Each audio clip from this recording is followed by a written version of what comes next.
would fight for the motherland. Be all I could, I would make a stand. I'd walk through the fire till the body falls. Don't fall, I would protect you. All that I've got to do now. Yeah, I could save you. All that I've got to do now. Hero, I could be your hero, fighting for your love soul. I could be your hero, fighting for your love soul. Yeah.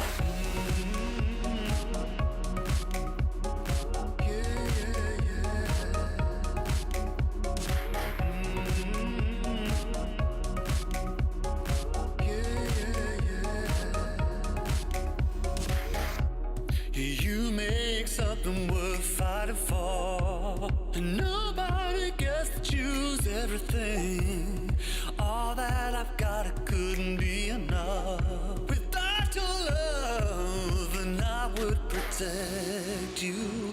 I would do anything now. Yeah, I could save you.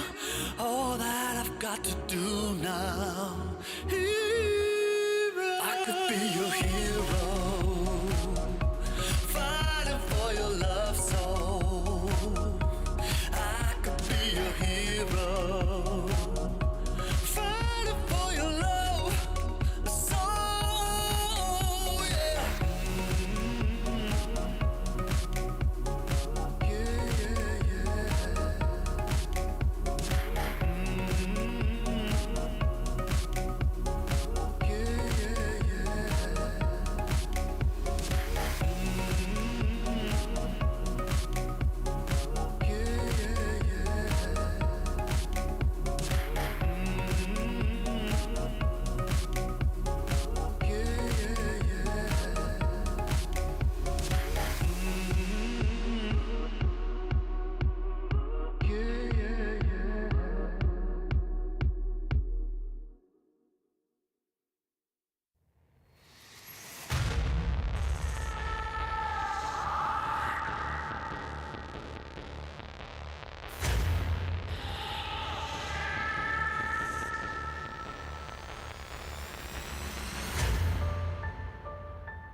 Take me under your wing, crack of thunder, as the wild birds sing.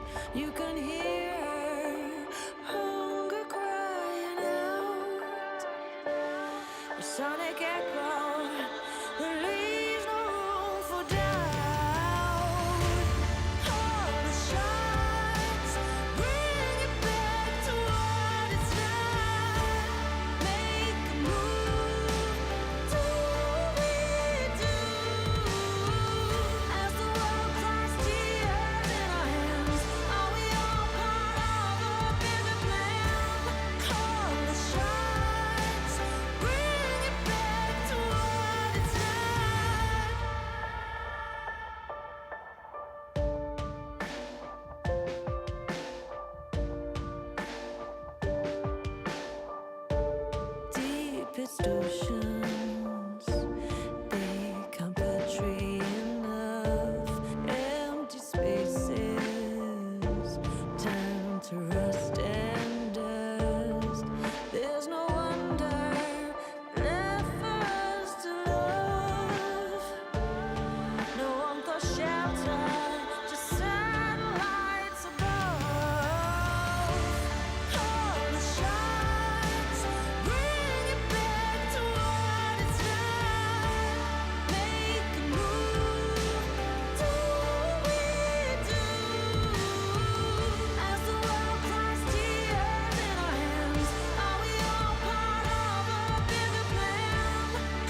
easy like 1, 2, 3. I don't care if it's day or night. We together make me feel alright. It's a feeling that you can't describe. We don't stop till the morning light. Please, I know what you want and I set you free. Starts when the sun used to set and the night is drawing me closer, right at your side. You're calling my name and you're shining your light down on me. It's easy like 1, 2, 3. You're pushing me, spinning me, turning me round. You drop me and then you catch me. You're freaking me, creeping me, making me scream out for more. We together make me feel alright. I know what I want 'cause I feel it inside. I'm breathing you in 'cause I can't no more hide. There ain't no words or expressions that fit. You're making me lose all my grip. Yeah, I'm in love tonight. In love with the music inside. I'm in love tonight. In love with the music inside. I'm in love.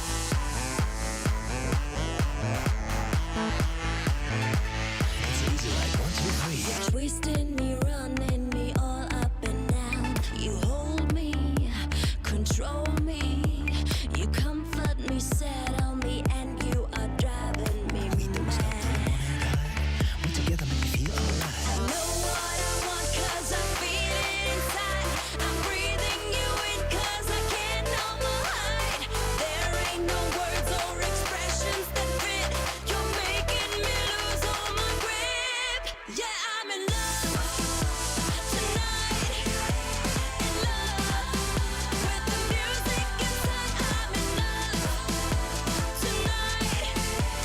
In love with the music inside. I'm in love. Yippee, yippee, yo, yippee, yo, yippee, yay. From New York to South Korea, everything is just okay. Yippee, yippee, yo, yippee, yay. From Japan to New Orleans, where do you wanna stay? We stop at the greatest parties, we shop around the clock. We hop to the hardest parties, we rock and roll and rock. Yippee, yippee, yo, yippee, yay. From LA to Tokyo, where do you wanna stay? Yeah, I'm in love tonight. In love with the music inside. I'm in love tonight. In love with the music inside. I'm in love tonight. In love with the music inside. I'm in love tonight. In love with the music inside. I'm in love.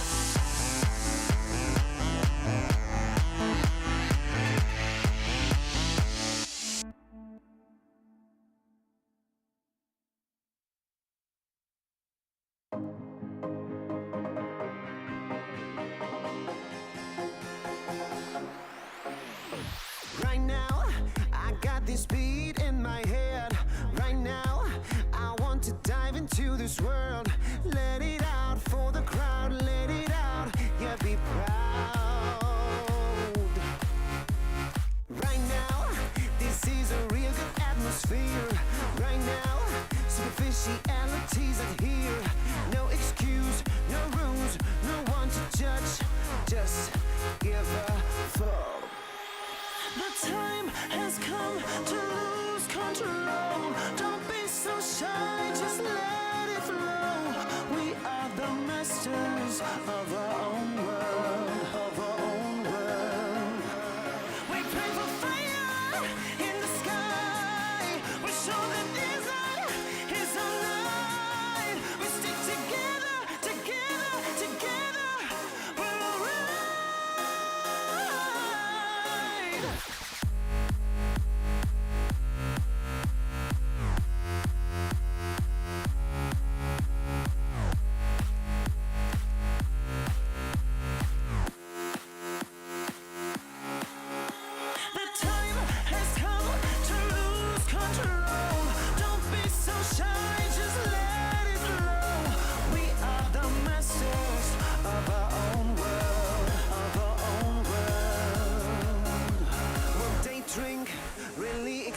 expensive champagne on their private jet plane.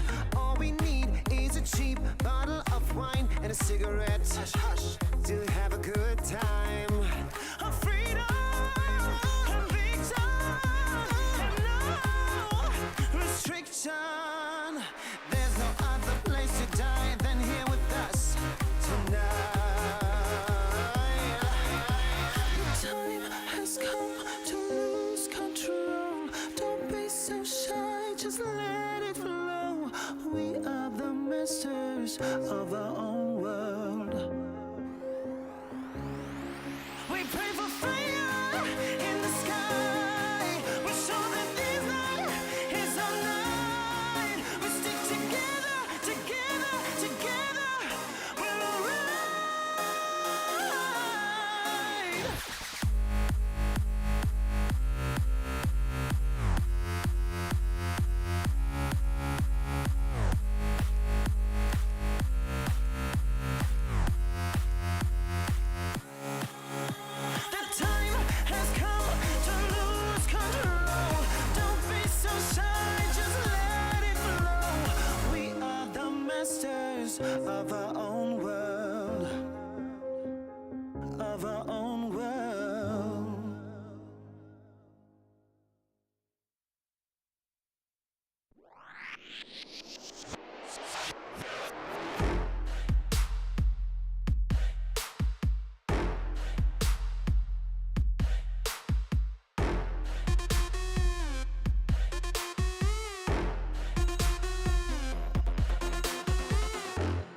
赤信号だとしてももう止まらない理解不能のスピード100倍速い地獄なんて哀れよねねえ聞いてよな負けの準備でもしておきな Come drive me get you down 悩んでもやめないわ No more 苦い思い消えてよこの街に呼ばれる際にレクチャー全力で追い越してよさ Driving モード始めよう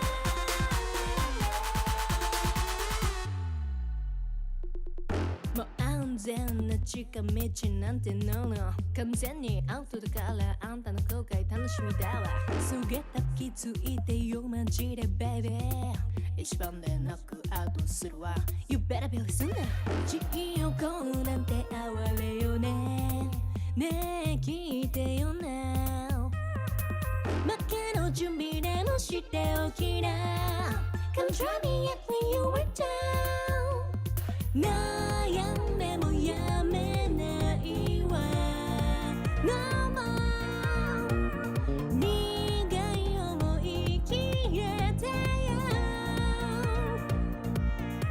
この街に呼ばれる際にフェクチャー全力で追い越してよさ Dreaming の始めよう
country song.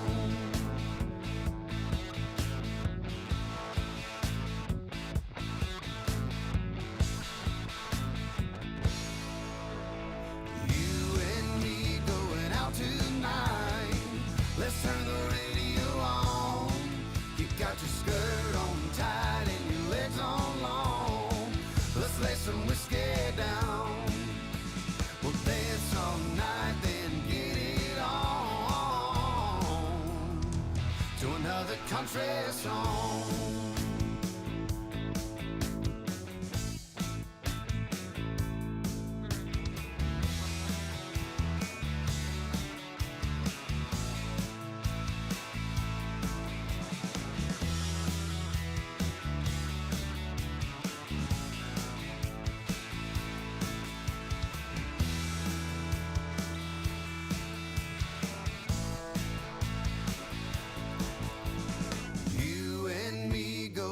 Tonight, let's turn the radio on.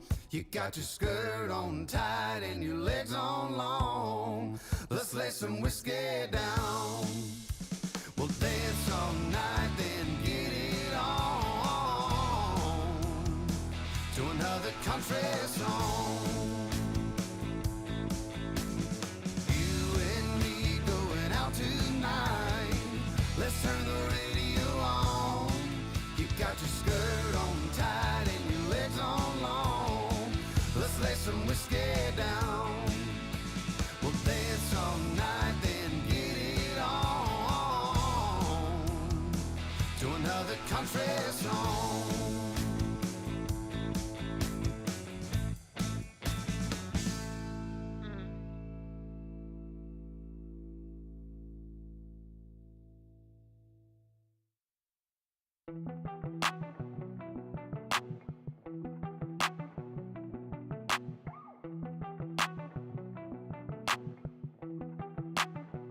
I saw you sitting in the moonlight, tripping, pain runs through your heart. Oh, we were skinny dipping, slowly sipping, then we fell apart. I'm just trying to catch a break from your love, oh, hey.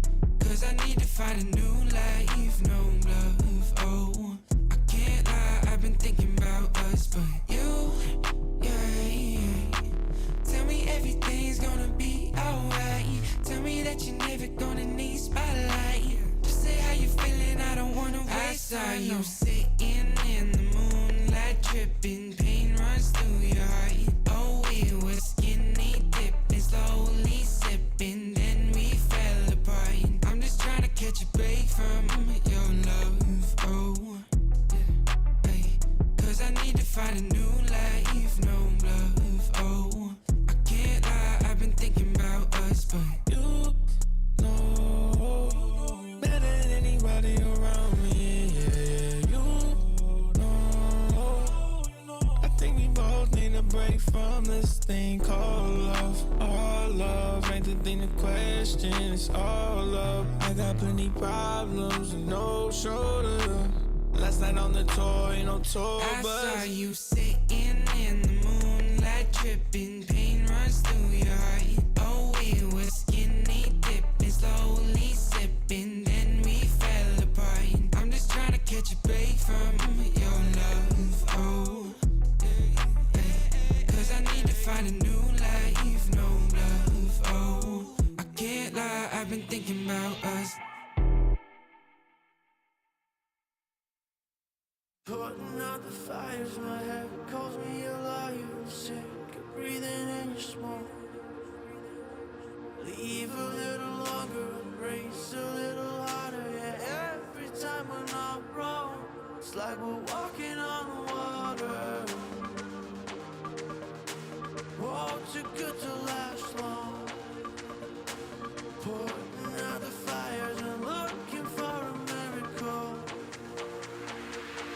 It's like we're walking on water.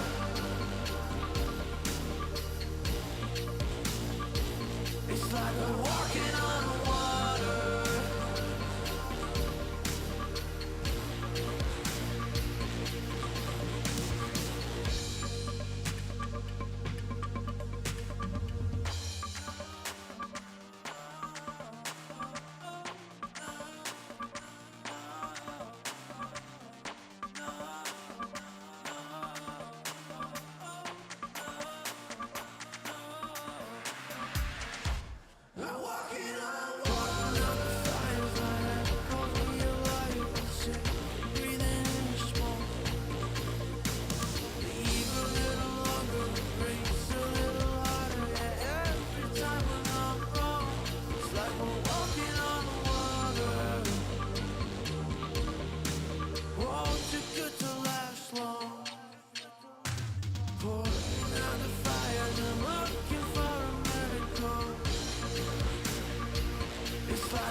DJ, turn the music up, put the lights down low. All the worries we had, we just let them go. Wasn't looking for love, I was happy alone. When you put your arms around me, how was I to know?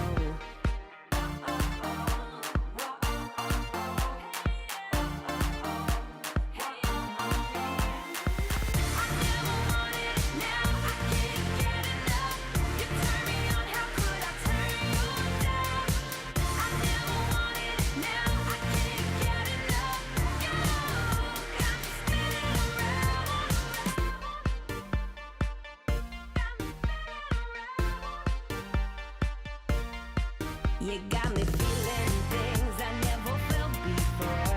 We get lost in the music on the dance floor. If I leave you now, I leave you wanting more. If I leave you now, I leave you wanting more.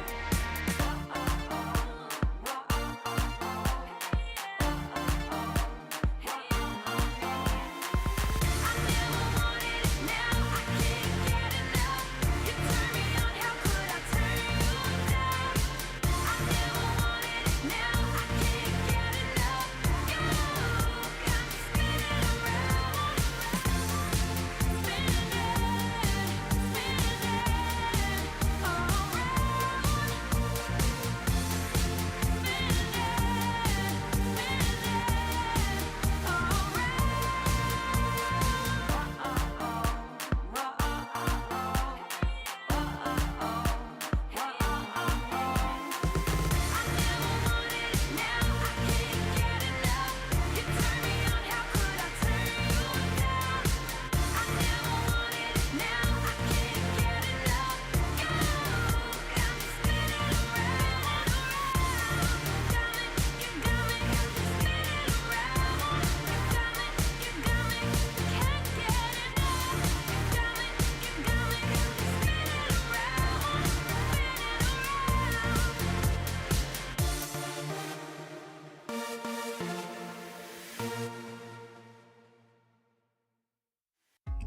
I think I sleep till it's over.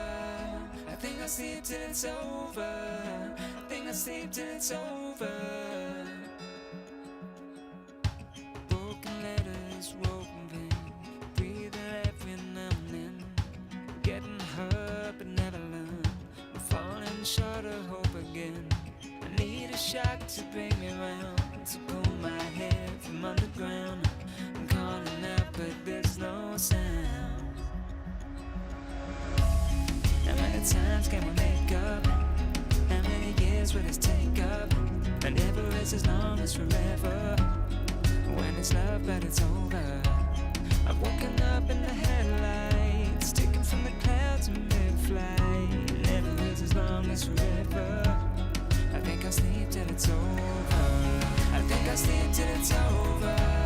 I think I'll sleep till it's over. I think I'll sleep till it's over. Stone days never end. Words I knew you couldn't say. We pretend we're more than this. Make believe that it's okay. I need a shock to bring me round. To pull my head from underground. I'm calling out but there's no sound. How many times can we make up? How many years will this take up? And never is as long as forever. When it's love but it's over.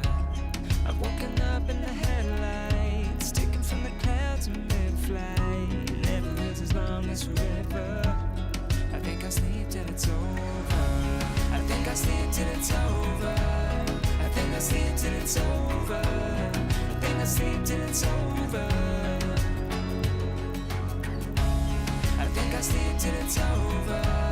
I think I'll sleep till it's over. I think I'll sleep till it's over.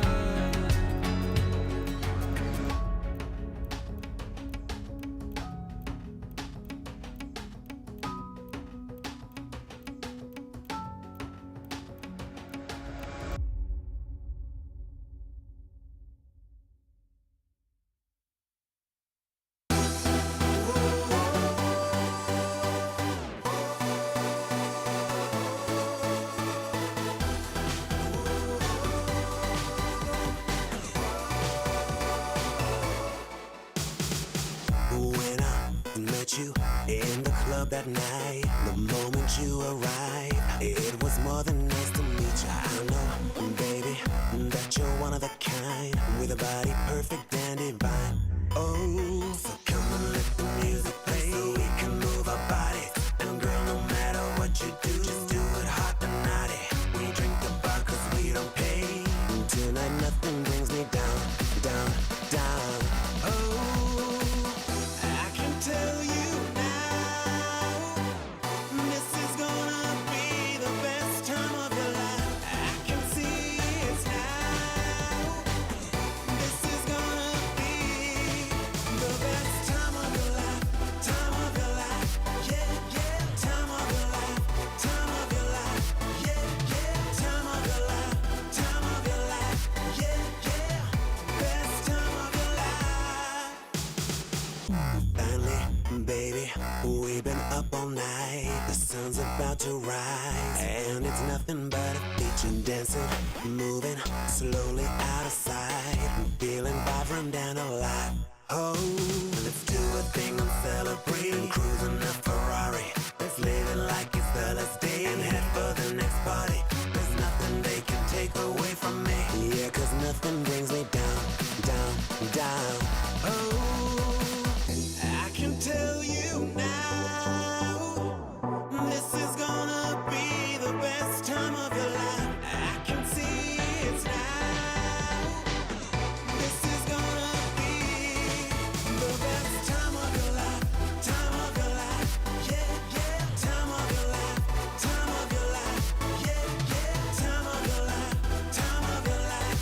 Yeah, yeah, best time of your life, best time of your life, best time of your life, best time of your life.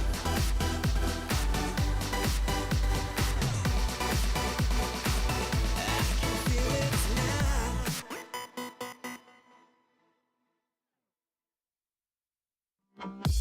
It's all the way up, we gonna make it. The party won't stop until we break it. I head for the top, we gonna take it. Tell me, are you ready? Tell me, are you ready? We want it all, we cannot fake it. We're standing tall, it's time to break it. We go for the cups, we do the kingship. Tell me, are you ready? Tell me, are you ready?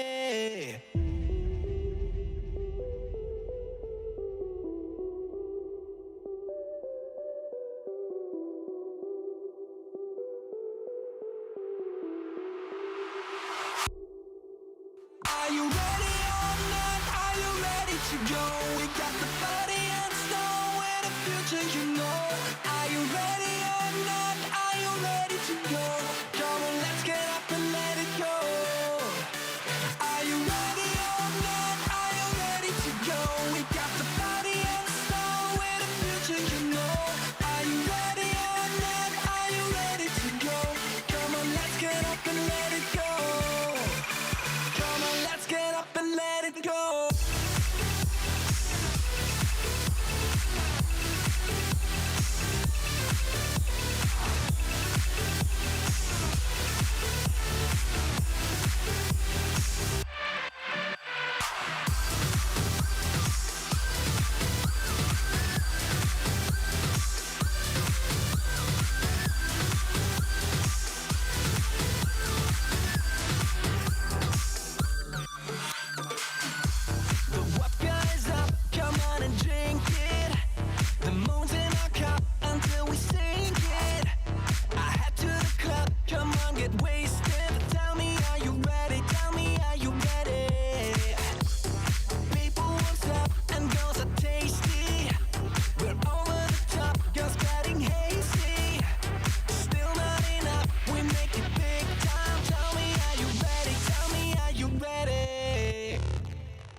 in the arms of my only, my new tiny world.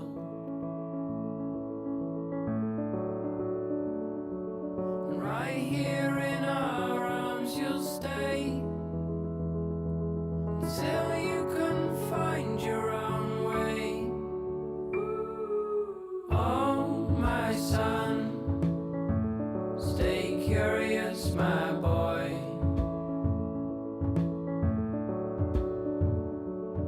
Always ask where this road goes.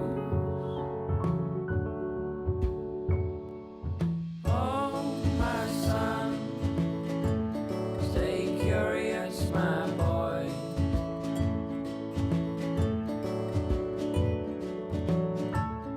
Just outside your door, you'll find love where you don't know.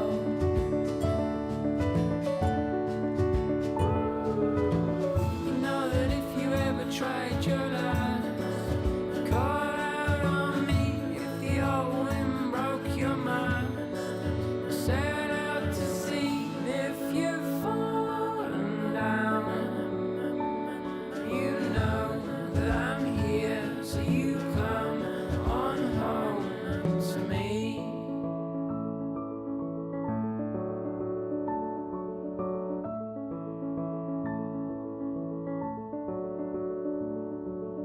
Oh, my son, stay curious, my boy.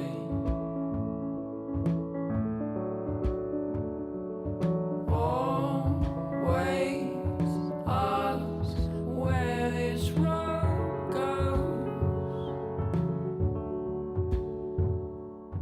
Oh, my son, stay curious, my boy.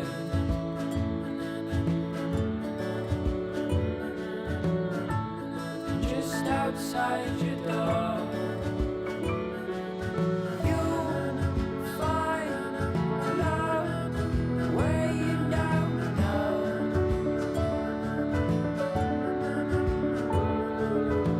You know that if you ever tried your last, call out on me if the old wind broke your mind. Set out to sea if you've fallen down. You know that I'm here, so you come on home to me. The day you pick up all your bags, lay down your toys.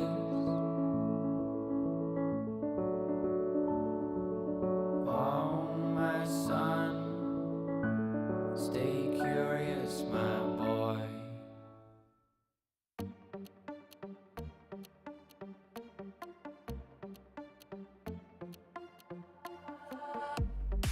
身も蓋もないわねマジでメール既読無視でもてめトラブルならすぐ相談してよだなんて細い指先が僕を指す Please come this way ピンヒールで突き刺す血の味が欲しいまで純粋だと思ったバカね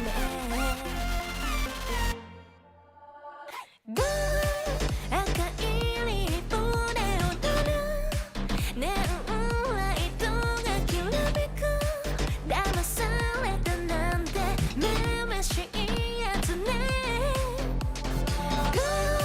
通報するならすれば罪深いの私よこの世のクズどもよかも民がひれ伏す農場の世界へようこそ落とし穴に落ちたあなた Please come this way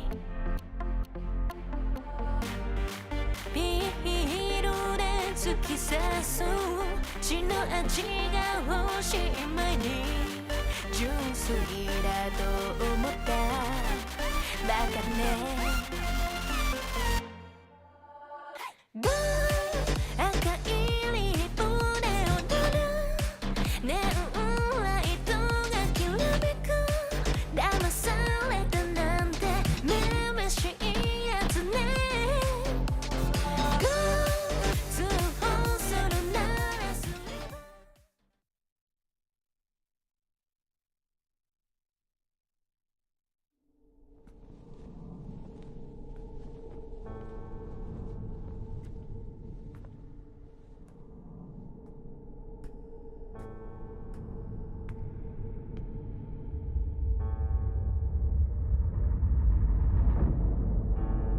We must survive. So true. 恭喜 Oh my God！ I'll take a breath.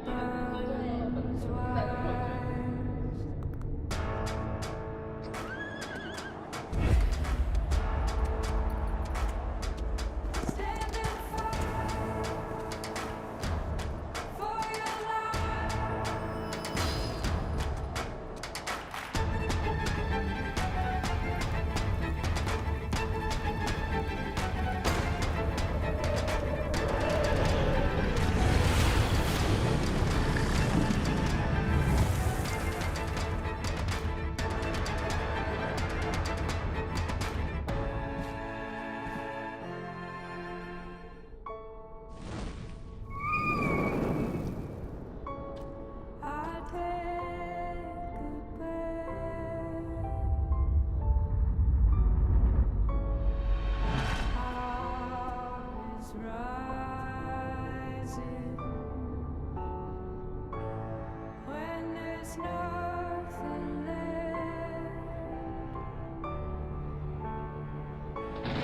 I'll keep on fighting.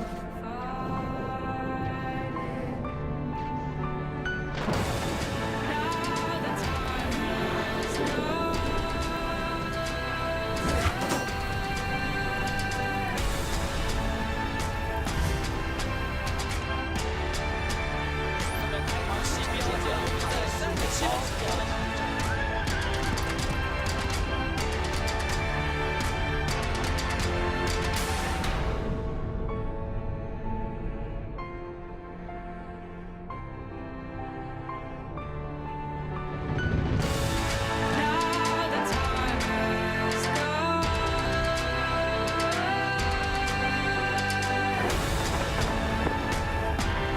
I will fight.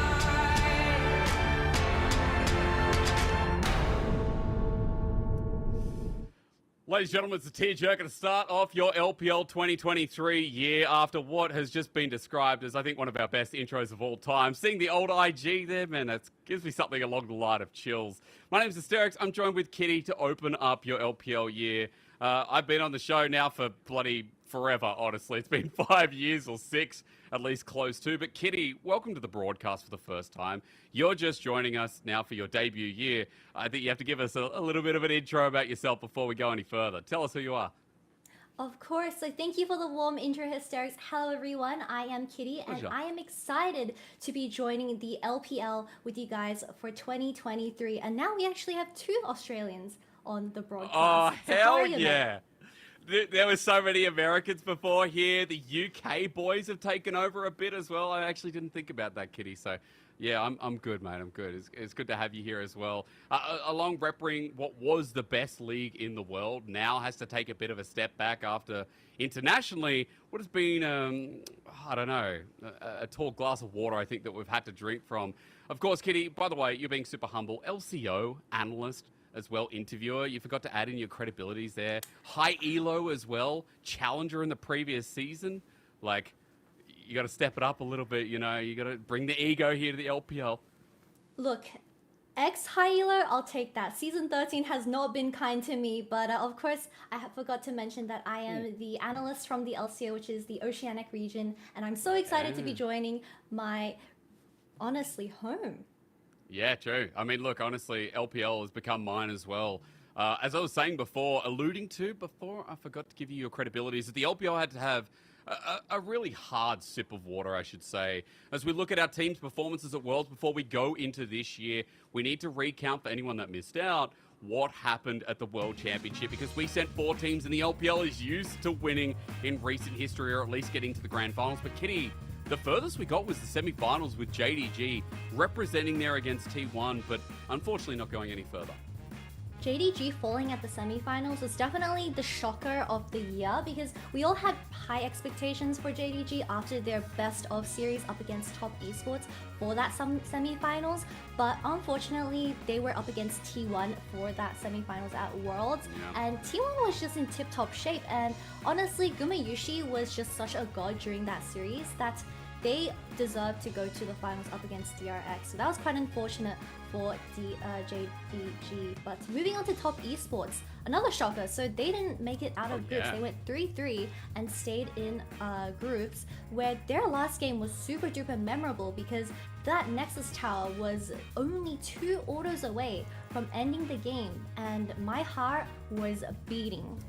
Yeah, I know. Top esports, look, it's sad that their performance didn't net them getting out of groups, but people online have said many things about that Gigabyte Marines game, but in essence, top esports weren't good enough with the rest of their games that would have given them a head start. On to EDG and RNG as we start rolling some of these clips. We know quarterfinals was their finish as well, but Kitty, just taking a step back, I feel like overall, when LPL's been going to Worlds now, they've been like, oh, this team's so great. You know, JDG, their top side was so strong. Kanavi was one of the best junglers in the world, but up against T1, we just didn't get the group stage prowess that we got, like we did against DK in one of their games as well. We definitely didn't see JDG during their prime. They had some shakeup during that international appearance, but EDG is also a really interesting one, right? Because they lost up against DRX in the quarterfinals, where we have so many previous LPL players like Zika, like Kingen, like Deft, and honestly, congratulations to Deft for completing the Cinderella story and getting the perfect conclusion to his esports journey. Although he is playing once again in 2023, I just think it was such a beautiful story and narrative that was being told at Worlds. And Kingen getting a finals MVP, huge props to that. And I honestly think Zeka was also a huge highlight for DRX, and he was proving himself up against players like Faker. But look, before we go more into DRX, because I feel like we have to give some kind of congratulations afterwards, we're talking a little bit about EDG. You know, it was disappointing to see this roster that was running such a legend like Viper that was carrying them through drop down against DRX. This was the second game here against the future world champion, against the 4th seed. The close moments that we had, and you got to be real that when LPL goes up against these LCK teams, or I guess, you know, you could even say European, we do get some insane best of 5s, Kitty. We indeed get a lot of best of 5 series, and they're usually the highlights of these world internationals. But looking at these replays, Yagal and Hope was honestly the highlight for me when it came to just the JDG roster in this instance. But back to EDG, sorry, I didn't realize it was JDG being played here. You're right. I believe it was Scout. He was the player that I was looking out for, but unfortunately they just came too short up against DRX, and they weren't able to advance in the world scene. Yeah, it was a shame, but again, you know, to wrap things up, we look at Worlds with, I guess, bated breath, because LPL getting to semifinals, for a lot of other regions would say, well, it's good enough, but in the recent years, again, it's been grand final after grand final. EDG surprising us in 2021, but 2022, not an LPL team to speak of, but still a great overall grand final, I think, for our international fans. So we're going to congratulate DRX there, Kitty, because DRX came out as the 4th seed, the team that went up against EDG and were expected to lose, with the bottom side of the bracket being called weaker, but then went to all 5 games in an insane Game 5 finish for DRX for the future world champions. You already congratulated Zeka through there, Deft as well. You're a Deft fangirl, I've now found out. But Kingen as well stepping up, these old BLG/EDG members that once belonged to the LPL, Kitty. It was their breeding grounds a little bit there. So I feel like that development has gotten them through. And we're now in a world where, now that LCK's won again, people are tossing up who the best region is once more. LPL has definitely, I guess, produced some of the best talents that we've seen on the world's international stage, but they were up against, well, DRX was up against T1, and we need to just do a little reminder that RNG and JDG both lost to T1, so they were a really strong team. But DRX in the very end was able to overcome, and their performance just in the best of 5 series was insane, and everyone really deserved their title. Yeah, again, look, such a great finals. Congratulations to the LCK, but now we come back to reality where LPL has to recover in the year because we've got, I would say, so many roster changes. For a lot of people in the offseason, if you didn't see Reddit, if you didn't see anything going on Twitter as well with the LPL official channel, a lot's changed here, Kitty, as well. And I just want to remind people that, you know, we do have a shortened start to the LPL split. We'll bring it up for you. LPL is only running for 2 weeks before the Chinese New Year break, but those 2 weeks are condensed. Week 1, for example, Kitty, is only 2 days. It's today and tomorrow, and that's week 1 done. 2 days, but that is enough content for week 1 because we have so many games lined up and banger after banger. And look at these logos.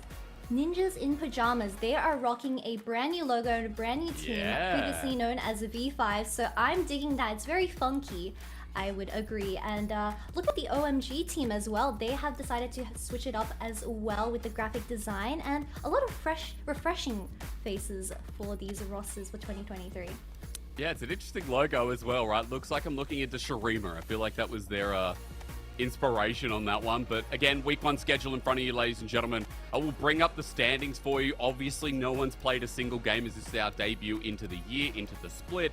But just a quick reminder that 17 teams means after the Chinese New Year break, after the 18th, when we come back eventually on the 30th, it will be 7 days a week with 3 series weekends running pretty much throughout. So, Kitty, it's great that you're joining the team. You know, we always need casters because we run 7 days a week with English broadcast.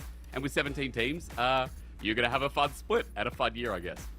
The slogan for LPL is crazy as our game, and the broadcast reflects that. So, of course, going to be a very busy year for us, but I'm so happy to be here for you guys. And of course, look at these teams. I am so hyped for every single one of these organizations, especially the ones that have announced super rosters. Yeah, look, the rosters are massive, right? We already saw. We'll bring up today's games because if you're talking about super teams, super rosters, later on, ladies and gentlemen, our match of the week begins already. JDG versus BLG. The debut of Ruler versus a team that won Demacia Cup, that got to the finals of the Weibo Cup as well. Like, it's going to be such a great intro for JDG and their super team lineup with Knight and 369 also reuniting to see if BLG can hold that off-season momentum and get themselves a very important first series win. But Kitty, for us, it's FPX versus WE because that's our first series. It's going to be an interesting one. We can talk about the players in a bit, but we have to talk about what they're going into, which is 13.1. Now, Kitty as well set us up for a couple of the patches as well. I'm just getting told something in our producer. Unfortunately, we are having an error with the communications from the Chinese side, so we'll try and patch that up shortly. Kitty, if you could, talk us a little bit through about the changes in 13.1 and starting with the buffs. Well, of course, a new year also means new patches, and we are entering patch 13.1. So I hope you're all excited because we have some banger nerfs and buffs coming right in. So first of all, I want to say that Jace has received a slight buff. The champion Jace has been seeking back into the meta for the previous year, but I can definitely see him being played a lot more because of his buffs, damage buffs to the hammer form. And he is already a champion that can be used for counter picks, and with Jackson Fiora being a prominent pick in the LPL, he's definitely going to make his little cameo. Oh, what? Champion Select has started. Oh my god, you know what, Kitty? Start talking patch notes. Apparently Champ Select comes up. I've got a lot of questions to ask you. We can actually revisit some of this stuff, of course. Over on the Chinese side, they must have just kicked this off. Being the 10th year in LPL, they want to get straight into it with FPX WE jumping into ban phase. Now, you're talking about a couple of these picks like the Jace as well. I know, Kitty, you started talking about, at least in our rehearsal, about some of the mages being buffed due to items as well. We've already seen one of the Rise taken off. What else do you want to see as banned here from FPX and WE to finish off the last slot? Look, the Rise has been taken off because of those Saras and Roa recent buffs, where these scaling mages into the mid game will be extremely broken. This Syndra ban has also been an oppressive pick throughout 2022, and she hasn't really received any changes, so that was very well expected. But Lucian and Varus have been taken off, and Zeri from the side of WE, where Lucian has always had that oppressive laning phase paired up with the Nami. However, Zeri has received a slight nerf. I don't think it's significant enough to put her out of the meta just quite yet, but you know, one day she's that champion. If you receive a nerf, then she's unplayable. If you receive a buff, she's too OP. I mean, honestly, as well, you'd say the same thing about Yubi. He's been banned away despite the nerfs. FPX hovering through the jungle, and, you know, Kitty, we didn't get to talk too much about rosters either. That's something else we can kind of hover over when we get into game. But for now, we'll just keep track of these champions starting 13.1, which is the Vi first pick, which, Kitty, in the preseason was a very big jungle pick. That was great for things like the Zeri, right? Some of those AD carries that lacked the more mobility, which seems like a very strong first pick for FPX. It is indeed a very strong pick for the side of FPX, because this Vi pick does have a lot of great synergies with the current meta mid laners, such as the Azir, such as the control mages, and like I said, the Cassiopeia can even come back into the meta because of these item changes. So I'm really looking forward to what the mid jungle has to offer for patch 13.1. But Kalista and Malphite gets locked in straight away. Yeah, okay, so is that going to be down in the support, or is it going up into jungle?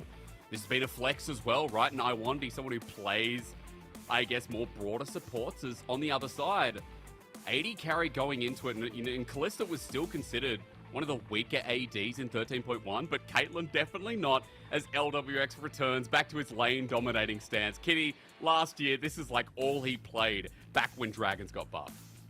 Caitlyn is definitely a tier 1 ADC in the current meta pool, but Kalista getting first picked from the side of W is definitely a very niche decision to make, to say the least. But like I said, this Malphite can be flexed to either the jungle, top lane, or support, so it's a very good second choice for WE. But the Lux gets locked in to pair up with the Caitlyn, so this is more like a skill matchup in the bot lane. Yeah, it really is. Nautilus for the engage might be it as well, and takes away some of that flex potential, I guess, too. As that gets locked in, we know that the Maokai is most likely going up towards jungle for Home, making his debut. Kitty, second ban phase, though, we still don't have a mid laner pick with the bottom lane cemented for both these teams. Walk me through some more of those mages that need to be banned, because you and I were talking about Cassiopeia and even Kassadin being at the top of our list. Yep, now we actually have to say Kassadin and Cassiopeia out loud because they sound the same. But these mages will definitely be removed. Kerr was an extremely good Ahri player back in 2021 when he was still playing on Fun Plus Blaze. So that's a very understandable ban coming out of WE. But I've also heard that Sylas has been a very prominent pick for the two mid laners in this game. So Sylas can also be a champion that can be flexed to jungle now with the 13.1 jungle changes. So that can definitely be a viable option for both teams. I like the Sylas mention, especially since on WE side, Shanks is a great Sylas. I feel like it was one of his top champions from the previous split, while for Care, as the Ahri was noted a little bit before, excuse me, was definitely into his niche pool. Now, we've got the Fiora ban, Kitty. Xiaolahu, another great duelist in the top lane. So, as we take away the Fiora, which also was sitting in our nerfs that you guys didn't get to see, I'm wondering if it's just going to be a first pick top side here for Viewview to get a bit of priority. Although Fiora did receive a slight nerf coming into 13.1, she's a great answer to the champions like Jax and Jace and Cassante which are still very meta. But this Fiora being taken off the map just means that they're open for bruiser top lane matchups.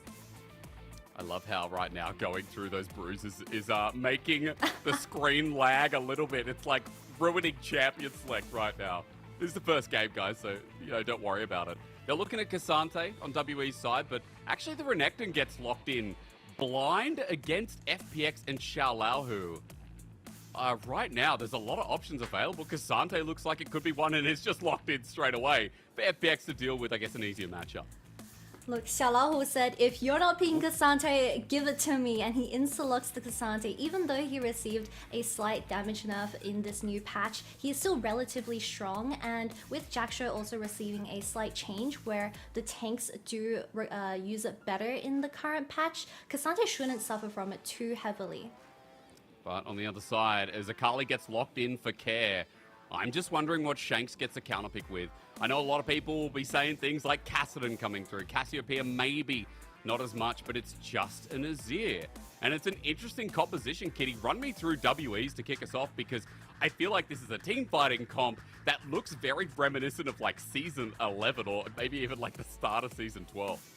W's game plan for this first introduction match will be aggression and going straight in. With Renekton being locked in blind and the Maokai in the jungle, they have a lot of security when it comes to those engage in team fights. And Kalista Nautilus being very strong as a duo pet for bot lane, they should look to play towards this Kalista because this Caitlyn being a response from LWX would definitely become an issue if no resources are given to the Kalista. I mean, on the other side, though, you could say that resources are important for FPX because, Kitty, look down the bottom lane. Caitlyn and Lux, we know that lane has to get ahead. We know Akali is about snowballing an early lead as well, getting through the laning phase. Cassante getting involved in those early skirmishes. It feels like FPX want to kind of bridge that early game quite quickly, too. That is indeed the case, and Vi being locked in for the first pick of FPX definitely tells their intentions of their game plan, where the Caitlyn and Lux obviously a very strong pairing in bot lane as well. Just the difference between this is that they have to play off range, but if the Nautilus is good enough and does land a Q on either carry or either champions, then the laning should go differently. But this Vi should be constantly hovering around the Caitlyn because she will be pushed up 24/7. Well, you heard that. Kitty tells you that FPX will be looking towards that bot lane with the Vi, with Hao Ye and Hung both debuting into the LPL. I've got some stories for you folks as we welcome you back to, I used to say the greatest league. I used to sit here with ego, but after LCK1 Worlds, it's about reinvigorating the success and finding a new path for this year as LPL, not only for spring, but for 2023 kicks off. It's great to be back with you all. It's great to be back in a competitive league, honestly. Having a holiday sucked. I went on a cruise ship. Maybe I'm very grateful for the people that bought me the cruise ship. Don't get me wrong. My partner's parents would probably kill me. However, League of Legends is life. And it doesn't matter if you're playing it in solo queue or watching it competitively. It just feels right. And hopefully we give you a right old game to kick us off as it should with FPX versus WE. WE was 0-16 last split. Kitty, they didn't even pick up a single series win. FPX on the other end, I mean, this team's made a lot of changes. Clid's out. We now have LWX not with Hung, but with Lola instead. Up from the LDL. Care's still there. Shala Who's still there. But their LDL Championship jungler in Hao Ye is back. It looks like we have a bit of a pause to kick us off. Maybe that's the right way. Kitty, that's how League of Legends is. That's how solo queue is, at least. Someone leaves at 3 minutes, 5 minutes in the game, you have to remake and you lose 6 LP. Happened to me today. I wish I could delay the amount of games I'm losing in solo queue right now, but this stage looks so amazing. It's my first time seeing this, and Jesus, I want to be there. But unfortunately, I am in Australia, and so is Hysterics. But talking about your break, how was the cruise ship in general, other than, you know, the inconveniences? Oh, well, look, to be honest, to not be a negative Nancy, it was over Christmas. The prawns on Christmas Day, if anyone outside of Australia doesn't know, prawns are definitely a tradition. King prawns if you have them. For sure. Unfortunately, they were frozen and gave me mild food poisoning the next day. So Boxing Day was definitely boxing with something else, if you know what I mean. But away from the crude stuff, yeah, that's right. Kitty already getting me out of deep water on the first broadcast. Let's pull you out of this traumatic experience and talk about the team comps because like not even team, just teams in general, because we have FPX here bringing up all their developmental talents with the, I believe, mid lane and Lola coming in as well. So I'm really interested in how this team will develop throughout the weeks. But Care coming in, I know that he was a really interesting player because he really was the star when he was on Fun Plus Blaze, and he is very diverse in his playstyle. So he plays the mages and he also can play a lot of utility and resource heavy champions, and of course paired up with Hao Ye, then these two duos can just dominate the map, with the current patch being so centric on these side lane plays. But Kitty, it's about time we finally got into Summoner's Rift. Again, starting with a pause. Wasn't what you'd call ideal, but nevertheless, here in Xi'an, in WE's home arena, we begin. Welcome back to the LPL, and isn't this iconic? 5v5 in the bottom lane with a Nautilus. I sense a dredge line, and it starts us off. Roots us down, Lola ignited, flashes away. He gets welcomed to the league with a how's it going, and only just survives. In the meanwhile, WE get away, but it's ignite down for Iwandi, double summoners for Lola, and I could not be more at home. What a way to start off the first game of 2023 LPL Spring Split, everyone. 5v5 straight up in the ball lane at 1 minute, and unfortunately, Lola has to burn 2 summoner spells as a result of that, and I'm afraid that these 2 summoners being down, the Maokai is going to be living in that bot lane. True. I mean, a good point you talked about is that Howyer will have to pay attention to LWX and Lola in this first game with the lane control that they want to ascertain.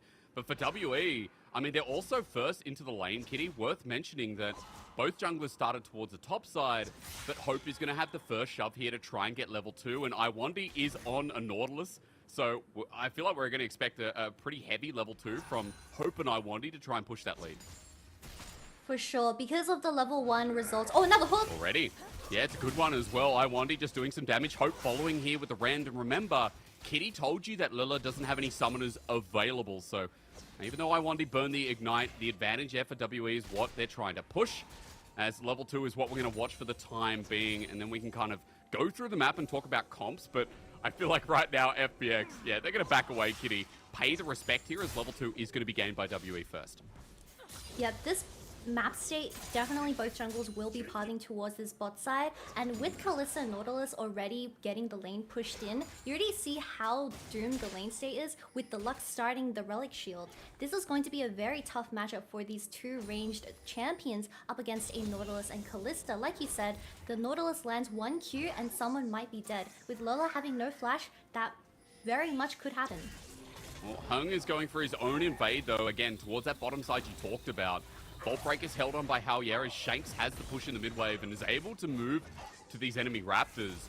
And Howyer just waiting to try to pull this out and get some AoE damage, but cares at half HP. It's an early game Akali, and it is just a smite war that, fortunately, Howyer secures himself and is able to get out. But Hung is not giving up. I love this. It's his first time at the LPL, and he's asserting dominance over the LDL champion. Most definitely, and Azir is already getting such a hard push in onto this Akali, where this behavior is allowed by Hung.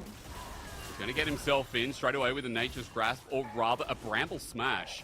Howyer moves to half HP, and it's the burn damage with Hope coming in to rend this one down for an early smite. Now remember guys, in the off-season, 600 smite makes it easier to look for steals and the such. So Hung picks up the red buff and makes FPX kind of scared for their lives in this bottom lane. And already we're seeing WE's adaptation, Kitty, with Hope coming in off of JDG, off of that semi-final roster, with Iwandi from LNG. A very structured bottom lane that's doing really well.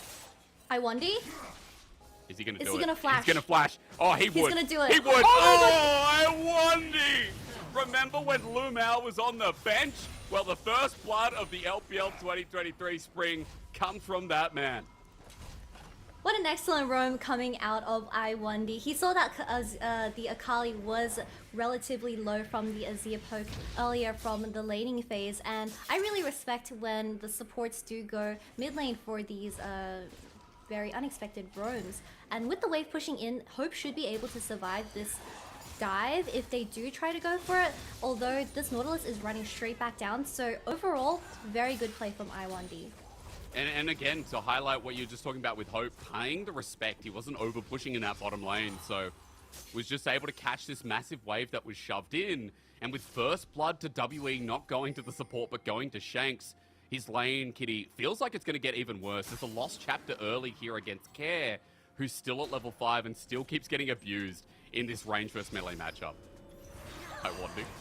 Iwandi is being an absolute menace this game, but something that I can really pick up is I love the proactiveness coming out of WE. They're literally egoing off the Vi from her own red buff, and that is all because of a snowball effect where Nautilus and Kalista were really able to prioritize their lane dominance, and with Azir also helping in that aspect, this team is looking very promising so far. And look, Kitty, again, we questioned the Callista pick, right? The Nautilus as well, showing it was going to be that Maokai jungle straight off the bat. But so far for WE, that game plan, not just through the burnt summoners, but through the laning phase, has been pretty pristine. There's a small CS lead there for Hope is pushing in, but because of all this lane pressure, Kitty, Iwandi with his Hex Flash is constantly roaming and shadowing Hung, who's invading for the second time. Very aggressive gameplay coming out of the side of WE, but I do want to highlight something else that is happening on the map. So this Renekton has gone for the call up against Cassante because as a bruiser being Renekton, you can't really ever kill the Cassante, so he's just having a truce up in that lane, and all the action is going to be around this mid and bot lane where Dragon is actually spawning.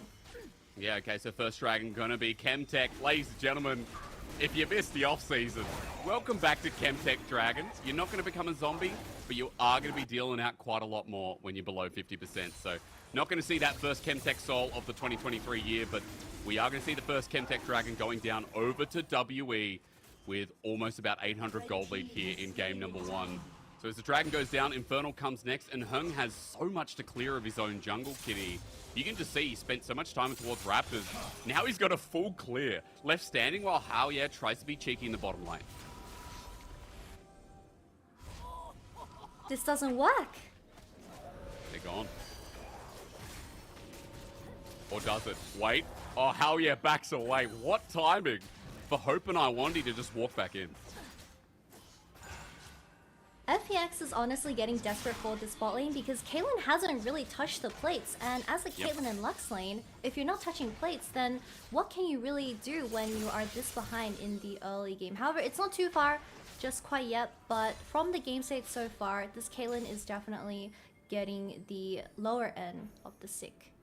Yeah, again, you know, you talked about how crucial it is, and we also talked about how skirmish heavy this really could be between WE and FPX in the first game. I want to talk about other elements that we haven't had a chance to because of the crazy way we started, Kitty. You mentioned topside a little bit there. Walk me through a bit how FPX can kind of recover this game. We're looking outside the Caitlyn and Lux box now though, right? Akali's hit level 6, the Cassante 6 as well. I want to know how some of those skirmishes or pick potential come to light for FPX in other sides of the map. We already see Iwandi rotating to this Herald, where in the current meta, I believe, Herald has been prioritized for most of the teams because just of how much it provides in terms of gold. I really see Iwandi being here first, where Lux as a champion, you can't face check into a Maokai or Nautilus, so in reality, there's no vision being set up for FPX, so this is going to be tough. Not at all. Shallow with the ultimate as well. And we'll ask you about those comps again in a moment after we see how this skirmish plays out. Because Shank still has himself a push through mid, but LWX has moved up with Hope keeping towards the bottom side. But while this Herald fight's going on, Pubu just sneaks himself a plate. But it means FPX will be able to finally get their first objective of this game though. However, Hope is going to do the same in the bottom lane. So, Kitty, if we just look at the Herald value, WE innately have been able to pick it up on some of these core individual members of the comp. I'm wondering if this Vi will just drop it bot lane because of how behind this Caitlyn is from the start of the game. But talking about the overall team comps that we have for FPX, they have relatively good scaling with the Cassante and Caitlyn. And this Caitlyn has so much range on the Kalista, where in the later team fights with the Rapid Fire coming back in, she won't really be able to be touched by the Kalista. However, Azir being the mid lane on Shanks, he can definitely be answering the Caitlyn, but if Care plays his teamfights correctly and finds a flank onto one of the carries of WE, then the teamfights can be very hard to pull off. So playing a bit of those angles, I like that as well. That comes back and answers my question perfectly as to how FPX can kind of operate moving into, I guess, later portions of the early game that we're seeing in front of us for now. But this invade's still continuing on. Hung still going deep, but red buff is forced to be reset with the range played through by Lola on his Lux. But then you see as Iwandi doesn't find the play, helps Shanks push up, and then now move as a unit. I mean, so far, Kitty, the first 10 minutes of macro from WE has been, I think, 1,000 times better than last year, because WE are looking like the stronger team in game number 1. The team that went 0-16 last year. As Dominus is going to be popped in the top lane in the meanwhile. Yubu just forcing out Shallow, but we know Cassante from solo queue. We know we don't really kill that champion easily. Never ever. I don't think I've ever seen a Cassante die in my life. So based off statistics, True. Cassante is broken. But of course, I don't think Haoye has gotten a single red buff this game, and that's No. just because of the amazing rotations that Nautilus and Azir have been doing throughout that mid Look river. at the wards. And I know, look at the wards. They look amazing. I mean, they are amazing. They look but amazing. They look amazing. As a glamorous. support main, this is eye candy to me. True. But something I'm really worried about is this Caitlyn and Lux, because they haven't really been able to look for the plays and even just get any plates in general. Where this Lux has started with a Relic Shield and I believe a Kindle Gem, then she is purely there just for the bind, and she won't really provide much in terms of damage. Well, I mean, we're going to see that in the next fight, right? The lack of damage coming out of Lola, who has actually picked up his final spark. But on the other side, I want to point out that we do have Crown of the Shattered Queen from Shanks, Hope as well with an Immortal Shield Bow. And so those items are going to be crucial towards Dragon, but at least pressure for FPX might start off this little venture. But WE are here to respond. The turret plates go down, but look at the movement there. Dredgeline not getting through the Vault Breaker from Haoye. As Lola gets a binding, but the depth charge continues it off, and Nature's Grasp comes through. The Ents go marching in as Hope tattles in on LWX, gets the rend, and WE turn to the next. The shove, beautiful from Shanks. This WE looks so much better. The Shanks has to flash away because FPX bring it on out. Shallow who pops the ulti, goes into play form, a mini Aurelia in this top lane for FPX with the flash from Bubu. Wants to take down Care, but the range is only just out. The Shallow who can't get under the turret in time. It's WE who make it 5 for 2. And just make me think that this team is looking 1,000 times better than last year. WE is definitely redeeming their previous year's performance with this this team fight going on. Look at the way it was played. So we have the Nautilus focusing down the Lux first of all, but look at the Caitlyn. She gets focused down straight away by the Kalista, and she dies as the main carry. And this buy, with the Caitlyn down, she doesn't have the damage to execute the Kalista fast enough, where the Azir was able to clean her up. And in this entire time, Renekton was missing. However, being a 2v4 is looking very tough to the side of FPX already, and Renekton just comes up and cleans the fights. Honestly, these team fights, WE is looking like another league. Yeah, it is. I mean, again, it might only be game number 1. It might only be the first game. But just with what we experienced with WE, if anyone's shooting in for the first time, last year, this team that had Beishang in the jungle, that even had Bubu, Shanks in the same position, we were looking at 80 carries as just pause for a second as Light Binding comes through, Final Spark as well. Vault Breaker not going to follow up. I was waiting on that one.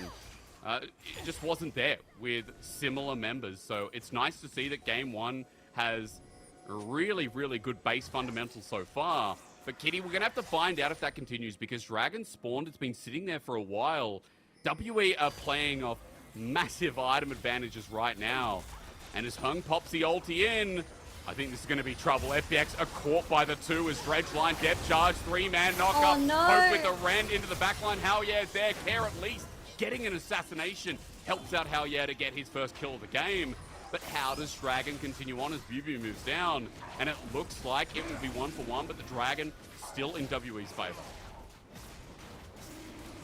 Overall, still a winning fight for WE, but this Lux has been suffering. As we can tell, this matchup is not going too hot for Lola, but No. this overall, with the item advantages and Azira, Kalista, and Maokai all picking up their mythic items, they also had a slight advantage in terms of vision because of winning the prior fight from bot lane. And FPX going for that very feisty trade was definitely a desperate play. It was only the second dragon, it wasn't too significant, but they still opted into it and they traded a 1-for-1, but look at how well the Azir is scaling into the late game. Yeah, again, when a game that we talked a lot about FPX needing to snowball, right? The Akali, the Caitlyn pick, excuse me, that meant so much to FPX. Now only hitting their first items, and yeah, they may be picking up objectives here and there, but that was a solo first turret for Shanks in the bottom lane. He already had the crown of the Shadow Queen with the Hextech alteration, and now he's got a needlessly large rod. Shanks is 3-0 and making this 4,000 gold lead for WE. Looked pretty promising just on him alone. So, Kitty, coming into this mid game, I wanted to ask you, is it third dragon fight that FPX have to play towards? Or is it trying to utilize some of this side lane pressure with the Akali, with Cassante? What's your angle? Most definitely, the Vi should be playing alongside this Akali because she has the kill threat onto the carries. But with the sides being a Renekton, it might be a bit tough because he does have that extra bit of health from his items. But looking back to this entire top side, they are getting that vision set up where Lux is building, I believe, a Shirelia's or a Moonstone, and she is not tanky enough or doesn't have enough CC to set up these team fights. And yeah, this is looking pretty promising for WE because this Azir is going to scale into an absolute monster unless Care finds those crucial angles.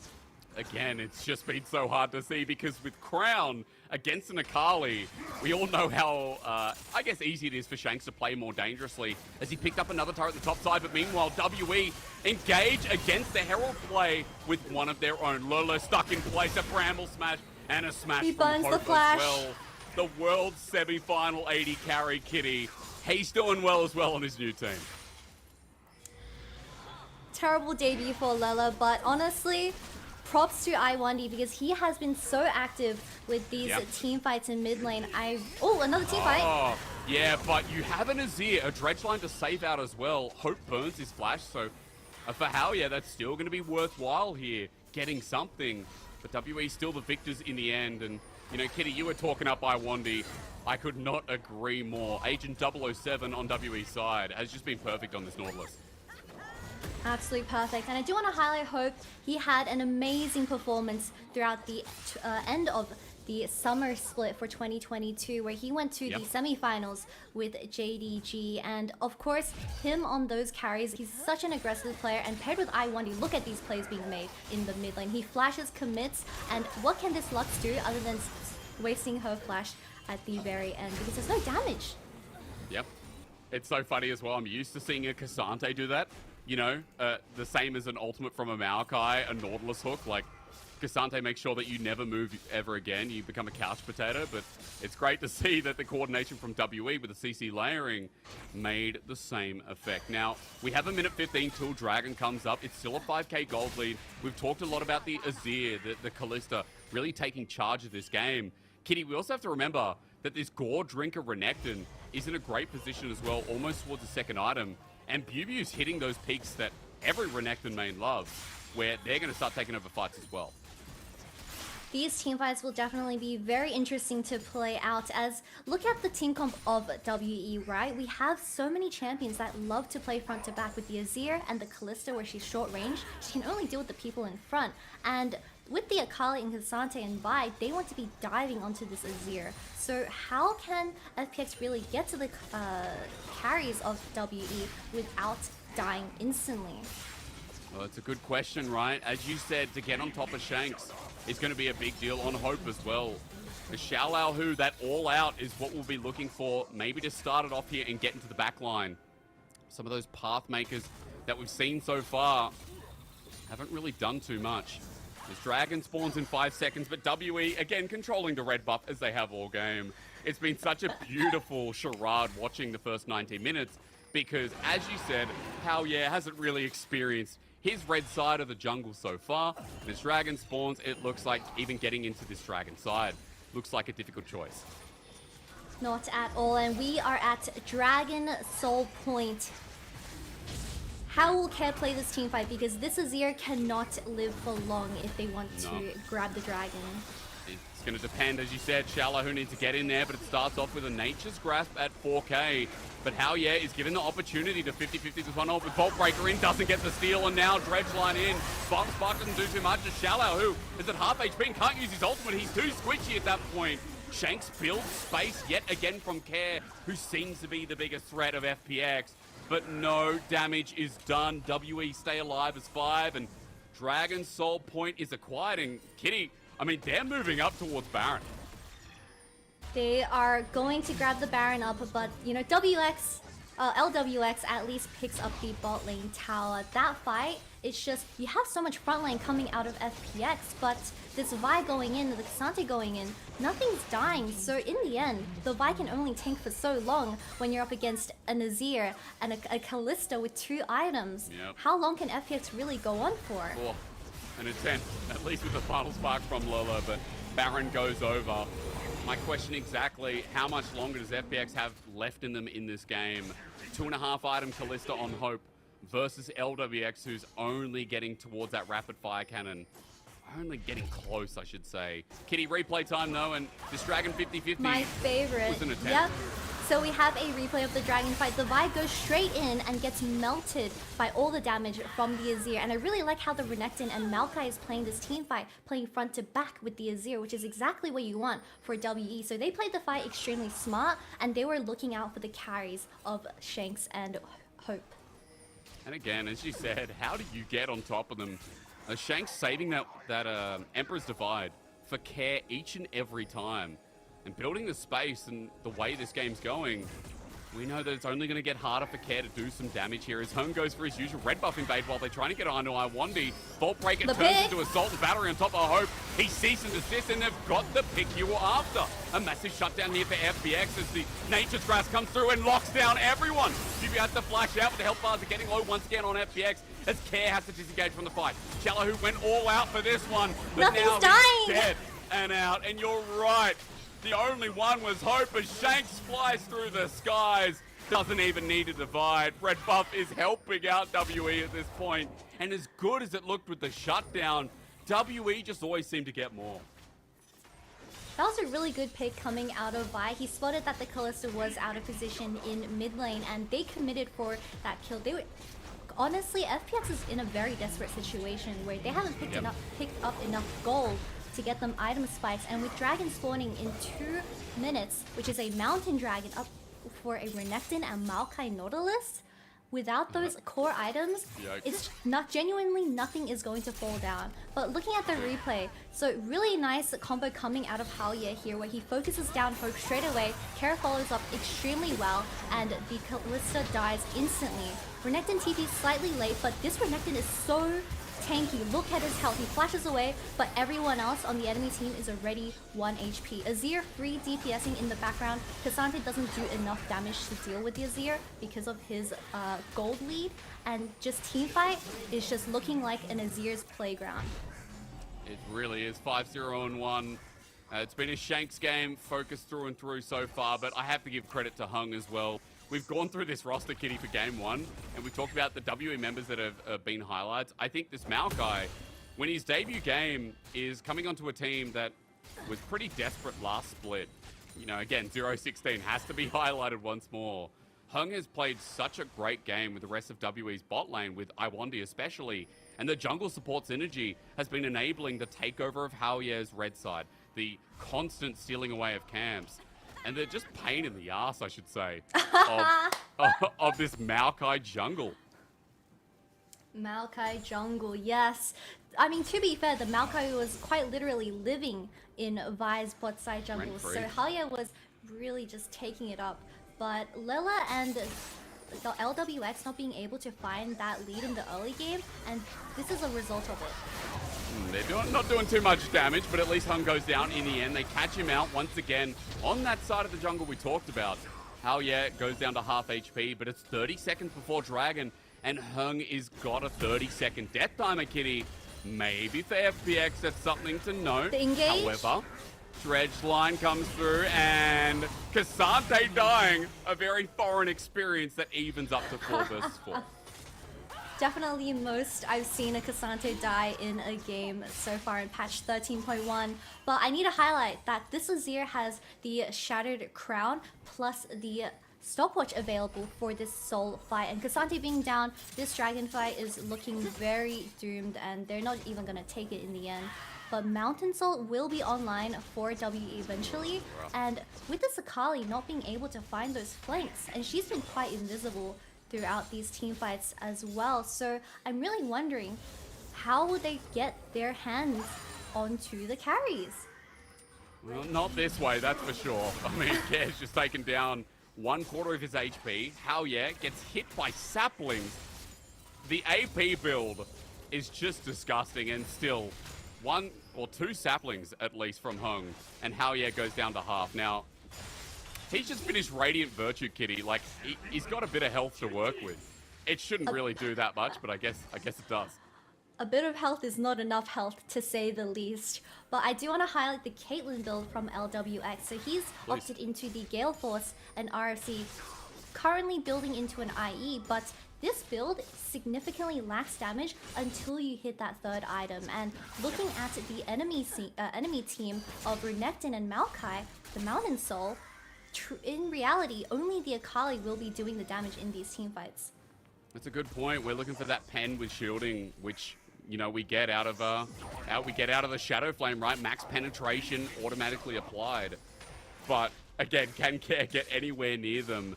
It's going to be the biggest question. As Baron is also up in 20 seconds, Kitty, I want to avert our eyes to that, because right now WE have the shove towards top, have the shove in mid. They've got BuBu dealing with bot, but also with a teleport available. With so much deep vision here, how do you approach Baron as FPX, or is it just a case of not? So Lilla really needs the Vi or the K'Sante to walk her into this topside jungle, just because of so much vision being implemented already previously by I1D. But Luxalt gets burnt here to check for some vision.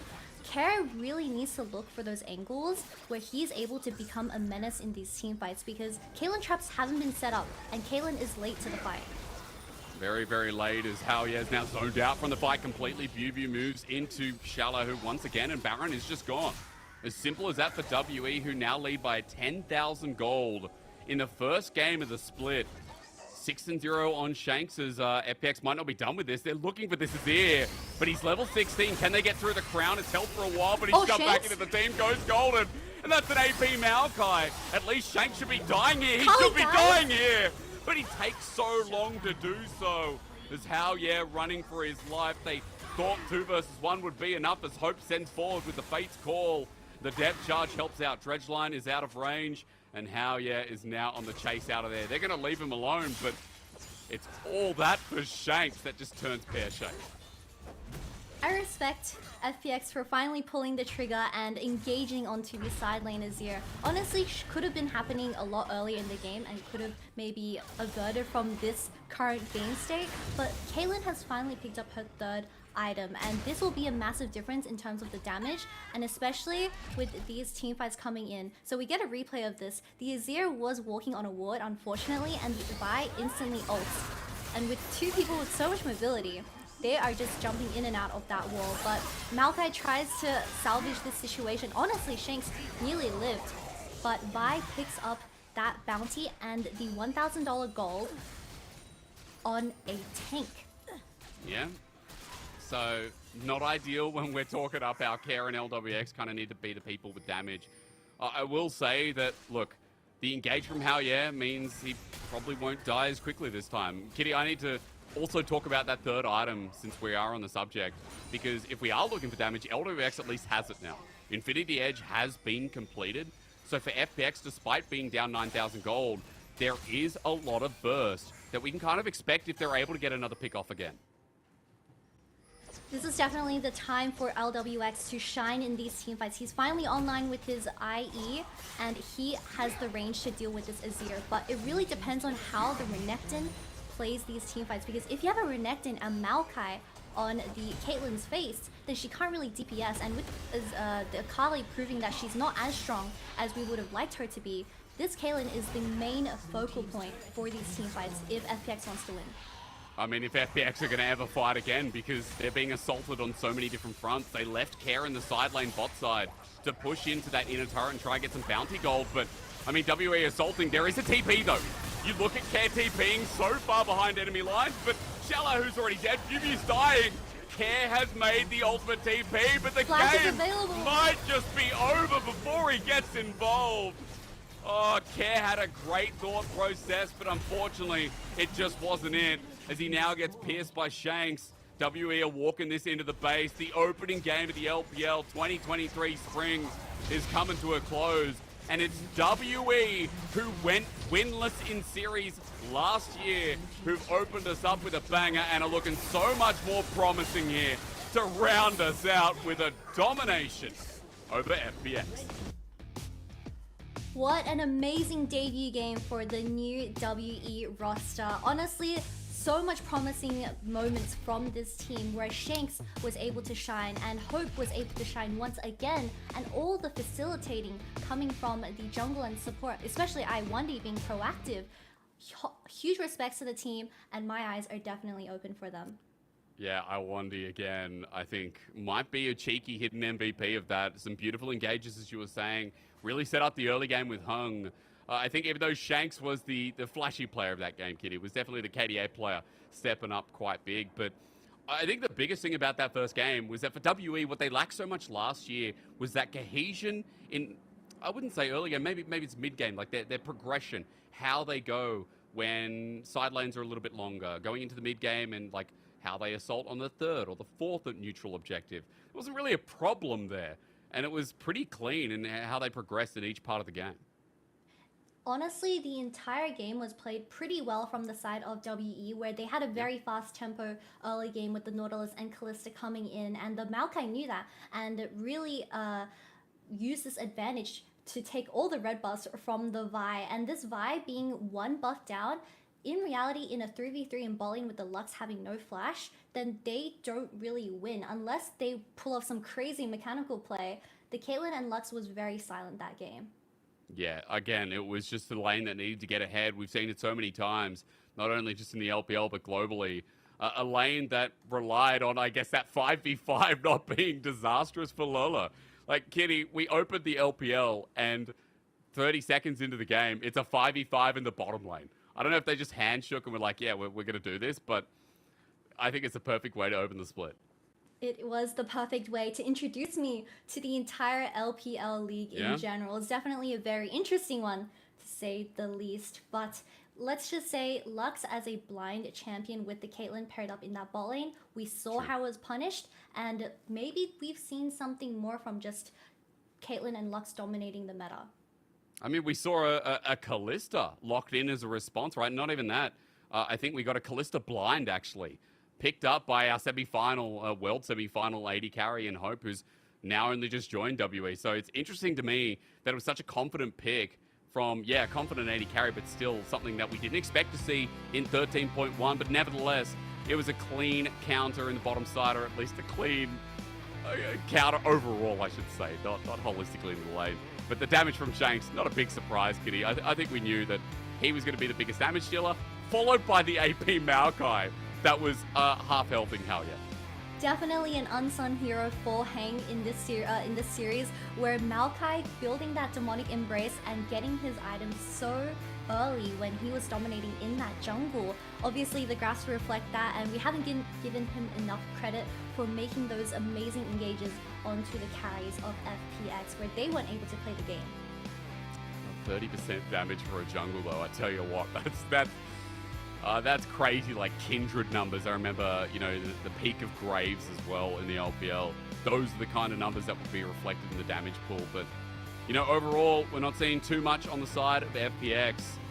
It's going to be interesting to see what happens game 2, Kitty, because we had strong picks from the preseason, like Cassante, like the Vi that was played in the Weibo Cup, and I'm spacing Demacia Cup as well, right? We had some pretty, what I'd call meta picks expected to come through, but it just kind of didn't work into WE's read, which was completely different as a composition. It was, and like I said, with the meta shifting towards more of these control mages, and with how Shanks showed off that Azir in that game, with so much damage being dealt, I'm honestly expecting more of just that, where the teams want to scale into the late game, but they really require a early game carry like the Kalista Nautilus in this instance to take them into that smooth mid game. And remember as well, like in the off season, we had plates getting buffed up, right? Like we know they're worth just that little bit more. So I think it's 15 or 20 gold or something like that. So there is a significance in the lane dominance as we saw, but we'll have to see what the adaptation looks like, because we're going to be thrown to a break. When we return, we'll see if FPX can fight back against WE in our opening series. Didn't even know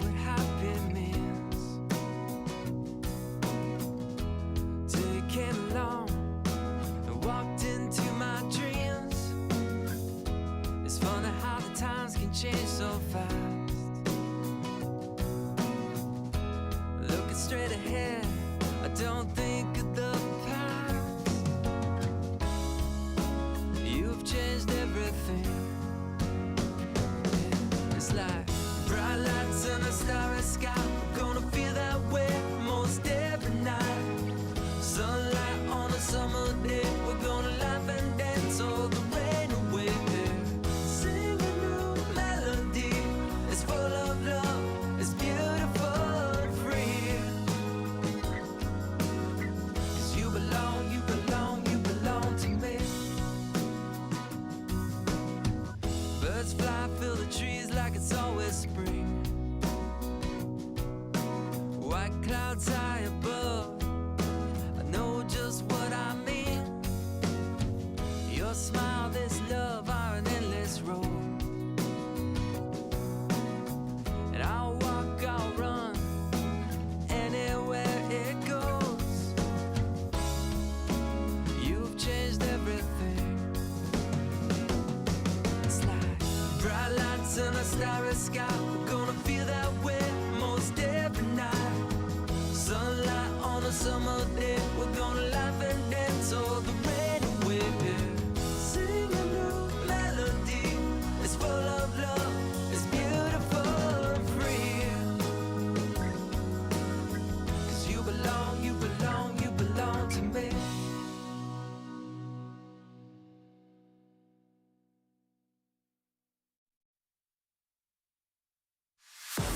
Tell me what you're dreaming of, waiting for your fate to come. There's another day of sacrifice. Are you never gonna try to fail? Never gonna stop the giving? Never gonna try to reach up for the stars? You gotta fight with all of your life.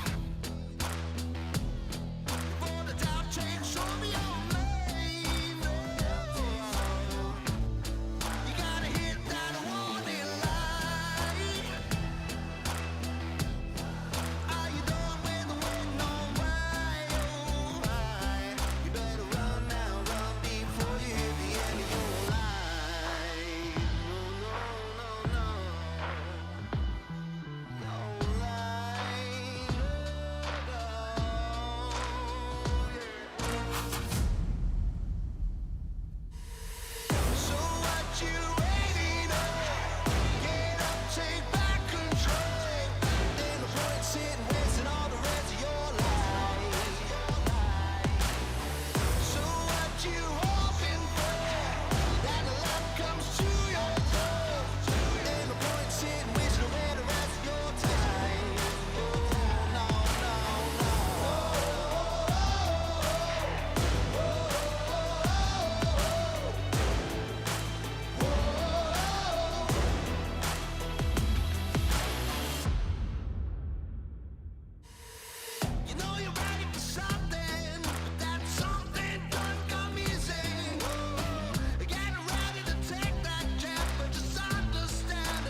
gonna stop to fail, and don't you ever stop to give in.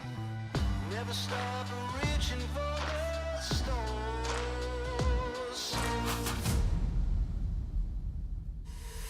So what you waiting on?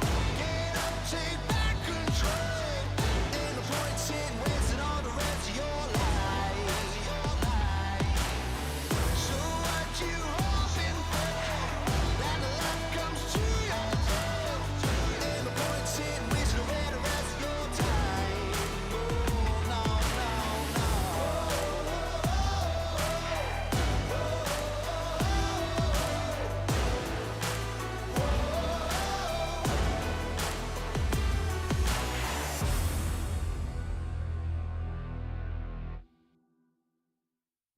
They're gonna know my name.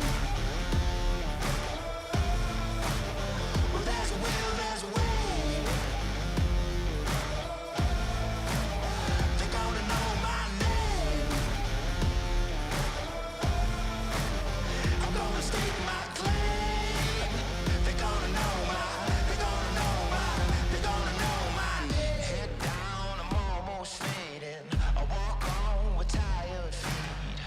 No time for hesitating. The world's coming after me. But I got no time to be bitter. No doubt I will succeed. I ain't got no faith in you. There's only one thing I believe. They're gonna know my name. Well, there's a will, there's a way. They're gonna know my name. I'm gonna stake my claim. They're gonna know they're gonna know they're gonna know my name. They're gonna know my name.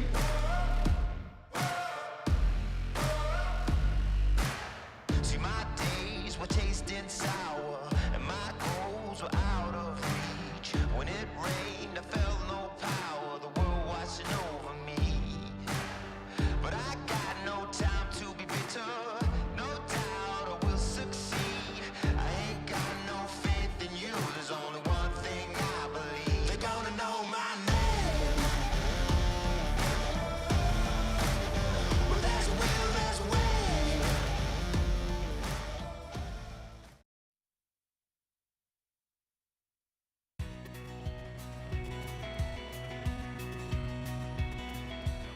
We're back. Of course, we're dealing with some technical issues. Apologize about that. But we are back here looking over Xi'an. My name's Sterix. I'm joined by Kitty here as we've just opened up with WE versus FPX, a matchup that in previous years you kind of think FPX would take it one-sided most of the time. However, FPX got absolutely slapped by WE, Kitty, in I think under 30 minutes in what was just a clinical game from start to finish. The slappening most definitely happened for game one. And honestly, Team WE came into this matchup being the underdogs up against Fun Plus, because Fun Plus has so many names like LWX and Care having such an amazing performance in the previous years. This was totally unexpected, and I really want to give props to Shanks, because I think Shanks in that game really shined on the Azir, where a bit of backstory about him is that he had a pretty underwhelming debut in 2021, and by 2021 summer split, he was able to be the person to be relied on by the team that would bring him, the entire team, to summer playoffs. But unfortunately, they fell short. And of course, despite the 0-16 record, like you kept saying in that game, the 0-16, now I know as well. But he remained the carry throughout all those games, and he really shined, and his potential showed in that game as well. And it was telling that he had been a little bit more solid in 2022. Still not a star mid laner, I'd call him, but he's someone who's growing. And we'll bring up MVP. Didn't quite hear that one. But I feel like, you know, you'd look across the roster of WE and you'd think, man, there's a lot of star players, but none other than who Kitty was talking about all game. 100% kill participation? No. He's 0-0-15 though, and he hit the majority of hooks that sent out. A beautiful game for Iwandi, debuting on WE, Kitty. 93% KP coming onto this Nautilus. Definitely was the playmaker for the first game of 2023. And this Nautilus, although he is the only champion that is still relevant in the... Oh, we are going back into Champ Select again. Take it away. Oh, no, never mind. It's okay. As you were saying, you know, you're looking at some of the narrative of this team, and I love that you're focusing in on Iwandi and part of the bottom lane. You know, LNG subbing in and out of Lumao and Iwandi last year. It felt like they didn't really know which direction to go, and I'm glad that Iwandi gets a starting spot. Now, Kitty, we need to look here because WE are on the blue side. I believe they have actually chosen blue side as they lost game number 1. This time around, we'll have to see, I guess, what they ban away, because it's a Galio instead. It's a Fiora in the first phase, but FPX are adapting themselves, and they're getting rid of the Vi. Kitty, that was the first pick in game 1. The Vi was indeed first picked for the side of FPX as their blind jungler, which gets taken off. I guess she did have the potential to make those insane picks and get that really nice force onto the carry. So just to deny that and avoid that from happening ever again, they take her off for game 2. Lucian gets banned right away straight again. And I think Lucian, this champion, is just going to be a pick or ban in this current meta, because in the ADC pool, Lucian and Caitlyn are the only 2 ADCs that have oppressive laning phases. Like Aphelios, we don't see him anymore. We don't see the scaling ADCs like Jinx. So this is a very expected ban coming out of FPX. Malphite gets taken away as well. These 2 previous junglers are off the plates, and I guess we can get into the damage carries maybe. I do want to see a bit of Viego. I want to see a bit of Bel'Veth. Oh, Zeri?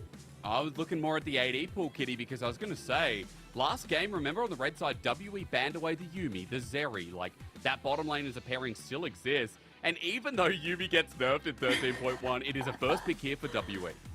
In reality, Yumi's Q only got nerfed a whopping 50 damage. I know she's unplayable 50. now. 50 is unplayable. I don't know why WE decided to lock in a blue one Yuumi, but here we go. Zeri gets locked in as a response to take away the Zeri from the Yuumi, the loving pair in bot lane, which we will never see again. Well, that's okay with me. Honestly, on other sides of the map, both of them been a pain so far, at least in solo queue. So on the other side, I'm more curious about the jungle response, Kitty, because the Wukong was locked in. The Poppy is going to be great so far against this Zeri and Wukong too. I was excited for the Viego hover, but like the Zeri being locked in, the Poppy was a great response to such mobile champions getting locked in from the side of FPX. Sivir is a really good scaling champion that does go even up against the Zeri and Lulu, and this ball lane, I mean this game for the next coming to game 2 will be completely different. It'll be a different pace. The 2 ball lanes have decided to lock in scaling champions, where I'm excited to see what top lane is going to do, because Cassante is still up and Fiora has been banned away, but Jax, we haven't seen a Jax yet. Yeah, you're right on the money, right? Because the new Jax, where he spins his not weapon lantern around, whatever you want to call it, you know, that's something that I'd see Shallow playing. That's something that I could see Bew playing as well. As this Renekton's already taken away, so we are still thinning his pool. But I truly wonder if, you know, we're going to get a Cassante ban here, or if they're just willing to shake hands and maybe pick up that new Jax as well. We'll have to wait and see, Kitty, because so far it's the Syndra once again taken away from Care. But with the Jace on the other side, I wonder if they're gearing up for a 4th pick blind up in the top side. The Jace and Renekton gets removed from the top lane pool. I'm assuming Jax will be banned out here from the side of WE, because he remains to be the only top laner that... I mean, Cassante is still available, but Jax does relatively okay into the Cassante because of his buff on the ultimate, where he's just tossing out so much damage. Cassante does get removed, and Jax is open hysterics. Oh, it is indeed. It's as you called it. I mean, you'd be right on the money again. So, please. Remember, new Jax, we would have a lot to talk about, and there we go. You get your wish. So we get new Jax here in game number 2. Against the Poppy, it's still going to be a hard game, but nevertheless, we'll have to see what Shallow can do in that solo lane, while Bew now has the option of a counter pick. And I'm kind of curious how it all comes together, because, Kitty, we have a really good team fighting comp so far. More engage, I feel like that's a good option. That is a good option. The Shanks goes back on to... I'm not too sure what they're going to pick for this champion just quite yet. Sylas can be flexible in these matchups. The Poppy realistically can go top to counter this Jax because of her ability to stop jumps, right? So this Sylas is also a very good flex, where Kennen will be locked in for the side of WE, and it's also a very good counter into the Jax. So although they let the Jax open, WE did their homework and they came into the game with a lot of counters. And Poppy, Kennen being locked in here, maybe Jax won't be able to do as well as we expect.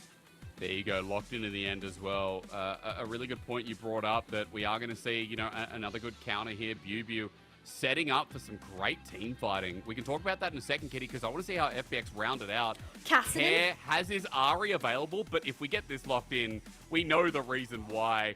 Oh This is plaguing League of Legends. No one likes this champion right now. The tier item is absolutely bonkers, and Cassidy on 2 items is just ridiculous, Kitty. So take it away. Talk me up. Yes, as we enter into patch 13.1, FPX had decided to pick 2 of the champions that are reviving back into the meta, where Cassidy gets locked in as a response to the Sylas, and this is because of the Roa and Seraph's changes. So Rod of the Ages did get some slight changes to where it's very popular for mages to build because they can definitely survive throughout the mid game and survive those very hard hitting team fights. Seraph's, on the other hand, the cost has been bumped up just a tiny bit, but with that shield or the guarantee of survivability on this Cassidy as well, he's not going to be dying, especially into 2 solo AP laners. But Kitty, I will say, Cassidy is going to have to watch out because there's a Sylas on the other side, and that means we're going to get Sylas with the Cassidy ult as well. So there's going to be a lot of hopping going across Summoner's Rift here in this game. Jax, Cassidy's, V, you know, Sylas as well, but more importantly, things like the Poppy, things like the Kennen as well with his flash ulti available. A lot of all in. And I'll be asking you some more questions, maybe more specifically about WE as we get in. But ladies and gentlemen, you know, welcome back again. It's been too long of an off-season as it always has been. And starting off with FPX WE is a bit of a scrap. It's like a warm-up, Kitty, because this series, a lot of people would come in and be like, oh yeah, whatever. Because they're waiting for the match that comes later on, which is BLG versus JDG, which is the debut of Ruler, and I guess the debut of the team that has been taking the off-season by storm in BLG. But I will say this one's worth sticking around for because WE showed us so much in the first game, and we're going to find out if they can break their curse from last split. 0-16 to a 1-0 start. That's something I'd be hyped up for WE fans across the world as we re-enter Summoner's Rift for our second game. We've swapped sides as well, and we've just completely swapped comps as Shakes is starting us off. LWX, good dodge with the Abscond of Duck. There was an issue there if Shanks landed on top of him, but thankfully he's not going to get locked in place. So WE already playing the aggressive game as we get back on the Rift. They're just as aggressive as game 1, but look at the team comp of WE. A complete 180 compared to their first team comp in game 1, where they were just going in for the kills and engaging on anything that's alive in their sides. But this time we have the Siva, we have the Yuumi, we have the Kennen. They're all very good scaling champions into the late game, but up against Cassidy, where he can also free scale because you don't have too much pressure in the early game, this can go either way. I think as well, it's important to note that on top of the Cassidy, side lane pressure there, Kitty. You know, the Jax in the side lane is still as dangerous as ever once he's got a couple of items. So I'll kind of be interested to see how FPX can play through that with the Zeri Lulu combination as well. Still definitely on the list of scaling. So for WE, Kitty, walk me through a little bit of how their comp operates here in this early game and where you want to see Hung go. You know what? You don't have time. Yeah, he's going there, right there. Hits the Gromp though, looking for the steal instead. But the smite comes through. It was Hauye who picked that up, so he gets a bit of a heal. Hung, though, still taking the engage. But the problem is, Hauye, as he flashes the Hammer Shock, has Conqueror up and running. The flash! Oh! Hung is a genius and an absolute Chad for first blood. 100 for style points. That was so well played from Hung, and the entire engage just seemed like, the entire invade, sorry, just seemed so perfectly planned out by the side of WE, and that is just, Hung has been impressing me. Even with the Maokai game from game 1, he is someone that I'm looking out for. He literally just soloed out the enemy jungler, who, by the way, was on the LDL championship team. People don't understand, this team won the LDL, the secondary division of LPL. As Kitty, we watched this again, and Hung didn't actually get Hauye, he got the Gromp. He didn't get Hao yet, and he didn't get. Unfortunately, this Wukong had a blue buff while the Poppy had a red buff, and just the combat stats and the health regen from this red. Nice flash coming out of Wukong to dodge the second Q, but this flash E is just insane from Poppy. A really nice combo, getting first blood as BLG meets with Hao Ye up in the top side. BLG gives him a nice little smack as he runs, but just forcing him out as the wave shoves into turret. So it could be a really nice setup here for Xiaolahu, as another wave is on the way as well. A good wave state up in this top lane, Kitty, maybe a place for Hao Ye to play through up in this early game. Most definitely, and I can tell already that the top lane matchup will be the focal point for this game. We have the Kennen into Jax, while the bot lane is a complete 180 compared to game 1, where they're just scaling until 30 minutes. This Jax wants to do a lot, wants to my have the God. resources. What's happening? Again? I mean, this team loves abuse in the jungle. Hao Ye forced out, at least he doesn't lose his camp. But meanwhile, the roam from BLG, a level 3 Kennen, just to do some damage on Care. And Care has the flash because of it, Kitty. So summon her down for the Kassadin. A really good roam coming out of BLG. He doesn't lose any minions, so he timed that perfectly, and he gets the flash on top of that from Care. So this is going to be a very good angle for Hung to follow up with this flash being burnt, and maybe they can punish this Kassadin before he hits that level 6 and starts dominating these team fights. Hung loves red. Let's be real. Oh Two no! games in a row now. It's the red invade. He got it. Hung just stole away a red from Hao Ye yet again. And I mean, this jungler's on the opposite side of the rift. Hung moves on out. Smooth Criminal now going back to his camps that are going to be respawning up towards that bottom side. Kitty, not going to have a CS lead, but with the kill lead, definitely going to have a lot of gold to go back on here when Hung finally returns to base. That is definitely the case, but bringing it back to the top lane, like I said, they have the Yodel synergy already, but Kennen is in a counter matchup for this Jax, where he will be able to solo this Jax until a certain point into the game. I believe it's 2 items on the Jax before he starts being unbeatable in that side lane. Silas, he's a champion that does well in the mid lane skirmishes or the mid game skirmishes, but he can't answer this Jax, and so does Kennen, unless he gets those cheeky flanks. Oh, he's going to be dove now, though. I mean, Xiaolahu, not level 6, no Master at Arms. Hung starts up the camp. Lola.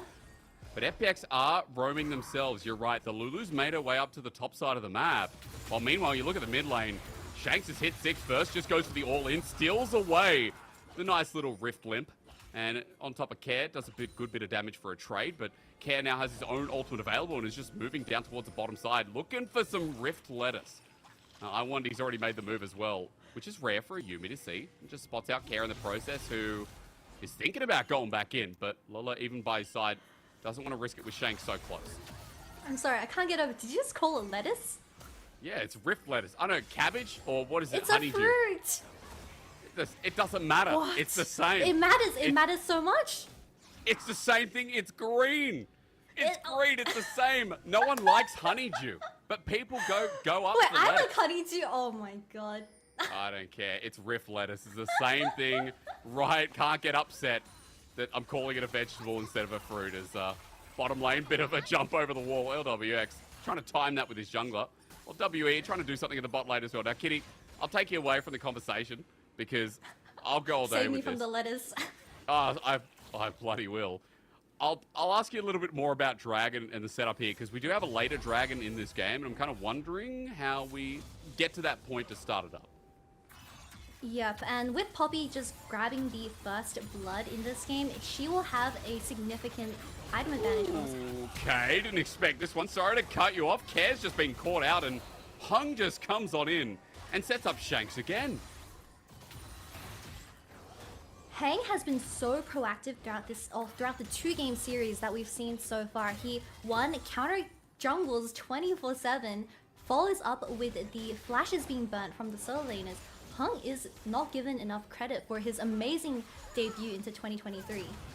That's an Ignite put. Lightning crash out onto Iwandi. The Yuumi can't remount until now. The Ignite doesn't tick over, and Iwandi survives, and that's everything burnt by FPX to try and kill this Yuumi. Getting a bit desperate in the bottom lane, trying to find a window. We see Hell yeah, starting the Rift Herald over here, but no one has been touching this dragon because both teams want to aim to get to the point of, I believe, like 28-30 minutes where 3 items are online for all carries. But what is Shanks doing? He's making his way through Fog no, of Shanks. War, trying to get an angle. You're right, it is Shanks coming through on the Silas here. On the Hunt's been popped. LWX, though, smooth move over the wall to get on out. While the rest of FPX absorb that pressure bot side, they're able to get the Herald up in the top side here, Kitty, near spawn. A good attempt from Shanks as we saw that Wukong was starting the Herald on Vision, but unfortunately they just weren't there in time. This dragon is going to be the next thing that is on and available for the map, but Hung... Again, behind enemy lines. Hung just loves invading. Misses the ulti, though, which is going to cost him. As he looks for the shove into the wall, the Hammer Shock doesn't find the second proc, and LWX just walks away. But now the bot side completely open for plates here for WE. Like I was saying, bringing it back to the Dragon conversation, none of these teams want the Dragon Soul Point to be early in the game because they want to drag it out as long as they can. Because with the mages coming back into meta, that also means 40-minute average games are coming back to bless us, Hysterics. True. I mean, look, we're looking at a Kassadin right now. Might not be having the best early game start, but you're right, games could actually just get longer as a result. As Care's just trying to scale up and get towards that point. Howya now hovering around this mid lane a little bit, just clearing out the camps. I'm going to wonder where he puts that Herald down, Kitty, because that might be the attempt to try and pick up the first dragon here and add pressure to one of these side lanes. Or even mid, I guess. You could drop it down and get this Kassadin a little bit of extra gold. Most definitely. Honestly, I'm looking at this top lane matchup, and this Jax hasn't been doing as bad as expected in a counter matchup. We did see BLG roaming towards the mid lane and got that Kassadin flash that one time, but he is not significantly down in CS where all the carries of FPX are comfortably scaling so far, although being two kills down. It's definitely a better early start, isn't it? You know, when we don't have the 5v5 invade, it feels like the game is a little bit more straightforward for people like Lilla, who hasn't died yet and is, as you said, comfortably scaling alongside LWX. But Hope is quite ahead in CS for the time being. You look at the bottom side, Wave's shoving in, but it's close to 10 CS in the lead there for the Sivir, while mid is the same. Shanks is holding up a CS lead, even if it's only by about 7 or 8 at the moment. Bubu, we mentioned before, doing quite well up against this Jax. So right now, WE are holding on to 1,200 of a gold lead at the 11-minute mark. And still just waiting to see if they can push it any further as Howya is heading up to this top side. And Bubu has to be careful. The wave is in a bad spot for him. And Howya's ready to go in. The counter-strike's there. The ulti's popped out. The Master at Arms is already through. But Bubu flashes away in the nick of time. Really clean flash coming out of BLG and avoiding the Wukong ult. But now he doesn't have that flash available for the dragon fight, which will be the next focus of this game. And I just wanted to say, Howya got a very nice revenge counter jungle on that blue buff. So Heng walked away from that topside jungle with no buffs in hand. So good for you. True, finally getting something back against the Poppies. It's just been a nuisance this whole series so far. It is nice when you're the enemy jungler who's just been abused. And look, even taking his own red buff, that's a change in the right direction at the very least. And getting the flash up in the top side too. Maybe the ability to try and kill Bubu is... Gets a good stun up there. Ultimate's still available, but again, that flash means he can't really follow up so far. Shallow doesn't have Master at Arms though, Kitty, so I feel like we're going to watch this one with bated breath. Guess who's back? Again? Yeah, he's coming right back in. Slicing Maelstrom there. We'll find the stun up. Howya's timing just not great. Has to burn the flash, but at the very least, the kill goes down to this Wukong, who has the Herald timing out just about now, so timing is perfect. LWX has to cleanse the lightning crash down. The wild growth flash from Lurla to help his AD carry is so close to still dying. But LWX now wants to re-engage. The Boomerang Blade hits only the tip, and Care comes on in. The flash there on Hope. Kassadin close to getting himself a kill. We look away. Why? That's because Hope survives in the end while Dragon goes down. WE's AD stays standing while the top side can't say the same. What an aggressive play coming out of WE's ball lane. Although currently on the Sivir and Yuumi, they're still giving off the Kalista and Nautilus energy from the previous game, forcing LWX off his tier 1 tower, and the experience from the wave where Lilla has been absent in this bot lane twice now, and I can only assume that's because he's getting traded really badly where he's forced to back. And LWX is just soloing bot lane in those instances where Hope tried to engage onto him, luckily survives by the Kassadin, like a slimmer of health, and Kassadin burns Flash once again, getting nothing. Oh, but meanwhile on our screen, I mean, BLG just hopping down on turret plating. That, by the way, is an on-hit cannon up in the top side. We do have a recurve bow with a Vapor Acceptor, so Blade of the Ruined King, yep, has just been completed. That is like the shy level of build. However, without criticizing it, I have to say, we're in a brand new meta, so Kitty, I'm kind of interested because we do have ourselves a health stacker in the Jax as well as that Wukong, so it's going to do quite a bit here if he's able to duel him out. So BB went a really interesting approach when it comes to the item build. He starts off with a bulk, and that's because the Kassadin was locked in as a response to these two solo lane AP champions, where if he just goes AP like default, then no one's going to be able to kill this Kassadin because Sivir is such a short-range AD carry. The second Kassadin looks at the Sivir, she might realistically be dead even with the Yuumi. I feel like it's going to be an important thing to note that how that build affects the game. You know, we are going to start seeing it pretty soon because we haven't seen a big fight yet, but Kitty, as you said, this game feels like it is ideal for people who want to delay it, i.e. some of these both teams late game carries. As I want to point out, Care has just hit level 11. Worth noting because the Rod of Ages is now stacking, and level 11 is, again, second level of the ulti as Hell Yeah comes in with the Cyclone. We look at this Herald fight that's just turning up. Care now looking for targets in the back line. Remember that next level of ulti is coming out huge as Hung's going to feel the brunt of it. Run away with the Force Pulse, and the first kill, maybe of many, coming over to Care, but he's not done yet. BLG locked up against the turret, and the Kassadin smells a free kill. All it takes is a minion wave coming through as BLG doesn't have the ulti. He burnt it before. Hell Yeah takes the kill, but nevertheless, an assist, a turret, and gold for FPX in this game too to equalize. Poor BLG just waiting out his inevitable death under tier 1 tower. But really good things coming out from the side of FPX as Kassadin picks up a lot of gold from the Herald fight. Although Herald didn't get taken because it is despawning. Oh, it is not despawning, sorry. Lightning crashed out though. Look, for one in the bot lane. Is the TP going to come in time? Shank's so close to killing LWX! Shallow, the hero! And LWX almost died to the turret, but thank God for the level up healing of coup de grace. Excuse me, you know what I'm talking about. Kitty, that was just impact from Shallow. LWX runs away with murder once again, but amazing TV coming out of Xiaolao, who he just saved LWX by the nick of time, and Shanks is feeling very depressed at this current moment because Zeri is just getting away with crime. But this Jax has been scaling relatively well into this game, and I'm very interested in seeing how he'll adapt into the late game because Sylas hasn't been doing too much. True. It's been laning phase or maybe some roams coming down. I mean, an attempt from Shanks was still good, but every time FPX get a resource on the map, the game goes on with this Kassadin. Yeah, we do. As this was pretty close. So really good engage coming out of Sylas. Huge sidesteps coming out of LWX. Didn't dodge the Everfrost, but look how close this stun was for LWX. Final sidestep on the Q, and he gets away. And he lives from the Triumph. This is insane. Yep. Thank you for the correction. Calculated. Coup de grace, very different from Triumph, but you're right. The Triumph that saves the day is Shanks down to 1v2.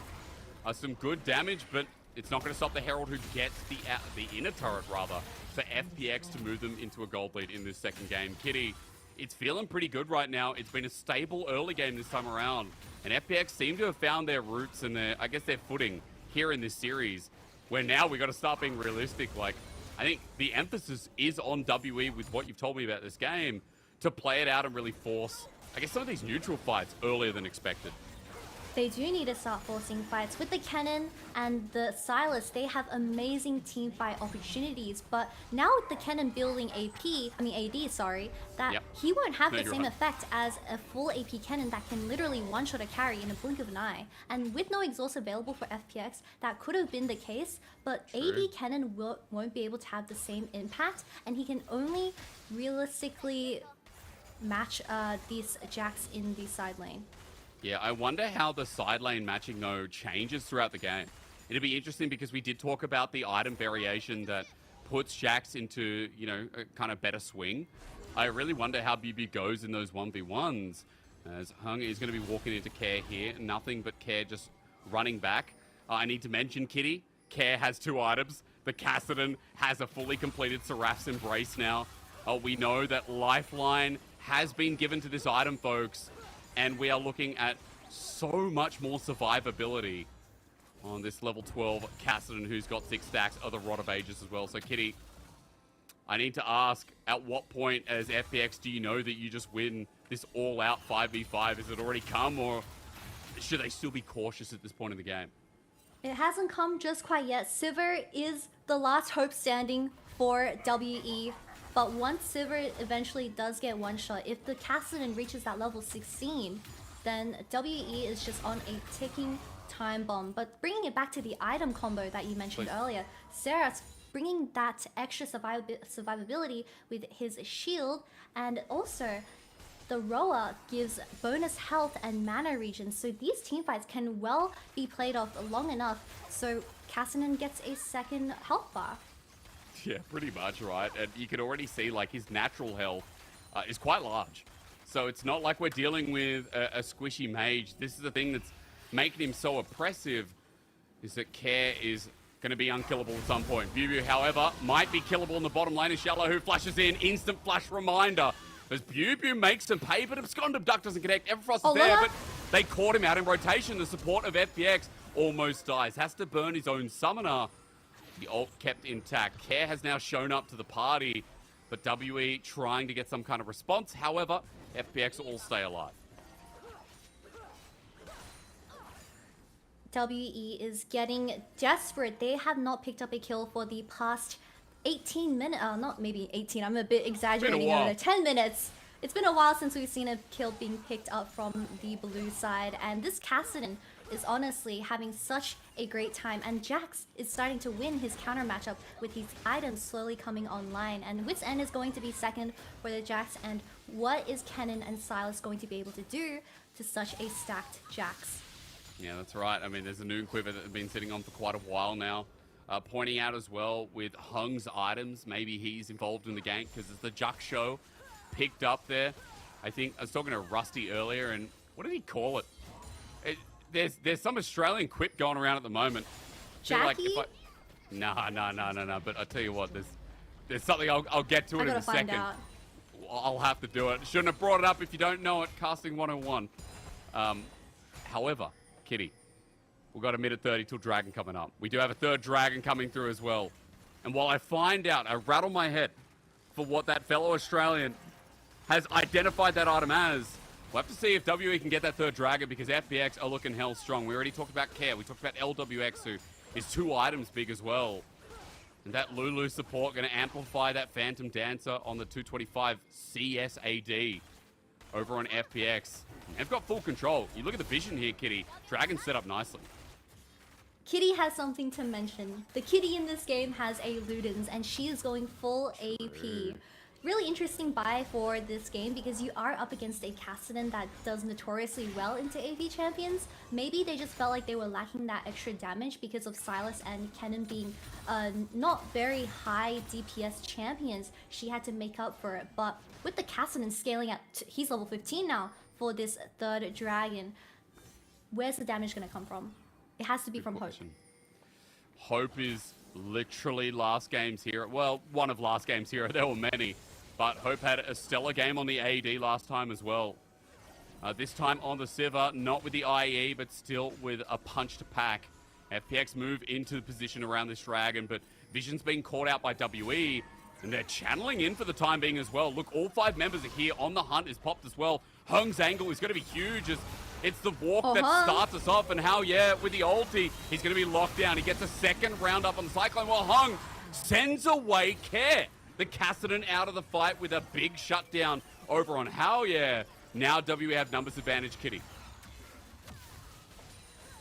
I could see what Hung was trying to do in that team fight. He was going for the wide flank angle, but he was getting melted by the Zeri, who was on 2 items. And the Wukong went in up against 5 members when FPX was a bit disjointed for that team fight. So now they're doing a 4v5. Well, you've got about 10 more seconds to go as WE look to channel on in. LWX, Shallow, who both out with their escape. But Dragon starts off. This would be soul point here for WE. And a Hextech soul for this team. Maybe change things as Care has caught out Hung. The level 15 Cassidy can't get in the ring though. As the Poppy needs to get in towards Dragon to get the smite down. At 2,000, it's going back up. It's resetting while Shallow, who decides to bring the Master at Arms back into it. Care jumps on in. FPX start obliterating. And LWX buys a space. And Shanks tries to get out of there with a flash. But Care's following suit. Golden in the nick of time as Cassidy continues to leap forward. Cares at max stacks and no cares in the world for the mid laner with a triple denied the quadra. FPX are back in the game, or should I say series. Beautiful team fight for the side of FPX, and they finally reached that point where the Dragon soul point has been denied. Oh, Oh no. hot damn. Unofficial quadra, a full-blown ace. And you're right, the soul denied, and now, Kitty, I think the Baron has just gone to. Get a quick replay of this. Look at Care in this team fight. He gets a beautiful flank, a 3-man stomp onto the carries of WE with this flash ulti, while Xiaohu is pressuring so much the attention of WE that they don't notice that they're dying to a level 15 Cassidy. And look at the level difference between these players. This Cassidy is becoming unstoppable. I think he was at level 11. We got to that point. We got to the 2-item mark. It's a quadra kill unofficially, by the way, with the Zhonya's Hourglass completed pretty much flat out from that last fight. Cassidy, by the way, if anyone's got a clock out there, we are up to the 16 point. We've hit the mark, and Care means business. On top of that, Kitty, we're going to get to the the 3-item mark for LWX very shortly. We've hit the Wits End mark for Xiaolahu. Everything's coming together nicely for FPX. Yeah, a big level mark, right? Level 16 online for Care on this Cassidy, and everyone else on WE has not exceeded level 14. And Kennen, being the only person this ahead in XP, has gone AD, where he hasn't had enough time to really chuck out those orders and DPS the Jax down, because this Cassidy, 3 items online, get those ultis stacked up, they're gonna die in a second. I mean, he's not even being matched right now by that AD cannon, right? Pushing up in the top side while FPX are destroying these inner turrets. On the hunt has to be popped by Hope because he's scared of Care jumping on his face. And just like that, 2 turrets gone while BuBu will be able to trade. But a trade at this point in a negative fashion, not going to do too much for WE here, Kitty. So FPX move up to a 6,000 gold lead. And now the side lane's so elongated with this Baron buff at work. WE just on the defense. WE's worst nightmare has come true. Cassidy has hit level 16, and the Jax is unbeatable in that matchup in a 1v1. So Jax lived relatively well throughout the entire game up until this point. 0 deaths for Xiaolahu. This is insane in a counter matchup. Even with the Kennen going 80 to specifically counter, I guess to counter the Cassidy, this Kennen cannot go with Counter-Strike. Oh god, wrong time. Oh, Hope is not what he has. That was just hard to witness. And now in a 2v1, Care, he's going in still, but the Zhonya's Hourglass is there. Remember, Hung has that protein shake. Thank you, Rusty, for the name. As we look towards that backline, it's LWX and Xiaolahu trying to get involved. BuBu has to flash away. All he can do is auto-attack at the small range that Kennen has. Yeah, Juck Show the Protean. Again, protein shake. Rusty, you're an absolute genius. Thank you for saving me before. It just hasn't been seen that much, hasn't been used as an initiating factor to really absorb any of the damage here, Kitty. And FPX are just getting free team fights over and over again. Now they're going to get a free base too. Jacksho has definitely been. I'm gonna get brainwashed and call it Jacksho protein shake. I believe it's what you Yeah. said. Yeah. Yeah, okay. hell yeah it is. Really good start to day one. If I ever do it, I'm so sorry. But shout out to Rusty. Love ya, buddy. This game state is looking so doomed for WE. No damage coming out of the Silas as he has built a Everfrost with Zhonya's and leading into a Banshee's Veil. Full defense on this Silas because he can't survive the Cassidon's burst. And with that on top, the cannon is a full AD cannon. If we take a look at the replay, Salaho engages straight away and he just Yikes. gets shredded. That answers that question, doesn't it, Kitty? Remember when we were like, well, I asked you, I wonder how the 1v1 looks different. It still looks pretty rough. Shallow, who just bops him on the head, new Master at Arms. And remember, folks, we didn't tell you about new Jax, but if you haven't seen, when the ult goes off, he gets his passive, his ult passive, every 2 strikes instead of 3. So it's hit bop, hit bop. It's a great thing to watch, especially with the damage that comes out. Already the 1v1's not looking great, and I will say, BB versus LWX, I think this cannon just can't 1v1 anyone. He didn't even need the Lulu as Everfrost is nicely dodged. LWX with the fancy footwork now flashed on, but here comes Hao Ye to bring the situation, but Hung sends him out. Keeper's verdict through as LWX is flashed into nothing. It's no stun from the Poppy, and now that Care's arrived, it's FPX who are going to bring us to a game number 3. Pack it in, take it through, a quadra kill in their first series. Care with a great revisit after game 1 was so cut and dry. This one was a stomp as well as FPX get their first game win of the split. Definitely an amazing game coming out of Care, and I believe 4 people used Zhonya's at the last second of the Nexus exploding, so they didn't even need to use the Zhonya's for that last fight, and just how strong of those solo laners for FPX really determined the fights in the end. Yeah, oh god, the game that should have been maybe a little bit more competitive after Hung got those early invades, right? It just kind of came crashing down, and Kitty, I'm trying to remember back what actually set this game up, and I think you and I were talking in the first 15 minutes that FPX weren't really threatened, right? There wasn't this great advantage building. About 1,500 gold lead at the max, but FPX kept picking up these heralds, delayed the dragon, got to a point where all these lanes were fine, not threatened, and could scale up quite nicely towards mid-late game.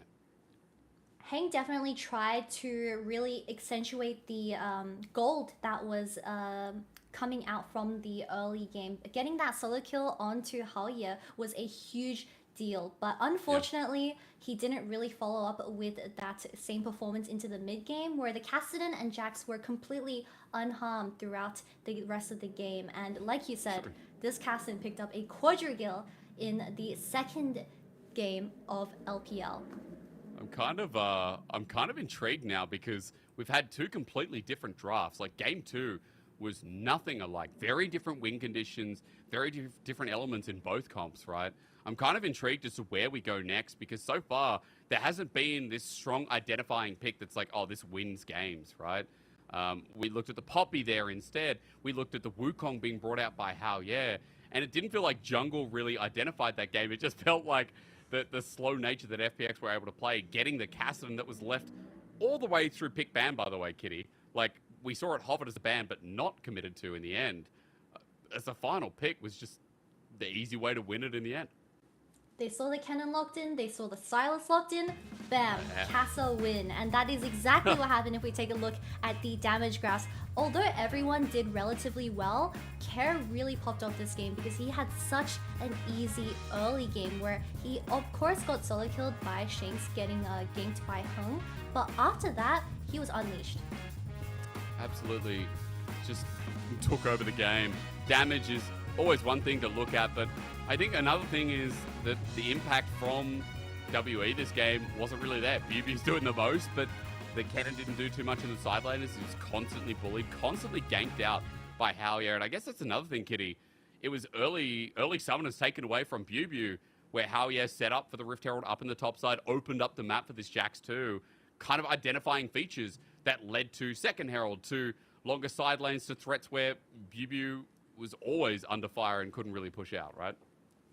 Yeah, BB was definitely being played towards in those side lanes, and respects to Halia for playing towards a losing matchup in that top lane. He was really trying to get Jax out of the early laning phase where he suffers the most, and like I said, once he hits those 2 item spikes, the Kennen can't really deal with this Jax in the side lane, and because the Kennen went AD as a response to the Kassadin being locked in, you can't hit through the counter-strike, and that's even a worse scenario for the Kennen. You saw him team fighting at the bottom side in that dragon. He's just autoing away and he's doing damage, but it's not the same as that slicing maelstrom, that full AP cannon that we know in a world with a Sivir, with a Silas for setup, with the Yuumi ultimate as well, that we know the impact of AP cannons. However, it was an attempt from Bubu. It was still a build nevertheless. And I think we're going to see Bubu play something completely different for game number 3. Kitty, I'm still waiting for word to go towards that break because at the moment we are having technical difficulties, folks, so I apologize. However, for the time being, give me your 2 cents on, kind of picks that you think need to be banned away. Is it just Kassadin at the top of the list and then something else?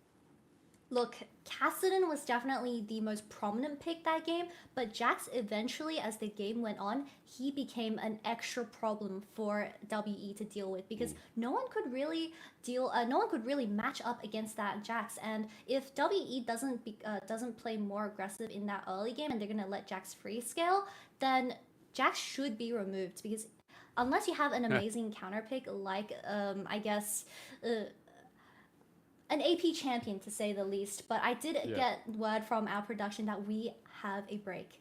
Let's go. Well, that means we go to a game 3 quicker, Kitty. So we're going to throw to it, and ladies and gentlemen, when we return, find out who wins our first LPL best of 3 of the year right after this.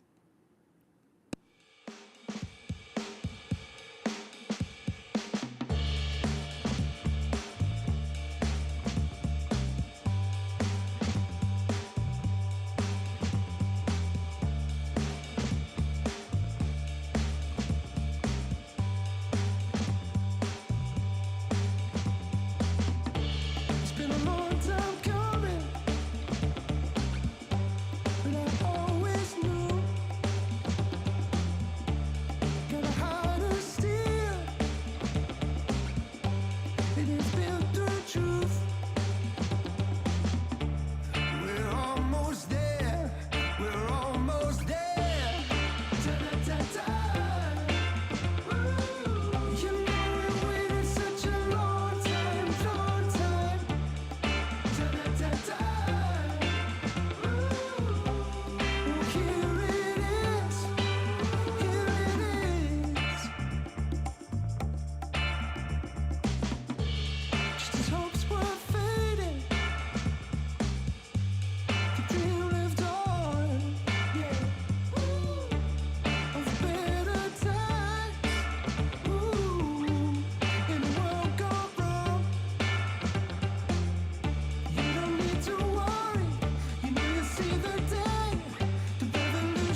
So I'll scream out right now. I won't lay down, lay down. So I'll scream out right now. I won't lay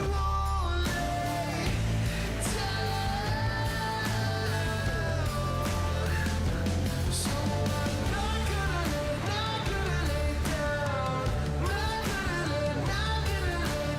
Not gonna lay down. Not gonna lay down. Whoa,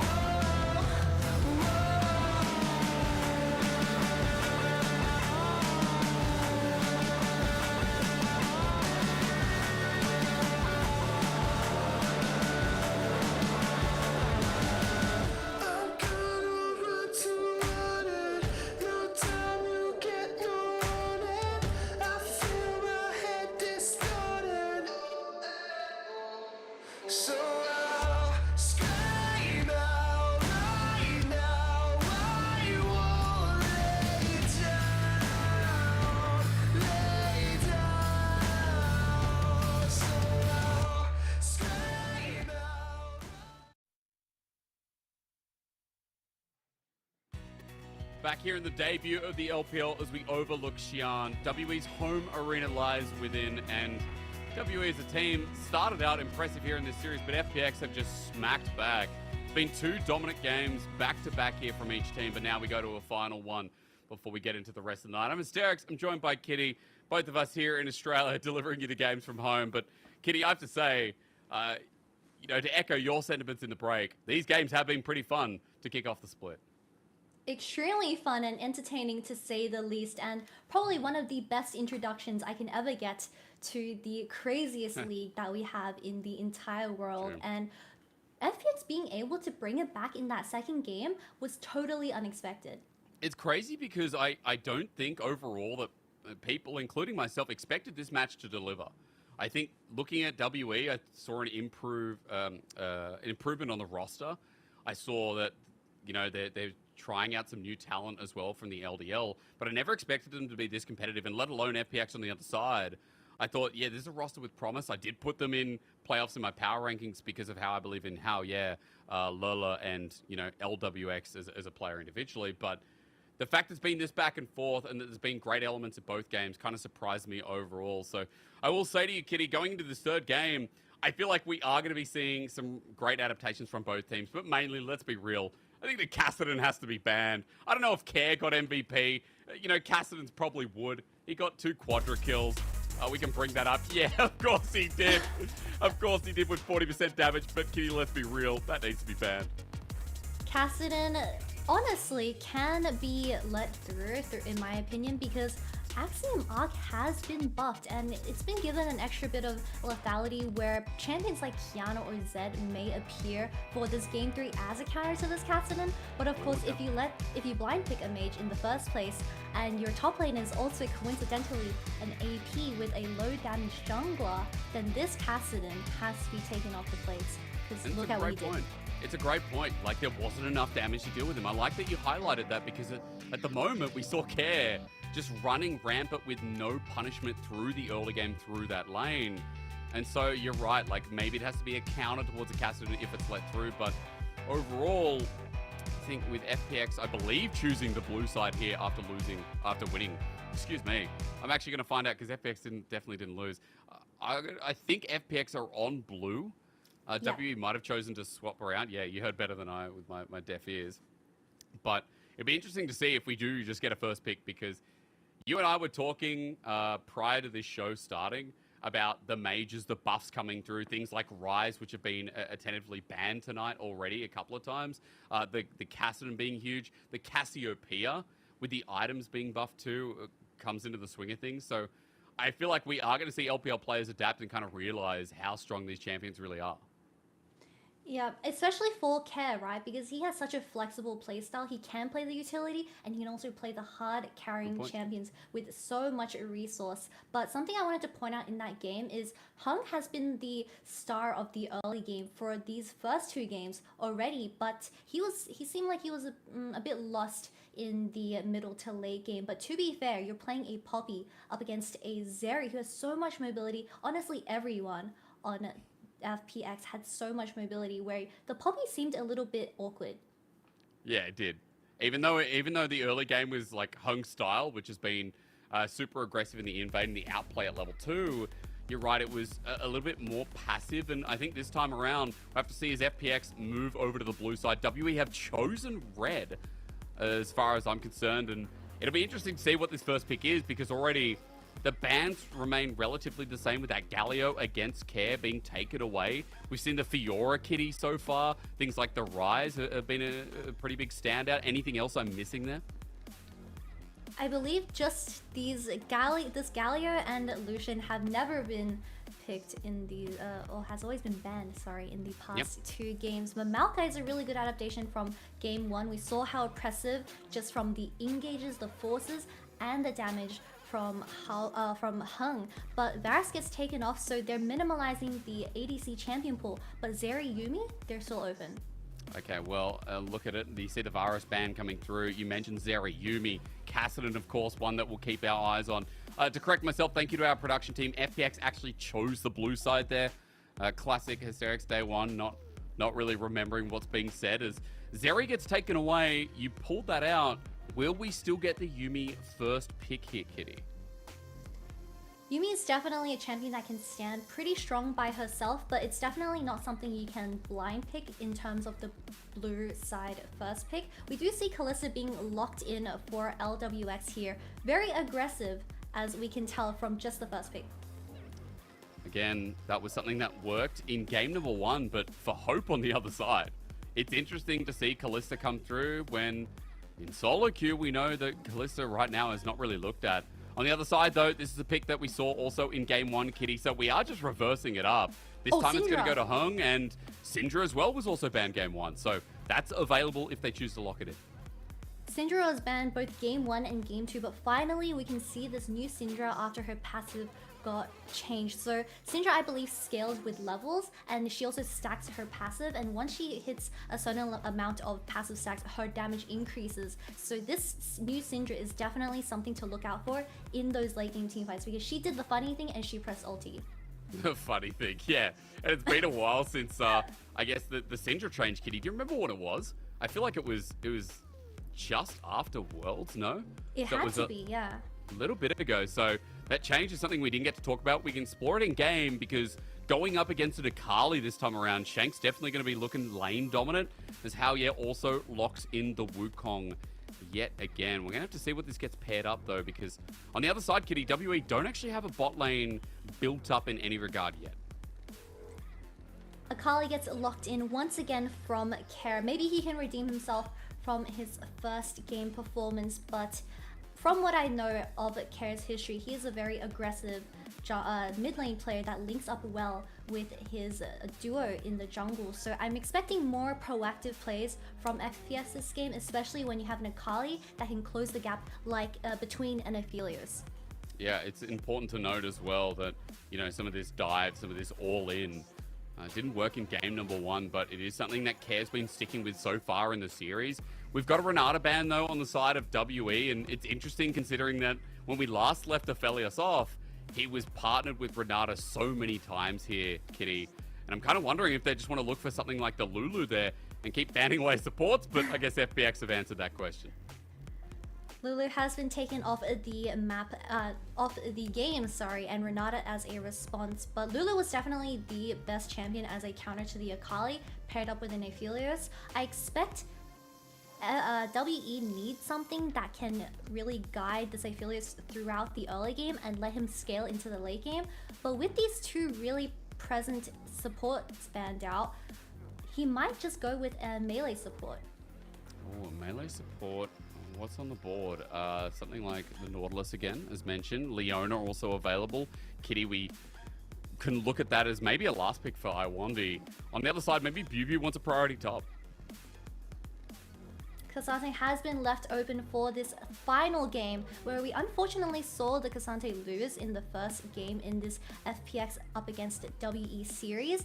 We did see him do great things. He wasn't dying for the majority of the game, but just this time WE has the damage to make up for his tankiness. Yeah, it could be through something like the Gwen, right? I mean, this is a pick that Shala, who played so much of last year, it'd be interesting to see, especially since we do have another AP solo laner in care already there. But this is a personal favorite. More of a niche here for the top laner of FPX, and Gwen is locked in. I just love this series. We've pretty much seen completely different comps, but even just so many random picks I didn't think we'd be talking about in 13.1. Maybe this is one of them too. A little Donga has been hovered for Lila. Lila on the Donga? Yes, it is. Let's follow in the steps of the world champion, I guess, as well. It's been huge, Kitty. We've got to support Donga. On the other side, what is the support for Iwandi? No way. They're laughing that about can stay in kickoff event. No, please, no. I mean, honestly, would love to see it, but let's be real. Iwandi has been great on the engaged support so far, and maybe this is a little bit more straightforward. But no, Soraka? Okay, this is just a very different bottom lane. This is a very different bottom lane. Well, with the Heimerdinger being single-handedly being meta and introduced to 13.1 by Beryl at Worlds, Ashe support is also something we've been seeing kind of floating up back into the meta, where they're just both disgustingly annoying in lane and team fights, and they do so much damage. But like Iwandi has locked in the Soraka, she will do relatively well into a Heimerdinger lane, because Heimerdinger is a traditional counter to those melee supports like the Nautilus. Leona has some leeway, she doesn't have a hook, but Heimerdinger is such an impressive laner. Soraka maybe can deal with that and scale into the late game with Aphelios. Yeah, it'll be interesting because, again, Aphelios definitely the scaling out of the two ADs, right? As we round out this series with, once again, a pretty unique composition.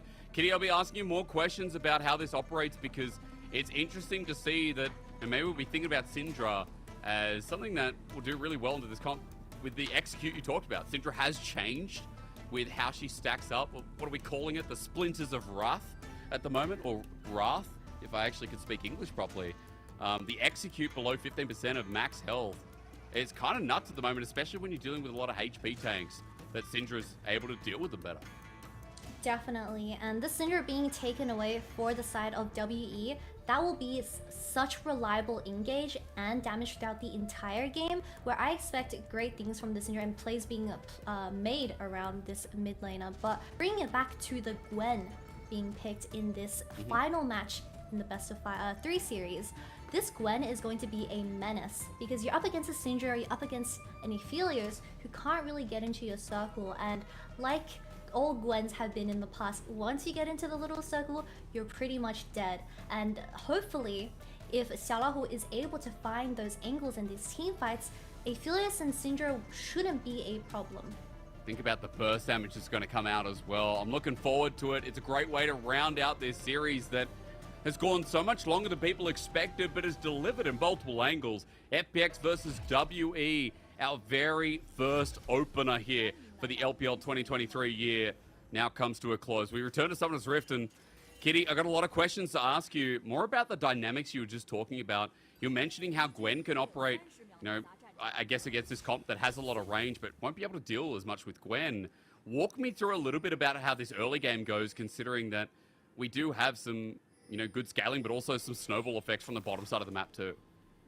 This Heimerdinger realistically should be placing his turrets first thing into the game, which we already see Lila doing in the bottom brush, where that will gain automatic lane presence for the side of FPX, and through that, Halia can perhaps invade on his side for the first time throughout this best of 3 series, and we can find a lead from that angle. Okay, so playing through bot in the early game, I like that. Relying on the Heimerdinger as well, that we've all seen at Worlds. On the other side, seeing that Syndra finally debut after 2 bans in a row at the start of the series, feels kind of nice to, you know, see Shanks on it, when I think Shanks has been pretty well as a performing mid laner. Game number 2 was not as great outside the lane, but we know that game 1 is here, Kitty. was clean as anything. So high expectations here for his final game of the series. Very anticipated indeed. And this Soraka was an interesting pick to say the least, because we don't genuinely see a lot of Soraka out of all the enchanters that you can pick out of the pool. But since Heimerdinger has so much poke and this Kalista can freely walk up to chuck an E or a Q, then this Soraka always has the sustain to heal the Feelies back where they can safely farm under tower. You're looking at the late game, as you said, you know, maybe it's about how WE's bottom lane progresses forward. Junglers are starting on the top side of the map, so it is going to be a bot side focus, as you mentioned, but right now LWX and Lola about to hit level 2 off this minion. They've got the push in, they've got the stun as well, even under turret. Iwandi taking down to half HP, luckily able to get a Q down to heal back up, but that's the lane dominance we expected and talked about to open up this game. Taking a look at this top lane matchup, we have the Gwen as a counterpick to the blind Cassante. Gwen relatively does well into these things. Oh! It doesn't Way have too close to flash, it is comfort. Ghost. Yeah, but it's not a good start. Now, what were you saying about the top lane matchup? Is, We can't say about it. We can't because it's mid now. Care's got the Shuriken flip, but isn't going to take it as he sees the jungler. Meanwhile, we look at action on the bottom side. Hope has to flash away because the plasma grenade from Lola on this Heimerdinger just lands too close. Hope down with the summoner immediately. Heal even burn from Iwandi to boot.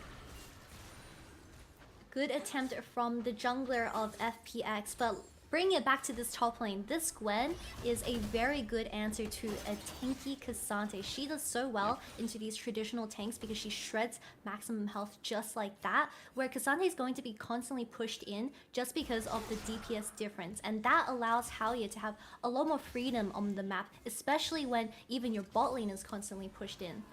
He talked about how, yeah, finally getting revenge for Hung invading constantly game after game. Already doing it towards this red side as Scuttle's going to be taken, but Haoye here to play the defensive angle in this bottom lane, or at least towards mid as Shanks is moving out. But Care just there to zone him off. Good scatter the weak here from Shanks. Oh, we're back bot yet again. Remember that there's no heal available, no flash as Hope against the turret. Not going to be rendered out at this time. Walks back in and Hope takes a big brunt, but Iwandi is there to heal. Low health bars on both these ADs here, Kitty. But you can still say that LWX and Lola are playing out the lane as expected. Oh, but Hung is back. Again, this is so annoying. How, yeah, going to be spotted out by a lens. He knows he's there. He Smite, steals it. yoink. The red buff belongs to us. Hung now might have to flash, though. Is it worth it, Kitty? Is it worth it maybe just for the mental game? Hung has to have a little bit of a grudge against Haoye because Haoye is not having a great start to each game in the best of 3 series. I don't think he's obtained a single red buff so far, for his first red buff at least, to each game. But maybe we can only dream. I think it's, look, at this point, it's definitely a mental edge for Hung. You know, you call worth in all chat, you type it in after that one. Hung picking up the red buff, and again, setting up his clear quite nicely. This is definitely going to be a jungler to watch, as this is his very first series, guys. Just remember that Hung has come up from the LDL, the secondary league, and he wasn't on a championship team. He wasn't on a top-tier team. Hung's come through to the LPL, and all of a sudden, the confidence is just massive, as he's got a 20 CS lead, Kitty. Now challenging for topside Scuttle as well. He'll back off this one, but you have to remember that he's still going to have a major advantage with gold at the very least. That Scuttle Crab could realistically bin the Vise, but Cassante was pushed out. Oh no. Oh no. Hope was hopeful, but LWX comes through. Nice. Ran for first blood. Dodges the Q from Iwandi. A quick hop around means Iwandi who gets stunned up. Oh, the Donga combination. Now LWX will die, but Lola must be Lola laughing at this point with that trade. I had to, Kitty. I had God. to. What a perfect way to describe that entire situation. Lola coming back out on top and grabbing the double kill onto WE's ball lane. He gets a very sneaky zoning stun, which doesn't technically land on the Aphelios, but look at the damage that is unexpected from Kalista. Flashing forward, committing to the fight, and gets that triumph for the kill. Soraka tries to run away, but LWX lands one more Q and executes her as well. Double kill picked up. It's a Vampiric Scepter. And those Berserker Greaves that every Kalista main loves getting up as a first purchase have already been there as well. So a great start here for FPX just through bot, through the lane that really needed to succeed, as you were saying, Kitty. And I love that we were talking about how the early game could pan out with how, yeah, you know, pathing down there. It hasn't been about the jungler. It's just been pure 2v2 with no jungle intervention whatsoever, as it's now enabled them to open up the bot side with Dragon as well. Definitely expected from the side of FPX, where they're playing extremely aggressive with this lane priority that they have been gaining from the Heimerdinger pick. I'm surprised that WE ordered, well, kind of played into that 2v2 because you are missing that much damage compared to the Soraka where you have a Heimerdinger in your pockets. So not the best decision from WE, and it puts them significantly behind with Kalista picking up 2 kills. And look, you look at multiple lanes, right? Mid is doing well, of course. Jungle, we talked about the CS advantage before, but even topside, Shallahu is playing pretty comfortably at the moment with a small CS lead as this wave gets pushed into him. So right now, FPX are chilling in this early game. And Kitty, we talked a lot about how the scaling goes with Shallahu, with the range that WE have to play into, you know, the Howling Mist from Shallahu on the Gwen. But I'm going to pause for a second because, yeah, Hope is just getting run down. Rend at the ready, comes through. Hope now going to have to rely on that Severum to deal with this Kalista, as LWX is putting through the lane dominance. Vampiric Scepter also help him stay nice and healthy here. So this is just a big move. But meanwhile, Hung's here. Assault and Battery going to be used. Rather cease and desist comes through. And LWX gets shut down and it goes to Hope. Lola is now spat back out. But guess what? Standing here, even with the stun, I1B will get traded off. But it's a 2-for-1 in favor of WE, who are now on the board. Really good response gank from Hung, because obviously LWX had to burn Flash for that 2v2 in bot lane prior, so he really focuses down the people that don't have Flash, and that's been prominent throughout the 3-game series. And I really respect Hung for just being so proactive as the Vi in this game, where he picks up from people's mistakes. But again, on the other side, I think Hao, yeah, can be congratulated rather for his patience in this series so far. Has come back up after the play in the bottom side. It's going to be a Herald as a response. So it's not like FPX are losing out completely here, Kitty, but it'll be about where this Herald goes as we look at the replay down on the bottom side in first person, apparently, or at least close. Yep, he dodges the vision perfectly from the ribbon bush, and Kalista gets silenced straight away after the Vi is ulting. But Heimerdinger surprisingly gets a revenge kill on the Soraka, and that's just how impressive and how much damage a single support can do when it comes to these bot lane fights. Blasting Wand, he's also got the Orb of Oblivion. So we do actually have quite a nice bit of AP here for Lola in this early game, as Ultimate going to be used, LWX is going to be targeted. But no kill as of yet. WE just send out a couple of tools. And after that trade, LWX just going to have to rely on once again healing back up. But I'm more curious if Hung's going to get spotted out on this bottom side here, Kitty, because the Vi jungle once again hovering around this bottom lane, looking to make a repeat gank, or at least set up for the threat.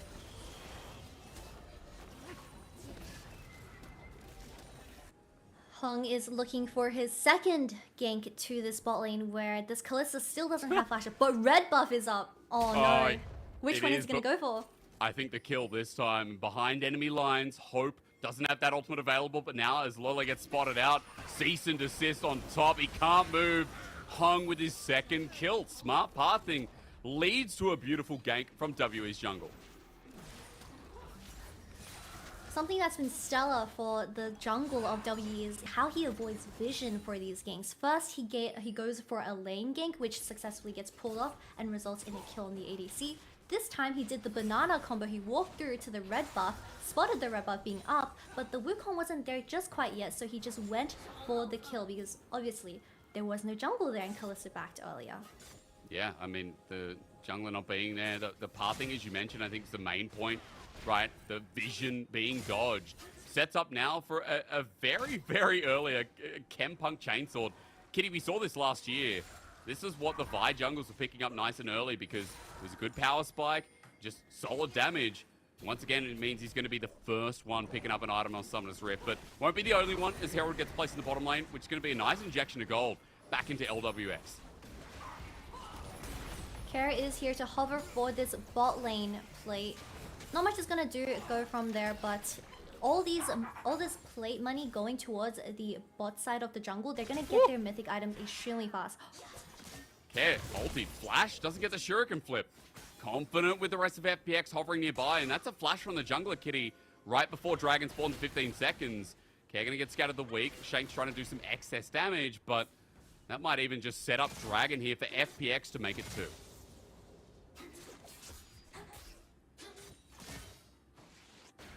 I already noticed that Kara is being a lot more proactive in this early game, where he has been hovering these side lanes all the time. And with Xiaoye also playing towards his Kalista, which is the current win con for FPX, because Gwen is doing relatively well in a counter matchup, so they just have to lift up LWX through the laning phase and really get him ahead and get his Immortal Shield Bow extremely fast. It might happen if they're able to find anything off this Dragon. Now live and sitting there, Xiaoye spotted out, but WE able to set themselves up with the push here with the help of Hope and Iwandi alongside. Xiaoye's moving on in. LWX forcing this aggression as well, but just note the TP through mid and Care moving down. This might be pretty bloody pretty soon. Kitty, I'm kind of wondering if Care pops the all in. There's no ultimate available. Remember, that was used on Hung before, but Hung now has a cease and desist if WE want to make a play, but it's going to have to be fast because this drag is just going to be rendered to oblivion pretty soon. Now is the question. Now, Fate's call. No, Iwandi almost dead. Ulti's out. That Aphelios ult hits everyone. A scout of the week of a legend. It doesn't matter. But it does not. You're exactly right, because Dragon goes down. They get Hung. And I guess WE were just a bit too late. Respects to Kara for dropping his mid waves, getting pushed in. He's currently down 1 wave, but from all these constant roams towards the bot lane river, they have been able to secure every single objective, which is 2 dragons. And with Kalista and Heimerdinger naturally being able to have that extra pressure from the push, this game going to 2 dragons at 13 minutes is really gonna fasten the tempo for Aphelios to do anything. So we can take a replay at this, but Lola goes in for the stun and tries to engage here where the Soraka nearly dies, but look at LWS, he's untouched. I'm sorry, he got cute there, but he's untouched in this fight where the team fight was unfortunately scattered for WE. And the fact that it was scattered for WE and with an Aphelios, as you said, needs time to get those items. Damage just wasn't enough to round it out. Another kill goes over to FPX, the Dragon as well. And you just look at those items starting to be built up. The Immortal Shield Bow you're waiting to see is there. Also with the Baby Rage Knife on top. We've got Care, who's pretty close to getting that Night Harvester in the mid lane. Divine Sunderer in jungle. Leeching Lear up top side. Morella Nomicon, which is now very gold efficient, guys. You know, don't go into the church. Stay outside. Just listen to what I'm saying. Morella Nomicon, gold efficient. Those are the words. And it's been picked up as the first item here for Lola. So, Kitty, we do have some of those carries we talked about hitting their stride finally here on the map.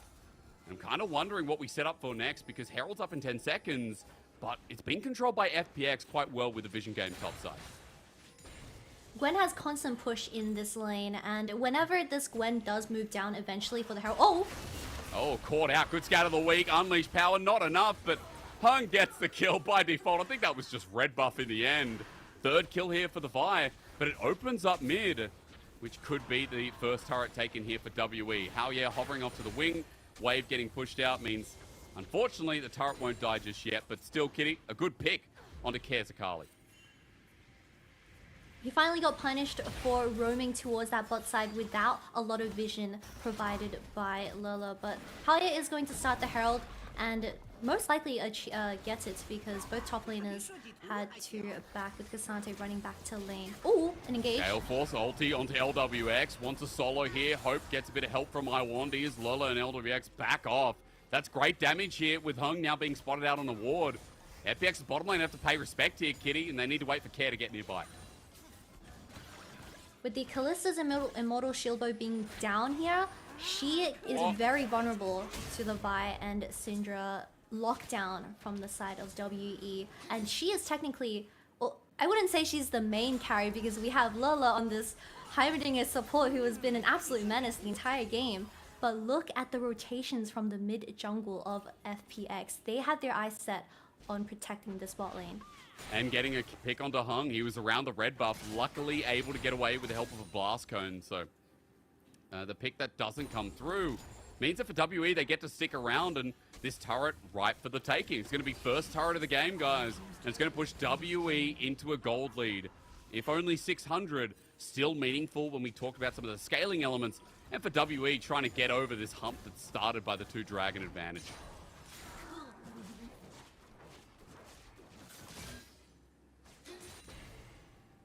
I'm pretty surprised that Herald was picked up by Haoye on earlier in the game, but bot lane for FPX falls down first. And maybe it's because of the range or how they played out the map, where FPX, I mean, Heimerdinger and Kalista couldn't really walk up anymore, and their tower eventually fell down from just pure autos. But that's a really big point for WE for opening up the map for this 3rd Dragon Soul point.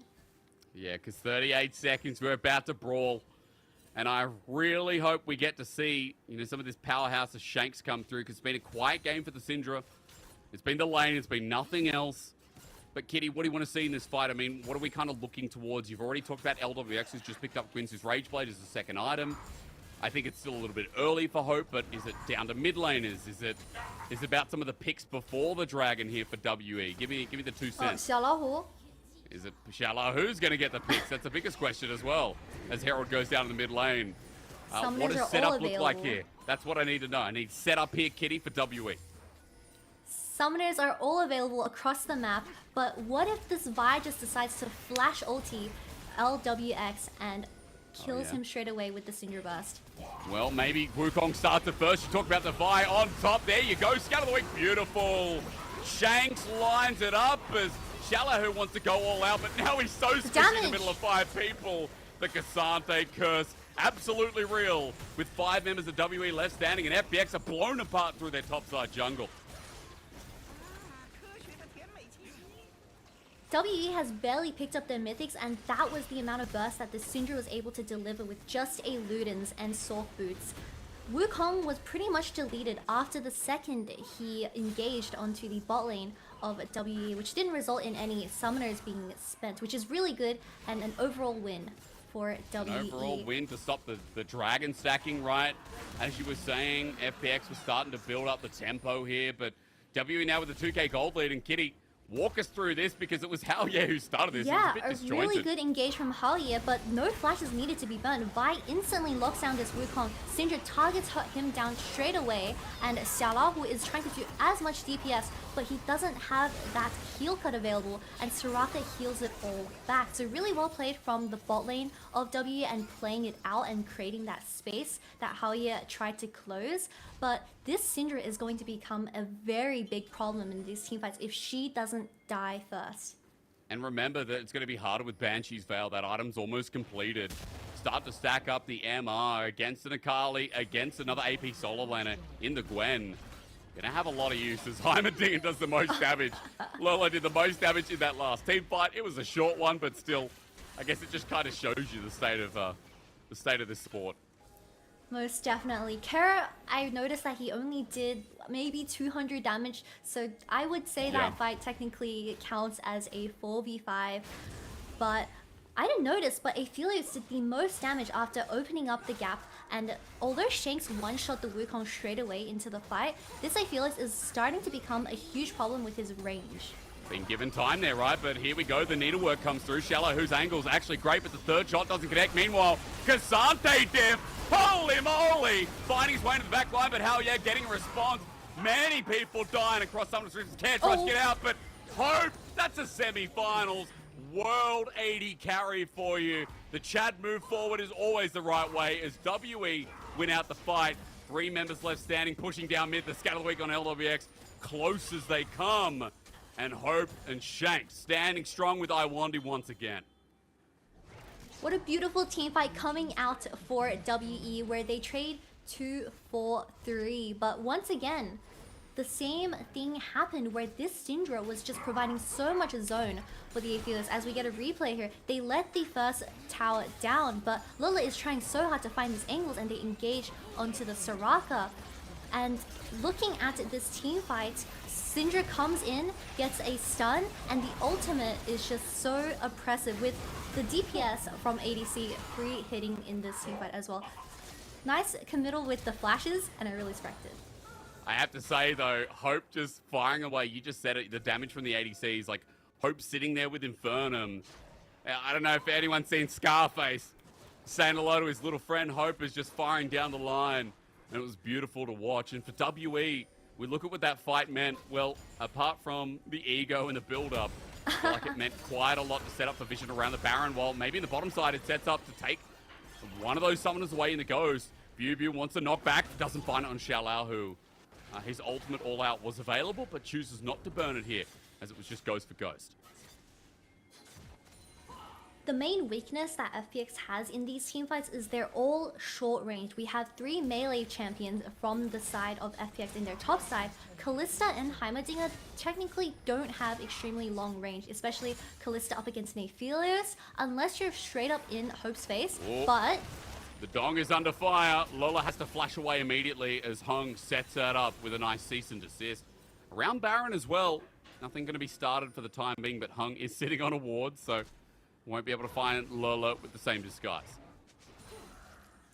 We have the stopwatch available for both jungle and mid lane for the side of WE. And this Syndra decided to go a Banshee's Veil up against the Akali and Gwen. Once again, 2 AP solo laners for the side of blue, and Banshee Veil can be the difference between the Sakali getting a good flank onto the Syndra, while the Aphelios is getting pocketed by the Soraka. Wards win games. Good scat of the week. Hell yeah, just going to be tagged out. Kitty, further to what you're saying, Stopwatch and Banshee's Veil together. Just insane to kill this Syndra. And as you were mentioning, I mean, Shank's going to be hard as Hung just flashes on into. Hell yeah. No care in the world, doesn't even have the ultimate. And I guess that's just a summoner down. Was it worth it? I guess people could decide as we set up a Dragon in 20 seconds. Or Baron, depending on what FPX do. The threat of FPX for this Baron is so insane. They have a Heimerdinger, Kalista, and Gwen. They can rush this whenever WE makes the slightest mistake. Well, WE going to get the push out first. The mistake might be not checking for care in the back of Dragon, or it might be starting up this Baron here and giving WE a chance to pick off the pieces. Right now, Kitty, it's pretty scattered. Like, care is not moving from down the bottom side of the map. Does have teleport available if this Baron is committed to, but FPX are just trying to draw WE in. Dragon is up and available for the side of W, who has planted all their vision in the bot side.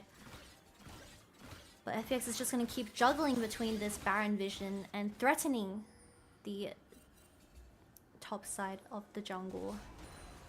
Spotted out with the ward here. Hung just going to be seen from over the wall. Lola trying to poke down. WE still committing in this top side. I mean, Care has just been AFK in one of these bushes now for quite a long time. You can't say that after he does 200 damage in a team fight. True, that's very true. Maybe it's too soon.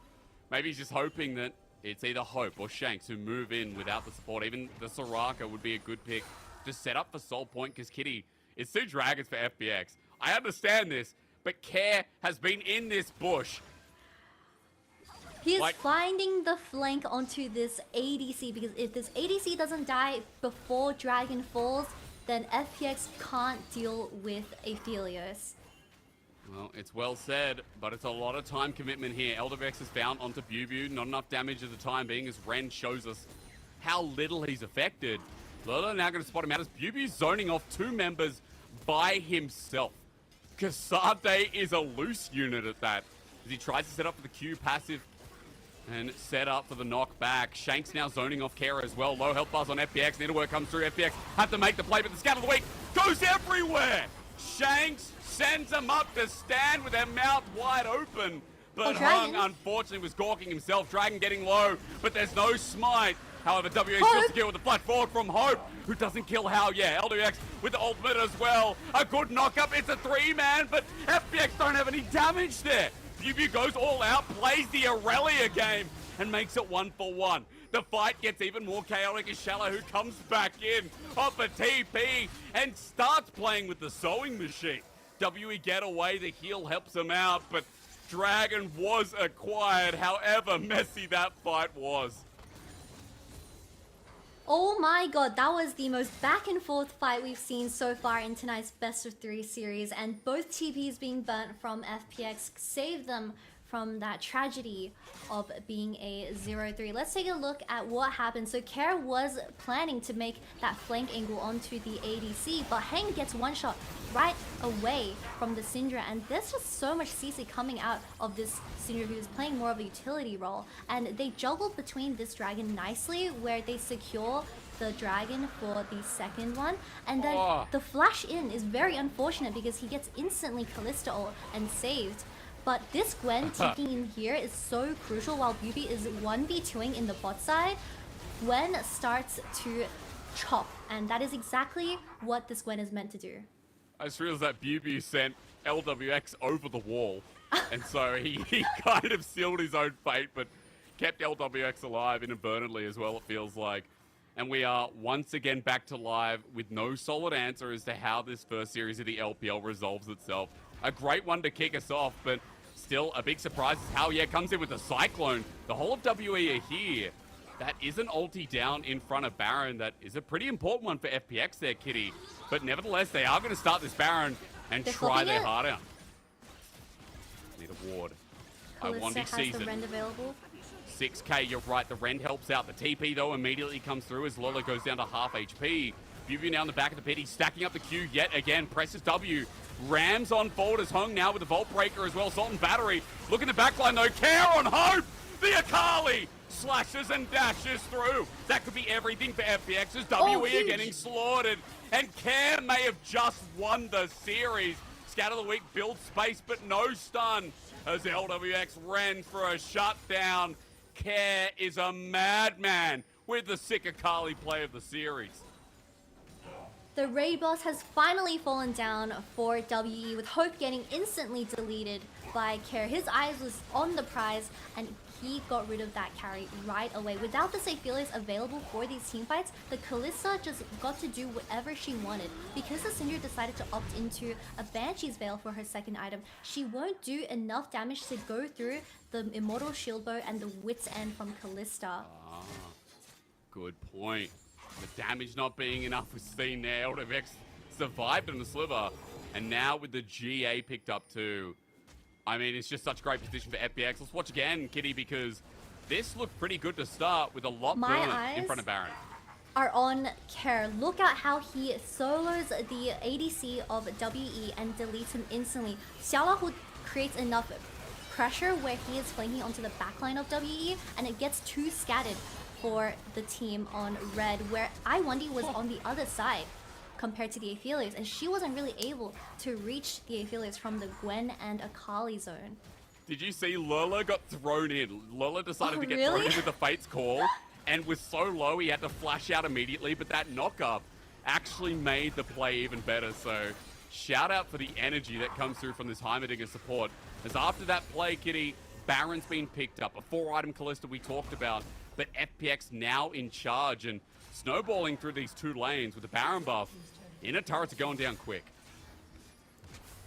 Now with Baron being picked up by FPX, the game tempo is at an all-time high, and that's exactly what FPX wants. They want to stop the Aphelios and Syndra scaling to their third item. Although Aphelios did pick up his third item after that fight, this Syndra is still critically lacking in damage until she reaches that Rabadon's, because Cassante in reality with the Vi is just going to provide the front line and the tank. Teleport does come through. Care looking for the kill in time. Shuriken flip. Take my god. I don't know where it was. I think it was in a G2 game in the LEC. We've seen cross-map Shuriken flips. Luckily that time though, that one was not taken. Otherwise, I think Shakes just gets a freebie. So teleport comes through. Yeah, we are just starting again, aren't we? Hell yeah, trying to get out. Hung rather actually burst it down in the end. That Vault Breaker went nowhere. That's a flash, that's an ulti, and that's a dead jungler, Kitty, when Dragon's now live. Cool. Are WE going to wait in this brush? Well, the answer is yes. Cares there with the Shuriken flip. The level 16 Akali doesn't connect, as that Scout of the Week is pretty good. but it only furthers FPX back into the Dragon Pit, where they move to Soul Point in this 31-minute game and continue to remain in control after that last team fight.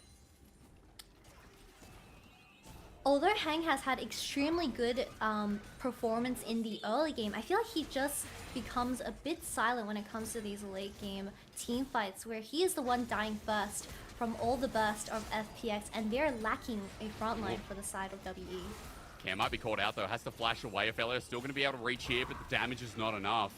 That's a summoner down here for the Akali, who got caught with a great scat of the week from Shanks. So although we do talk up how FPX are playing out this game, Kitty, you know, that Syndra, now with the Rabadons, by the way, is still a big threat that FPX have to deal with and still have to worry about that clock you were talking about. This game is whoever gets one shot first, but bringing it back to the way that W can come back into the game, where Syndra has picked up her Rabadons, and that Felix is also nearing his 4th item spike. They should realistically be playing towards the front, and they should be kiting backwards with the Syndra CC available with how she's building. She was a CC bot, but now with the level 16 in hand as well, she is someone to be afraid of as well. And we've got an Akali without any solid MR as well there, Kitty, so it does feel worth mentioning that Care can just be, I guess at some point, one shot, right? Because I don't know how many stacks Shanks has, but we know once he gets 100, that 15% execute with his ultimate, with the new ultimate rather, is something worth mentioning. W moving towards the bottom side for now though, nothing up and available here. The Baron's up in 145, but we have a quiet time on Summoner's Rift. And Kitty, it's kind of amazing. We came into this, you know, talking up some of the key players like Care, like Shanks. They're stepping up in game number 3. They are the people that we're watching in this 3rd and final game. And I guess the level of improvement in the offseason has been kind of grand. It has been a huge improvement for both teams in particular, but Shanks and Care being both new players to the LPL scene, I'm very impressed with their performance so far. Expectations of LWX and Hope maintains, but they have also proved that they have the experience and they have the veterancy for such tight games like this best of 3. And again, it's a good start to the season, not only because of what we've seen, but because WE we're the most concerned about being 0-16 last split, but also FPX were a team that, you know, lost Khalid. FPX were a team that we hope didn't lose their identity, as Bubu looking for a knockback here up in the top side. Able to just step on back and shield up and deny FPX from pushing on this turret. But further to what I was saying, you know, FPX are a team that had to re-establish themselves here this year with LDL talent in Lola, in Hawia. They've been top of the LDL and in that up echelon for quite a while, but the point is LPL is so different. It's such a different environment that you kind of can't get hopeful for some of these newcomers, because Shanks was the same. Kitty Shanks was quite fresh as well as Hung. Ooh, trying for an ultimate through the mid lane. And I guess it's just about, you know, how they're prepped in their team itself. As for WE, prep is going to be around the Baron. Now, Kitty, I want to talk to you a little bit about this, how this sets up, because WE are just starting it right off the bat. The red and white. Oh boy. Means everything's all right. Teleport into the back lines. You can see a ward from WE is going to spot out Care, but is the Baron still going to be standing there? Howye's trying to run in quick, but getting zoned away. Bubu doing that. Care's trying to jump on top of Shanks. Baron is left for the time being.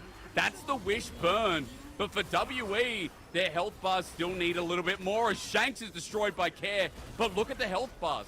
WE might be left with 4, but FPX are pretty low on 2 core members. And you still have yourself I1D on this Soraka. They're trying to reposition up around this Baron, but trying to find a pick on anyone who isn't Xiao Lao Hu. Maybe it's okay for the time being, but there's no follow-up as the range can't hit that that Hallowed Mist. Dragon Soul is also spawning 40.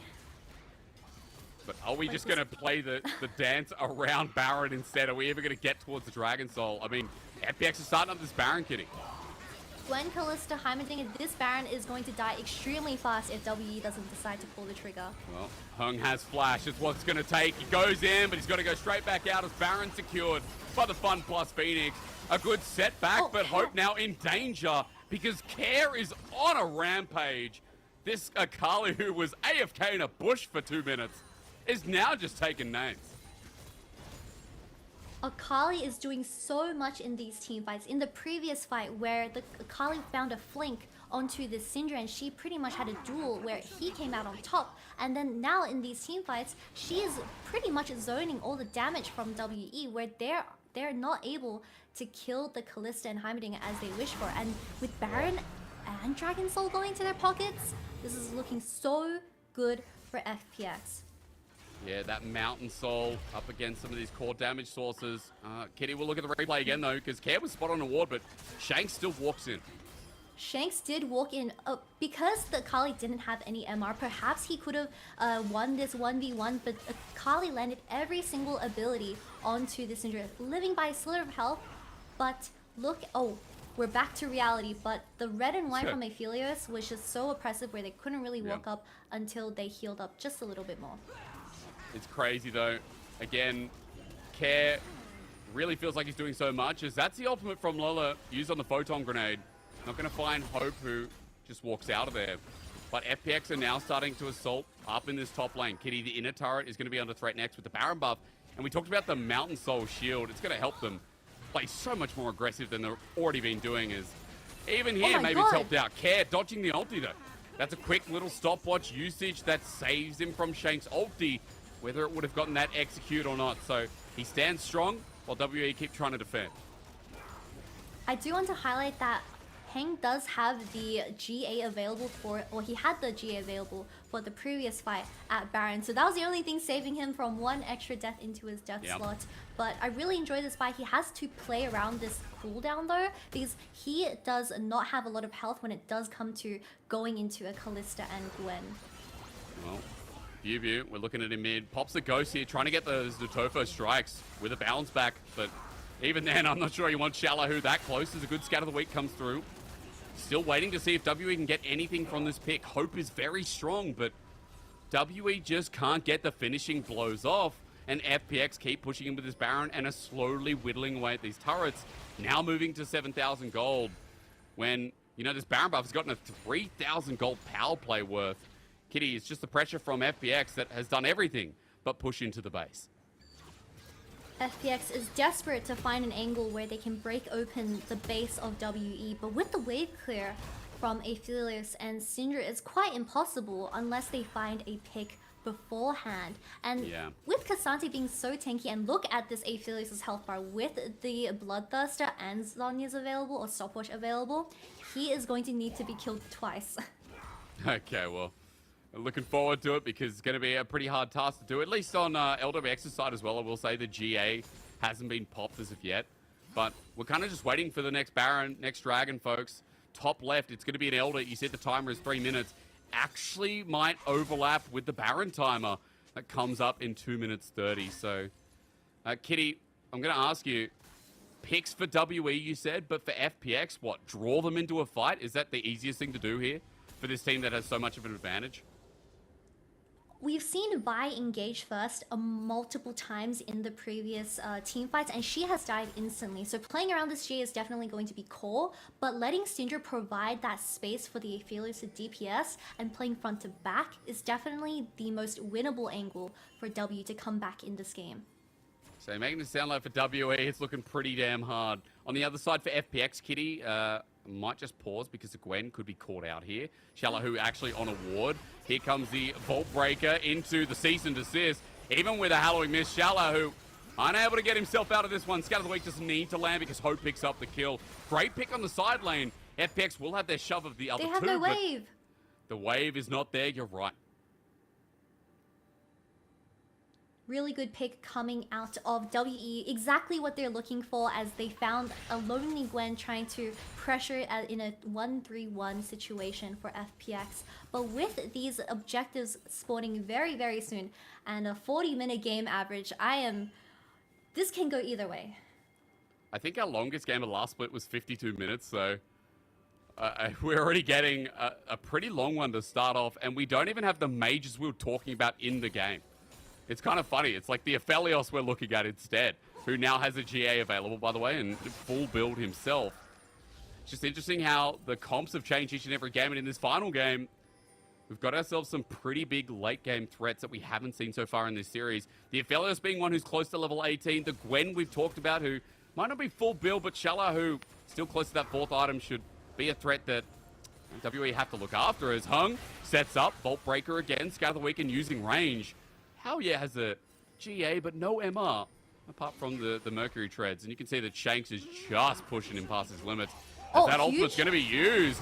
Hung found a great pick. Scout of the Week hits the Wukong in a clone as well, but that TP could be huge. As now Care rolls on in. Shanks almost deletes him 100 to 0 with the ulti. As in a choker, Gwen comes into form. But Bubu's now arrived with the Aphelios ult follow through from Hope. It's looking good for WE. Iwandi's just keep healing them back up. Maybe someone needs to kill Soraka because no one's dying in WE. The white and green coming out of the Aphelios with the Hurricane available, everyone was getting shredded in that team fight. But now they have to challenge the Baron in a 4 versus 5. Care's coming in from a flank. Watch for Iwandi, who's so low, could be one shot here with Care almost having his ulti up, and Hope. Gale forces 2-man, grab at him. That's what you expect now with the Scout of the Week to follow through. Hope only goes forward. You gotta love LPL carries as the Elder now spawns Kitty with no jungler, with no support. I think WE have got this. The Xante is going to try and stop this Baron from being traded as the rest of the team collects this Elder Dragon. But can he stop it from a Callista Rend on this Baron is the next question, as Syndra comes in with tons of damage. Because the Dragon's almost taken down. Even Hope's moving. Hung's left to solo it. And there's Elder. Scout of the Week so close to landing. And possibly with an instant execution. Shanks is doing so much work on this Syndra. And we'll sure know about it with the Elder picked up. Smart from WE there, Kitty. And this is kind of what we saw in the first game, right? Their macros improved so much that WE now with Elder, now with the Baron, have just flipped this game back in their favor and might be looking at their first series win in 2 splits. Hung gets a really nice engage onto the Wukong where he... honestly, this Vi has a Solari, by the way. Really huge TP coming out of Xiaohu, but the Soraka has so much healing. Only the Heimerdinger has that heal cut. Soraka lives on 1 slither of HP, doesn't die, and look where the Aphelios is standing. So much damage with the Hurricane against all these melee champions. He is having the time of his life, while Soraka is doing so much in these team fights. And you know, poo on anyone who put WE number 15 in their power rankings on Reddit, man. God, I'm so dumb. I tell you what, already, I'm feeling like that's a regret, as Hope might be the one who finishes this off. Look at the damage of the turrets with the Elder, with the Baron. FPX don't want to go near them, and it's just going to give open this inhibitor. Well, Care has to be careful where he stands as well. I mean, Kitty, Gale Force used. Care hit once! Oh my god, the Calibrum, even a big threat as WE are not slowing down. They want to get their first series win in the longest time, as Lola is going to be poked out. Has to be Fate's call. FPX with the re-engage in base, but Hope gets away. The execute not there until Lola gets thrown back in. Scout of the Week flushed away from Hope with a double from JDG to WE. He brings the roster into fruition, their first series win in 2 splits. It took a hell of a long time, but Team WE are finally back on the board. The patience from Team WE to stretch the game out to 45 minutes, where Hope was able to engage so many teamfights just by himself. He is definitely worthy of someone who represented us at the semi-finals for Worlds 2022. And the skill he showcased on this Aphelios, he is someone to watch out on this new roster. And in Xi'an in their home arena as well. A great place to secure their first victory from the brink of FPX, making that game look pretty doomed at that mid to late game point. But WE bringing it back so handedly. Props to Hope, props to Iwandi. What a duo, Kitty. Like, Iwandi coming from LNG with not as much playtime throughout the year as we kind of expected. Hope from JDG, as you said, semi-final 80 carry at Worlds. But this duo works so well, and they're syncing really nicely so far.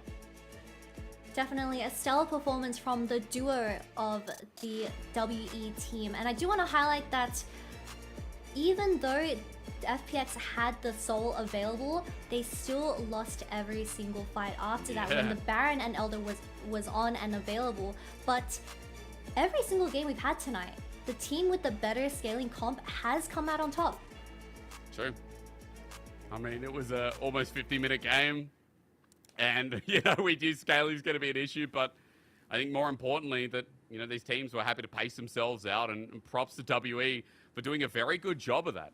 I think, Kitty, we can highlight the fact that FPX's game plan in the early game was quite sound, but WE really coasted with Hope and Iwandi in that bottom lane. Shanks, although not doing too much, knew that he was probably going to be a menace in the late game as well with the new Syndra and scaling there too. So I think for WE, there's a lot more communication this split, and there's a lot more team cohesion, which I'd say last split, past early game, team cohesion was something that didn't really exist.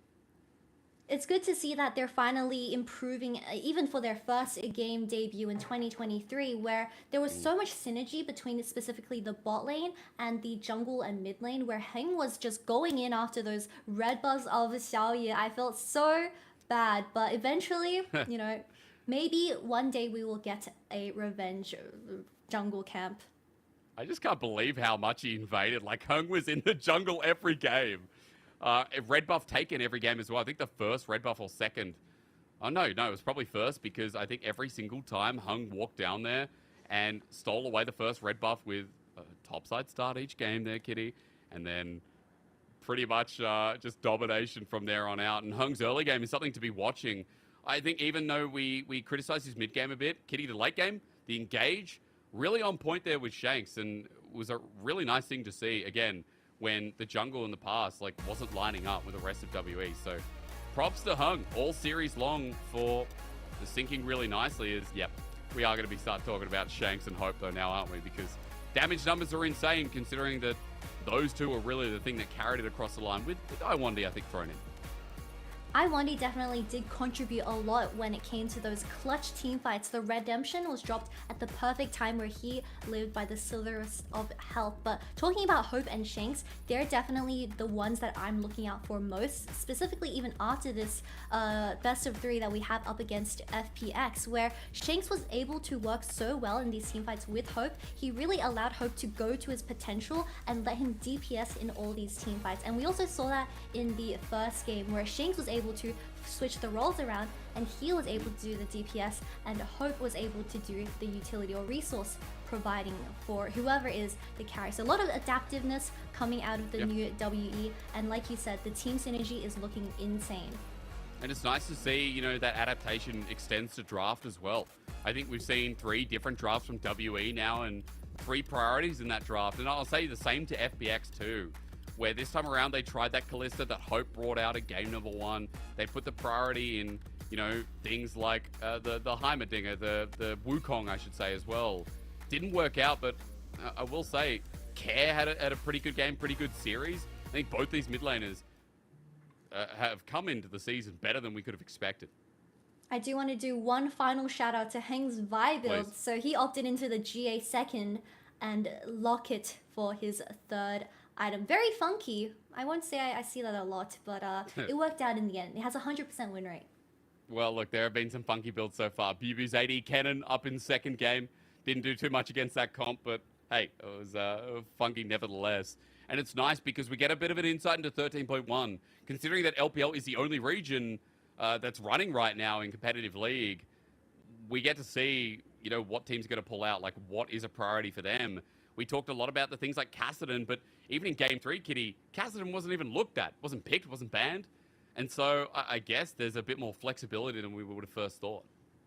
From this best of 3 takeaway, Syndra is definitely something that we should look out for. It's been either picked or banned throughout the 3-game series. And Cassante, it has a 1-to-1 win rate currently from the 2 games, but he has also been a very reliable pick when you need a top lane engage that is also a tank. And Vi has also been a very potent pick where she's able to really pick out the people that make a slight mistake in that mid lane specifically, where people really play towards her strength of that engage, and it's just an easier kind of initiation that is straightforward for the members as well. Yeah, and it was something that worked really well in the off-season. We saw that same mindset as well, right? Where off-season, the Vi was such a big priority because the value on initiation in the jungle role cannot be understated. I think as well, when you're seeing champions like Cassante, when you're seeing these lanes come through that have really good CC as combination, like the Syndra, right? There's options within the lane. Then the Vi kind of adds so much in combination with it. Kitty, we are just waiting for MVP for the side. I think, honestly, you know, we're probably going to be saying Hope. Have you got any variation on that? Do you feel like it's Hope just easy to was- say Hope? Hope was the DPS, he was the engage, and he was the peel as well for Shanks at least. So yeah, most likely Hope. It's good to see him retain what kind of like, I guess, raw capacity he had and raw aggression, I should say, he had in the LPL at the end of summer. You were talking up that he had a really good summer split and that, you know, he really progressed over playoffs as well. And I feel like you're spot on, because Hope was someone who in the LPL before, you'd probably be like, oh yeah, he's a middling 80 carry, someone who always sat behind iBoy on EDG. But when he got to JDG, first year making worlds, first year domestic championship, and he was really a big part of that as well. So glad to see him work well with Iwandi, as yes, he is the MVP. We'll bring that up for you. No big surprise. And ladies and gentlemen, with the Felios as well, no big surprise on the damage numbers, even despite him not being, I guess, what people would say, top tier of the meta, Kitty. Like, he worked well. Aphelios surprisingly lived throughout a Kalista and Heimerdinger lane. Really big props to how they played the lane, and they were able to get to that late game for the Aphelios, where I didn't mention this, but the way that Hope juggled his guns throughout those teamfights was impeccable, where he was tossing out so much damage with the white shurikens. He was just pretty much the biggest menace we've seen so far, other than the quadruple Kassadin, of course. Oh, true, of course. You have to put the Kassadin in there from Care, I agree, but, you know, Hope was, throughout the series, right, just pretty consistent. Game number 1 on that Kalista was also a beautiful performance alongside his mid lane Azir. So props to Hope here. A great start for WE, a great start to these new players coming in as well. Hung is someone I'm really excited to watch a little bit more of. And here's hoping that WE keep this up, because this is their first series in 2 splits as a win. They won individual games last split, but they could never get it over the line. A really, really good start considering FPX. Kitty, they look like a mid-tier team. This is not like a bottom-tier team in the LPL. I think this is a mid-tier team that WE just managed to beat. They've really polished up from the off-season, and like you said, definitely someone to look out for. We really undervalued them for just because of their previous performance from 2022, but this debut series for WE was so insanely good, where they fixed so many of their previous mistakes, and especially on that team synergy, they are someone to not underestimate. Yeah, definitely not. A WE with a win there is big as well, because against FPX, you know, their schedule is something we can start talking about as we go on through the weeks. But this was a, I guess, relatively hard kind of schedule for a bottom tier team. They've got EDG coming up next, so hopefully that can continue forward. But ladies and gentlemen, a big thank you to Kitty for joining me on the first LPL cast, and her first LPL cast as well. It's been a pleasure. We're going to hand it over to Asheen and to Jamada, who are going to take you through the last 2 series, and especially that BLG JDG series that you're waiting for. Don't miss it. We'll see you then.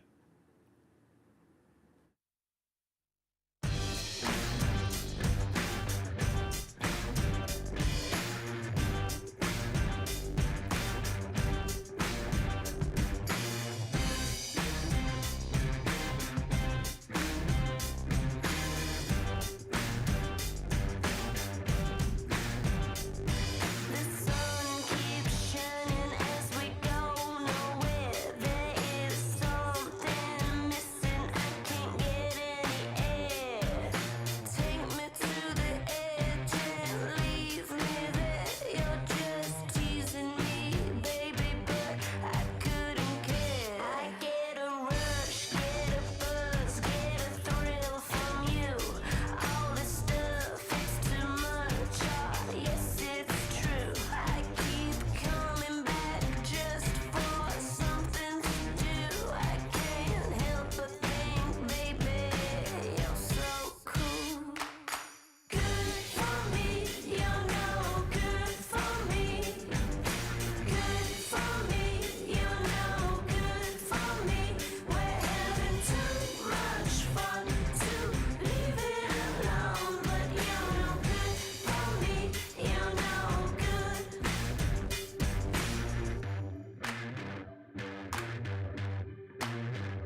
band. You bore me with your stories about your tour in Amsterdam, but you spoke so politely, drinking gin out of a can. I knew that you liked me from the way you touched my hand. Welcome back, one to the LPL. We are in now we had a start off, and if you couldn't recognize the voice, I am not. He is now just as good looking. I am joined by Jamada. It's good to have you here. Thank you. It's exciting to be here. Part of the core team. I snuck in the same way Nymera was underneath the tunnels at the LEC studio. I was doing the exact same thing here in the LPL since my guest days. And I'm here. He's in the car. But yeah, it's good. We are going to be jumping to our next series. It has started. If you are new, you're wondering, where do you started? It's in a different venue, completely different setup, a different place. You end up starting a little bit earlier while the series went on. So we're going to be on over to Shanghai. Anyone's IG and all things that we got to look out here for. I'm seeing Camille on that top side, and we have not got to talk about it, but they have got upside carry on IG. Yes, they do indeed. And I mean, you can already see, right, from the top lane matchup, it should be a lot of top lane focus. You don't get to see Camille Fiora very often, both side lane hyperscalers, both champions that don't inherently want to get involved in too many team fights. It's not often that we get two skill check champions from the top side. And like you were saying, IG, having You Should Know Me, YSKM, one of these crazy kind of will block in these champions quite frequently for fun. He won't even care about what's on the opposite side. I'm excited to see how he's going to get on against ZDZ in what is effectively a counter matchup from the get-go. Yeah, a little bit on the stream. I am working very, very hard to try and fix this one at that, so I do apologize for that right now. But we should get straight into the game and see exactly how they go. And the Jin Heimerdinger, big poke on that ball. It's kind of thinking about it. It's kind of the battle of the friend there. Two long-standing duos, Betty and Sword coming again on and Wing. Two for so long, it feels like they've been there forever. Yeah, it really does. Two veteran bot lanes on either side here. We was kind of having a discussion about how we felt the focus would be from a sort of player resource perspective. And I think to a lot of us, right, sort of mid-jungle seems to be a lot of the attention focus. That's where things sort of start to get done. And then we'll see rotations over to either side lane. I think with both of these veteran bottom lanes, like you said, in Arn and Wink, and then the opposite side for anyone's legend with Bay and Sword Art, we could see a lot of attention drawn down here just on veterancy alone, just on the basis of if we can get, you know, these players who should be kind of our in-game leaders effectively ahead, it will help us have very clean in-game calls, and we can try and snowball that into bigger leads in the mid-game. Yeah, we'll see what we can kind of go for right now. It's swapped over. If we could figure out what's going on. We're fine. I think it's just me, unfortunately. So I've had to deny the beautiful people for in live at the moment as we try and figure out what is exactly going on with my internet connection. The beauty of transporting a international league between several different continents. Yeah, Dagda is not here, but his spirit apparently remains. Dagatron. Mate, he's only up the road. He knows. Maybe he's in yours, Ashin, you know? Never know. But yeah, we'll hopefully get those issues ironed out relatively quickly. But yeah, looking forward to this game. One thing as well to mention, right? Top side of AL remains the same moving in to Spring from Summer, whereas on the opposite side for IG, it's effectively a whole new top side lineup. Nenny as well is going to be subbing in the mid lane. Dove hasn't quite arrived yet to the team, so IG will be playing out the first, I believe, at least 2 games before Chinese New Year break with a mid lane substitute technically, which probably isn't going to help them that much, but hopefully they'll still be able to play as a core unit. Again, expecting Arn Wink to really sort of take up that mantle of in-game shot calling and be a lot of the focus for this IG lineup until Dove shows up. Yeah, exactly. And it's kind of figuring out what this team will look like. Nani, of course, certain top lane champions. The guy kind of had we knew him for the volley bear when he was on IG, but of course he did have the slight substitution coming in again. So he's had a little bit of a rough time on this roster, and now obviously subbing into that mid lane. We'll see what he's able to do. But for anyone's legend, they're top together. There are quite a few splits now. This is a pretty standard set kind of team in terms of what they can do amid the jungle. Yeah, definitely so. And I think, at least to me, right, with IG, one of the big hits is definitely going to be losing Shun, right? I think the fact that Shun is no longer here is definitely going to have a massive impact on how these guys are going to play the game. Shun was, for lack of a better way of putting it, potentially a little bit gapped in the solo lane department last split. Not to hit on the old IG solo laners too much, but I think it's definitely going to be a very different style for IG moving forward, whereas AL, you know, it's only really truly the big addition of Sword Art and trying to move and flow around that new mid jungle, rather jungle support duo. We're going to jump straight into it. As we said, we are a little bit series that has started while the other Xi'an series was getting underway and finishing. Jumping onto the rift between Anyone's Legend and in gaming, both teams want to have the perfect start. Do it. And for IG, look, let's be real. You are playing with a top laner that is in the mid lane. We're not going to be expecting to play too much through that particular lane. But if you can pick up a bit of momentum here, that's a very different conversation for them coming into, you know, past the Chinese New Year. Yeah, definitely. I think, you know, it's a very easy setup as well, right? Viego plus Ryze. There's no cleanse on Harder. And Syndra isn't exactly the most mobile champion in the world. So maybe trying to get off to a good start in the mid lane can definitely prove to provide a lot of yield, trying to get towards first move on side lanes, especially with a bottom lane, which should be as pokey as you mentioned between Jinheim, Varus, and Lux. Expect that lane to be quite volatile in that sense too. Getting first move down there going to be very important, but on our screens we already see this late invade towards the top side. It seems like AO will secure that red buff pretty much uncontested, but they will have information, IG, that invade is going on.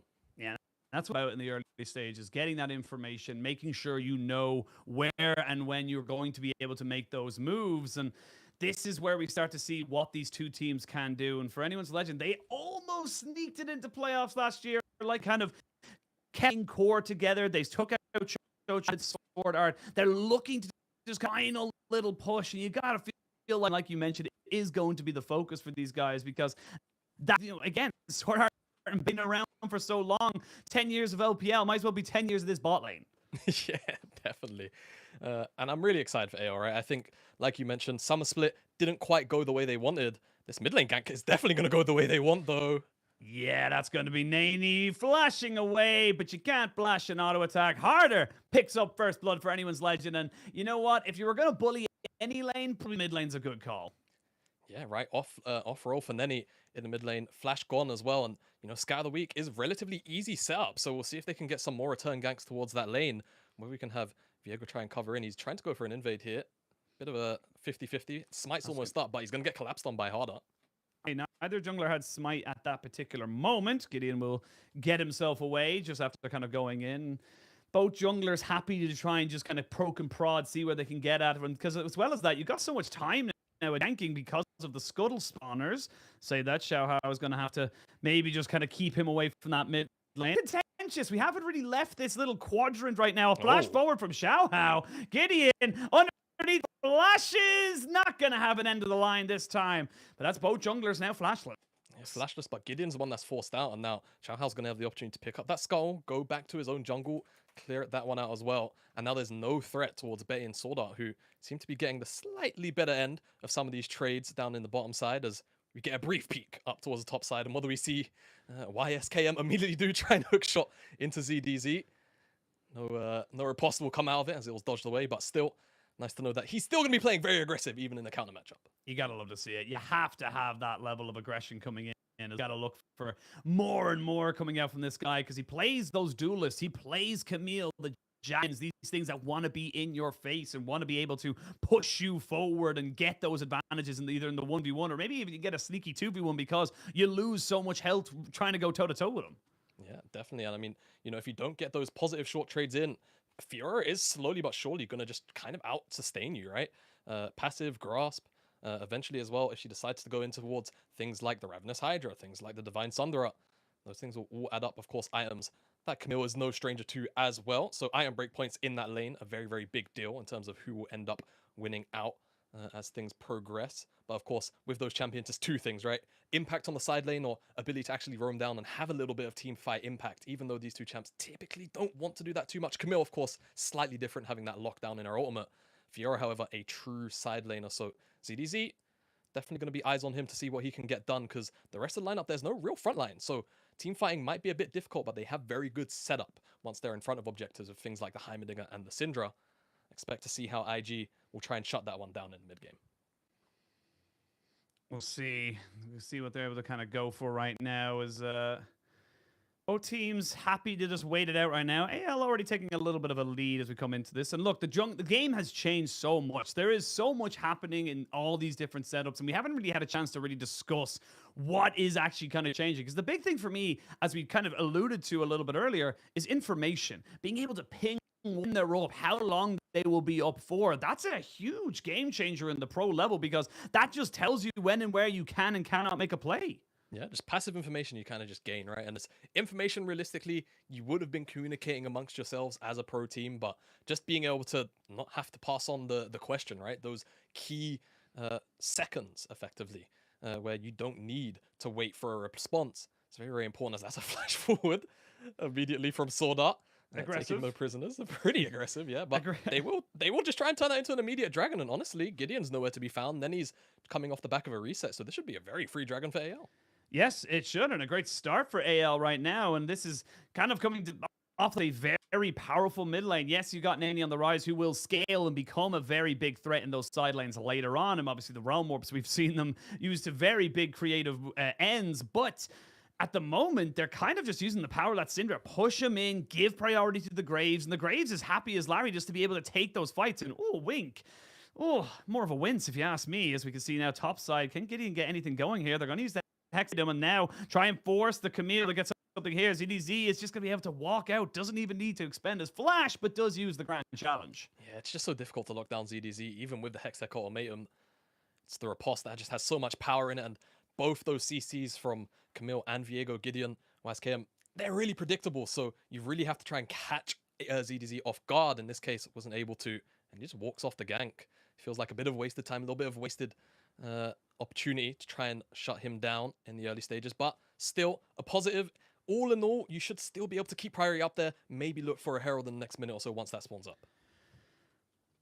We'll wait to see where they want to go for this one here. And for anyone's Legends, they need to have a good start here. You've been kind of gifted a little bit of a moment here to make sure you can get a good start to your season, and momentum is everything. I know it's only a couple of days before we go into a Chinese New Year break for 2 weeks, but to get those all-important wins, because thing about the LPL is, yes, there's a lot of teams, yes, there's a lot of games, but you only ever play every other team once. You play one best of 3, and that's all you get.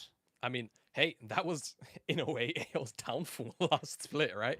In summer, the fact that they got so far in, but they just hadn't played some of the strongest teams in the league. AL went from being 6th to, I believe they finished 11th or 12th come the end of that run at the end of regular split. As a couple shots being fired here by Bay. No real threat should be had, but that's a lot of poke going into the IG bottom lane, and they may just be forced to reset entirely. And that's going to be Sword Art and Bay, just getting more positive trades down here, as they have been from pretty much the start of the lane.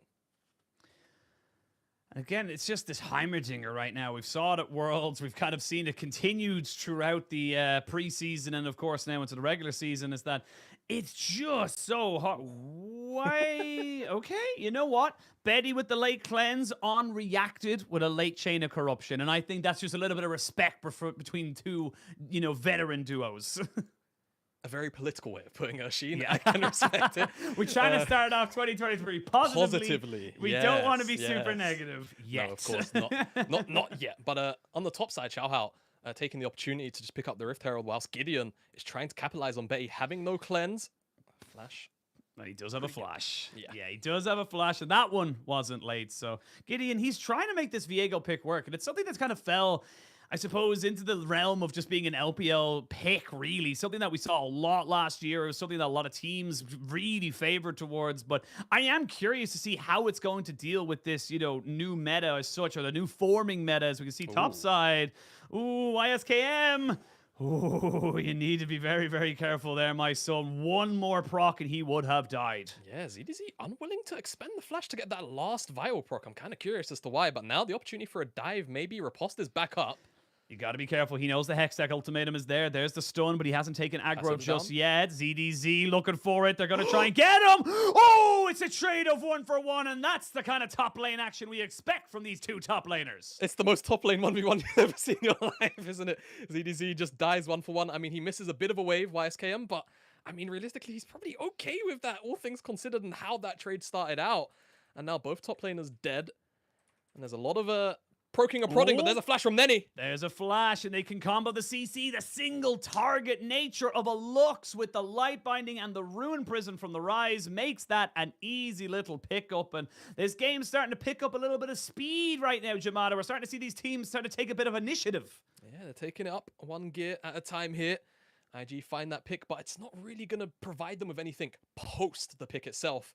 We get a replay here as that's just a really well-timed riposte. And that's the thing about this matchup. You have to be very, very clever on the Camille side about how you use your hookshot. But this is what I was talking about. I guess he thinks he's going to have it as he walks around. Really nice slow-mo to really give us that angle. So he doesn't expend the flash, but why even bother? Just flash, get that secure in. But you can understand the thought process from ZDZ. And then he's just waiting for the cooldowns from Camille. But the issue is, Camille has Ignite.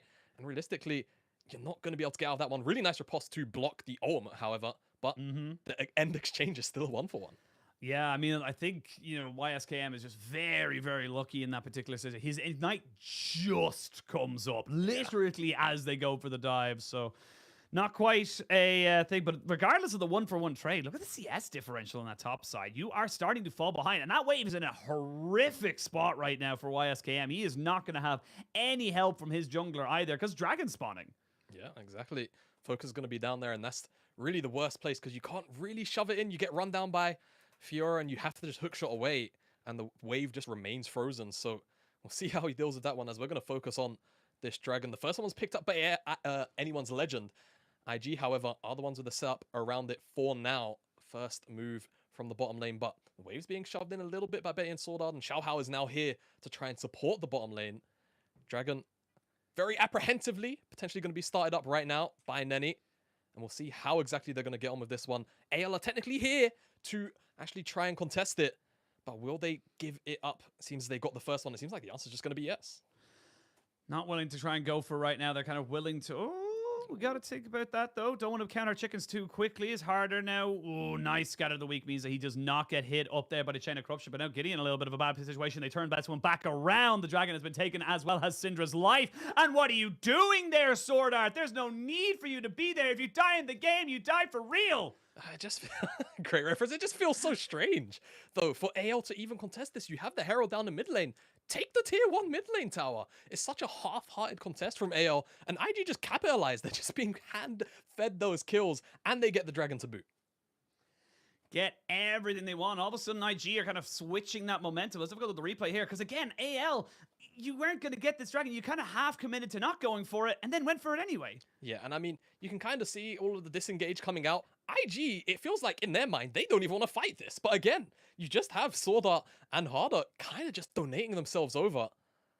And they will just hand over the free gold experience on top of that Dragon. It's a Cloud, which anyone who's familiar with myself knows. I was quite the proponent of last year. A pure, an artisan, if you will, of the Yes. finer Dragon arts. Exactly. But we'll see how that one gets on in this game. There aren't too many great uses of it, so you might hear me remain a little bit quiet. The soul part, of course, that is. So no hex tech or anything like that. I am excited for our first Chem Rift since the remake. Because Oh. it's been a while. Like, I remember when Chem Rift first came out, and it was not a fun time. I didn't even mind the Chem Dragon. Chem Dragon was interesting. The Rift is what the issue was. But of course, we'll talk about hypotheticals whenever they do end up becoming a reality. But this top lane is getting so much harder right now. You're getting to level 11 ZDZ, but there's a realm warp for YSKM. He's got friends in all the right places, and ZDZ's got nowhere to go. He'll No way. flash. He does get himself away. Not quite. Everybody on the tower. ZDZ survives, and he will not go down. Fiora, she's a slippery champion. My goodness, ZDZ makes it out of a sliver of HP. Rune Prison underneath the tower just turns back around, gets a Divine Sunder, a proc healing, and is just able to survive barely by the skin of his teeth. A 3-man commitment to the top side by IG now means AL have a bunch of time on this bottom side tower. Sword Art's going to commit his ultimate turret as well to this one, and they should just have that one in the bag. The response, however, seems to be a little bit of pressure towards the mid lane, but realistically, that's going to be a tower taken by AL. And the big thing as well, looking at the builds, you're looking at the bot lane of IG. They've gone for this Eclipse, this lethality virus alongside what you would imagine is going to be a full AP kind of poke-based looks as well. So the damage is going to be very reliant on burst, finding someone, burning them out. And we just saw how that didn't really work on top side for ZDZ. They need their AD carry and their support on the side of IG to make these picks happen, because otherwise it just takes too long. Yeah, it really does. And all of that burst damage that can come out from the IG bottom lane, so pivotal, like you were saying. And if you don't really have all of the chain CC between, the top lane, which, to be fair, the top side it's easy to set up. It's just about actually finding the amount of damage that you need right now. Ryze will get there eventually. Camille will get there eventually. But right now on their one-item spikes, they're not quite at that point where they're going to blow up the likes of a Fiora, or even, on occasion, maybe a Syndra with a well-timed flash. So they're going to need a little bit of extra time. For now, AL have the opportunity to just move around the map now off the back of that play. They almost get this mid lane tier 1. It's so damn close to dropping 200 HP. On the next push, they should definitely get that one. And IG just falling slowly and slowly behind on map pressure. And this is why I love the Heimerdinger pick coming out here right now from Anyone's Legend, because you look at what everyone on IG wants to do. You want to jump in as the Camille. You want to be in top of your face and be in very short distance in terms of your range with the things of like the Varus. And I'm going to pause myself for a second. It's harder. Does end up getting a Sky of the Week. If they're trying to get onto Wink, they're going to force the flash out of them. They do have the curtain call, but shall be nobody going to die today as we turn this show into a little bit of an opera, because that was very close. A little bit of a clip out wanted there. Bit of a bendit shot from Betty. Almost finds his target. Does find his target. Just doesn't find the lethal. But again, a little bit of ARAM going on in the mid lane because they really want that tier 1. We're fine. We're fine. But we are going to be seeing exactly what the way they want to go. Betty with a little bit of a 1v1. Hello, everybody. Welcome. I believe we're back to us for a second here. Hello. There was something happening in mid, but we're not quite sure what. No. Hey guys, we're the people that you hear over the League of Legends gameplay. Very interesting place to be in the game right now for Anyone's Legend. Definitely feels like they have way more pressure over IG at the moment. As there we go, we're back into game. Must have been a momentary pause. We got the game sounds back. Thank you, production. Look, I know what everyone online is going to be saying, production level, all kind of stuff like that. You try run a broadcast between 3 or 4 different continents. It's tough, all right? It's a difficult thing to do. As now Sword Art just gets stunned up here. He is 3 levels down. They're going to fully commit to this, but Gideon didn't really have the support of his team. Now Betty getting chased down by On. Not quite able to get the collateral damage, and all the way Sword Art gets caught out there by the light binding, and he gets taken out. Nady now needs to try and run away, but he's just not going to be get away. That unleashed power is just too much for him to handle. One-to-one trade overall, but the end result will be AL pick up this mid lane tier 1. It's what they've been gunning for the last couple of minutes, since they've been able to rotate Betty and Sword Art towards the mid lane. And an additional price of this should just be the Cloud Dragon as well. So 2 major objectives taken off the map. They will be very, very happy about that one. And IG just don't really have much of a response on the map. I mean, it's kind of them starting this playoff, right? Gideon doesn't really have the lethal, or like you say, the support.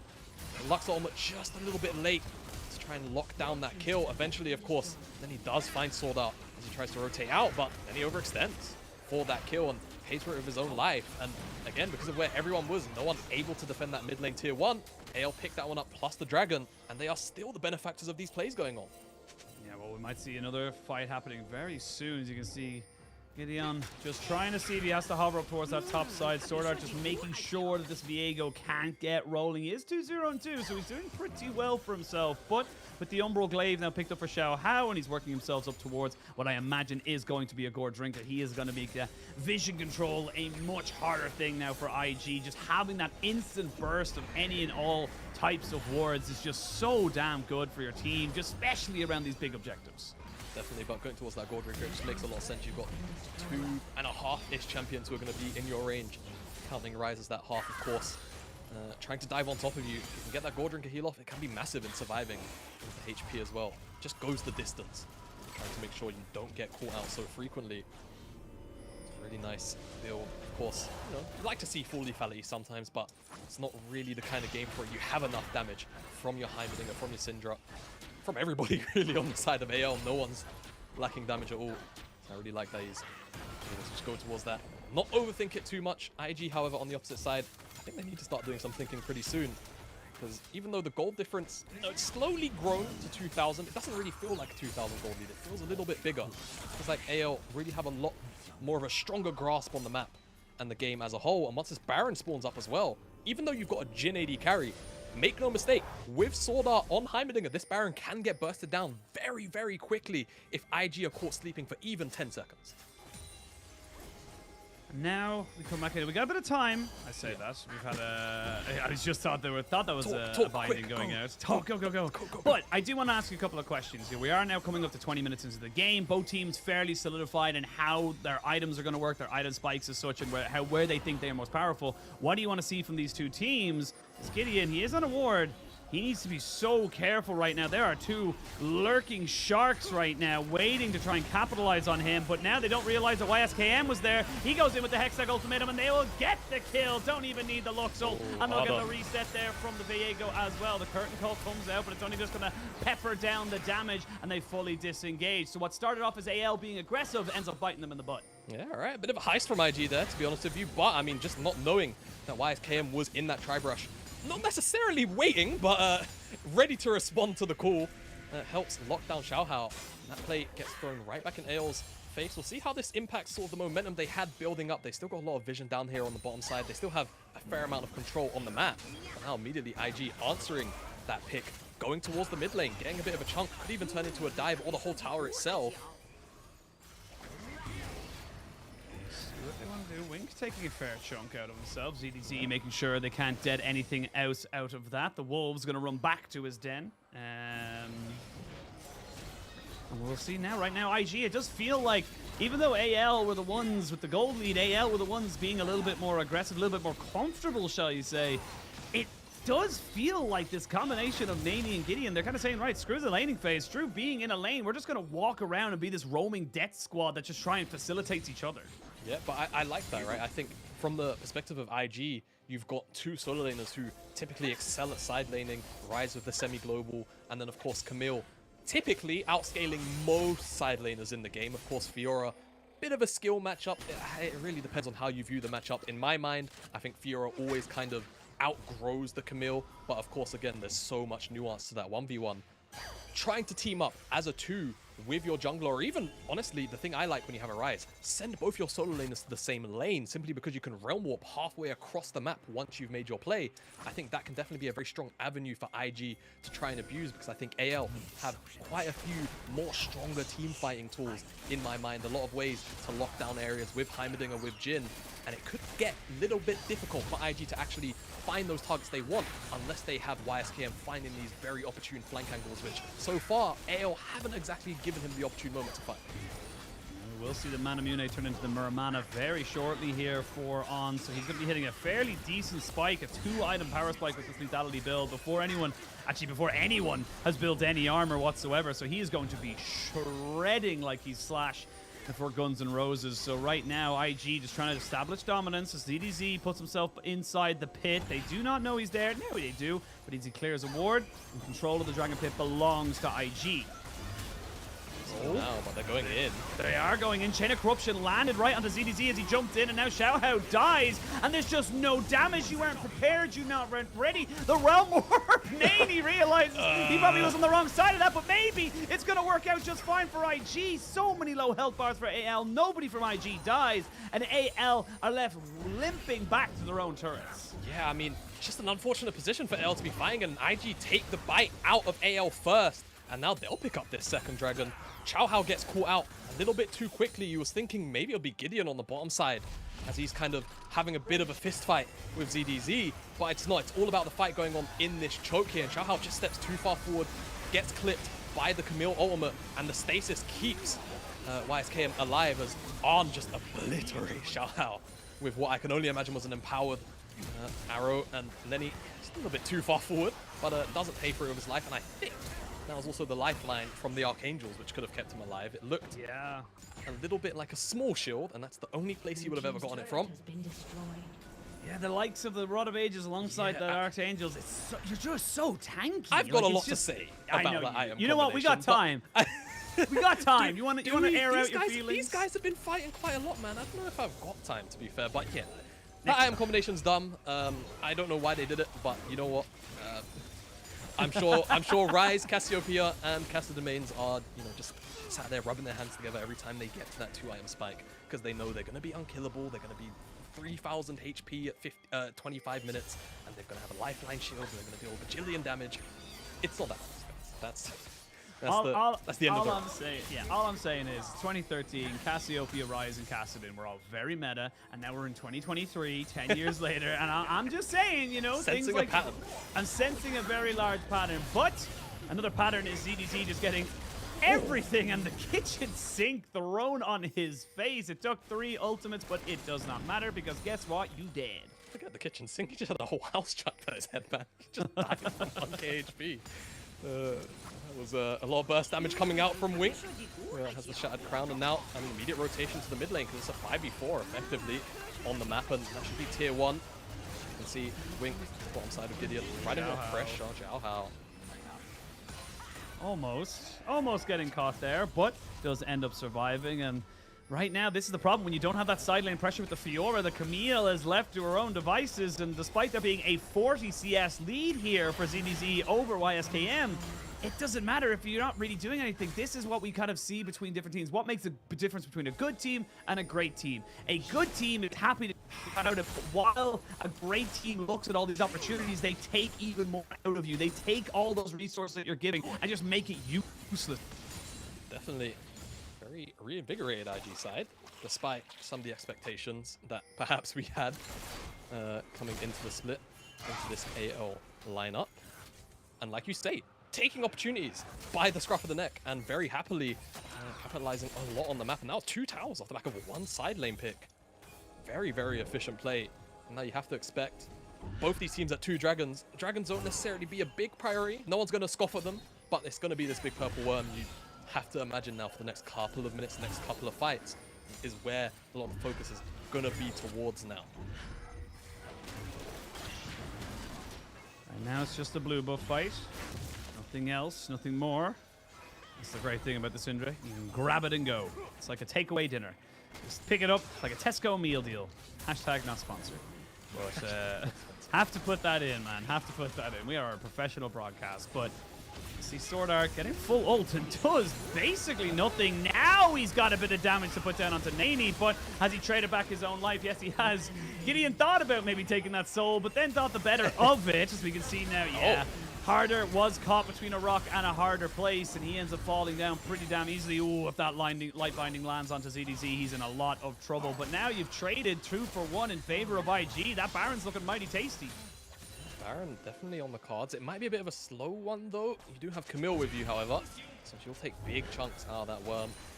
Looks like they're a bit half-hearted on the attempt, and they actually wanted to try and make a turn happen. Flash forward. Oh, both junglers using their flashes. We're seeing that as a theme so far in this series. Both Gideon and Xiaohao just pushing themselves so much in terms of the flash timings that they know exactly when each jungler is going to have it. That's the handy thing about using your own flash. But come back into the game, and you can see a replay of this one coming down, because again, it's just Sword Art putting everything, but he is 6 levels down on this Rise.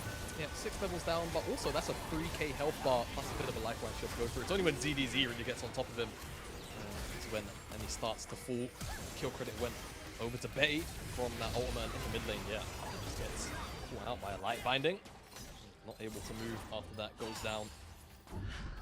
Nice pick, I suppose, from IG at the end of the day. No Baron comes out of it, though, I guess, is the big thing for AL, so no lifeline taken away just yet. But they are really kind of holding on by a thread, it feels like. IG, from what felt like a very dominating mid-game from AL, taking a lot of control. Now there's a teleport coming in on top of everybody. Harder, you're by yourself, buddy. There's nobody there. And I was just about to ask, as anyone's legend, how do you kind of bring it? Because it feels like you're losing control. The gold lead has shifted right back in favor of IG. They're now 3k ahead, going for that Baron. But it feels like plays like that. It feels like they're already at desperation stations. Yeah, it really does. And now with this Baron being started up, it could just be last chance for them to find a positive fight. Sword Art, he's dead. Oh, ZDZ, he's not gonna be too far away from that, but he almost got himself in there. Xiaohao trying to get over, but guess what he doesn't have? A flash, so he could not get himself over the wall. Now he's in no man's land. Gonna try and find a nice little place to maybe get a recall off. Should be just fine. No one's really chasing him down, but now we're looking at a third dragon. Baron, his game is just slipping away from AL and IG. They're coming into their own. They're actually not looking too badly. Again, Nani is playing in mid lane in favor of Dove because Dove's just not here in the team right now. So despite that, they're still coming out with a pretty decent showing. Yeah, definitely. Very impressed so far by this opening game from IG. And like you say, you would imagine it only gets better when you have an overall mid laner. Dove not going to be here before the year break, but Sword Art walks in. Just gets one shot. Expect from a Heimdinger and ZDZ.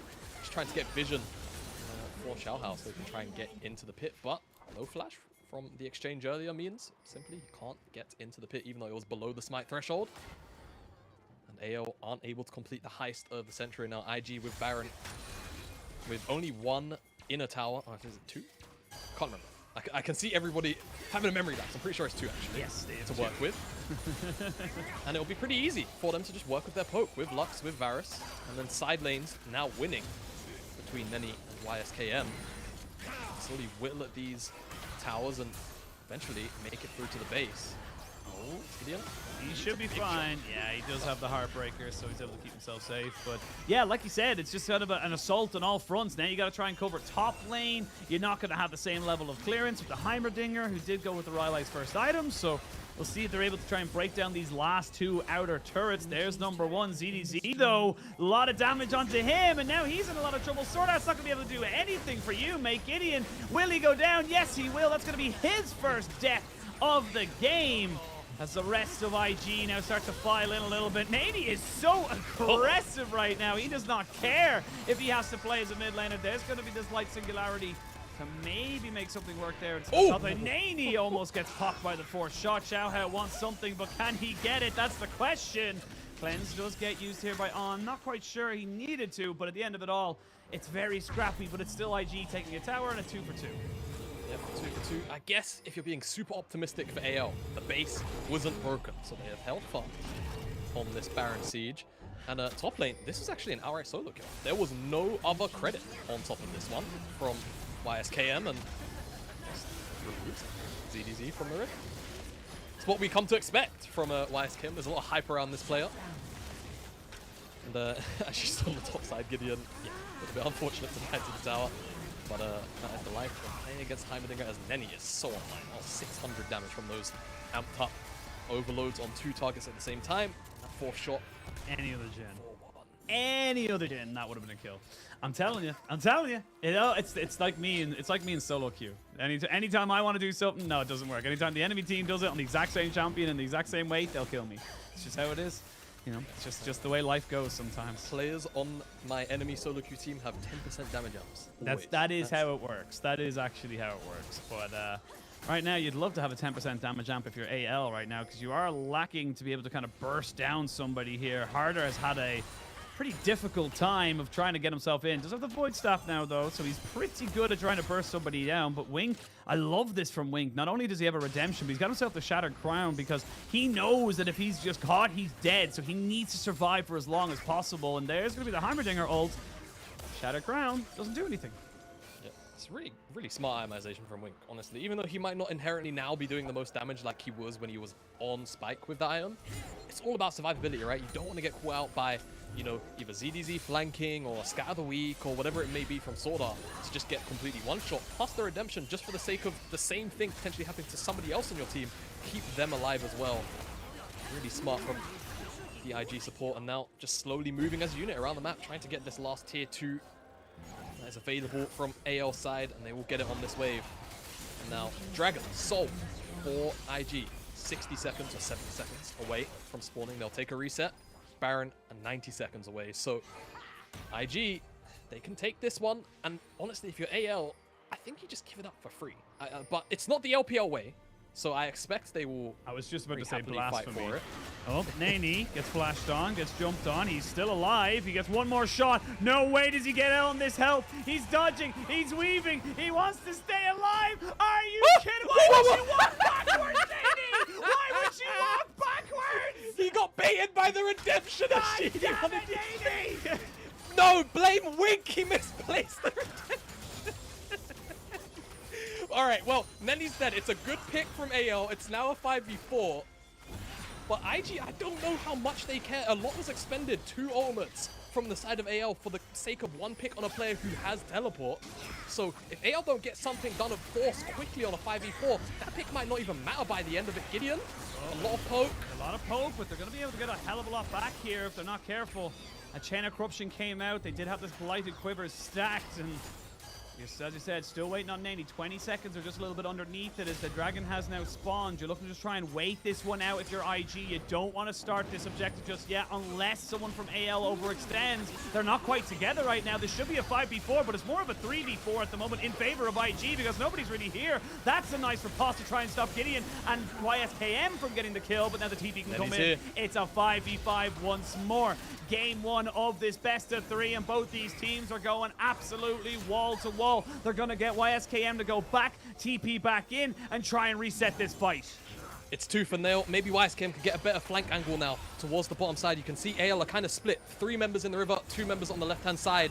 You can see Gideon, YSKM, they're going to walk into that 2v2, and it's going to immediately disengage. But look, on the side, he's looking for a flank, but he's been spotted out. So someone on IG will be allotted to dealing with that one. You can see YSKM is hunting him down, but on the bottom side, AL, again, there's a lot of split movement going on. Maybe they can find a pincer at best, but it doesn't really look like that's going to happen, and now the curtain call's been opened up. The curtain call has come up with whose curtains will it be. Wink goes down. He ends up being taken out there by the ultimate of the Syndra. Harder has to use that onto the support. YSKM gets jumped on, and he is now dead. Where we go. Realm Warp going to be bringing Nani in to die once more. He died, he teleported, he died again. It's a Shakespearean tragedy at this particular moment, and we get to 3 dragons apiece. It might not be the game just yet, although they are looking at this bot Time is a side. long. They're committing for it, Ashin. I mean, 50-ish seconds left on Nenny. I had to take a bit of a closer look at the screen. AL, 5 members strong in the bottom side. It's 2 versus 5. No members of wave clear, and they're diving forward. There's a Chain of Corruption down. They're still putting down the damage. Gideon doesn't die just yet. Neither does On. 2 of the more unkillable members. They're on to the Nexus turrets. There's number 1. Boom. Sign, seal, delivered. It's yours. There's a good stopwatch used to delay and give time, but now you have Wink. AL, maybe you've overstayed your welcome. The burst coming out. It's not going to be enough to kill off Xiaohao as On pushes forward. ZDZ teleports back in, and oh baby, it's good to have the LPL back. Oh, indeed it is, Ashin, and now there's going to be a window where IG have first moved back onto the map. The respawns are here for the solo laners. A couple of pings already onto the Baron, and AL, they have to reset. Simply, they are out of tempo. They are out of resources. They have probably got a lot of gold to spend as well on the reset. They're going to just immediately make their way towards the Baron, and without YSKM here immediately, it could be a bit of a slow one at first. But surely AL know this is going on, and they're going to make their way over as soon as they can. I don't think they've got enough No, it's time. gone, it's gone. They just didn't react quick enough. GAs are going to be back now for the side of IG. And everyone backs away. Take a breath, Yamada. Remember your exercises, your stretches, big, deep breaths. Because it's going to be a hell of a long season if this is what day 1 has for us. Oh yeah, baby. Give it to me. Inject it. AL don't even really have to fight for that dragon, bear in mind. It's a Cloud Soul, which doesn't really have that much value in a game like this, to be honest with you. It just stops the Elder from spawning sooner, in all reality. And you can see there was a massive pincer going on, and eventually it's just ZDZ that wins out on this side. And of course, it's Wink that gets kind of one shot by Harder, as YSKM just can't win this 1v1 anymore. Seems like in that kind of situation, ZDZ just has the upper hand. Has a little bit of help from Bait on the flash forward with the 4th auto attack. And now Baron in the hands of IG off the back of what was not inherently an over-audacious attempt at ending the game from AL. But now, despite the Baron, AL are still quite high up on the map, and IG don't really have anywhere to attack in the immediate future. So this might just end up being a stalling Baron till this next dragon, which you would imagine both teams will actually want to fight over, because that will be soul for either. Absolutely is on now, starting to get towards final items. He hasn't died yet, neither has Betty, so both AD carries putting on their best foot forward in this first game, and it does feel like whichever AD carry dies, that's going to be the game, because it is really Betty and on these back ends putting out massive DPS with the piercing arrows, with the curtain calls, and of course the deadly flourishes to be able to try and make this work for their team. So it feels like if the Jhin or the Varus is caught, that's game. You don't have a way of kind of consistently putting out enough damage, I feel like, on either side to really make this one work without your AD carry, and we'll have to wait and see. 15 kills to 10. It is 25 kills a total in this game. Not the bloodiest game of League of Legends that the LPL has ever seen, but it is still a pretty fine start to it, as Wink just trying to kind of establish a little bit of vision control now as they look to try and push in with this Baron ball. Maybe not as many kills as we expect, but definitely the same amount of action, that's for sure. And I will say, on your point, Brady carry dying, I think with ZDZ on AL, they have a little more wiggle room in comparison, but honestly, solo lanes of IG aren't no slouches either. It's a lot of damage on the Xiaohao. They're going to clear this wave away mostly, and now they're going to open up. Yeah, if they really get full health on everyone, really. Almost. You're getting Wink down to about half. He just dropped down the redemption to make sure he brings himself up just slightly more. But that tower only needs 1 or 2 more auto attacks. There they are. And here goes the fight. We're going to see the unleashed power. And that's Nani dead. It's becoming a bit of a habit of his now in this game. It's a 4v5. As you can see, the rest of IG trying to walk away. They missed the stun. As you can see, On trying to keep himself alive. The backline's been jumped on, but YSKM harder does not go down just yet. And finally, he falls. Eventually, On gets his first death of the LPL 2023 season. It's a double kill coming in, but YSKM, he might just go straight for the inhibitor, because if he can get this, you got super minions coming in. He's got to go try and find something. He's got to try and open up so much of the base right now. And yes, you win the fight, but you're losing so much more. Yeah, you definitely do. YSKM is Whoa. No hey, way. hey, calm down, buddy. Hey now. All right, relax. None of that. None of that now. All right, we get back channeling into a bit of the shy there. My goodness me. AL though, on the bottom side push now with so many members dead from IG. Can they end the game with this minion wave of the time? It seems like ZDZ is going to base and teleport back. This could just be the game, but Nenny died so early on that he is up and available. Harder will spawn in 10 seconds time with a teleport available, but I think this wave is just gone. And Ashina, I think we're staying in this game personally. But the rest of the AL members are here. The inhibitors respawn. Inhibitor has come back, which means that super minions shall not be assisting, and this is just a game of it's a game of chess while both teams think they're playing checkers. So get to the other side of the board, get back to your side of the board. That's just how it feels right now. That's going to be the Cloud Soul, you would imagine, being secured here for the side of anyone's legend. The redemption confirms to everybody that it is going down. Everyone gets themselves back over the back of the pit and runs away. So finally, full plate of 7 dragons. Nani burning flashes, TP from YSKM. They're looking for him. That's a really, really early riposte though, as he just about goes down, but you may have lost DDG. Great flash, it does not matter. Now you've got the Diego going down, so the 3v4. Both these AD carries need to do it. Xiaohao goes golden, and they're going to look for this one here. Flash away, as you can see him going down. The deadly flourish is a big arrow. Oh, he just about dies, but it's a GA, and now you've got all these low health bars. Nani goes golden, as this is absolutely pure chaos right now, Jamada. At the end of it all, the lifeline keeps Nani safe, and everyone is walking away with their tails between their legs. Oh, it's a complete mosh pit in that jungle corridor. So many low HP bars.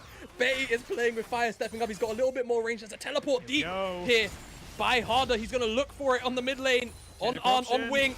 There it is, it lands. They're going to force the flash there onto Wink. There's going to be the light binding to stop them all. He's going to try and put down the light singularity and turn this one back onto Xiaohao. They're going to nearly take out On. He doesn't die. He stays alive. And there's no way you can take him out. 2-1 and 10. The Varus stays healthy. 20 seconds till Baron. But guess what, AL? You do not have a jungler. What the hell is going on in this game? It's so chaotic. I love it. It's back, baby. All right. So, AL don't have a jungler, like you say. If maybe Xiaohao was still alive, they could go for a Baron attempt takedown. But I feel like it would have just been a little bit too over the top, maybe a little bit too ambitious. Somebody surely would have come from IG to try and delay it for the rest of the team to show up. But now, actually, with Xiaohao dead and the rest of anyone's legend resetting, this is probably just IG's Baron yet again. Now they can look, once they take this Baron down, to try and find some more, you know, structures in the base. But in all seriousness, AL have been fighting back so viciously. I don't know if the Baron is really going to be enough to end this game. We might be looking at another Dragon in 4 minutes. My God, this is just going on too long right now. And this is pure LPL scrappiness right now. This is not clean League of Legends, but my God, is it entertaining. There is no other way to say it. That it is just some of the most entertaining games you will ever see. And we'll see how they end up kind of going for Baron now available here for IG as they look to push up towards that top side and get the waves pushing in bot and mid. It's going to be all pressure now for AL, and can she hold? Can they take the pressure, or will this whole burst? They will get a bit of damage there on the Xiaohao, who just kind of dashing himself away. The inhibitor in mid does not fall just yet as they get everyone there in time, but you still have several minions to deal with, and then top lane as well. Jamada, looks like this hole's about to break. Well, the hull is looking a lot like the Titanic after he hit the iceberg. Machine, I don't know whether or not AL, after all of this scrapping, have enough, but with the second inhibitor falling, I think hope just continues to dwindle for AL. They're trying to clear away these waves. IG ruthlessly attacking them, and they've got one more inhibitor left on the bottom side, but look at that Nexus Tower on the top half. It's taking a lot of damage already. There's a pick maybe onto Nenny. ZDZ goes in, Hextech Ultimatum, and Harder gets out with just his life. ZDZ not so lucky. They're going to try and jump on the Sword Art now. Take him out, make sure he cannot be a nuisance. 5v3, Chain of Corruption does land, but it does not spread. Now they're going to TP back into this one. It looks like IG, after a hard fought game, 46 minutes. They'll take down the Nexus turret. They'll look for an extra few kills because this one felt a little bit personal, and they will finally take the win. Jamada, that's just game one. Whew. Well, that's one hell of a bar to set. IG and anyone's legend. It's IG that take the win in what was a 45-minute game, just barely cresting the 46-minute mark. Back and forth boxing match. Complete 12-rounder.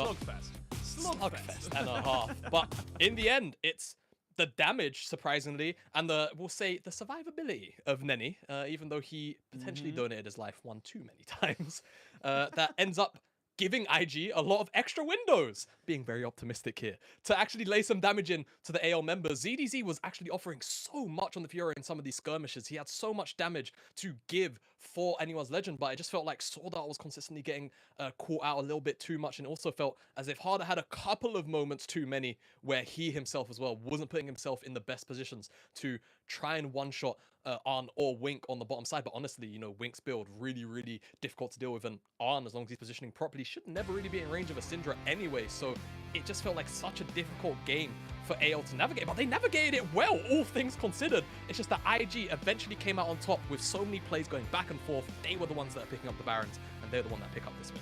I think that was the big thing. I love that you mentioned as well that AL, they had the early advantage. You can see it in the gold league. They got themselves up a couple of gold. It was feeling good. They felt in control. And then IG just said, okay, we play, standard League of Legends. We play traditional League of Legends right now. This isn't going to work. We need to be scrappy. We need to be pushing for stuff. And I got to give massive props to Gideon right now. Yes, On did the most damage. Yes, On was the basically unkillable AD carry on the side of IG, but Gideon in those early skirmishes, I think he was a 5-0 and 5 at one point. He was just everywhere he needed to be, and it worked perfectly for them.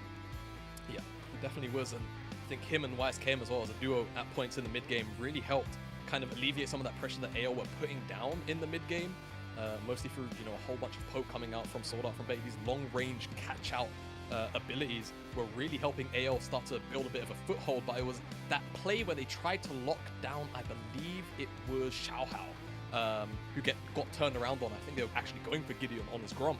The turnaround from that point onwards, it felt like IG just said, you know what, we actually do have a foothold in this game. We have the opportunity to find picks. We just have to be a little more proactive. And they found that proactivity, and that was kind of enough to keep them competitive in this absolute barn burner of a game. Game 1, 46 minutes for IG to take down AL. I mean, it was something else. And for IG, this is great. It's a bit of momentum. Like we said, they're playing with Nani in mid. Dove is not joining until after the Chinese New Year break. So getting a win here, is huge for them. I can't understate that because every win counts, especially when you're not playing with your full roster. If you can kind of give this kind of performance, it can be huge. Now, it is only one game out of a possible 3, so we'll see how the next 1 or 2 games go. And for AL, honestly, it just kind of felt like they let the chaos take them over. It felt like they didn't really have a plan outside of like, oh, they said fight, oh, we got to fight. That's just the end of it. So I want to see them maybe get a little bit more composed and take control because they had control. Yeah, they did have control. I think definitely, I think you put it correctly. I think they might have let the chaos get to them a little bit. I think that play after that 5th or 6th dragon, it was so for IG. AL didn't really have to contest it, right? And neither did IG. I was expecting IG to try and make a Baron gambit, to be honest with you. But after that fight, they had the opportunity to potentially end the game. They went all in. They lost. And from that point, it felt like IG had too much control returning back onto the map. The tempo resets time and time again, every single play. It went in favor of IG. It was always IG back onto the map before AO were able to make it. And it was just those 2 back-to-back Barons that really gave the edge over to IG. Again, like, you know, great work from the top side. I think ZDZ controlled YSKM very, very well. They focused on well, as I say, he controlled them very well, but it is YSKM who is the MVP of game number 1. And honestly, you know, it's like Rocky Balboa. You know, he's like, you know, it's not how hard you hit, it's how hard you can get hit, but keep getting back up, keep coming back for more until they are no more. And that's exactly what he did because he did his job. He didn't do it exceptionally cleanly, but he did his job. He did his job. And I think the important thing was he was providing a very consistent threat to the backline of anyone's legend that no one else was really able to provide. He was the one that was locking down some of these key targets in a lot of these picks through the Hextech ultimatum. And even though, you know, we spoke about him being a very strong, like, duelist side lane player, I think this game really did demand that even though he was on the Camille, he just comes to the team fights consistently, right? I think with ZDZ being on the Fiora, we saw quite a few times actually that ZDZ just kind of outright had the upper hand in the flat out 1v1, and it took multiple members to come and shut down ZDZ. And at some point IG just said, you know what, forget the side lane, we're just gonna fist fight and actually send YSK in, and that was what actually provided so much for them and gave effectively all of the key lockdown for IG to capitalize on. Yeah, it did feel like YSKM just facilitated his team so well. Nani, like you said as well, was just kind of going in, the single target CC, the lockdown of kind of going, your Hextech ultimatum, your Ruin Prisoned, and then your Light Binding. Where do you go? And that's not even including the the Chain Corruption or even the stun coming out from Viego, but it is still a win is a win for IG as they take themselves a 1-0 advantage. We're going to send it to a quick break, and when we return, we'll be straight into game 2. Wanna wake up in my bedroom with you right next to me, holding my hand. Something I could get used to, 'cause you're by my side. When city lights blur the evening, hollow skies grab my feelings, and shooting stars have no meaning. I know, I wanna be where you are forever and ever. I wanna be where you are forever and ever. I wanna be where you are.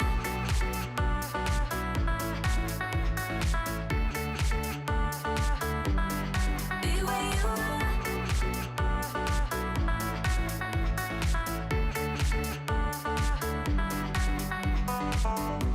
There's nothing like this feeling. Could look at you for hours, don't mind me. Didn't know how much I needed to have you by my side. When city lights blur the evening, hollow skies grab my feelings, and shooting stars have no meaning. I know, I wanna be where you are forever and ever. I wanna be where you are forever and ever.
me out. Like a bad dream, but I can't sleep.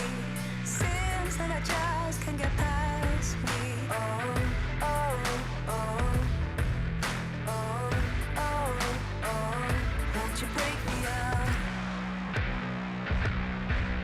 You're the chain, you're the lock. Won't you hold me down? You're the key to the door. Won't you break me out for my freedom? For my freedom. You're the chain, you're the lock. Won't you hold me down? You're the key to the door. Won't you break me out for my freedom? For my freedom. Won't you break me out? Oh, won't you break me out? Oh, won't you break me out? Oh, won't you break me out? Break me out, break me out. Oh, won't you break me out? Oh, won't you break me out?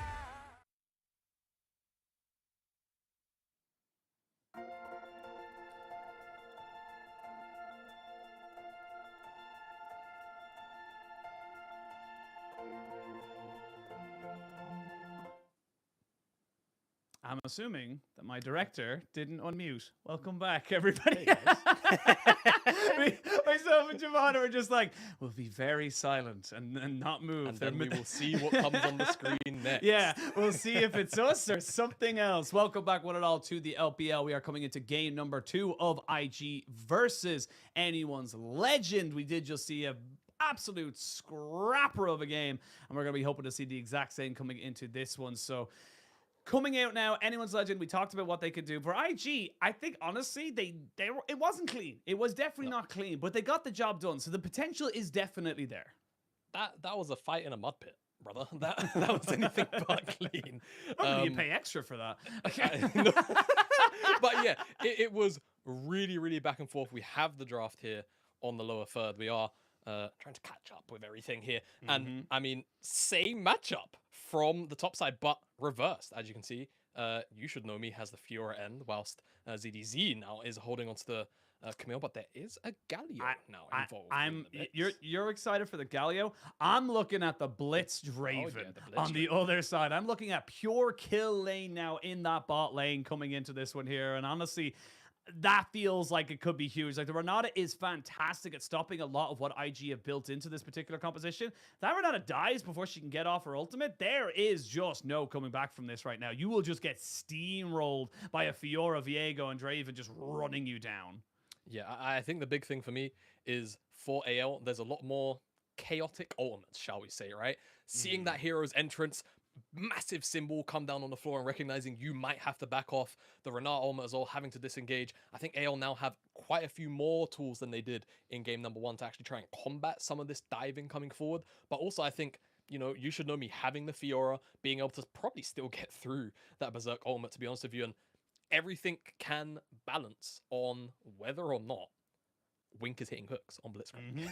Yeah, that can just end the game. Plain and simple. That is kind of just the value of Blitzcrank in professional play. So a lot of eyes will be on him, of course, in the laning phase as well, to make sure that he's, well, landing hooks when it matters in lane, but also trying to create pockets of fog so that Wink can find these sneaky angles to potentially try and hook in Betty or Sword or help anyone really, because Blitzcrank provides so much CC after the hook itself, you can usually burst down the target.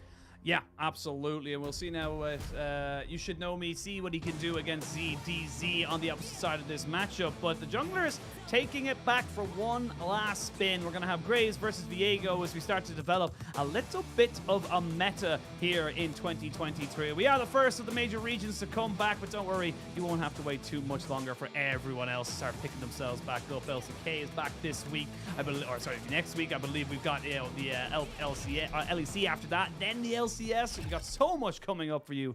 Right now, the LPL is all that you need, and it's going to be absolutely chaos if someone were to walk into that brush. And crowd noises. Oh my god. It's been so long. I've never heard a crowd. That's right. You haven't had the gyos. No, I haven't had the gyos in person or online. It's cathartic. So that felt nice. Yes, that was a personal moment for me. Yeah, I'm glad I could be here for your first time. We're gonna move swiftly on from that comment. Yes,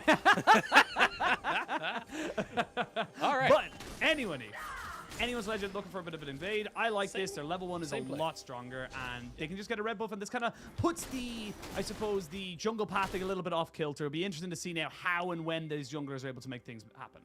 Yeah, a lot of things going on. You should know me as well, trying to freeze the wave, trying to make ZDZ miss a creep if he sticks around for the leash. Not going to happen, though. But it's the same play as game number 1 from anyone's legend. Now, the question is, will Xiaohao repeat the exact same mid lane gank, or will he just take the chickens this time? Pings, you have to imagine this time that he's expecting, right? Yeah, all right, he's sticking on the chickens. Something you have to just kind of eye at, you know? But, yeah, really nice dual look at both the bot and the top lane, of course. We're going to have to focus on Wink a lot next to Arn in this game on the Blitzcrank. Two very immobile champions that, if hurt, should, in theory, just bloody well die. Simple as that. As level 2's hit first by them, flash in. I was just about to say, the level 2, you get the knock up, you still have the hook available, you have nowhere to go. It's actually the Blitzcrank who picks up the first blood. Cleanse has to be used by Ons. There will not be an early cash out. Wink, you know what? You deserve that kill. Good job, you. You know what?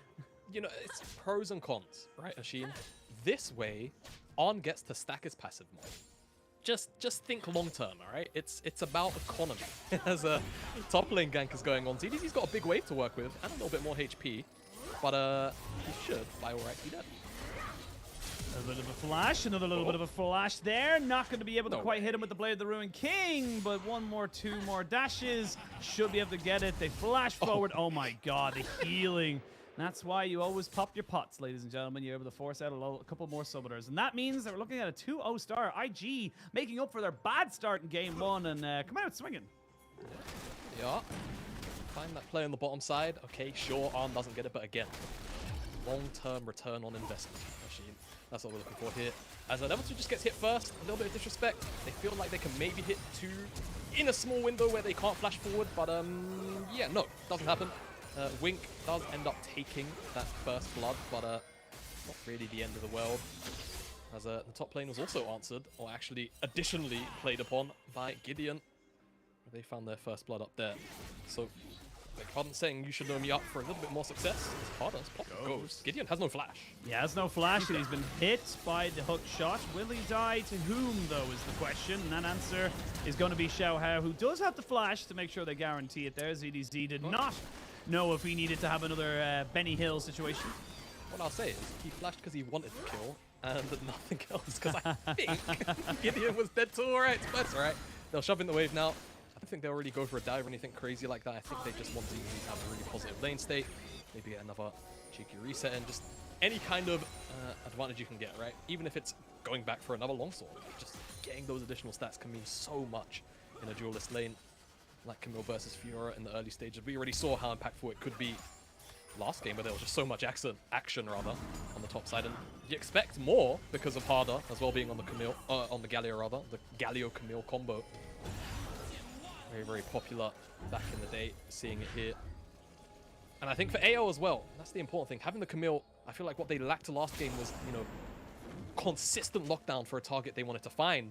Not only do they have the Camille, but they have the additional backup of a Galio to ensure that a massive CC, the knockdown, comes up around it. And they've got a lot of burst damage from range to follow up with, right? Xiaohao Graves plus Betty on the Varus this time around. So there's a lot of potential there. IG, however, you have to imagine will still have a pretty good time on the side lanes if they want to go down that route.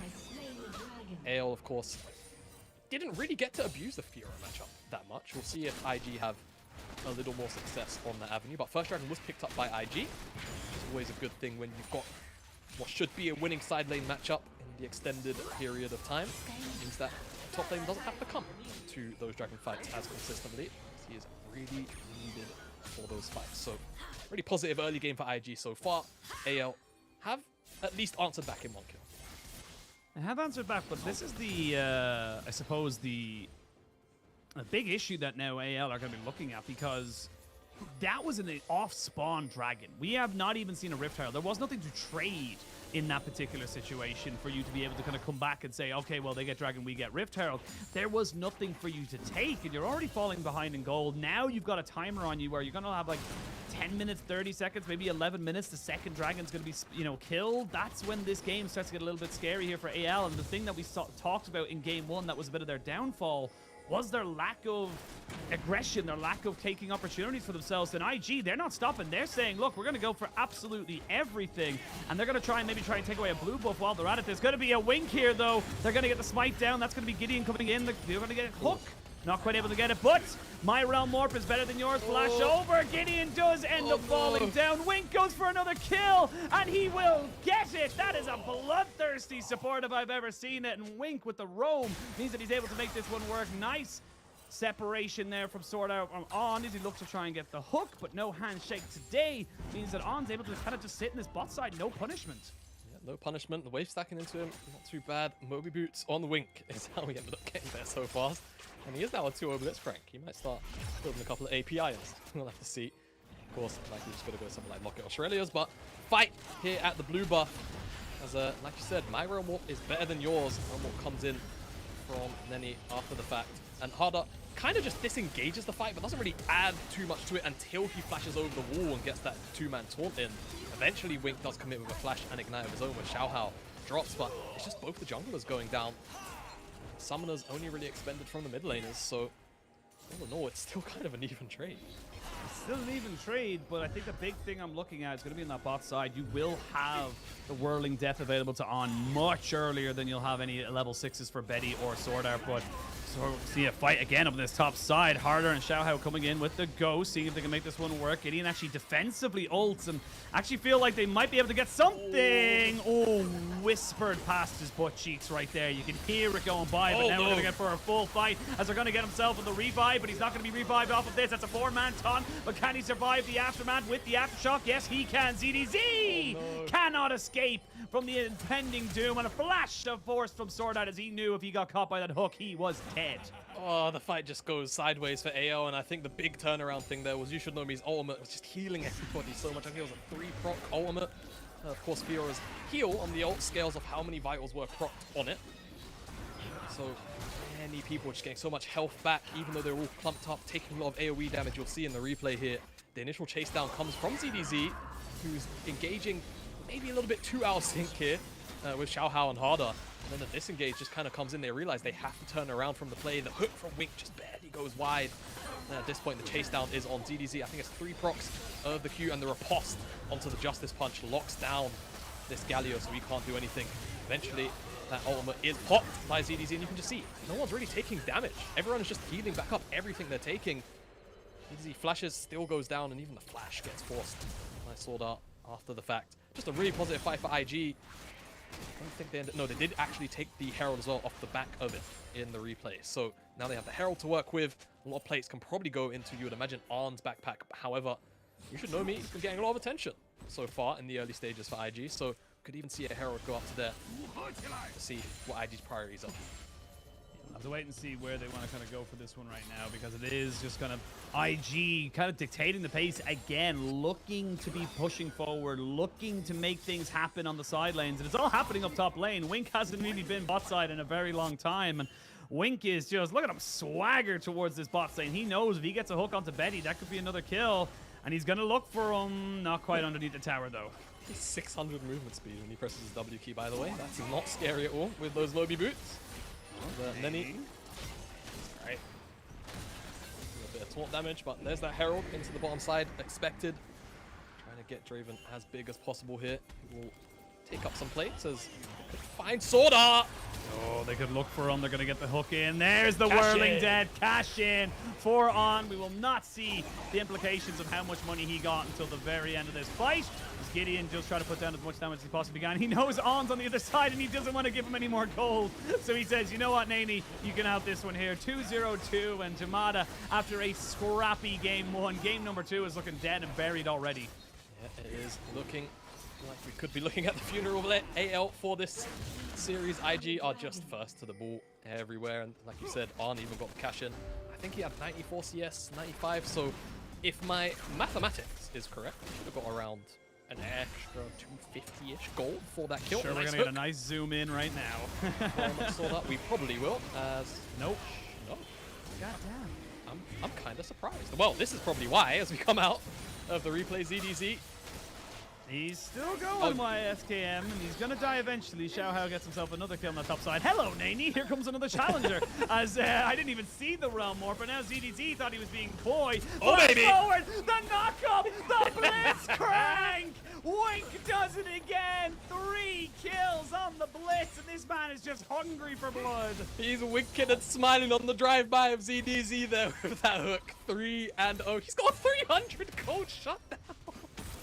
Oh, it's just comical. And now, AL, they answer a little bit in the mid lane. Harder finds himself 2 plates, which isn't too bad of an answer, but the rest of his team is certainly suffering, as we'll see. Initial play comes in, and that's what I was talking about in the last game, where you can kind of get these cheeky hook shots on top of a Fiora, but you should know me just buys so much time with the healing, and then eventually it's underneath the particles of the Fiora armor, which is why it looks so difficult to see. I don't even know if AL saw it, to be honest with you. And then he just kind of shows up, and hook comes down, and then he isn't donating the kill. It's wins. He earned it. I mean, I'm not saying he should be giving these over right now, because he is going to be so very. He's actually got an amp tone as well, so I don't know what he's building just yet. But we'll see. We'll see what he ends up going for right now, because he is feeling himself at the moment. He is just going from lane to lane, constantly putting down pressure. And this is the thing. Blitzcrank is just one of those champions that if you can play against him and he doesn't land those hooks, he kind of feels a little bit useless. He doesn't really do a lot unless you're right on top of somebody where he's able to get his ultimate off, he's able to get the constant CC. But that hook is game-changing in so many ways. And now ZDZ is 2 levels behind Nani. You can't take this fight. You gotta go back to lane. Get some farm, brother. I think he needs a bit more control at this point. He needs a hug. Hell, you just might. I think You Should Know Me is very, very happy now in the side lane. Level 10 tick over. He is red, isn't he? Just gonna take this plate in his face. Might even get 2. I don't think he cares. Nah, I don't think he cares. But I also don't think he has full information of where everybody is. A couple of missing people on the bit on the Doesn't have side. information. Harder. Oh. Oh my god. Oh my god, that was almost perfect. It was almost perfect. Okay, so the reason why that happened is because you can't really... It's kind of hard to explain, but if you CC Galio whilst he's going backwards, in some instances he still kind of just finishes the dash. So Wink actually predicted the backdash, but unfortunately that's just how the interaction works. Unlucky. Wink honestly deserved hook, but you've been cheated by League of Legends. Who would have guessed it? Man, it would have been so much better had he been able to get that. But now ZDC, he's going to put down the Hextech ultimatum, but again, he doesn't really have a lot. The hostile takeover really hits nothing now. Here comes the real carry coming in on top of this. Wink here to save the day. They're getting the resets. He gets the hook onto Harder, which means there's just nowhere to go. Fiora gets a kill, and this game is all but done. There is just nothing AL can do. They try to be proactive, and they are shut down by the behemoth that is this Blitzcrank. Wrap it up, boys. It's looking like a blitz scrim. IG are stomping all over AL right now, and there's just nothing they can do. Sword Art's ultimate as well. Maybe if it hits a couple more targets, it can turn the fire around, but frankly, it just doesn't matter. The lockdown comes in, but there's just no follow-up damage to come through. You can see dashes and flashes away from that hostile takeover, and then the turn around is just simply on. Look how many targets that Whirling Death hits as well. It's just a near picture perfect fight for IG, playing a simple hook shot into Heartbreaker.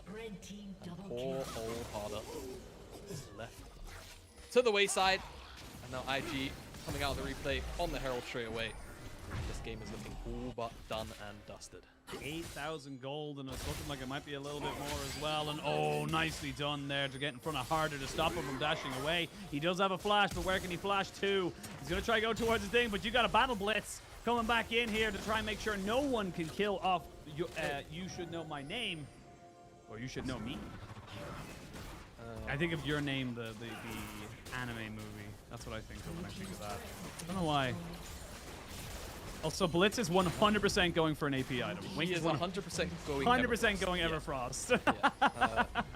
you know, you asked earlier, and I did pose the very jokey question. You did? Which I just said, let him cook. And currently, Wink is cooking something. He's I'll cooking. tell you. He's cooking a lot. Yes, he is. And this is going to be third dragon going down to IG. So, 16 minutes. yeah. It's not looking good, folks. If there were turnaround win conditions for AL, I would love to tell you them.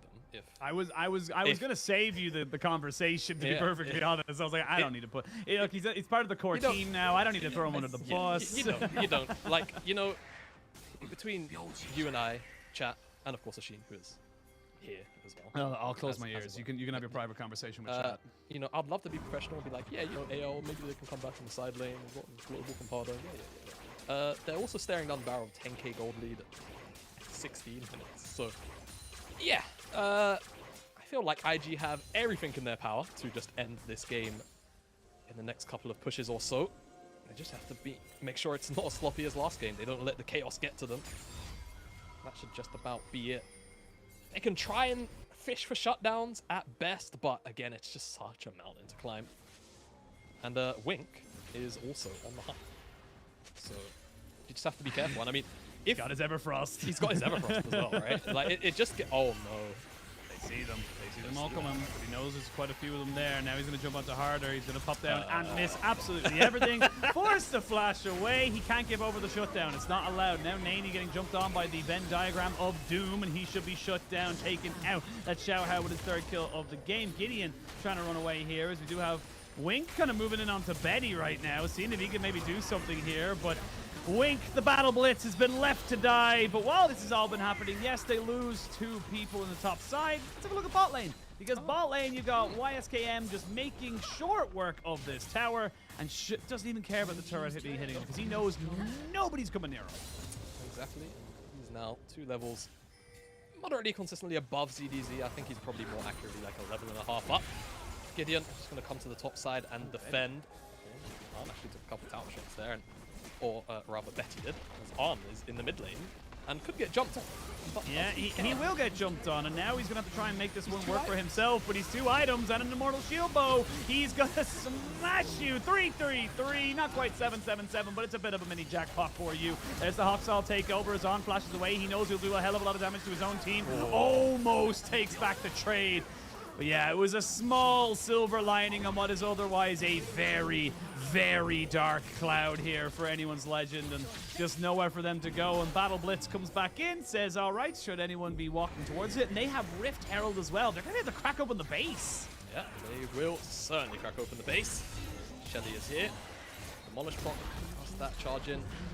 Do everything, and, you know, due diligence. Won't intentionally try and take this mid lane inhibitor, though I suspect Betty will try to let it go down. As a mid lane, yeah, Arn just deals so much damage, heals all of those crits back up, so just does crit damage from Mikaville and Harder. So bit of a failed attempt, and Realm Warp over a little bit over audacious, over eager from Arn to get involved in the fight at that HP. Almost takes down Jaha. If he had, you know, crit chance on his side, he probably would have killed him. Chase down from You Should Know Me. Successful double kill. Successful fight all in all. And IG is still in control of the map. Yep, 1 minute 40 now until the soul spawns. That is a 22-minute dragon by the time it gets taken down. That's a dragon soul. And it's a hex soul. So you got yourself so much extra damage, so much extra slowing. It's just going to make it even harder now. AL, you need a miracle. You don't just need a miracle. You need more than one miracle. You need the second coming of Christ, realistically, to start making this one work for you, because this one is just looking dead and buried, and there's just no one who can deal with Fiora on the side lane. Ravenous Hydra alongside the Divine Sunderer, you just can't do anything against her. Yep, too far ahead at this point. You Should Know Me alone is probably going to get to the point where you can end this game at this rate. As IG just playing with their food, I think they should really just go towards the Baron. Drag AL into a fight. Just kind of flex their wallet, to be honest with you. Don't commit to the Baron itself. Don't let yourself go too far behind, but also Dragon's won in 45 seconds. It's such an early 4th Dragon. They should just probably actually wait for that. Take back my previous words. IG know that as well. They're just super confident in this bottom side. And AL don't really have an answer for it. There's no vision down here. And IG will just be prowling in the fog of war like sharks. Yeah.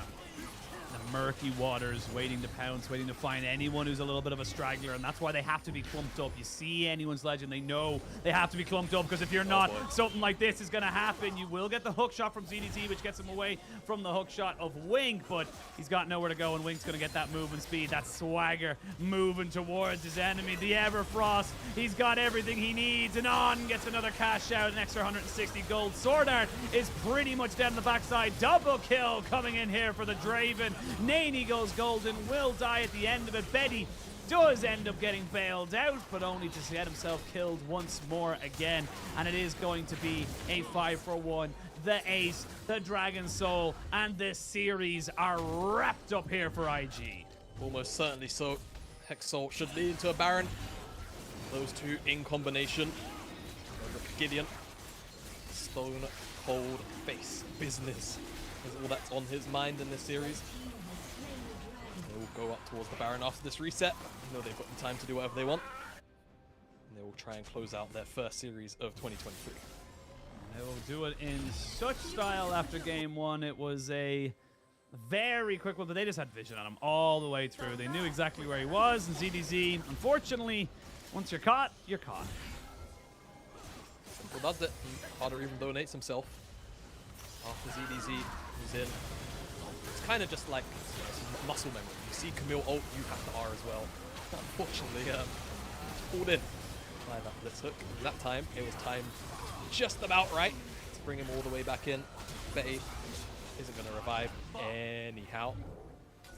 IG will take control of this top side, and AL, well, we made the reference last game about how IG threw not just the kitchen sink, but the whole damn house as ZDZ on the side lane. They're going to have to do the same thing in this Baron pit.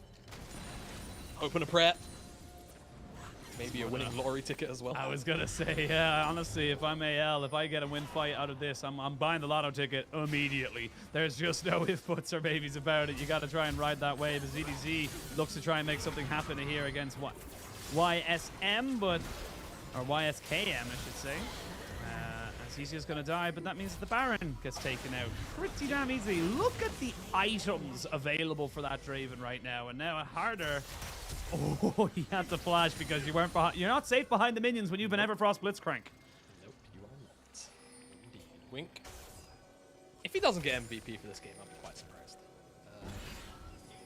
Though we've seen weirder MVPs, right? I suppose. That's true. I could definitely see On maybe getting it just because he's super fed on Draven. That is normally how those things go. But Wink has had such a strong performance in this game. He's effectively made it impossible for AL to play just about any skirmish, almost ever. Yeah, well, they'll get the first tower of the game, AL. That's something. I don't know what it is, but it's something. And we can see ZDZ, one auto attack. He has to flash as the hand of death was coming ever so closer to him. He eludes it for now, but death only you don't escape death. You just delay it, I think is the best way I can put it. And this game is starting to really feel like it. Nice flash from Naney as he's just going 1v3, really making a name for himself in this mid lane, going for the rise and making himself known to the rest of the league that, hey, look, we might not have Dove, but we have got talent. We have got players to be able to make this one work. And IG, they're looking like they're going to be taking a 2-0 pretty damn soon. 25 minutes coming up to it just shortly. And they're eyeing up the Nexus.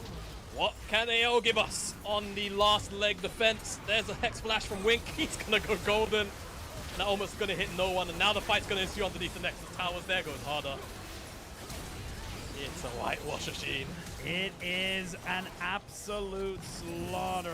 Wink wants the 1v1, but he shall not get it. He needed to land that last hook in order to get it. But On shall redeem him. On shall push forward and look to make it work for him. IG, they're just having fun right now. They did get ZDZ on the backside of that one there. Nexus exposed. Game is done. Signed, sealed, delivered. I'm yours. 2-0 to IG in a perfect start to the LPL 2023 spring season. Really solid series win for IG, specifically the second game, of course. First game could have gone either way. I have to give credit to AO where it is due. Anyone's Legend put up a massive fight in that game, number one. But frankly, IG, when it came to that second game, were just on another level. Wink on that Blitzcrank, making it a living nightmare to live on that Rift. And you know, I think we had questions about the departure of Jun and how IG as a whole would look. And honestly, good opening series for IG, and hopefully it can only get more positive with the addition of Dove in the coming weeks. And then he will still remain, I believe, their mid lane sub for one more game. Yes, they play RNG next week, and that shall be them. But a good start here for IG. Great to see them kind of hitting the ground running. But I have an update for you. We are not going to be taking a break because our game of the week has already begun, and we need to jump straight back into it. I'm not even going to give you pick bands. I'm not going to give you anything. No breaks, no nothing. We're going to try and get to it as quick as we possibly can before we can jump into this one here, because this is a big one. It is going to be the debut of JDG Ruler, and that is all that we want to see right now, Jamada. Yes, it is. Not only that, Knight as well, moving to JDG alongside him. And this, what I've heard stirrings of calling a super roster with the BLG lineup, of course. It is a very strong lineup as well, right? So many familiar names that we're aware of.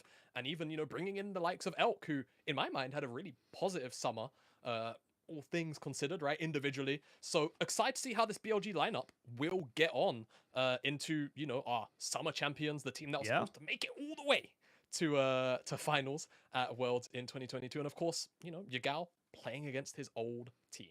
Yeah, absolutely. And of course, Shun moving over now to BLG. Shun having honestly a fantastic season with IG. Despite them being in the lower ends of the standings in summer 2022, he was still buying for MVP spots. He was still up there with the likes of Xiaohu, with Doonby, with the likes of, you know, everyone else. We're going to jump straight in to this game. We got no time to be figuring stuff out, and already we can see a couple of interesting things. I'm looking at that top side. Bin on his Gwen. We know it from 2021 MSI with RNG, and he was just a monster, right? 2022 MSI, and he was just a monster with that pick. And it didn't matter if he fed, because he could still make it work.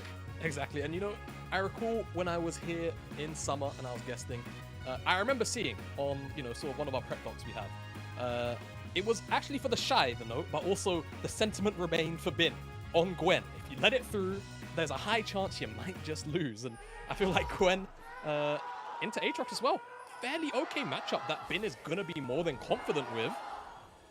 So we'll see how he gets on in that top side against 369.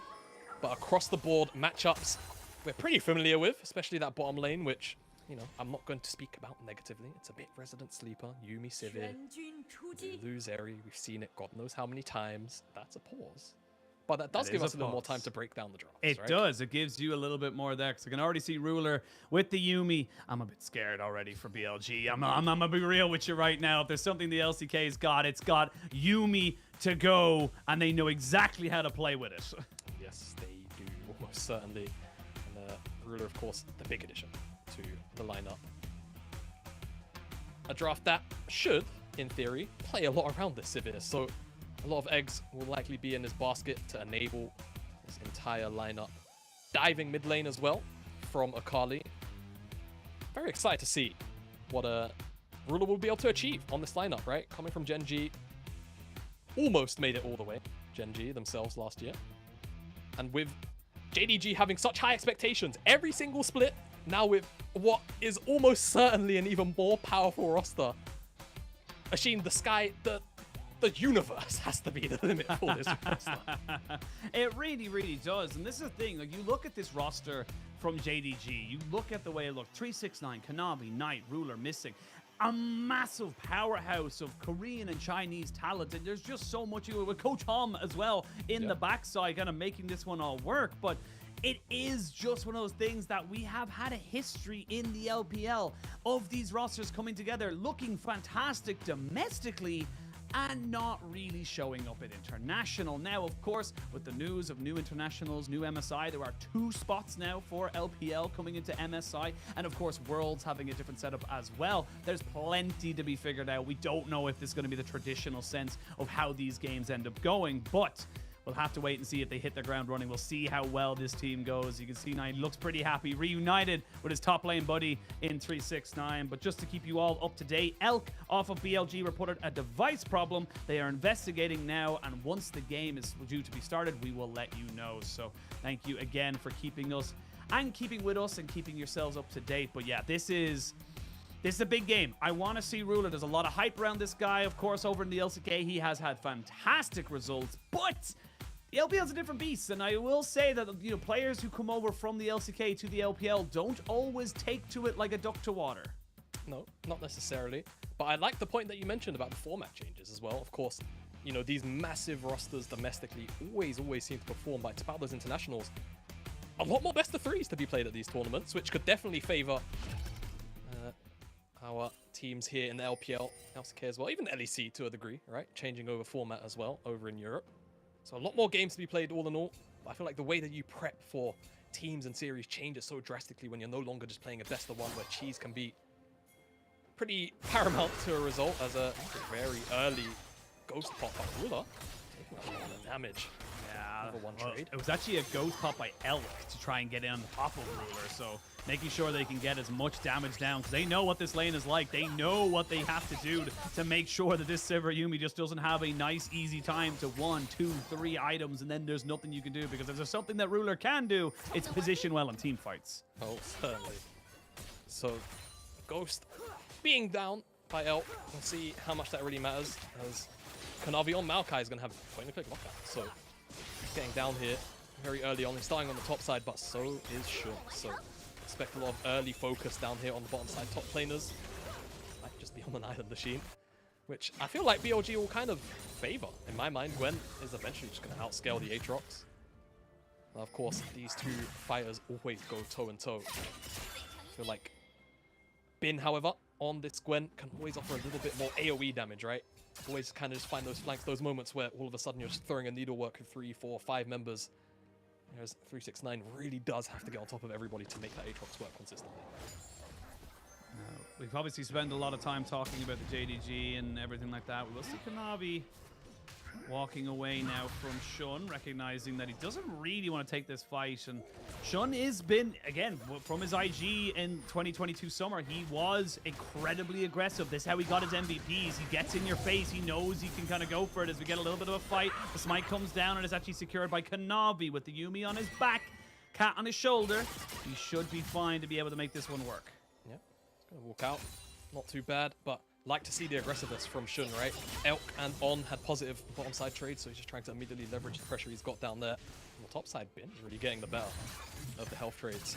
For now, still has 2 pots as well, so this is a really big advantage. He's going to go ahead and proxy this wave.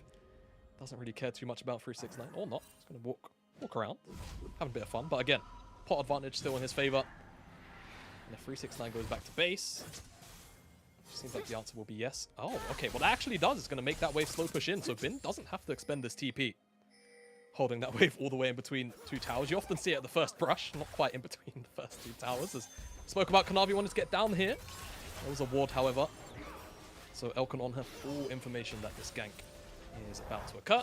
Kanavi will just go back to base and not commit. And that's the big thing. I think the reason why he felt comfortable doing that was that, again, we talked about it a little bit in the last session. It's information. It's nothing else other than that. And it's knowing that the Maokai was on the bot side. He knows where everybody is. There's nothing that's going to be stopping him from getting that free back. And now he has a teleport advantage. So they can be a little bit more liberal on that top side. They can look to be a bit more aggressive. And that's Bin in a nutshell, my friend. That is just all he wants to do. So we'll see what they're able to make work now with this teleport advantage, because all well and good talking about it and how great it is, if you don't use it, it doesn't make a difference. Yep, definitely. And I mean, it's one of those things where now, as Bin, right, typically before the 14-minute mark, you don't really teleport to anywhere on the map because, well, you can't. You can teleport to towers. So Bin could even just go ahead and take, like, a mediocre trade, go back, spend his gold, and then just come back with an iron advantage over 369, and all of a sudden he's just stuck in lane, can't really do much if Bin times it well. For now, wave crashed underneath his tower. Should just about be even if he's able to last hit all of this correctly, as Kanavi makes a pass at mid lane, but Yagao more than happy to just take a step back and not get through that. So let's talk about the Maokai a little bit, because obviously the Maokai kind of snuck in, obviously, with Worlds. We haven't really seen that much about it. But in terms of the jungle Maokai, it is an AP build that you generally see right now. It is a demonic embrace moving up towards maybe even Leandri's Torment. So talk me through, why are we seeing this AP build more so than the full tank build now in this meta? Well, to me, a lot of it also comes down to things like Green Smite, although right now, Kanavi's gone towards the red. I think both more pretty aggressive. okay. Yeah, Maokai can do everything right now. Demonic Embrace plus Leandri just gives him so much damage, and generally, he's so tanky that it kind of doesn't matter. The stats that he gets from it are enough. He's kind of just there to be a lockdown bot and also secure areas with his saplings. It just creates so much annoyance in actually trying to approach neutral objectives that when used with this full AP build, he gives you kind of everything you want from a jungler, right? He gives you a lot of hard engage for his ultimate, a lot of area denial as well through that ability plus his saplings. That's why it's risen to prominence as a full AP build, as opposed to kind of what we were seeing at Worlds, where it was kind of like a hybrid of both. You might see Demonic Embrace into like full tank after that. This time around, more or less full AP. You kind of can't kill the tree as easily as you'd like every single time. And the other thing as well is his jungle clear is surprisingly fast. All things considered with the new jungle. So really strong pick all in all. And they've now Gets got the through first it. round of it. Gets through it pretty quickly, and I think the big thing is, and I think that's always going to be something that people have to be wary of, the saplings. The saplings are such gatekeepers away from getting everything away from you. You want to try and walk in and contest vision, can't really, because you're going to take a little bit of damage, and it's a little bit now, but then as the Demonic Embrace comes in, then as the Leandri's Torment comes in, it becomes, it just stacks and just stacks up. Like, even during the, though it's not necessarily, you know, real data, the other day, the kickoff event, I believe it was Tarzan who was playing Maokai. He hit 2 items, and saplings were dealing like 600, 700 damage if they popped on a squishy. It's ridiculous how much damage those things do. So expect to see that level of damage come out of Kanavi if he stays even. As his red buff is being taken away by Shun right now. And Bin, also shadowing, who's just had complete control of this top side pretty much from start to right now. And hopefully BLG will be able to leverage that into a Herald pickup as well. Yagao should be able to easily secure mid lane priority to try and make that one happen as well.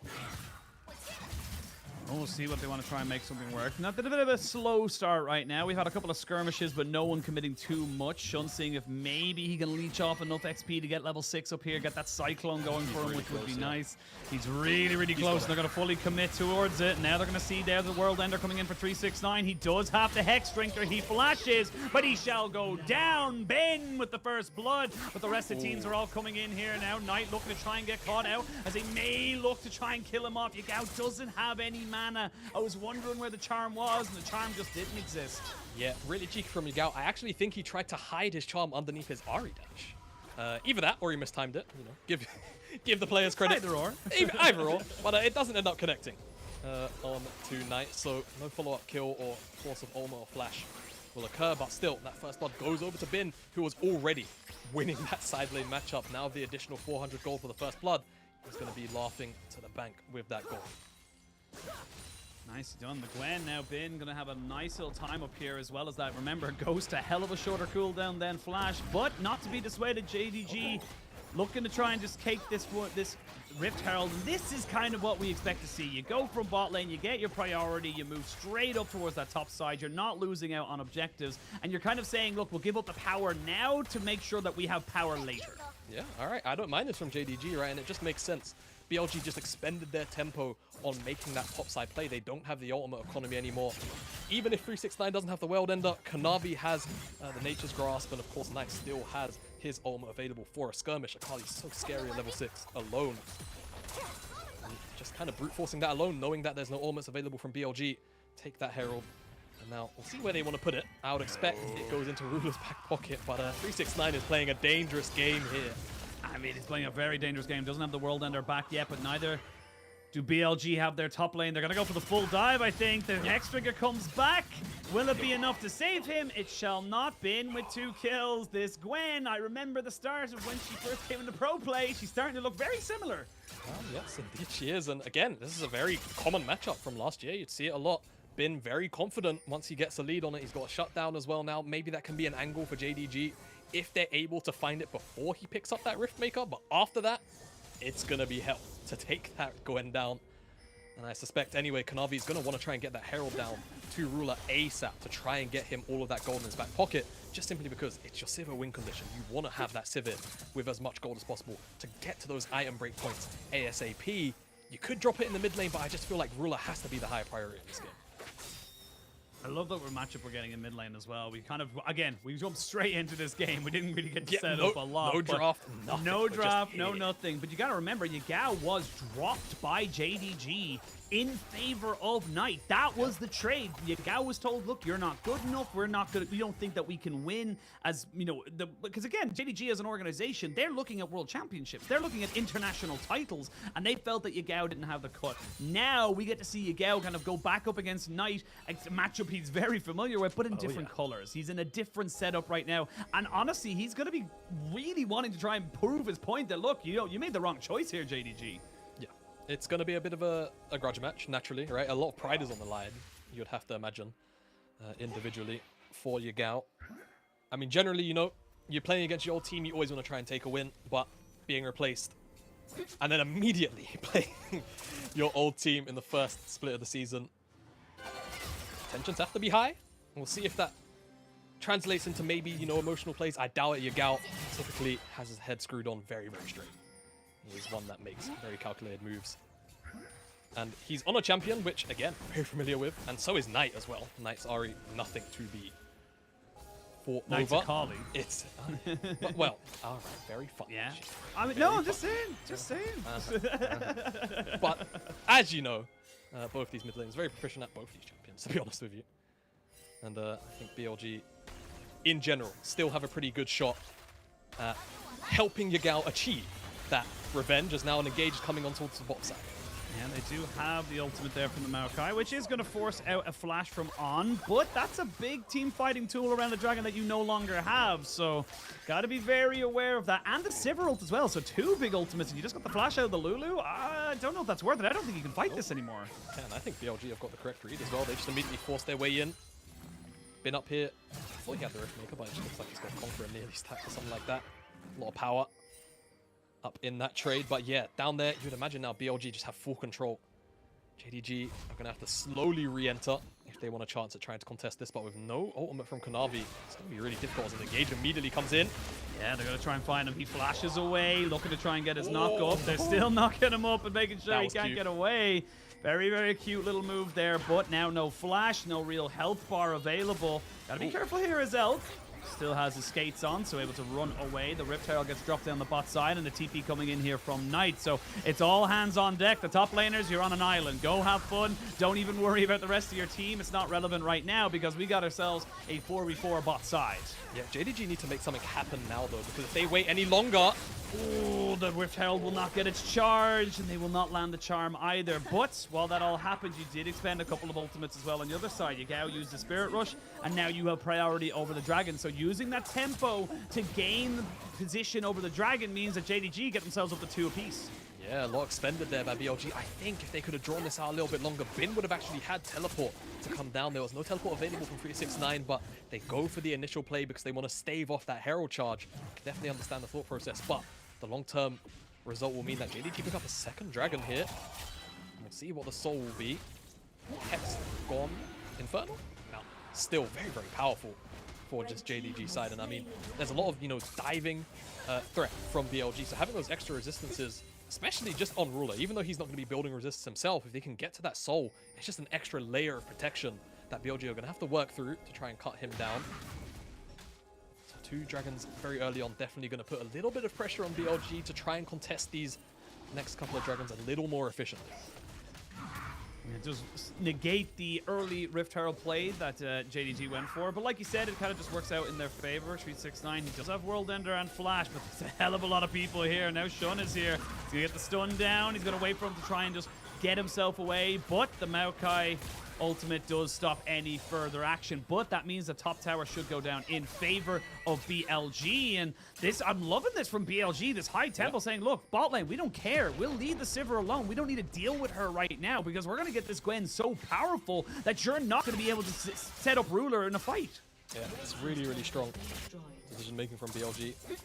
And like you say, I mean, we can have a really fed Sivir in 15 minutes, but if we have an incredibly strong Gwen, which is going to run over the next couple of fights and make it impossible for you to contest anything, then we don't really care if we uptrade all of this gold up here. And I mean, to be honest with you, look at the items between Elk and Ruler right now. They're dead even. I mean, Elk even went cold as well at the start of it, so he is very, very happy where they are right now. So even though, you know, a lot of focus has been from JDG trying to get Ruler ahead, trying to get him some kind of platform to work with, he's still down in XP. Technically even in gold. We'll see what he bases with right now. Maybe a Zeal. Double longsword is what it is. So he's not even crazy ahead, so the trade-off not really working right now in the immediate future for JDG. But of course, again, you still have to remember, a lot of powerful tools available to them. The Yuumi is going to buff up their scaling to the moon. And Kanavi is always going to be able to provide a lot of area control with the saplings of the ultimate just existing as that champion to try and give Knight and 369, when he eventually becomes a champion, an angle onto the backline potentially. But for now, it's definitely BLG's game to play. Despite being down those 2 dragons, we'll see how they approach that next one in a couple minutes' time. The big thing I'm looking at right now is you look at 369's build. He's got a couple of half items. I imagine it will be an Eclipse being built up for him there. Hopefully for JDG fans just before this dragon fight in 2.5 minutes. But he can't go up against this Bin Gwen right now. Gwen's got the Rift Maker, already has a needlessly large rod and a little bit of resistances with those Ninja Tabis. So it's just one of those things that you're going to have to try and just deal with later on with the... Oh, smite bit early there, but Kanavi might be in a little trouble of himself. He gets himself charmed, and when you're this AP build, it means you don't have the health, so you get stacked down pretty damn easily. Very nice pick for BLG. Really nice, and now let's see what they get from it. Mid lane, tier 1 seems to be the play, and Bin is weighing in the wings. Oh, Ruler, please tell me you know this is going on. He's got support from Knight in the wings, and this Herald should lock down that tier 1. A lot of damage going back onto the BLG health bars, but they came for that mid lane tower. They got it, and they're just going to back away. Really great discipline. They got their pick. They got their objective. They'll likely just go pick up some waves, pick up some camps, and then go for a reset and look back onto the map. BLG are happy to take those trades. You get a bit of gold, you get yourself the mid lane turret, you're able to move around the map with much more ease, get a couple extra levels, and this is where the game starts to become about decision making. How do you come back onto this as JDG? You have options, but like you said, the Sivir is not going to be that mega option until about another 13, 14 minutes. It's not really a relevant one right now. And I'll tell you right now, if Bin finds his way onto Ruler, Ruler will die. There won't be a lot of wiggle room for that play. I think Bin's probably going to pick up another needlessly large rod, unless he's going towards Shadow Flame. Let's see when he's back in base. Looks like Shadow Flame will be the option. Definitely don't mind that either. What you see out of the Gwens these days, after those changes, I think it was sometime during the durability patch. Yeah, the Gwen builds more or less just kind of cater to full AP. Try and blow people up with your needlework with a full stacked Q. No more. That's just 2 for Gwen. So powerful. But BLG now. Dragon 30 seconds away. JDG still have control of the river for now. And that could be a very big deal. Knight. Very aggressive on that re-engage. But you can see JDG are here first in the river, and that could play very big in their favor. Saplings have to be walked into. A choke has to be walked into against Maokai, against Yuumi, against Sivir. Geography going to play a big part here. BLG have to try and force their way into this river. Maybe try and pincer as well if they can send Bin down towards the bottom side of this angle instead. But they might need him as a frontliner to actually gain access. Seems like JDG taking a bit of a back foot here. Knight, he's looking for Shun, actually. He is looking for Shun. He's going to try and assassinate him before he can even get into this pit. Neither the jungler of BLG or the mid laner of JDG popping their ultimates just yet. Now 369 going in. Flash forward. Kanavi gets hit, and 369 goes down. That's a good disengaging ultimate, and you've lost your jungler. Now they jump back on top of the area. Gao has died, as has Elk, and in the blink of an eye, JDG come to life. All right, JDG. The setup was there, and again, just being first in the river pays off so much dividends. BLG aren't able to find any key target besides 369, who, let's be real, he's not been able to play the game so far, so it doesn't really matter. Ruler's able to unload. Missing's ultimate is locking everyone down, and now they will secure their 3rd dragon of the game. They're on Soul Point. Really good fight for JDG. And again, it's all about being here first, right? Sapling connects, and then you can see, even though this charm does land onto a target, it's just 369, and all of these ultimates just layer nicely on top of everyone. Gao gets locked down, immediately locked up by Kanavi on the follow-through. Knight as well eviscerates somebody else. Kanavi finds a double kill, I believe, on to Elk, so there's just not enough damage being returned at that time in BLG. There's not the key targets being hit on. Bin doesn't have access to Ruler, and JDG just find their perfect fight. I want to make a very big note right now. No one used anything. An exhaust was used by Missing. That's it. That was the only summoner spell used by JDG in that last fight, and they won so cleanly. It wasn't as if it was flashes and, you know, the 3 offensive summoners for Ruler, being able to keep him alive and all that kind of stuff like that. It was just straight up Maokai with the Yuumi ult just being so oppressive. How do you walk in on that? And it stops everything BLG want to do. Like, you try go in with the Gwen and the Wukong, you're going to be immediately stopped by the ultimates, and now they're going to try and go for a bit of a Baron Gambit, because I actually think the BLG recognize they're actually in a bit of a hole. Yeah, that might have been a yellow flag right there, right? Not quite red. There's like, okay, you know what, guys? I don't know how many times we can take a fight. 5-on-5, unless they can find picks. Kanavi forced the flash. Yeah, they're gonna go for Kanavi, and they will take him down. The Yuumi is next, and that's the cat out of the bag into the river and drowned. They're gonna get a double kill here onto the Zeri. Elk looking for more, but here comes Ruler. 1v3, and he runs himself away, still having the positioning, still has the damage. 2 items. And with the extra movement speed there, with the on the hunt, he keeps himself alive. But BLG, they made a smart call. They recognized they were just slowly drowning and they needed to find a move. But nice! Flashing away, recognizing if he gets slowed down, he might be killed off. Yeah, but the sad thing here for BLG is they aren't able to get the Baron off the back of this play. It was a very, very proactive play to try and bait JDG in to an unfavorable fight. But at the end of the day, the end goal was likely to try and take down this Baron after this turn. They find Kanavi. It's a great turnaround. Missing can't do anything. 369 gets eaten alive in this mosh pit. But Ruler on the backside takes down Shun, and then he's just got really fancy feet on the way out. Still has flash, still has cleanse, and he's now 2 items. So if JDG can keep a hold of this game, they can find their way towards that soul, this game isn't all done. But BLG is showing that they're still willing to find these creative ins to bring about positive team fights for themselves. They just have to continue to do it and get Bin in the action. He's so strong. 2 items on this Gwen. He will one-shot Ruler. He just has to be given the opportunity to do it. Yeah, he just needs to get on top of him. That's the big thing here. Has been is the carry. I do think the Zeri is still relevant, but at the end of the day, it's Bin versus Ruler. It's the big moments that are going to come down and make this game what it is. It's a 3,000 gold lead in favor of BLG, but in 2 minutes time, you have a mountain soul for JDG, and for a person. For champions like Aatrox, the Maokai, even the Akali, having those extra resistances are just so valuable. And the extra shield for Ruler just to keep him alive alongside the Yuumi, it's just going to become nigh impossible to take him down. Yeah, it will eventually. Yuumi just is that champion. It's so frustrating. And the nerf didn't really tickle it at all. You know, Can't wait for her rework. Okay. I'm gonna be real. I'm gonna call a spade. I cannot wait for this champion to be completely changed, because I am just so over it. we need Yuumi gone, don't we?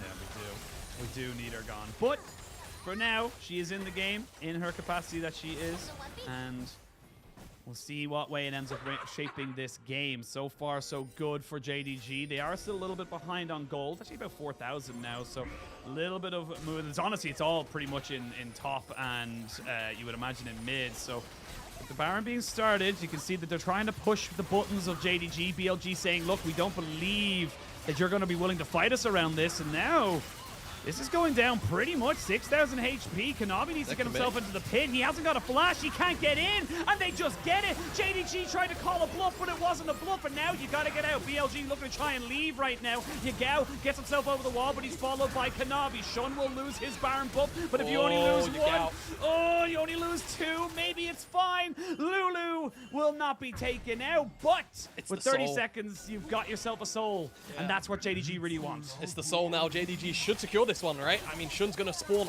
as the dragon itself is respawning, so this should just be the soul given over for Baron. It's a permanent buff against a temporary one, and all of a sudden this trade-off doesn't look as good as it could have been if everybody walked out of that one alive. And JDG, I don't think they mind anymore losing that Baron.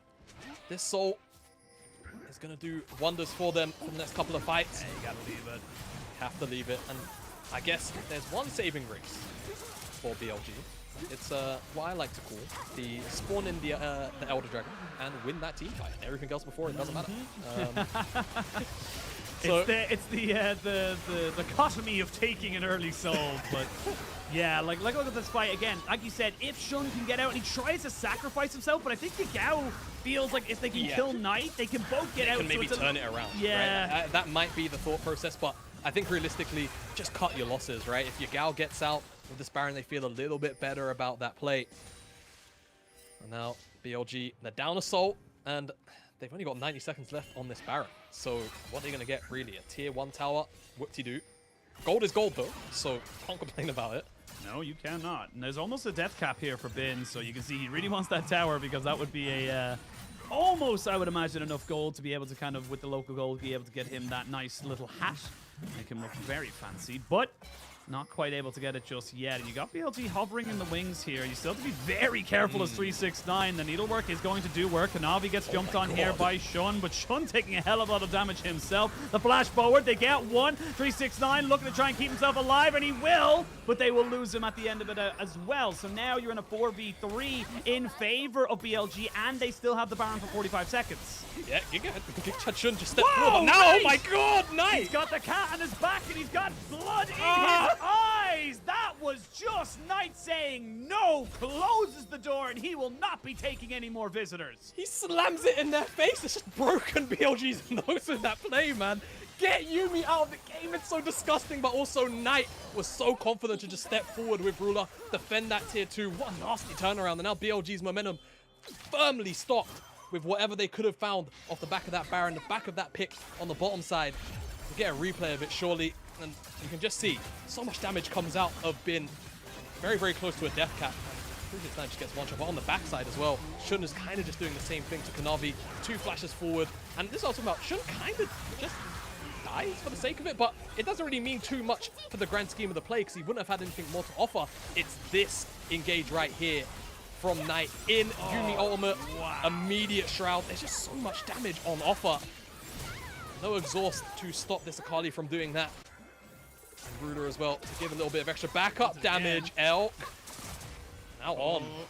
He's all right for the moment. They did get the Maokai ultimate off of Kanavi, but it is still on a pretty low cooldown, to be perfectly honest, given the build and the Ionian Boots of Lucidity. But yeah, Knight has woken up. Knight has said, all right, no more questions, no more wondering whether or not this is going to be worth it. I am the better player. I am going to be the one to make the plays. And with a Yuumi on his back, he is just making himself such a danger for everyone on BLG. Yeah, and this is the thing, man. This is always the annoyance of having Yuumi in the game, right? You can be 4K down, but you can still take winning fights because Yuumi turns a champion that's got, you know, for argument's sake, 10,000 gold's worth of stats into 12,000, into 13,000. It feels ridiculous how much he can provide. Now, Kanavi, he's dead. He's dead. That's a lumber track in a tree. Yeah, well, you know, sometimes you need an axe to cut down a tree, and Bin just needs a scissors. So that's how strong he is. Death cap completed. 404. He is an error for JDG. They're not quite sure how to work him. And yes, you do have the Mountain Soul, but the Mountain Soul isn't only as good as you can play with it. If you're walking around like that, you're just going to get caught off and picked off because we are now at level 17. We are sitting for nearly 30 minutes, and items are getting completed right now, Jamad. And Ruler, he's been quiet for pretty much all the game, but he's at 3 items. 3 items and a stopwatch, plus that additional crit cloak to amp up those Infinity Edge crits. So JDG, they're online. Nothing else to say about it. The only thing really they're waiting for, Knight level 16 plus a Void Staff. Other than that, they are geared. Locked and loaded for a next fight, which Baron, 60 seconds away. Elder, just a little bit under 2 minutes, and that's really going to be the time where the game will be made. Realistically, JDG and BLG are going to have to make very, very big decisions around what objective to prioritize. Being the Elder Dragon. You would hope. You would hope. But there's going to be this window, 60 seconds, where it's just Baron on the map, and you don't want to give that over before the Elder spawns. So we'll see if there's a bit of a dance around that as JDG are trying to make their way in, clear out this vision. And again, remember, Kanavi, sure, he hasn't had as much impact as perhaps he would have liked to have had, but his champion is still good at one thing, and it's locking down an area, making it really obnoxious to walk into. And if JDG can lock down this side of the map for the next 20, 30 seconds, get some saplings going, or look for an engage. Yeah, they're looking. The charm is good, though, onto Kanavi, which kind of stops him from moving forward. Elk did get hit, and he really didn't want to have to use his ghost right there, so just keeps himself nicely weighted. Charm does not land there onto Ruler, so they're just kind of backing themselves away, and JDG just feeling confident to move forward, feeling like they can get one good move. Bin, on the other hand, though, he's going to try and find Ruler. They're going to force out the exhaust. They're going to force out the flash. First time he's had to use that all series. Ruler will still stay alive, but look how big this Gwen is. Now they don't have priority over that mid lane, and you can see BLG immediately taking control of the Baron pit. And the turnaround tools are still there. Shun has the Cyclone. Yagao still has the ultimate as well. Elk on all have their ults available. Kanavi's is about to come back online, but Ruler had to go back to base. He's got missing on his back to get him here faster. But I think BLG, they're just going to burn this Baron as best they can. Knight gets chunked down to about half. The Baron is gone, and that's going to be secured for BLG. Do they want to fight? They might actually feel that they can, but Ruler's still there, pretty much untouched. 369 deleted. And Ruler's still pretty big, and Ruler's still looking for it. Knight goes in, goes golden because he didn't find his mark. On will go down. Knight will still stay alive because he's got a cat in his back. And that's going to be it. But now with the Baron recalls, you need to get back out to your base and back to this Elder Dragon. The Elder Dragon is now the next point of focus here. Double teleport from the solo lanes of BLG. They're going to be in the river right now. JDG, however, are hit. They're here already. Teleport comes in from Knight. And even though 369 is dead, if the fight goes on long enough, he will be here in about 25 seconds. On doesn't have teleport. He is gone. You still have stopwatch for Ruler. You still have cleanse, so he's going to be just as hard to kill. Shun is around. And they know they can't go for this one. It's a straight up 50-50 if they do. Knight and Ruler there, because remember, we got new smites. It's 1,200 for the smites. It means it's very difficult to go for the TP for 369. You're still waiting on one of your carries. You don't have a Lulu. It's a 5v4. They may have actually made it a 4v4 right now because they're going to jump on the 369 who goes golden to buy some time. This is the Elder Drake still being taken down to about 2/3 of its HP, down to about half of its HP. And now they're moving forward. Those saplings are doing so much. Bin goes in. He's feeling a little bit impatient. They're going to try and get the needlework, but Ruler gets untouched down top of it. There they go. JDG back at the top of it. Ruler gets caught out. Ruler is dead. The president is down. And now the rest of the fight can really ensue. Knight does get a kill on the backside of this one here. It's all on Zeri. It's all on Elk. These health bars are so low, but this cat is doing everything to keep them alive. One more dead. It's all on Elk. He gets another one. Elk is popping off. And Elk is keeping BLG alive. Elk is the captain that refuses to let the ship sink, but it's still missing with 369. They can get the chase down. There's the Q. Surely Everyone just needs to calm down, back away. Elk was feeling it. He's got the health regen and the life steal, but my god, Shamada, the Elder Drake is still available. You've got one Baron left, but I don't think that matters anymore. Everyone's going to be beelining back for this one exact spot. Oh my god, it was bated breath when Ruler had the opportunity to open up, but he just steps too far forward. 369 as well. Stopwatch, it looks a little bit risky, but they are able to just disengage very briefly. But Bin, again, you know, he had access to Ruler not too long ago. He's still kind of looking for it, but 369 plays bodyguard in the pit. However, it's just mayhem, and then eventually Ruler's able to open up, but he just steps too far forward, and so many members are able to immediately shut him down. And that's the moment where you think BLG could have it, but look at their health bars. They're just not there. They've been chunked out already by Ruler. He'd done the damage he had to do, and it's just Elk who's left on quite literally a 1v4 mission. And he makes it work. Very close too. I mean, the question comes to my mind, who's more broken, Yuumi and Zeri? And the answer is yes. The answer is just yes, but we're right back into it, Shamada. Lots of summoners are down, but this time around, Missing's got Exhaust and Ignite. No flashes available for anyone on BLG. Kanavi will have his very, very shortly, and we're coming back straight for this fight. Yep, we're back already. JDG, bottom side, and I mean, BLG, again, I just want to see Bin try and find a flank angle, right? I feel like that's one thing that Knight has consistently been able to do. He's been able to find the targets. They go in with Shun. They're going to go in, but Shun, he hadn't got the support. The Maokai ultimate stops everything, and now you can see maybe 369 feels confident to go forward. Knight trying to see if he can catch out the Zeri, and they're going to get Missing down, but they're not quite able to get him down straight away. Now 369's in it. It's Elk versus Ruler. He's looking for him. He's trying to get him. He wants him. The Yuumi blocks it, though. That was huge from Missing. He steps in front of Ruler, so he cannot be auto-attacked by the Zeri, and keeps him alive. Missing may have just saved JDG's game here. If Elk kills Ruler, I'm not going to say he might have killed everyone else, but I've seen Zeri do crazier things. Now the Elder's in the back pocket of JDG, and they've got just under 2 minutes to try and damage the base of BLG as much as they can with this buff. They'll get themselves an inhibitor. I don't know if they'll end the game, but let's have a look at this, because again, Shun goes in, but with the Maokai ultimate, you can't follow it. You just can't. There's just too much area denial off the back of the engagement. Shun, he's just not able to find any follow-up from the rest of the team. Yagao tries, but the range is just too big. Like you say, area denial from that ultimate, massive. Bin does put out a lot of damage before he goes down, and he almost finds Ruler, but it's not enough. And Elk was being dived onto, eventually takes down this GA, and he just goes for it, right? He sees red, he sees Ruler, he has to kill him. He knows that that has to be his mark, but missing, so clutch to just dodge out on some of that damage for Ruler. Keeps him alive and keeps JDG in this game. Look at the damage from Elk in that team fight. Ooh, okay, Elder Drake up for another minute. Will not be available for the side of JDG by the time Baron spawns, but will lead them very nicely up to it. We're starting to hit item breakpoints. We're starting to hit full items here for both AD carries. Are waiting on a couple of thousand gold to finish off whatever the last item is going to be. And the wave clear is just insane from both sides. I don't really think either side is actually going to be able to get anything out of these. And no, let's be for real. BLG ain't going to be looking for a fight anytime soon. No, and only 25 seconds left. Maybe one more wave somewhere. Top tier 2. There's half a wave here. Can definitely work with that. Force BLG back. But again, the wave clear's there. It might just fizzle out. So, ADG, after all the kicking and screaming, secure the Elder, but don't get as much as you would suspect that the Baron will spawn up. 30 seconds left still.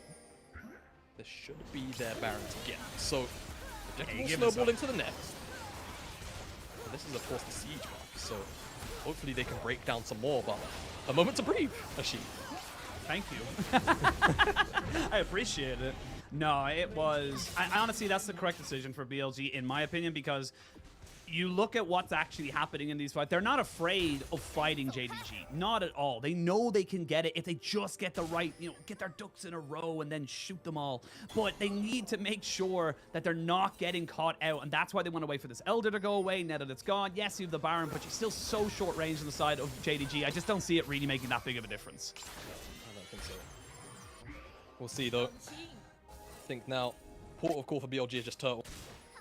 And try and defend, bleed as little as they can during these next couple of minutes. First Baron did go the way of BLG. It wasn't too successful. We'll see if the trend of unsuccessful Barons continues, but JDG do definitely have a couple of avenues to try and just force BLG off towers, right? Just popping the Maokai R alone could be enough to grant you a tower. It's kind of like Ornn Ultimate of old. Especially you'd see a lot of Korean teams do it. Rotate their Ornn down to mid lane tier 1. That was usually the play. Press the R key, force the enemy team off the tower and get it. Maokai R kind of works in the same vein in this kind of context, and you can just see no one here from BLG is really ready to defend this. Nice. Just to be careful when going forward with that. Does have the Yumi to kind of knock him back up a couple of 100 HP as we get the big wave being pushed on bot side. But like I said, very short range, very hard to really make this one work for yourselves. And with all summoners available, 369 going back to maybe pick up one last half item or so as he TPs back into mid. Bin split pushing on the top side. So both teams looking to kind of go for this one here. A minute 20 left on that Baron, but it's going to be hard for them to really get something here unless they really feel like they can just kind of force the issue on bot side. Maokai R, just try and force them back, get the tower. Probably get the inhibitor as well. It just goes so far in. Job done. There you go. Really well played from JDG. A lot of discipline. They still have a minute left. They can try and whittle away at this mid lane tier 1 as well. And the Maokai R's a really short cooldown. It's only 30 seconds already. Here we go. Engage maybe. Shun's looking for something. They go in with the needlework, but Bin doesn't really hit anybody. So short enough cooldown, if I'm being totally honest. They shouldn't be too upset about that. Still have a kind of minion pushing in now to try and make it as difficult as possible. Elf moves forward to try and make this one go away a little bit quicker. Elf is dealing so much damage as well. Just that Ruler's had so many opportunities to properly open up onto the BLG lineup. Baron is going to secure them this inhibitor tower here. Probably the inhibitor as well. 20 seconds left. Really, really successful Baron for JDG. BLG could not turtle this. They might go for a Nexus tower. There's another Maokai ult. They can get two, because this will get burnt down so quickly if they're not careful. There's one.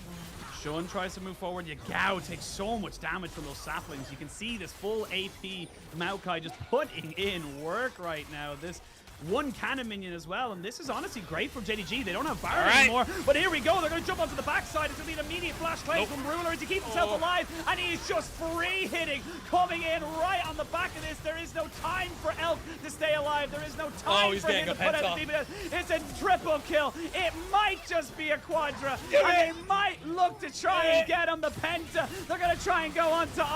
They will not get it, but they will end the game. It is going to be JDG taking game 1 over BLG. Oh my goodness me.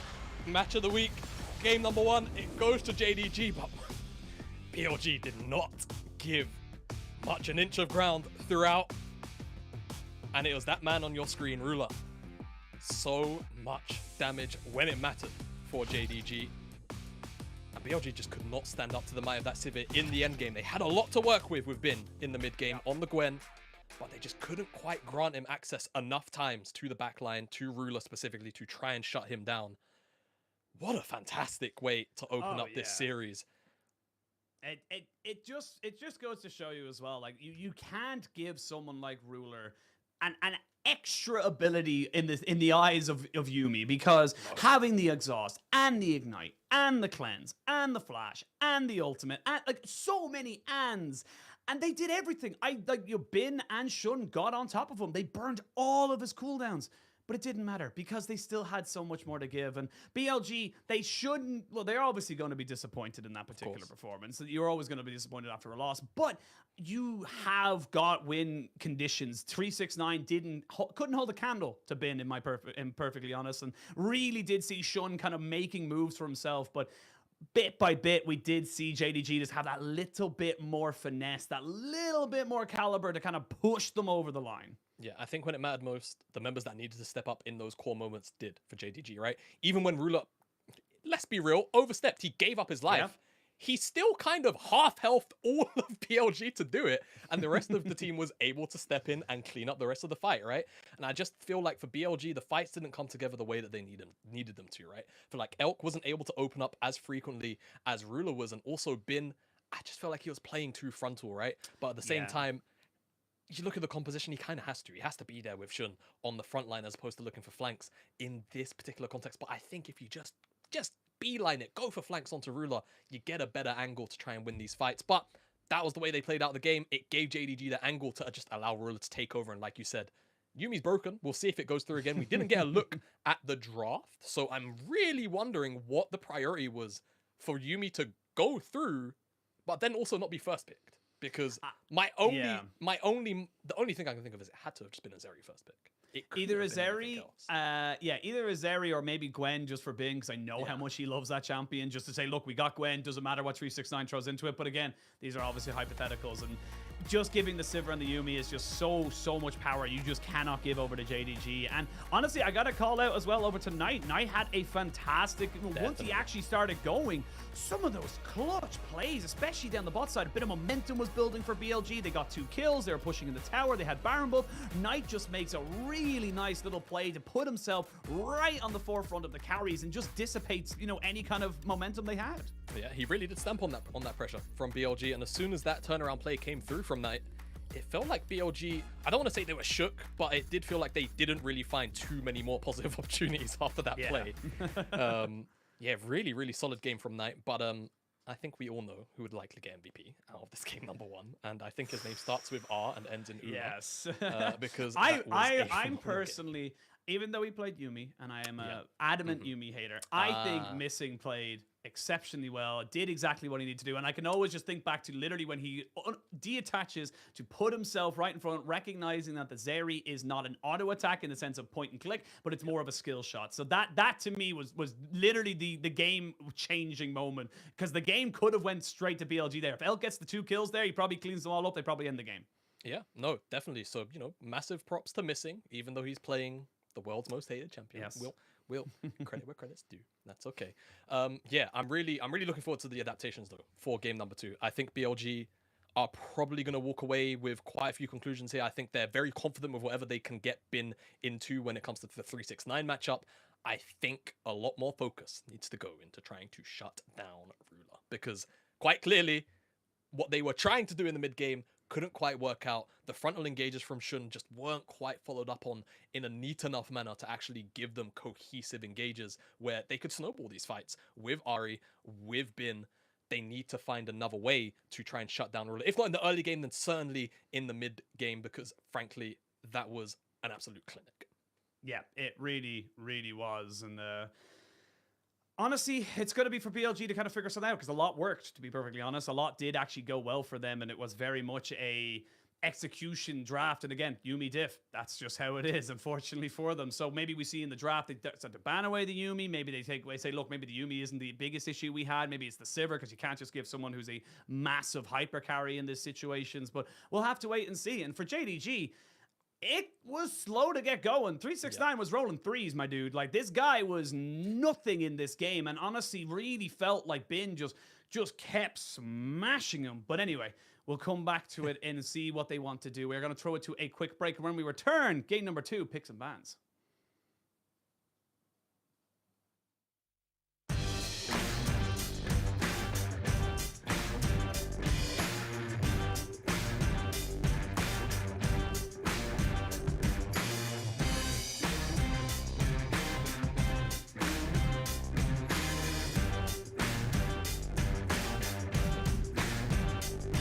The sun keeps shining as we go nowhere. There is something missing. I can't get any air. Take me to the edge and leave me there. You're just teasing me, baby, but I couldn't care. I get a rush, get a buzz, get a thrill from you. All this stuff, it's too much. Oh, yes, it's true. I keep coming back just for something to do. I can't help but think, baby, you're so cool. Good for me, you're no good for me. Good for me, you're no good for me. We're having too much fun to leave it alone. But you're no good for me, you're no good.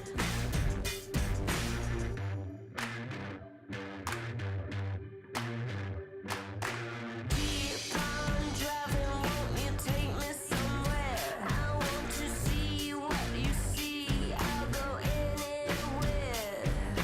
Take me to the edge and leave me there. You're just teasing me, baby, but I couldn't care. I get a rush, get a buzz, get a thrill from you. All this stuff is too much. Oh, yes, it's true. I keep coming back just for something to do. I can't help but think, baby, you're so cool. Good for me, you're no good for me. Good for me, you're no good for me. We're having too much fun to leave it alone. But you're no good for me, you're no good.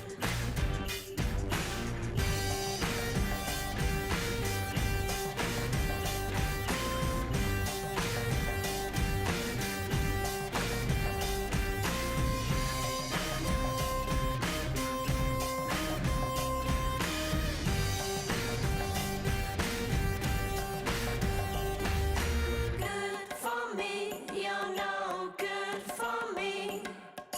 Good for me, you're no good.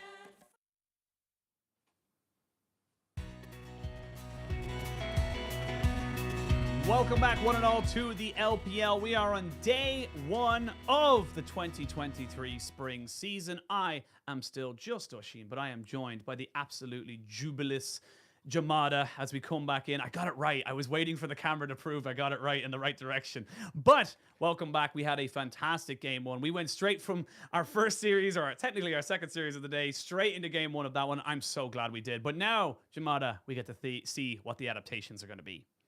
Yeah, we get to look at the draft as well, more importantly, right? A couple of questions that we need answered on our end, right? How did Yumi go through to red side, what was the priority there for BLG? The expectation was it was Zeri, but typically in those situations, you pick up Yuumi, you get your AD carry of not technically choice, but still, it's a positive matchup. Nonetheless, you're the one of the Yuumi. Yeah, I think BLG again, right? They're probably going to be very happy to pick whatever they want into 369. 369 had a very, very tough time in that game. I think for JDG trying to shore up that top side with maybe a little more of a neutral matchup or the best that they can do will definitely go the distance, because Bin was the major threat factor in that game. If JDG can try and shut that down, the likes of Knight and Ruler can take over those mid-game team fights like they did in game number 1. Absolutely. Well, you said Ruler took over. He certainly did, and he is our MVP for game number 1. One game within the LPL, and the man's already got himself a 100% win rate and a 100% MVP rate. 8-1 and 13, 23.7 damage percentage. Not as high as we expected to be from some AD carries, but the man did his job.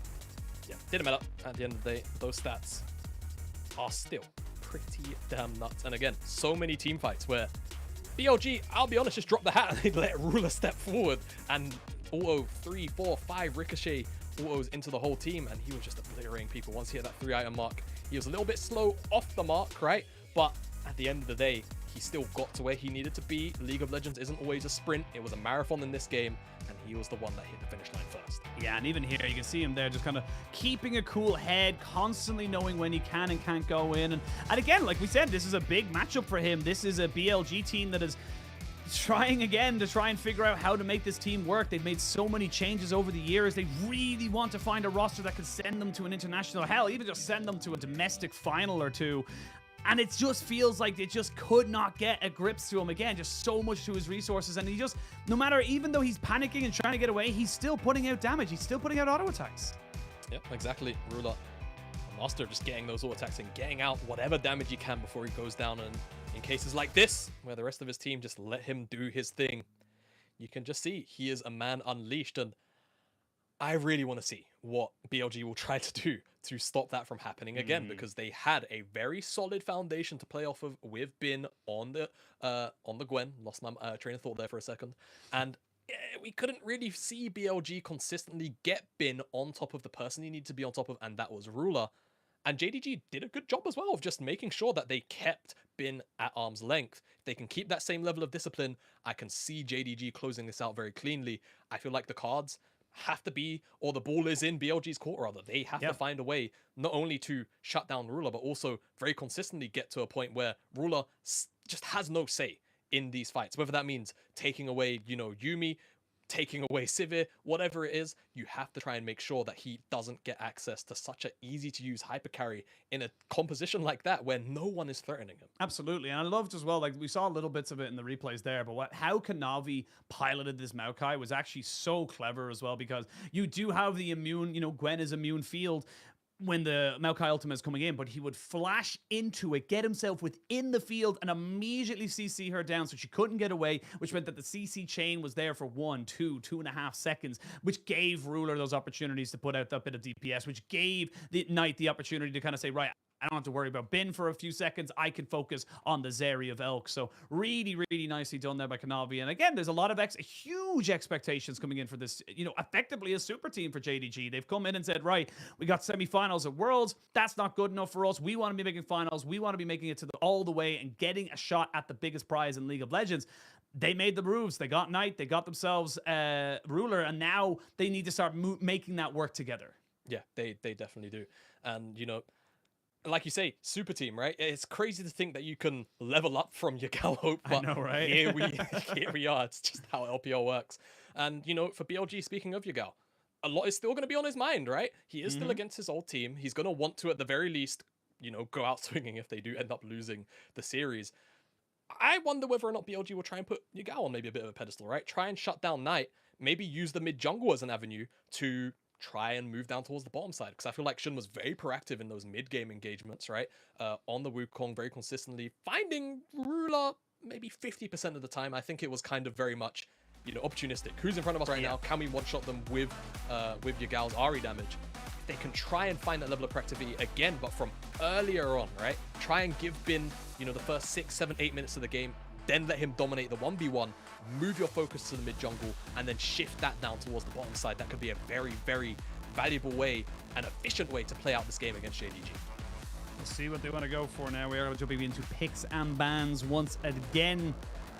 Seeing how both these teams end up adapting to that game one. Because it's all about information. It's all about what you can learn. And of course, BLG on the back foot, but they were definitely not without opportunities in game number one. There was a very real world where they could have taken the advantage here. So they need to fight that extra little bit harder before they can actually kind of really come back into this. And for JDG, you want to live up to expectations. You want a 2-0 here. You want to be able to say, look, we're the top dogs. We're the guys that are going to be, you know, basically you're going to be fighting against all season long to try and just kind of reach us.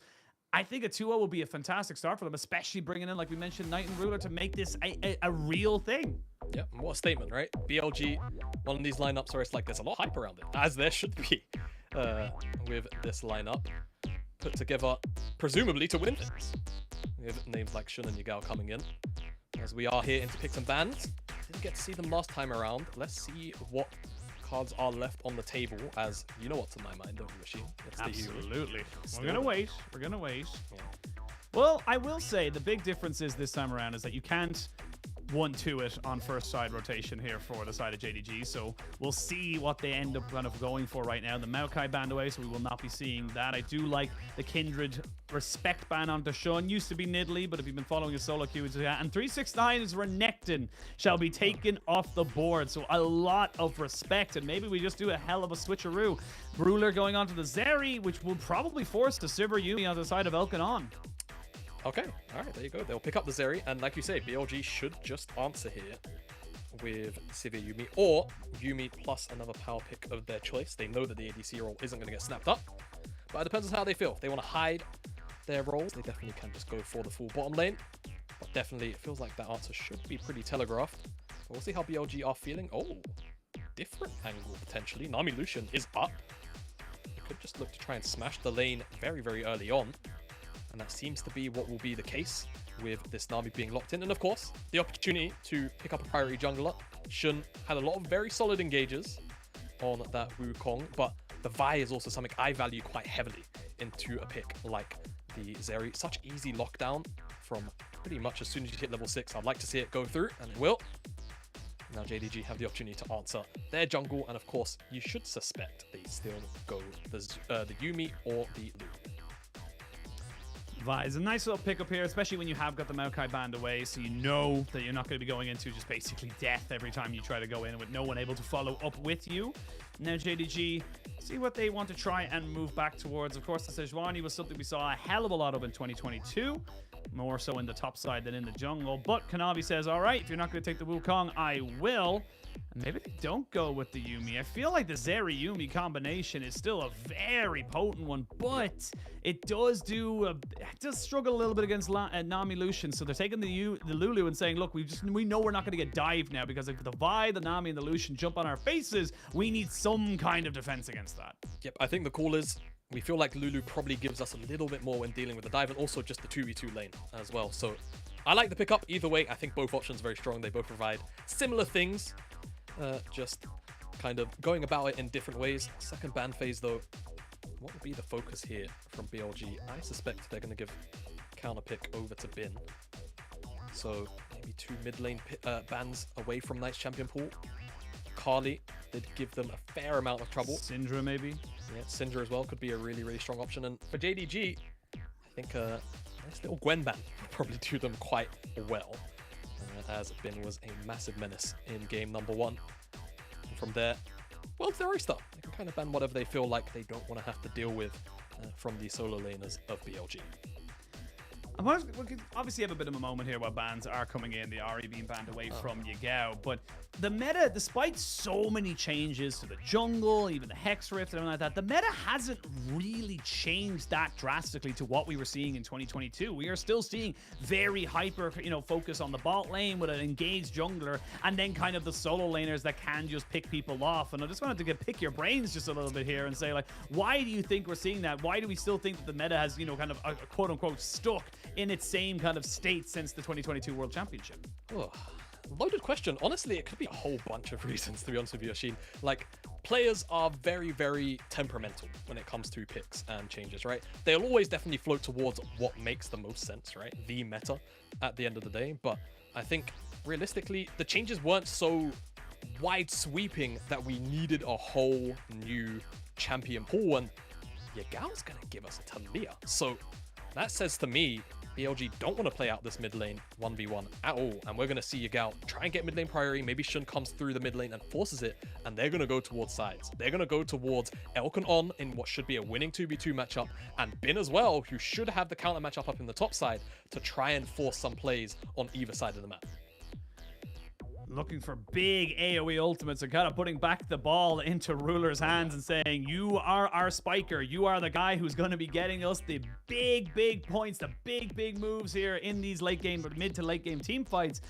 And honestly, you're kind of looking at the side of BLG. They're kind of an anti-Ruler team right now. They're saying we got the Talia, the Vi, the Nami, and if they lock in this Gnar as well, very hard for Ruler to actually position in a lot of these team fights. Yeah, and I think, honestly, from BLG's perspective here, going Gnar, it kind of makes sense. You have to try and match the team fight prowess that JDG just locked in one rotation. Such a scary rotation. Lissandra plus Kennen when you're already such a short-range team composition. It's going to be really free for 369 and Knight to always find the targets they want, in my opinion. And Kanavi is never going to be a slouch on finding engages with whoever the target call-out will be. I think the onus is really on BLG to get the ball rolling here. I think that Yagao needs to have a really solid laning phase. Him and Shun need to pair up very early on to shut down Ruler, get Lucian and Nami to a point where they are super oppressive, where they're diving forward with one item, 90% HPing somebody, and then rotating to an objective so that JDG never have the opportunity to actually play a 5v5 out. Otherwise, I fear, as this game goes on, JDG's team fighting prowess with this team composition is just going to take over the game. Yeah, you got to feel like right now with the tools available to them and the players that have them in their hands, JDG are going to be feeling pretty damn good if we get to that 25-30 minute mark at 5v5s. BLG, they need to make things happen. I'm looking straight at Yagao and Shun. They need to get, as you said, out of the laning phase, straight into that bot lane and try and get Elkin On snowballing. That's what this is all going to be about. But we'll have to wait and see. It is a 1-0 advantage to JDG. BLG on the back foot, but they are not out yet. This is why we love the LPL, and this is why we love best of threes. Anything can happen. And after game one, after how much of an absolute barn burner it was, I cannot wait to jump onto the riff for game two. Give us 3 games. Just do it. Go on. Go on then. Just give us 3 games. Why not? Wanna see wouldn't how be BLG complaining. does. Yeah, I mean, look, wouldn't be a bad way to start off the season, get ourselves a nice, 8-game day at the moment. We are going to go straight in and see quite a few people here looking towards this bot side. Missing taking a fair chunk back on his part, and they will take that ward as well. Yeah, brush control though, super important for this 2v2 in the bottom side. And JDG will be going into the lane with that brush control. Swept away one ward, got a ward in that third brush as well. So could see how that alters the level 1 interactions and trades. Decent start for JDG all around. Nothing else too out of place on the rest of the rift. There's a red ward on this blue buff, so if Kanavi does start on the top side, which it looks like he won't be, and they would have had full information, but there will be a ward, which definitely did get seen by Shun. So JDG will have pretty good information about where Shun is starting, of course, and through a little bit of deduction, BLG certainly know where Kanavi is off the start of his buff. They had got the information, they dropped down the ward. I think they wanted to give that gold over fully to Yagao, but then Yagao couldn't really reach it over the wall, so his automatic pathing was getting him a little bit stuck, sadly for him, so does not get that full gold for that, but still gets the XP difference, so it's not all lost as we wait to see now where both these teams kind of go, as 369 already starting to put down a little bit of hurt. We're not going to see an AD Kennen like we did earlier today, Jamada. We are seeing full burst, full kill lane, and full AP. Yeah, and look at this though, right? Lucian, Nami, they're not really the strongest level 1 champions. Level 2, a little bit scarier. Level 3, definitely, the power point, and then they kind of just get stronger until around level 9, first item. But this ward there, controlled by JDG at level 1, has given Missing and Ruler the opportunity to just have positive trades. They had the information in the bush always. They always pick and choose just the weaving of auto attacks from Missing. And it's giving them level 2 first. It's giving them a little bit of an advantage here. You gotta be super careful. Yeah, dashing directly in. You still gotta respect it. Lucian Nami, of course, was nerfed a couple of patches ago before Worlds, but that didn't really stop it. It just kind of stopped Nami from getting electrocute off as quickly as she did. She said, all right, I'll take Airy.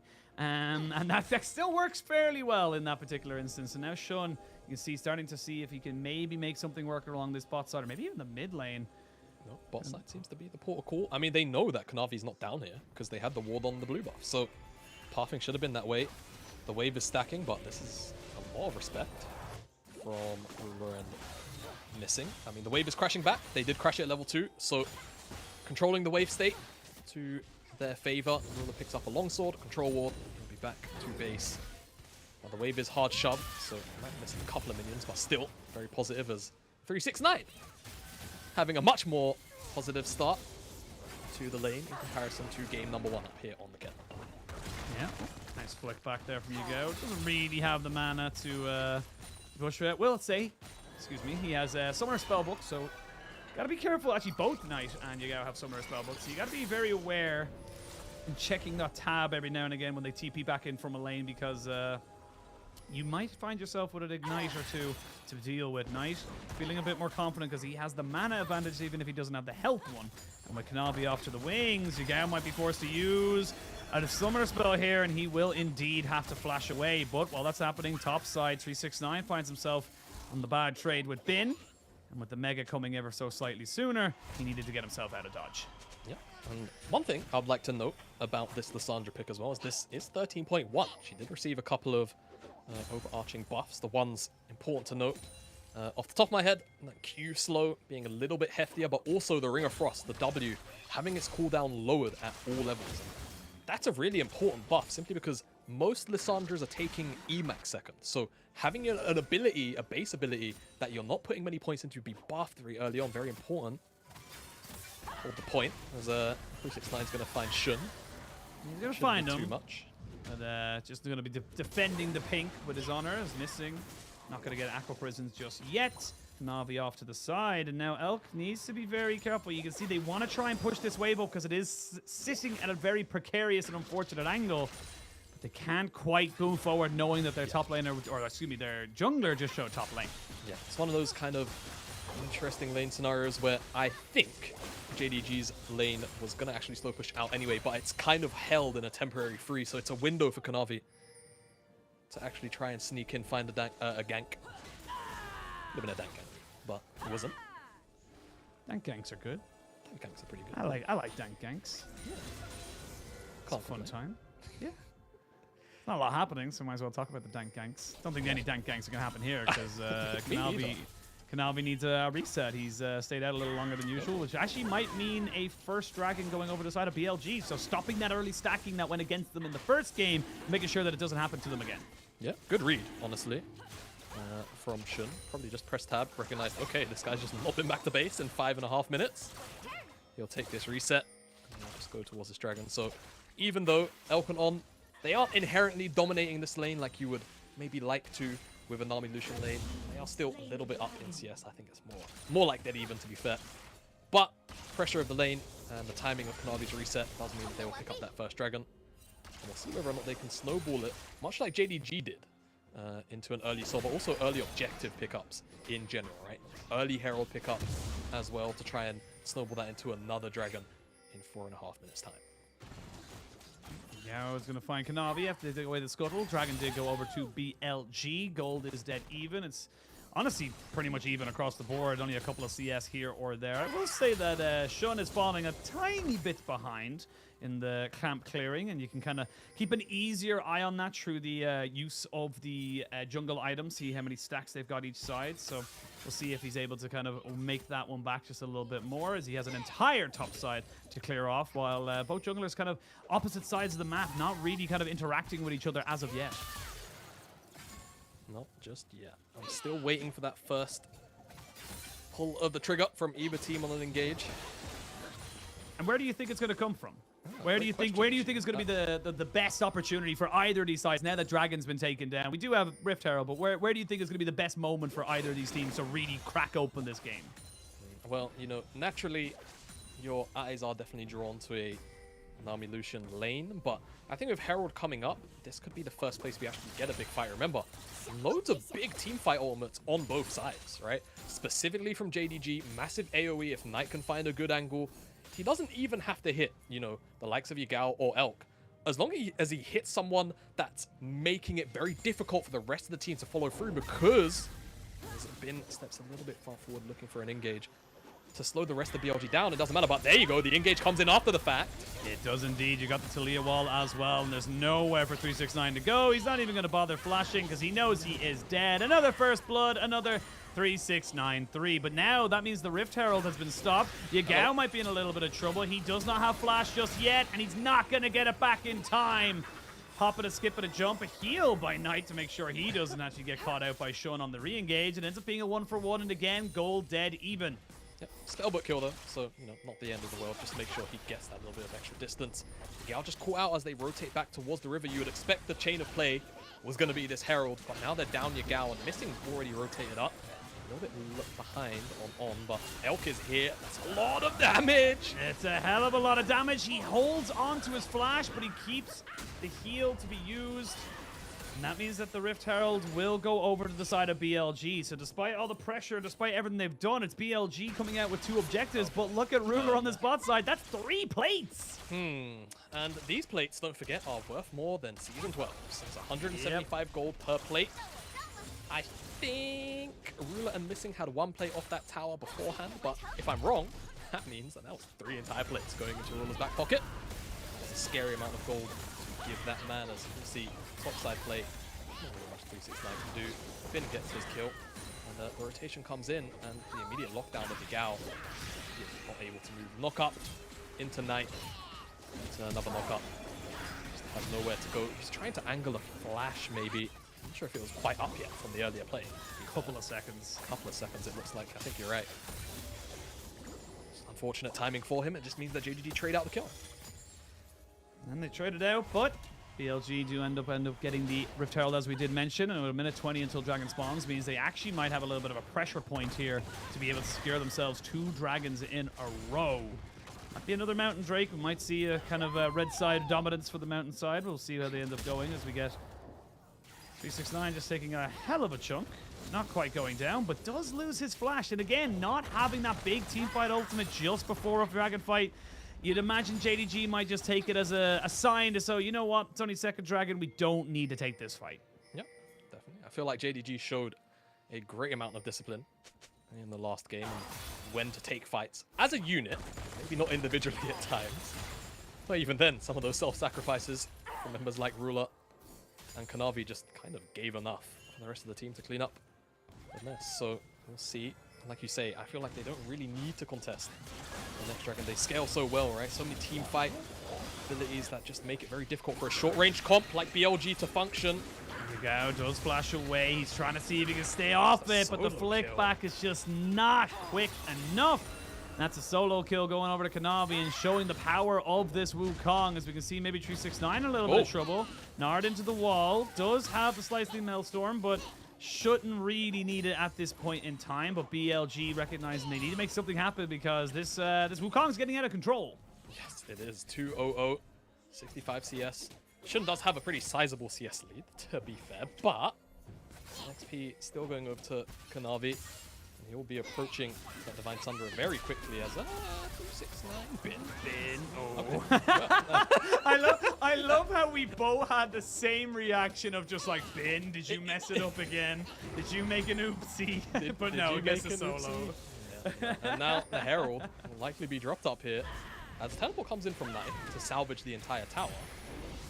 So it's not an entire tower going over to Shun and Bin. And to be honest with you, I'd still like the Herald to be dropped in Elk's pocket anyway, but look at Ruler and Missing, man. They don't care. They're past that point. Hello. Not quite landing the ultimate there. It means he doesn't really kind of get that burst. So, of course, not getting the stacks as well off of it. So, not quite able to make that one work. And like I said, yeah, not really giving them full control over this top lane. But that does mean that they're putting it mid. So, maybe looking to try to more control, more opportunities to open up the map with Yagao having maybe a bit more of a freer lane. But don't forget, Rift Herald also got changed. It doesn't take as many plates as it used to. It's no longer guaranteed 2.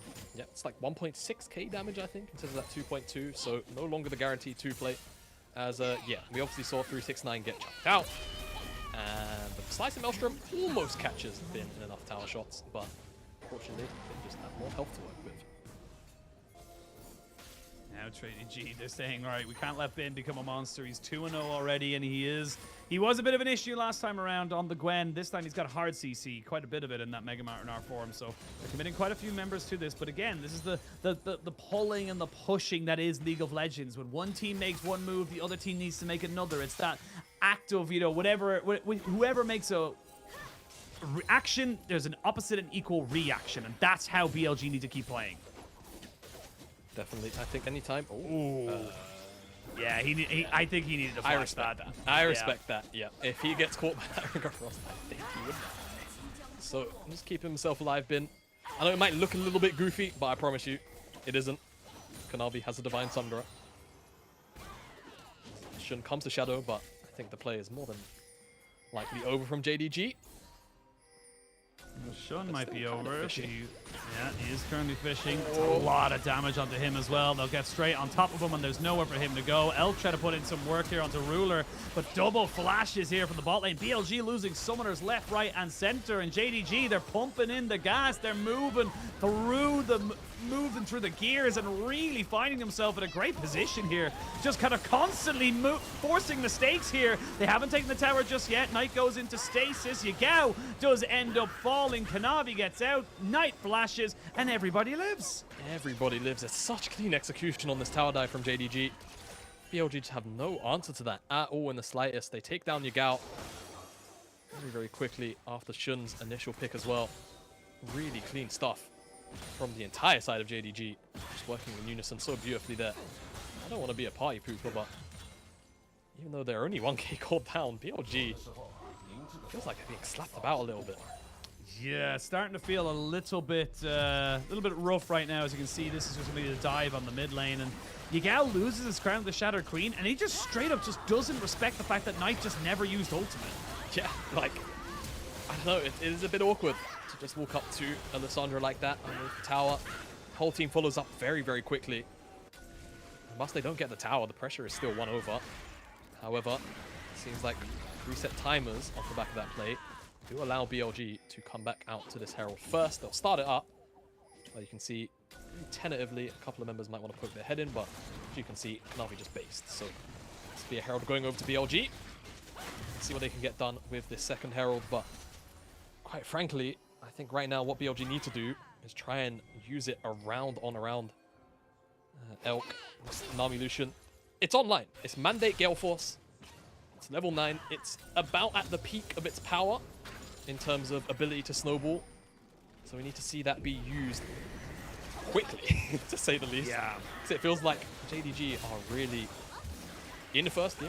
They are in kind of a bit of a mental zen. They're ready.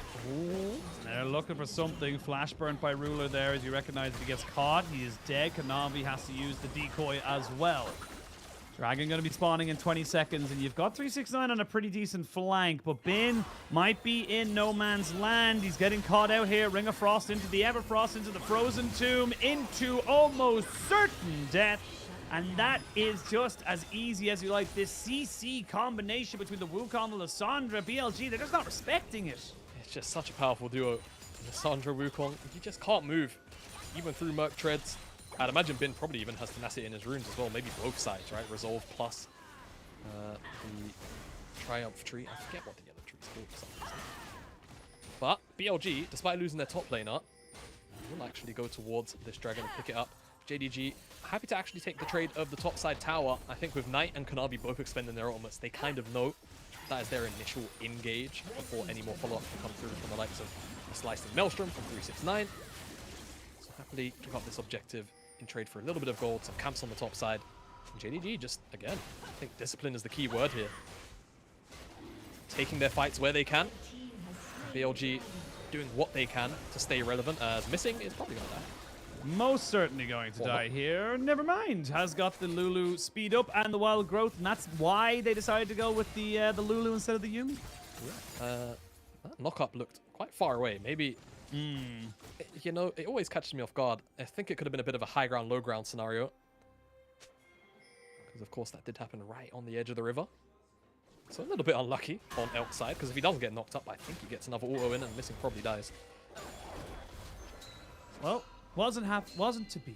That's the best way I could put it. But Bin now looking to try and take this up. Bin, honey, my boy. Look what they do to my boy. They don't know if they can kill him just yet, though, because they have got a TP from Yagao. But that TP was necessary to keep that man alive. And Bin, just little things like that, reminiscent to 2022, even 2021, where it's just like, you know, he could be an incredibly, you know, proficient and an exceptional top laner along the best of the best, but just little moments like that that just kind of make you feel like you have to play around him rather than him playing around you.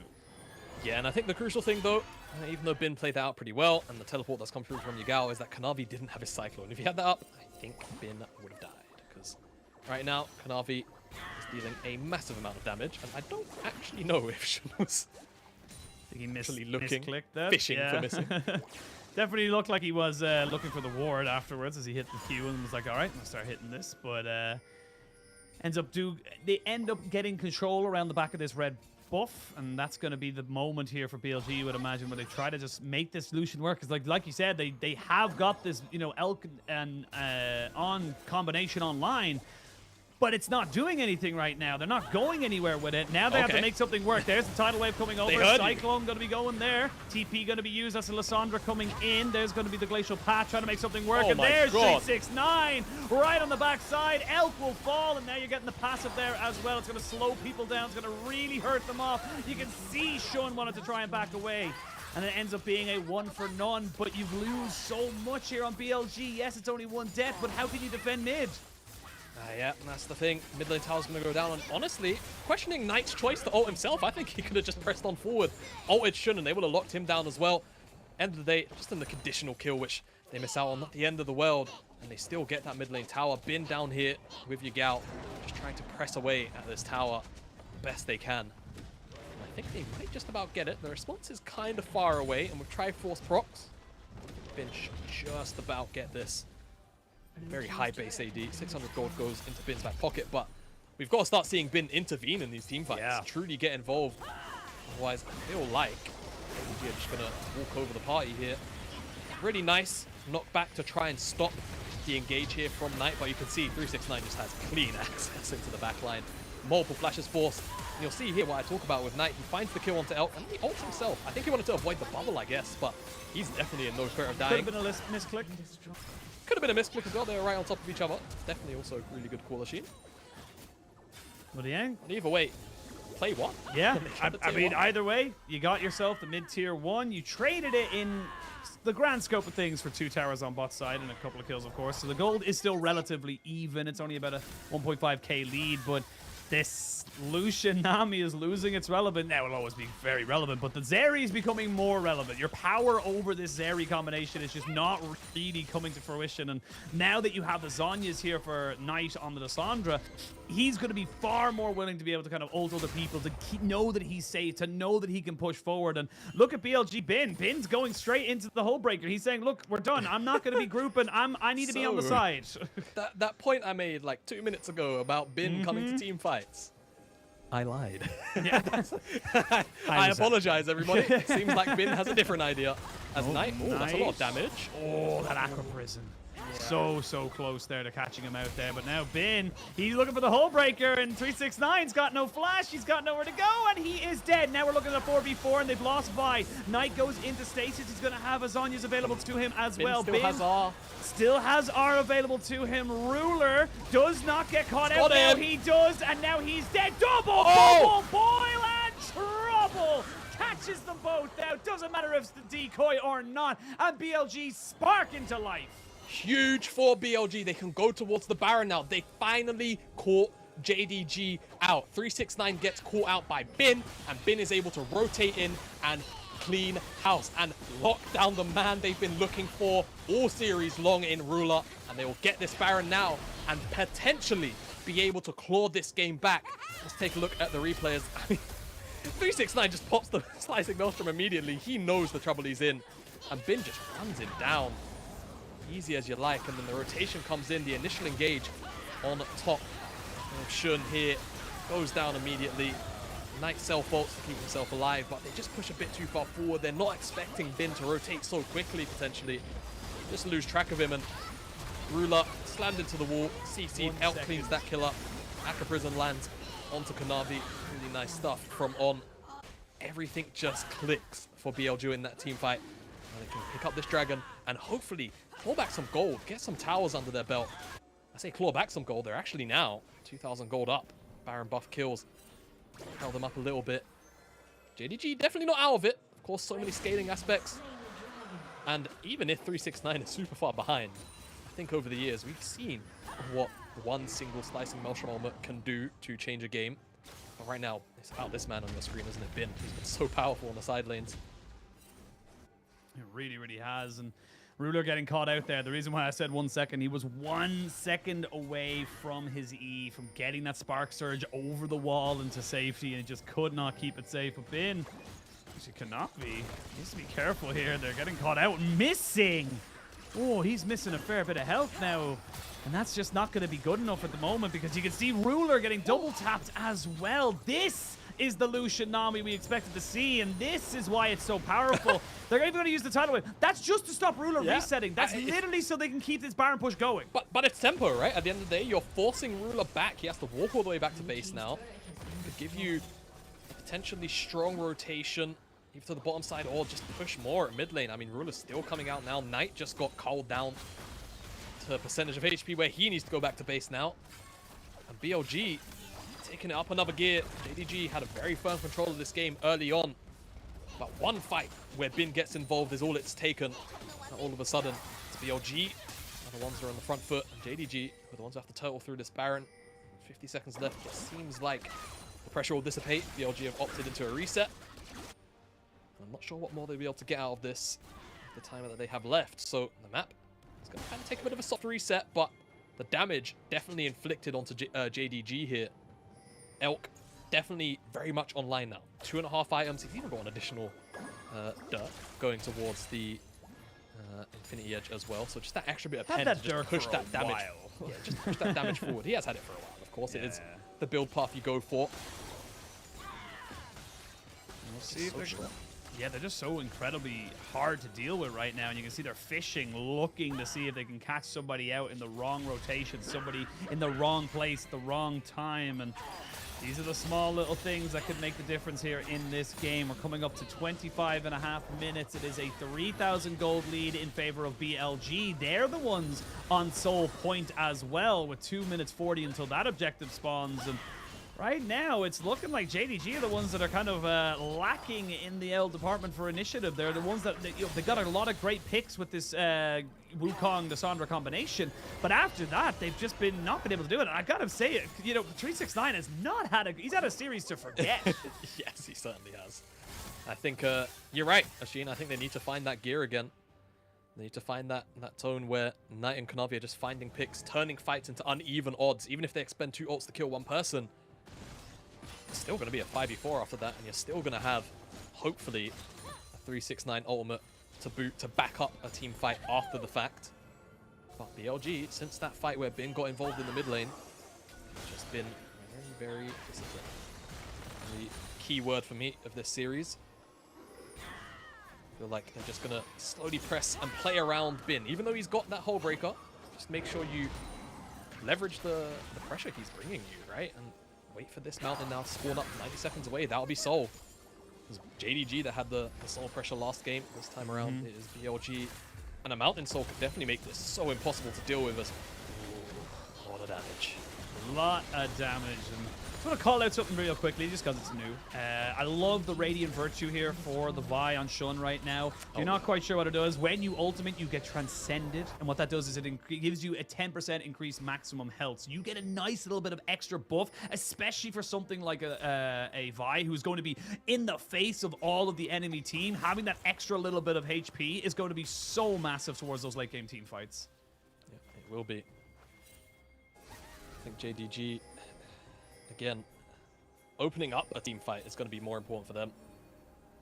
Feels like for BLG, They just need Bin to be there. That's the difference maker. 369. Oh yeah, 369. So we're talking about the starter is fight. huge. They don't know. He's there. Huge! Oh, he's not quite able to get it exhausted immediately, but everyone's now flashing away. This is BLG on the ropes. This is JDG looking for a haymaker. Right on top of them, Yagao is dead. Bin not quite able to get the damage down just yet. Knight He's will gonna go go for it. golden. He's going to go for his own stasis. You can see now El trying to move forward. Shun jumps straight in onto 369 as he goes down and dies. There goes the Sandra, and now El can start to free fire.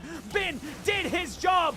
Bin did everything he needed to do to get them back in on top of this. And now Kanavi needs to try and get out of this alive, because if he dies, that's going to be the Mountain Soul, and it is almost certainly going to be that. The Mountain Soul, the Baron, everything their heart's desires will be theirs. Yeah, they were thinking there, back and forth. Soul, Baron, what are we going to do? You can see now, because they're not going towards the Baron, Ruler and Missing, they're going towards Bin. that Dragon. Bin's going to go down and try and dissuade this pickup here, but Ruler and Missing could probably kill him, to be honest with you. Polymorph, no, they want to step away. Mega. They don't. He's getting bigger. I mean, yeah, he's about to hit Mega. They need to step away, I think, now that that bar has filled up. And that potential cross snap will no longer be available to JDG. This should be Baron and Soul for BLG in the same window of time. And hopefully for them, equalization of the series, because they definitely needed it after what was a very, very dire looking start. As it's just a beautiful flank from 369. No one knows he's there. It forces everything out from Elk, but I feel like after the initial engages, perhaps just a little bit too split, right? It takes a little bit too long for JDG to finish up those kills up there towards the north side of the fight. Knight, not sure how he overstepped, to be entirely honest with you, but he oversteps into Bin's very calm and waiting hands, and it's just Shun who finds himself an angle to get this turnaround going for Elk to be able to open up and take everyone down. And whilst he was in that replay, as expected, Soul picked up by BLG. So Soul, Baron, what can they get done? Expect to see utilization of Bin on a side lane again. He's so powerful, level 18. 3 items, Force of Nature, building towards Aranduin's. At the point where really, I don't think anyone's going to kill him, Ashin. I think it's going to take a group effort, to say the least. Yeah, and I love it. A group project. And you know what? Sometimes in a group project, some people do a little bit more work than others. And we all know who they are. And we don't say anything because we don't want to rock the boat and we just want to pass our degree. That's just how it is, you know? You don't want to try and get on the bad side of anybody. But now with the Baron buff pushing in, this is where the game gets a little bit more difficult here for JDG. They need to try and find some kind of an engage to kill off El. Because yes, even though they killed off Yagao, Yagao is a threat, but he's not the threat at the moment. And that's just going to be the big issue coming into this one here, is Shun just making sure that there is absolutely no flank opportunity. And Bin, he's close, but he's still got the hull breaker, so he's still going to be able to be relevant in team fights as well as being able to split push. Yep, Mega as well now. How to resist the whole spiel. You know it by now. Nal's been in the game for 7 years. 8, I think. As the base will break open. We're getting old, Machine. I think it was Nami's 10th birthday there over Christmas or something. Something crazy. Double inhibs. And JDG last legs here. I think BLG know they want to pounce. They're going forward. Here we go. They're going to jump straight on top of him. He will get Elk, but there's just no one to follow up. Ruler couldn't get there in time. Nexus at number 1 does fall. Kanabi trying to keep Bin away. Ruler has to be the hero, has to show what he's worth, and he is going to get broken down. Immediate exhaust onto 369 means he can't get away. Ruler still going on the backside, but look at the minions. They're saying, all right, lads, this game's done. Charles, the cannon minion, will get the last shot, and we are going to a third game. What a counterpunch from BLG. To be entirely honest with you, even the start of that game, it just felt like, all right, might be a quick 0-2 day. The BLG proposed super roster might be off to a pretty poor start, but they equalized the series.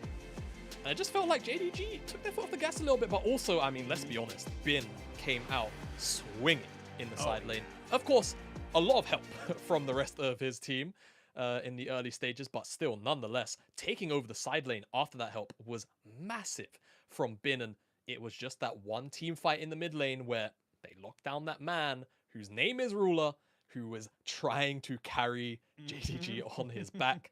And once that happened, once he got caught out that one time, the Baron pressure and the snowball effect that that fight had on the rest of the game was too much for them to overcome. And BLG held just about enough discipline to take over JDG and equalize the series. Yeah, and I love the fact that, you know, obviously we're seeing a lot of priority on the Zeri, but there are plenty of things that can deal with it. Yes, the Zeri is still fantastic in pro play, but the Lucian, Nami, the pure burst that's available to you in those champions is just absurd. And if Shun and Lysandra, and honestly the Kennen as well, are not getting on top of you, like, well, sorry, not Shun, the Wukong and Kanavi, you're not going to be able to kill him. There's too much, movement there. There's too much survivability, and you're just going to you're just now in a bad compromised position from that point onwards. So it really does feel like this was just a really well executed composition from BLG. They understood their strengths, and JDG, like you said, just kind of took their foot off the gas. They were kind of winning this game. They felt like they had gotten Ruler past the horrible early stage. They knew what they could do. Sure, they picked up, or missed up a couple of dragons, but that doesn't really matter. And then they just kind of fell away, and then it just all of a sudden click your fingers and BLG have won the game. Yeah, I think it was just more about Kanavi and Knight not really finding those same opportunities. Maybe, you can credit it both ways, right? You could say, all right, BLG, got smacked on the wrist 2, 3 times, 4 times, really, and then just said, all right, no more. But also, it felt like Knight and Kanavi weren't inherently pairing up as much as they were in the early stages to look for those picks as well. And, questions about Elk and On in that lane, but by the end of it, he dealt by far the most damage in the game. No real surprises. However, I don't feel like Elk will be receiving the MVP for this game. I think there's another person who might be a little bit higher up on that priority list. There's a top laner of BLG as well. Second in damage on the team, but just provided so much. And again, effectively got the turnaround going for BLG in this game, because otherwise it was looking like it could have been a very easy, clean sweep for JDG. Yeah, absolutely, completely agree. You can even see there nearly 30% of his team's damage there for Bin, highlighted in the 27.9%. It just works out for him, having an extra, him being on red side, getting that counter pick, and honestly, like, this top lane is an issue now for JDG. We went last year, 2022, 369, honestly had probably the split of his life, the season of his entire career. He is not hitting the ground running right now. Bin is just slapping him around, going like, bam, bam, bam, why are you hitting yourself? Put your hands up, like, no problem at all. But it just feels like 369 just isn't connected with the rest of his team, and it feels like when he went in on that slicing Maelstrom, it was great, but everyone was about 3 or 4 screens away, so it didn't really feel like they could fully capitalize on it. Yeah, this top lane matchup so far this series, it's felt like watching Prime Ali versus any heavyweight fighter he went up against during the entirety of his career. It's been a bit of a nightmare for 369, and one of the things we did ask for from BLG was another matchup where Bin could take control, and that was definitely what we got out of BLG. And I think 369, JDG in general, they tried to go a route where he could still be useful with the slicing Maelstroms, but unfortunately, like you said, the one time he hit his mark excellently, it's too far away. There wasn't enough follow-up, and I just feel like they're a little bit too out of sync, as you mentioned, right? I think once the Knight and Kanavi engages fell flat on their face, and there wasn't really any more of those coming through, the whole entirety of the machine from JDG kind of just fell flat on its face entirely again, and BLG were happy to capitalize through the likes of Bin.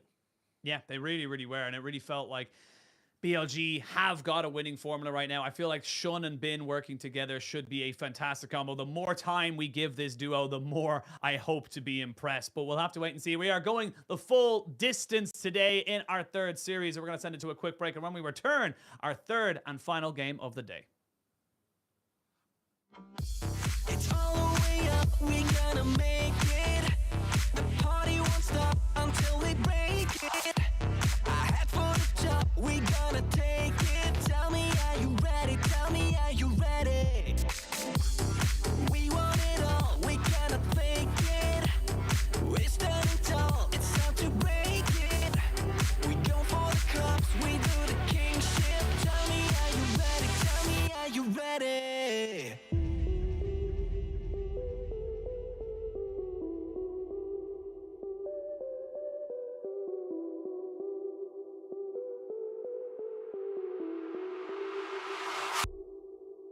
Are you ready or not? Are you ready to go?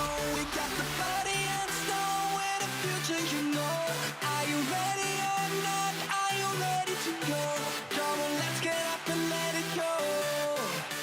Are you ready or not? Are you ready to go?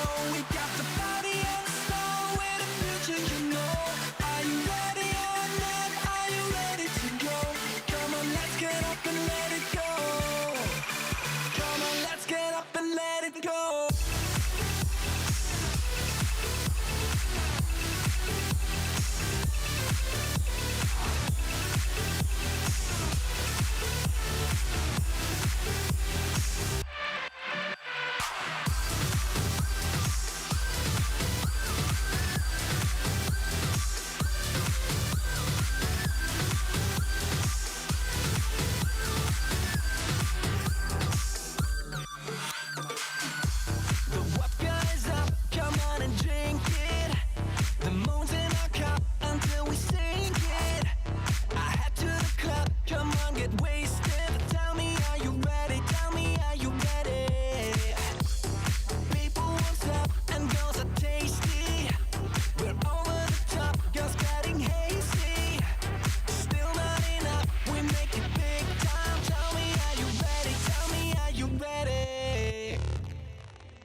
Now I know how it feels to hold pure solid gold.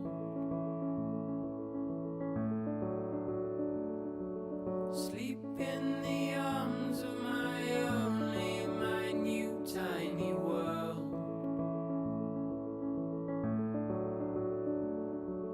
And right here in our arms you'll stay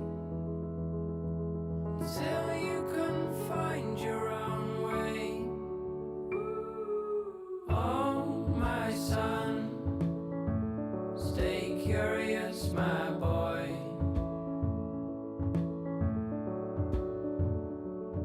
Always ask where this road goes.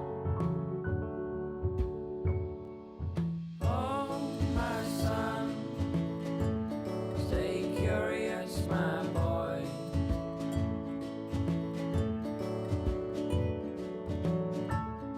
Just outside your door, you'll find love where you don't know.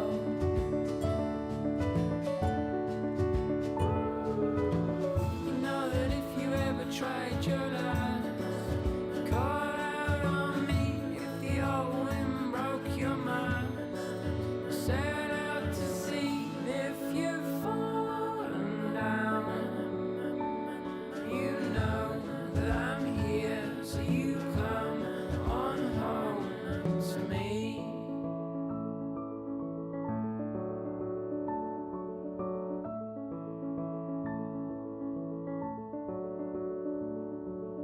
Oh, my son, stay curious, my boy.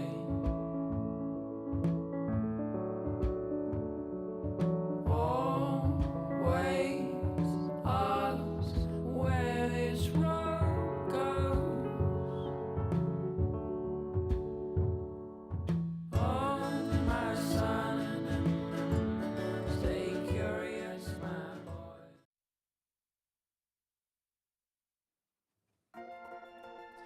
Welcome back, one and all. We are looking over the fantastic Shanghai skyline. I am still Ushi, and I am still joined by the fantastic Jamada, and we are going into game number 3. BLG bouncing back with Bin up in the top lane, and he gets himself a little bit of an MVP as well. I mean, we knew who it was going to be, but he really is just that kind of a player. He can go from 0 to 100. There was a couple of shaky moments, but once he got going, he was like, I'm the carry. Yeah, no, let's be real. Today, he is him, Bin. He's been on an absolute mission. Even in game 1, on that Gwen, even though he couldn't quite bring it to the finish line, this game, completely different story on that Nah. Game-winning rotation, right? Solo kill 369 into Lockdown Ruler, into basically pick up the Baron, and from there, more or less take control of the game. He's just been an absolute monster, and of course, it's not been all him by himself. Elk was definitely delivering in the damage department throughout the game, but it's also been the likes of Shun coming up there and ensuring that he's having positive matchups. But also, it's just kind of been moments like this where 369 is just not on the same level today.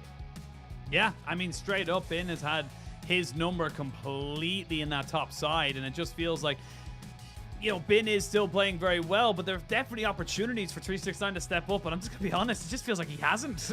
Yeah, no, plain and simple, right? 369, he's had his fair share of, I think he had maybe 2 good ultimates in that game, one on the flank by the chicken camp, which I think was actually the start of this play, which unfortunately hasn't made it into the B-roll because we're talking about Bin and BLG's victory. He's just not been able to step up to the plate, and the team play, when it's mattered in this game, came through from the BLG side, and I think JDG just caught sleeping in this mid game. I think they had all of the right tools to continue the snowball that they had in that early game, and they just didn't really use them, and it gave the windows to BLG to just creep back into this game. Yep, it really, really did, and I think that's a big thing is that we talk about JDG, we look at this roster, and it is a super team by all rights and measures, but it is just one of those things that comes with pressures, that comes with expectations, and 369 was fantastic last season. Will he be just as good? Is this just a little bit of a bump in the road? Does Bin just have a better matchup against 369 than most other top laners? We'll have to wait and see, but a big moment for both of these sides. You want to start your campaign off right. A win against any team, no matter if it's a fellow contender or someone down the bottom at the start of the season, is needed badly. Definitely. And it just sets the tone, right? I think winning that first game of the series, or the first series of the split, rather, I apologize, terminology, wrong way around, it just sets the mentality right from the get-go. All right, we've just taken down, in this case, one of our probably direct contenders for, top 2 championship finish even. It depends on where BLG's, aspirations are, but we certainly, for JDG, where they are. Getting that best of 1 round robin, don't forget, means you will not have to face them again. You will have that head-to-head against them, and it just kind of sets them out of the way. And I think, even if, for example, JDG fall flat here today, fall a little bit short against BLG, we always know they're probably going to finish top 4, top 5, chances are.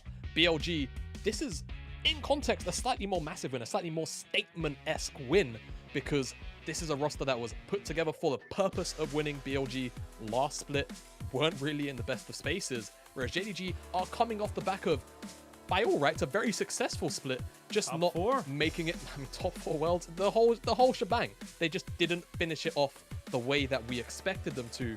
Now the expectation's even higher with the additions of Ruler and Knight. You want to see them try and swat away this potential contender.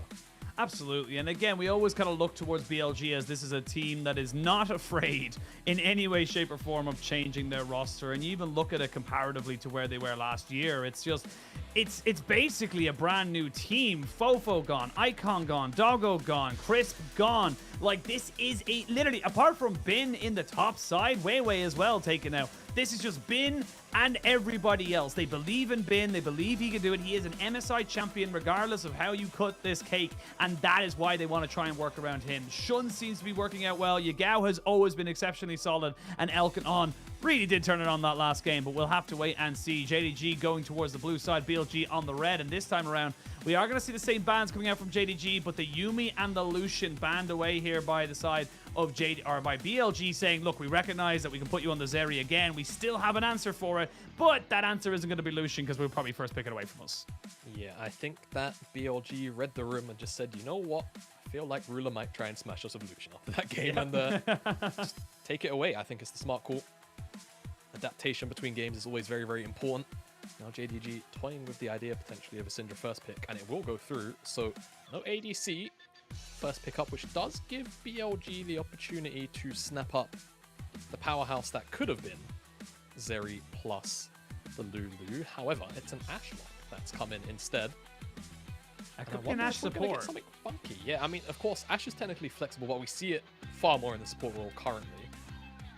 Shun's going to pick up his Wukong, which he's had a pretty good showing on in that first game in particular. So what will JDG answer this one out with? Because in my head, I'm kind of wondering whether BLG are going to go towards a straight up, like kind of full cheese poke lane, Ashe plus something like the Heim, or whether they're going to go towards something like the Karma, which with a Varus lock here for Ruler could definitely also be the pairing for them down there. Just match up full poke, full lane priority, or they can just go the Heim route themselves, snap it away from this Ashe.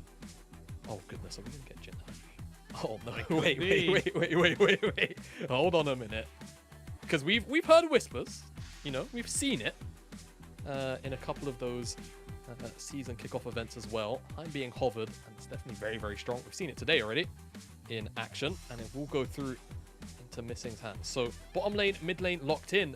BLG, you expect will either do one of two things, and I suspect it'll be the latter. Ban away top laners or ban away junglers. With Wukong already locked down, I suspect they'll try and knock on Kanavi's champion pool, because it feels like Bin has just had 369's number all series long. And on red side, they can always give him the counter pick. Anyway, and hovering over this Lissandra, I would like something a little more pick heavy in the mid lane, or something like that. LeBlanc, which they hovered. I think if they go Ashe plus Lissandra, there's a little bit too much cleanse value in my mind, but they will go towards Sivir. So Sivir Ashe, a lot of wave clear, a lot of, you know, I think the word is tangential poke. Through Ricochet, definitely through the volley. We'll see how that lane gets on into the high embarrass. Oh, well, they're going to be able to see, can Elk do a similar job to Ruler in game one, this time without the cat on his back, but without a jungler now, you're going to see a lot of jungle bans coming out here from BLG onto JDG. You're going to see JDG now maybe look to try and ban away mid laners, things like you mentioned, just to try and get him away. Actually, no, they're still going to keep Bin off of the Fiora, making sure he does not get that one there. And also, that says something a lot. It does. I was going to say, we actually might see BLG ban the Renekton, because that was also a ban they looked into in this series as well. So little things like that coming out to it, but no, they value having Shun on pure priority right now. They're saying, look, you can take the Graves, you can take whatever the hell you want. We know that the Wukong is better, and even with the Vi and the Viego taken out of the matchup, we know we're going to be able to have that jungle priority. Yeah, and you know, for JDG, the bans here, you know, realistically, Yagao probably has more than two answers for the Syndra, which is probably more the reason why they're also going towards trying to ban away very problematic Bin champions. I wonder what the next one will be.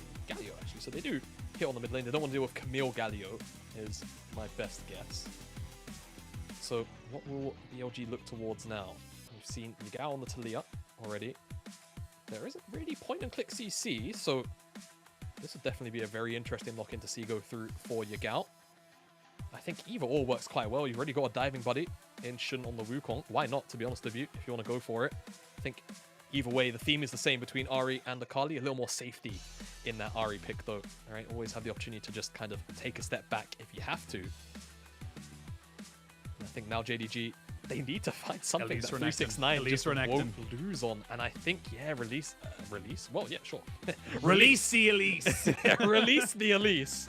Renekton could definitely be a good way to go about it, but we're going to get the newly buffed Jace. All right, I mean, it's a gauntlet in which I don't know how I feel about, because Bin has been, to hold no words back, stomping on 369 all series long. This is a carry pick which you need to give resources to. This isn't the kind of pick you can kind of, you know, weak side, leave it on an island. And Bin has counter pick into it. And Malphite would be funny. It's actually a pretty good one-to-one counter to Jace, but I don't think they'll do it. I was going to say, it doesn't really work with the comp they're going for, but... Well, you know, it's not, it does. It's pretty good into Varus, but I think, you know, you go into Heim turrets, it's not ideal. I think something a little more sort of flexible like Camille just works wonders. And yeah, question marks around the Jace pick. I've got to be honest. I think actually something like the Camille would have been a better pick for 369 in my mind. However, it does open up Bin to have gone Jax on R5, so it's probably where JDG's mind were. Let's see what they can do, because again, Bin has been pretty much on top of 369 the entire series long, and he's got another counter pick in this Camille into Jace. And it's something that JDG, and specifically Kanavi, maybe even Knight, are going to have to go up there and give attention to if they want this Jace pick to flourish. Yep. But if they do that, they're giving room to Elk to just farm up very safely. So, very curious decision being made there in my mind. We'll see how it all pans out. I think BLG kind of all on form with this composition, all in uniform, right? They all want to go forward, they all want to dive, they all want to pick on one target and snowball the fight from there. A little more backwards movement from JDG of the opportunity to move forward with things like Scat of the Week, Ultimate from Ruler, and of course that Kanavi Glacial Prison. Yeah, and the big thing as well is this is the last game for JDG before the Chinese New Year break. They don't play in week 2. They do not actually have a game for then, so they really would love to go into a effectively 3-week break with a win. Otherwise, they're waiting until week 3. They're waiting until, I think it's late week 3 as well. I think it's a Thursday or something like that where they play Ninjas in Pajamas, the newly rebranded V5. So we'll have to wait and see how they all kind of come about it. But for BLG, this would be a perfect start. Get your feet on the ground, hit that ground running, get yourself right up into that momentum. And honestly, they go up against FPX, who we saw earlier today is a little bit less to be desired, and they play them next Wednesday. So this is all of a sudden a conversation of like, do BLG end up going into the the New Year's break with a 2-0 start?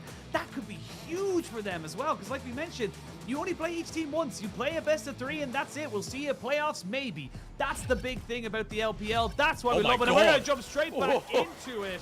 Ooh, they're looking for it, but I don't think anyone's gonna go for it just yet. We saw a level 5 at the start. And already the Jayos are going absolutely crazy because you want the teams to know, look, we're here to protect, we're here to defend you, we're here to support you.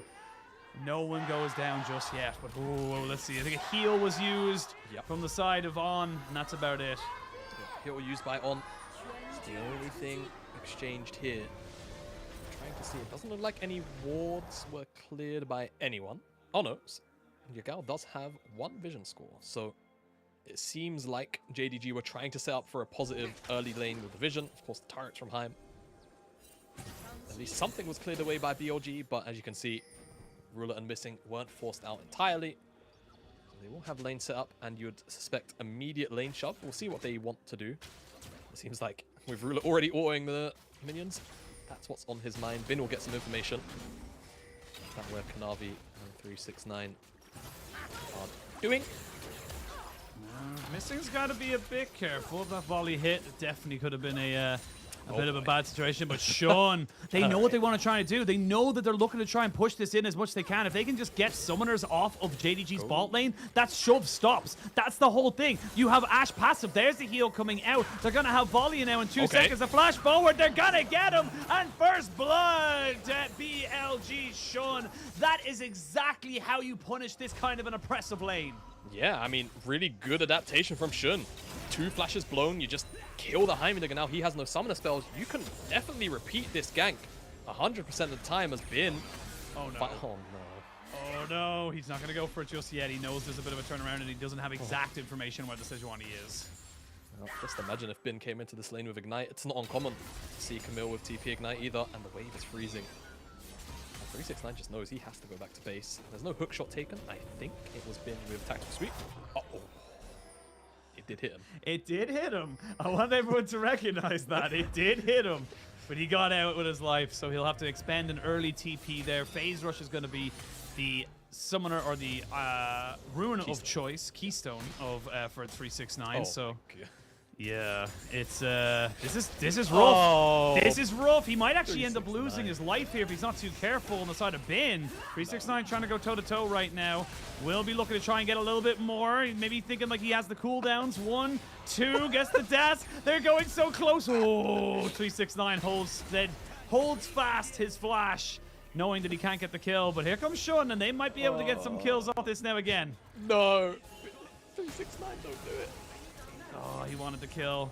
And because he wanted the kill, he's going to have to reset, but he doesn't want to reset. And oh, no, he knows. Does he know? Well, he's got flash and phase rush. He's okay. He does have flash. Okay. He was going to be able to knock him back, but again, this is still not great for 369 because look at the wave state. Did it freeze? Oh, it's going to be able to, for sure. This isn't a great start, guys. 369 is, yeah, I mean, again, like, it's Jace not on strong side. So I guess Kanavi did path up here, but you know, the damage is kind of done. Bin won the lane by himself in the early stages. Elk almost goes down.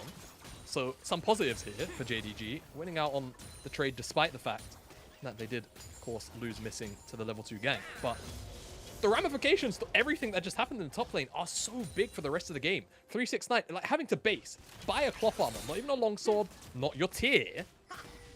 You're going to be stacking that so much later on, and Jace isn't exactly the fastest tier stacker in the world either.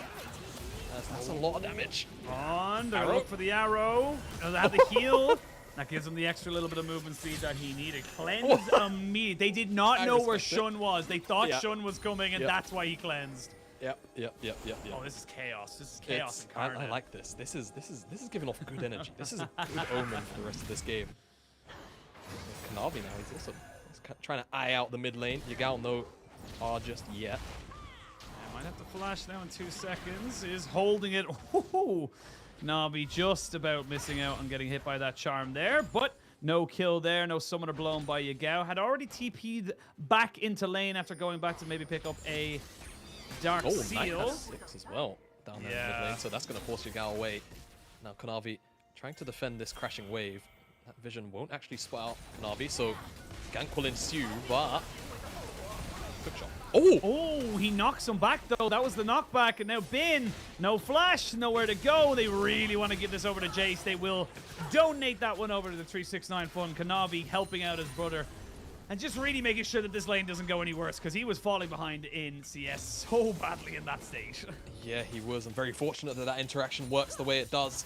The thundering blow, that E, it will always knock you back to, I can't remember how it works, but sometimes it will just knock you back to the original position before you dash. It is pretty obnoxious. In this case, it knocks him kind of back. He casts it here, as you can see, but it kind of brings him off the wall.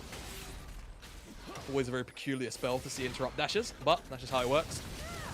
And it does give 369 the opportunity to breathe a little bit of life back into this lane. Finally has his tier. 2.5 minutes in. The end of the world, of course, but a lot of items that he would have probably preferred to have not purchased before finding that tier. As now Shun trying to slip in behind Knight. No level 6 available, Love a but Yagao charm. could maybe find a charm. Yeah, he'd love a charm there, but not quite able to get the smite steal off. Shun gonna force Kanavi back though, as neither jungler is level 6. Bin now recognizing that there is no jungler in this top side means he's very happy to go for a trade, and 369 now has his tier and will be able to try to do something, but with all the pressure they've got in the lanes, it just means that this is going to be another early dragon, and this has become a bit of a trend for this series. Whoever gets early dragon control seems to be able to dictate when and where people are taking fights, when and where they're able to force the issue, and this is a big win now for BLG if it's the same thing, and don't land the hook shot just yet, but 369, he was ready with the hammer. It's getting mighty close though, I'll say that. Infernal Dragon, Cloud Dragon the next one. We've had 2 Mountain Souls in this series. We have? We have the opportunity for a third. Hex or a Chem Soul. I would love a Chem Soul. Chem Soul is so great, it's so chaotic. I mean, I still feel like it's the Soul right now. It is, but the rift. The True. rift is what I Yeah, like the- about it. all right, okay, I see what you're cooking. All Got- right, I like that. You gotta go look at it from a different angle, you know? Yeah, You gotta come out because again, like yes, absolutely, the Soul is probably the weakest. This doesn't really give you that many great stats, especially when you look at the 2 teams that we've got to get to look at today. But if you actually get the rift, where there's constantly like basically taking 2 hits off of wards, you're revealing everything. They give you movement speed, extra shielding, extra plants. It's a lot of chaos. I want to see what these teams can do with it. Definitely agree. Just imagine a really far blast cone. By like, I don't know, Shun or something, just hits a 5-man off. Yeah, I can see. All right, I'm down. Oh, that charm was so close. Yeah, it was millimeters away from picking up a potential flash off of Knight. As now Yagao has to be careful. Kanavi is here. He picked up the Herald off screen too. So I think he should know that the Sejuani is definitely on the top side of the map, so they should be able to deduce that it's either mid or top. I think he just showed in mid there, so they know exactly where he is. But now Bin might be in trouble because Kanavi's recognized, hey, this Camille's pretty low, and we might be able to make something work. But Shun already making a beeline. Yeah, Shun making a beeline. Flash, ultimate available. There's a ward there. That shock blast doesn't land. If it does, maybe there's a little more to work with. They're still going to commit, it seems like. Flash away from the ult. Flash away from the ult. They're going to try and maybe work this one as a bit of a dive. And that Hextech ultimatum, not really what they needed right there. Shun is in the decoy, so he has a bit of invisibility, but it's just going to be there to protect the wave. Knight was on his way up. Yagao on his reset as well, making sure he was in position just in case the dive ensued. Yeah, really well executed from Bindo. Flash away from the ultimate. Also used the Hextech ultimatum to dodge away from the E stun from Kanavi. So really did a great job of dodging away just about every single piece of CC he could have. Otherwise, I fear he would have definitely gone down. Ash Arrow. I think, in Europe, we call those Brownie's Comets.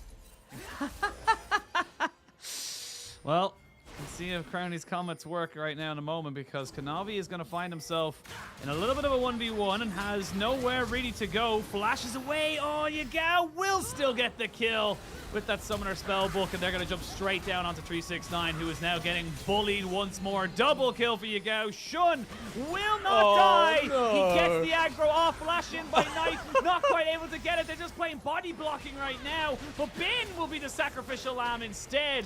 They have to be careful, though. Knight using this little minion to keep him safe, and Shun will walk away. Ends up being a 2-for-1 trade in favor of BLG, but Knight did have to expend quite a lot. Actually, everyone on JDG had to explain everything. And he just didn't get anything. It's so sad for Knight. Almost felt like a bit of a tilt play almost, but unfortunately isn't able to pull anything back from this play. Really nice stuff from Shun. Shun's having an amazing series. As just finds out Kanavi on the rollback here. Nice flash attempt, but there's still too much damage. The ignite sticking. Down goes Kanavi and 369, 4-4-369. Despite the flash, still gets hit by that hook shot. Left to the wind as Shun, Mission Impossible stuff. Really, really great decoy last second to get himself away.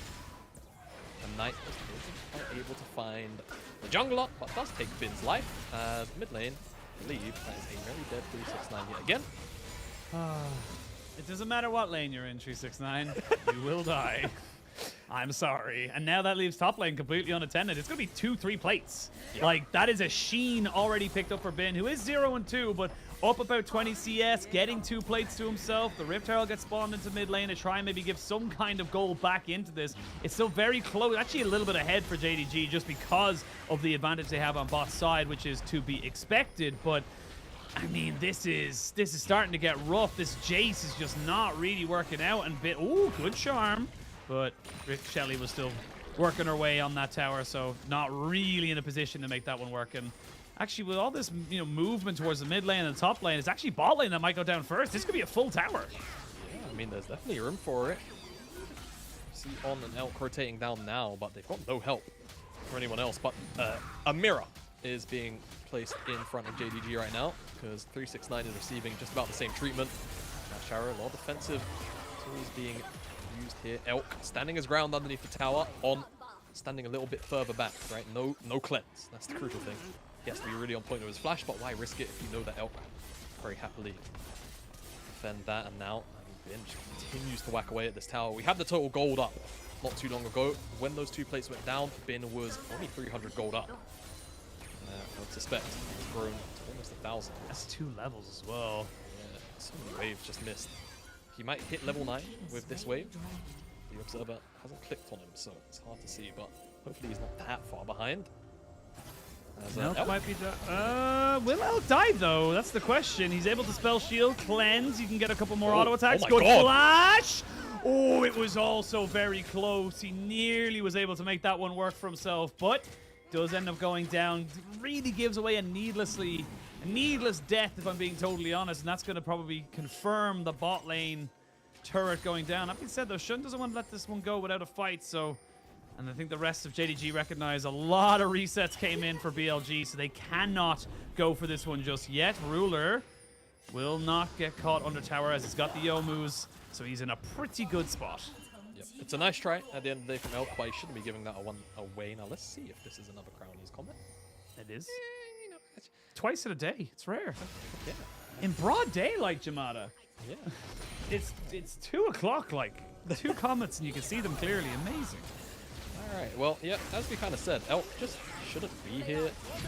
The only thing he really could have done differently is maybe try and predict the flash on the Ulma of Kanavi, but at that range, it's so difficult to get away from that. So really good stuff from JDG to just punish an overstep. And now Bin has his Divine Sundera. Plates have dropped off this tower. I feel like 369, if he didn't have Kanavi right next to him, should back away. But he does, and there's also potential rotation from missing. And I think that gives away the game to Bin, that he should definitely be stepping away. It's going to be a full fight, you would imagine, now over this Rift Herald. You do have the Ash Arrow back, so nothing ventured, nothing gained. First items being picked up pretty much around the clock. Shun actually taking a fair bit of damage here as he tries to look for something. Already down to about half HP. They haven't cleared out that ward just to the left of it.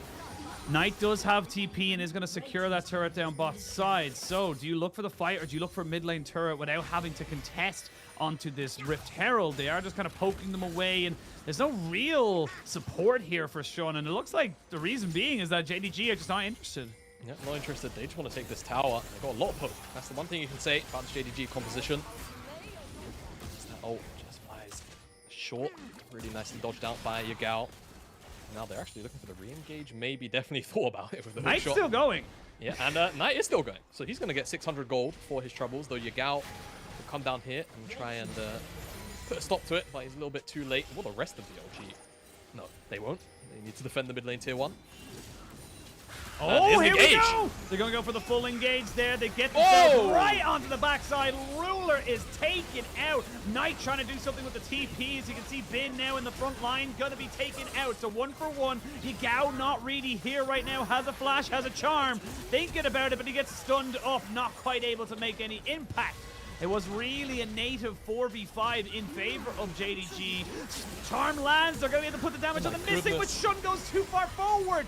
Good spell shield from Elk, and now Knight needs to be very careful. No flash. Oh, these stuns coming out from this Heimerdinger are insane, and now On goes down. He's been turned from on to off. And JDG playing with their health bars come out on top. Oh, one intricate dance from both sides by JDG with the slightly fancier feet. BLG just overstepped once or twice with a couple of different members. Really, really solid engage here. Ash Arrow follows up onto Ruler nicely. The cleanse is almost immediate, but look at this from Bin. Tactical sweep flash on the hook shot. Excellently executed to take down the AD carry of JDG. Fortunately on the out, just gets clipped by Kanavi. Knight spends his entire kit to kill the BLG top laner. From this point onwards, it's just a dance. You'll see Shun steps too far forward after the scat of the week, I believe. The charm connects. Everfrost, the follow-up is there. What is it? Shock Blast just isn't able to be dodged away from. Great aim from 369. He's been having a tough series, but he's able to secure that kill. And Kanavi eventually comes back in. A great scout of the week onto 2. And it's just BLG being a little bit too eager, seeing red a little bit too much, but not having the facilities to lock down these kills. It's a frustrating moment, definitely. As now On isn't able to defend that tower. That will drop. Now tier 1 finally secured by JDG. It feels like they've been sieging it forever. And that's a great hit! Oh my god. And now JDG have woken up. Now they've started to shift gears. Now they've started to move forward and say, right, this is how we need to play this. We've got ourselves so much lethality between the Jace and the Varus. So much burst as well. I gotta keep calling out Missing because Missing has been exceptional on this Heimerdinger. Honestly, Missing's had an exceptional series in general. And he's just really been doing, make sure that this has become more of a nuisance than anyone could have possibly honed. Shun and Yagao gonna guide Shelly into the tower, which means that it will be down to a third of its HP for the rest of the game until it does end up being taken down. But with the Dragon alive and everyone rotated, you do have the Hawk shot there. Bin wants to go back, maybe finish off an item or two or a half and maybe try and look for something, or maybe he wants to look for Knight. Bin thinking about it. He's not going to go for it just yet. He's going to try and reset, make sure they can be there for that fight at the Dragon. Very patient from Bin. I don't think that's a word we can necessarily use about in this this series, but definitely thought about his decision there. Now this Ocean Dragon ups Ocean Soul. We're gonna have, of course, with the Rift. We'll get the Chem Soul, I'm sure, at some point. But not in this series. Not today. Not today. Not today, Satan. Not today. Well, we'll see with the Ocean Soul. Pretty powerful buff, I must say, for the likes of a Camille, a Jace. And look, oh, there's a Ash Arrow going top side. Is it going to land on its mark? It is not. And that's going to be a free turret. Now you don't have that engage tool for a potential dragon fight. It is going to be up fairly quickly, but maybe JDG can find an opportunity, and that's exactly what they're looking for right now. Shun moving forward. They're going to try and maybe catch onto him. Shun gets on the backside. Oh, Yagao kind of misses everything, I'm being honest. And then Shun just can't turn it back around. Heimerdinger ult used. They had the heal from Missing as well, but now you're 4v5 and you don't have a jungler for this fight. Yeah, Yagao just had eyes for Ruler. That's the issue. Shun finds a really nice engage onto 2 other members instead. But the follow-up from Yagao, it's just split. It's a split call. But it's just one of those moments where both members go in at the same time. They're probably calling for each other to follow up on their own engages. And now Shun down from BLG. That should be the Dragon going down. The Heimatara is starting to be placed in those chokes. Hard to deal with. Really nice response. Stay alive, but BLG just not able to hit on the same target. All right. Cleanse and a turret Hey, to block that chart. cleanse out. Works out for the side of BLG, but again, it's silver linings. Silver linings, you're 3,000 gold down. Might be a little bit more as well if you're not too careful. They will land a charm with the Kanavi, but he's already so much HP on this man. That's why the Sejuani has never really left the meta. She's just a wall of beef that you're able to just kind of keep throwing forward. And let's have a look at this one here. Like you said, it's Yagao having eyes for one and Shun having eyes for the other. Because you imagine right here, Yagao just unloads on Knight, probably just dies. There's no flash on him. Well, unfortunately, it's just eyes for ruler. It's one of those things. It's an age-old thing, right? ADC is always the focus, no matter what. In this case, just falls short. And I mean, he would have just flashed or cleansed. You have a target with no flash in front of you. It's just one of those frustrating moments when not everybody is on sync at the same time. But again, the play happened pretty much unanimously with each other. Yagao just thought maybe Shun would follow up on his engage and vice versa. Plays behind us now. I think BLG still in a pretty okay position, nice. but Oh, Knight flash away from it as well. The Hextech ultimatum keeps him in spot, but it will be a trade-off of solo laners, and now you can see Shun trying to make something work. They got the TP in from Yagao. Just maybe thinking he can make something happen here. They'll burn down quite a bit of this health bar, but again, Kanavi is just a Sejuani. He's just so tanky with these Heimerdinger turrets just popping up left, right, and center. JDG aren't worried about getting dove because they know the Heimerdinger's there, and now 369, he gets the time he needs to just push in the top side. And look, don't get me wrong, he's had a rough start to this game. He's had a rough series, but a Jace is still a Jace, and a Jace is still going to melt turrets. yeah, and I'll tell you right now, once he picks up that Mirror Mana, a Shock Blast is still going to do 600 damage to an Elk, to Yagao. It's going to hurt like hell on those squishy champions. Don't even get me started on. There's, of course, the underleveled Ashe being the support.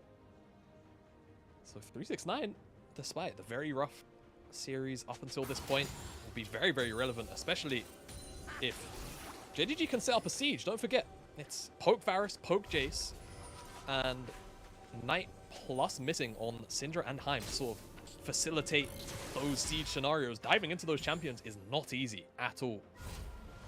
And that's what BLG will have to do if JDG set up in front of a tower. Need to find something, and again, I think it has to come through that man on the Camille. Has to come through Bin, but the issue is 369 is actually up an item now. Hydra hasn't been completed just yet for Bin, so momentarily you'll definitely take the Jace over the Camille for now. It feels like that tempo that BLG were building up on the top side to a degree has just been halted completely. I mean, it's 100%, I would say, it's swung back towards JDG. Yeah. Like, you're 3,000 gold up or 3,500 gold. You're 2 items on pretty much all of your carries. You're feeling good right now. And then once you get that Muramana for Ruler, those piercing arrows are going to just chunk out everyone. There's no real native tank here on the side of BLG. There's no Sejuani to sit there and kind of just take, shock blasts or piercing arrows or even scatter the weeks in order to kind of gain favor or gain ground in order to move and work with. So you really are kind of struggling with your composition to make this one work for yourself, as 369 should be able to actually go toe-to-toe with Bin now because he's got it set, again, 2 items and a stopwatch. Yeah, he's very strong. I think JDG kind of is recognizing that now, finally playing towards the poor guy. As I think one thing they have to be concerned about is actually all of the Elk Wave clear. If they can't crack the base, say they will eventually get to a massive item breakpoint. Going towards the Lord Dom's third over the Infinity Edge, just to kind of cut through Kanavi, which I don't entirely disagree with. The IE would obviously give you so much extra damage on everyone else. It's a toss-up. Kind of just depends on how Elk feels, and for now it seems like that Lord Doms will be the choice of item. And when he hits that, potentially BLG will start to have a window open up again. They need to try to find their mark, but they've got to... Can't believe I'm saying it for the first time in the series. They've got to lock down 369, and they've got to lock down Ruler. As always, that's a great flash from missing. The engage follows up. Yep, they can turn on that one there, and that means Shun's decoy will be the first casualty of war. We can see Kanavi moving forward. That's what I'm talking about, this beefcake just moving in, not afraid of taking the harassment because he knows he's not going to die. He will have the Ash Arrow very, very soon. They do have vision on this, though, for the side of JDG, so they know they're not going to lose this one just yet, and it's not Soul. Very important to recognize that. It is not Soul just yet. 369 moving forward, using those shock blasts to kind of scout out as best he can. They're trying to get out all the different tools that are available for JDG. They're trying to make sure they have no way of checking this, and now Kanavi's back after healing up. Back. See now what the full HP Sejuani can do. No ultimate for a little while, but this is a big, big, big play. They are trying to start the Baron because the health bar of Shun is so low. Nice! Oh, nice! They get him on the backside, but Yagao's already been taken out, so it's a mid laner for mid laner. Now Shun has died as well. Bin is going to fall. Ruler is just untouched on this virus, and he is pushing forward. They're going to have the Glacial Prison soon. They don't even need a triple kill for Ruler. And now the game, the Baron, it all feels like it's going JDG's way. Oh, I mean, they find Night, but at what cost, really? BLG giving over the Baron. 4 for 1. JDG just clean house. There's not much an answer that was going to be found here. Immediate replay. And now kind of just face tanking Yagao. Looks for the charm. Hits Knight. Ash Arrow flies behind everyone. Actually gets cleansed by Ruler. I'll take it back. But the thing is, BLG, like you said, no native tank. And unfortunately, Kanavi is a complete unkillable Demon King on this Sejuani. Just kind of provides this massive wall for Ruler to simply tear through BLG. Triple kill in that team fight. There's 3.5 items now. And with that Baron buff, the siege is only going to get scarier. Double poke. Double mages that will very happily just let people walk into them and shove them back. BLG are in a hole. Yeah, they're in a big hole. They are going to be trying to get out of it, but you know what they say, the more you take away, the bigger it gets. So you got to try and get something back into that hole. You got to fill it with something. And right now, they are filling it with their own despair and tears because they are going to be on soul points now for JDG. Baron is still ticking up for another 2 minutes. They're happy as Larry with the way things are set up. 6,000 gold lead, just about to hit 7. And even then, you got a Mikhail's Blessing. I love this from Missing, kind of saying, look, the only way we die or we lose is if Ruler gets caught. So if he gets a second cleanse, there's no way he loses. Yep. Very nice itemization. And it's definitely, you know, a difference from some Heimerdinger players. You'd see just, you know, straight up the Andres come in. Other survivability items like a Zonya's perhaps. But really, really good from him just to recognize what one of the core win conditions is for BLG and try to shut that down through itemization. Now JDG, gotta keep your foot on the gas. Gotta keep pushing forward. This is a super team.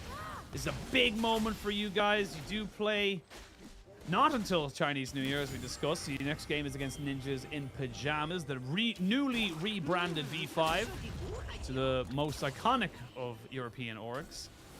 Specifically in CSGO, but of course they're making a comeback at a load of different esports and had a small stint in the European scene, but we'll see what they're able to kind of make work right now. They are just going to siege up in this top side, and like you said, double poke, it means that everyone has to take a step back, maybe even 2 steps back, because they cannot just allow for this damage to come in, because you can see there, Shun showing with the decoy is a perfect example of why you can't just let this stuff hit you. Yep, exactly. So much damage, and again, you know, the engage options, they're limited, as we already kind of poked at just a moment ago. At this point, is going to be the primary engage of an arrow, or it's just JDG who take the initiative. Yeah. I mean, there's not much else you can do there. And they didn't get the arrow to stop Knight from TPing in either.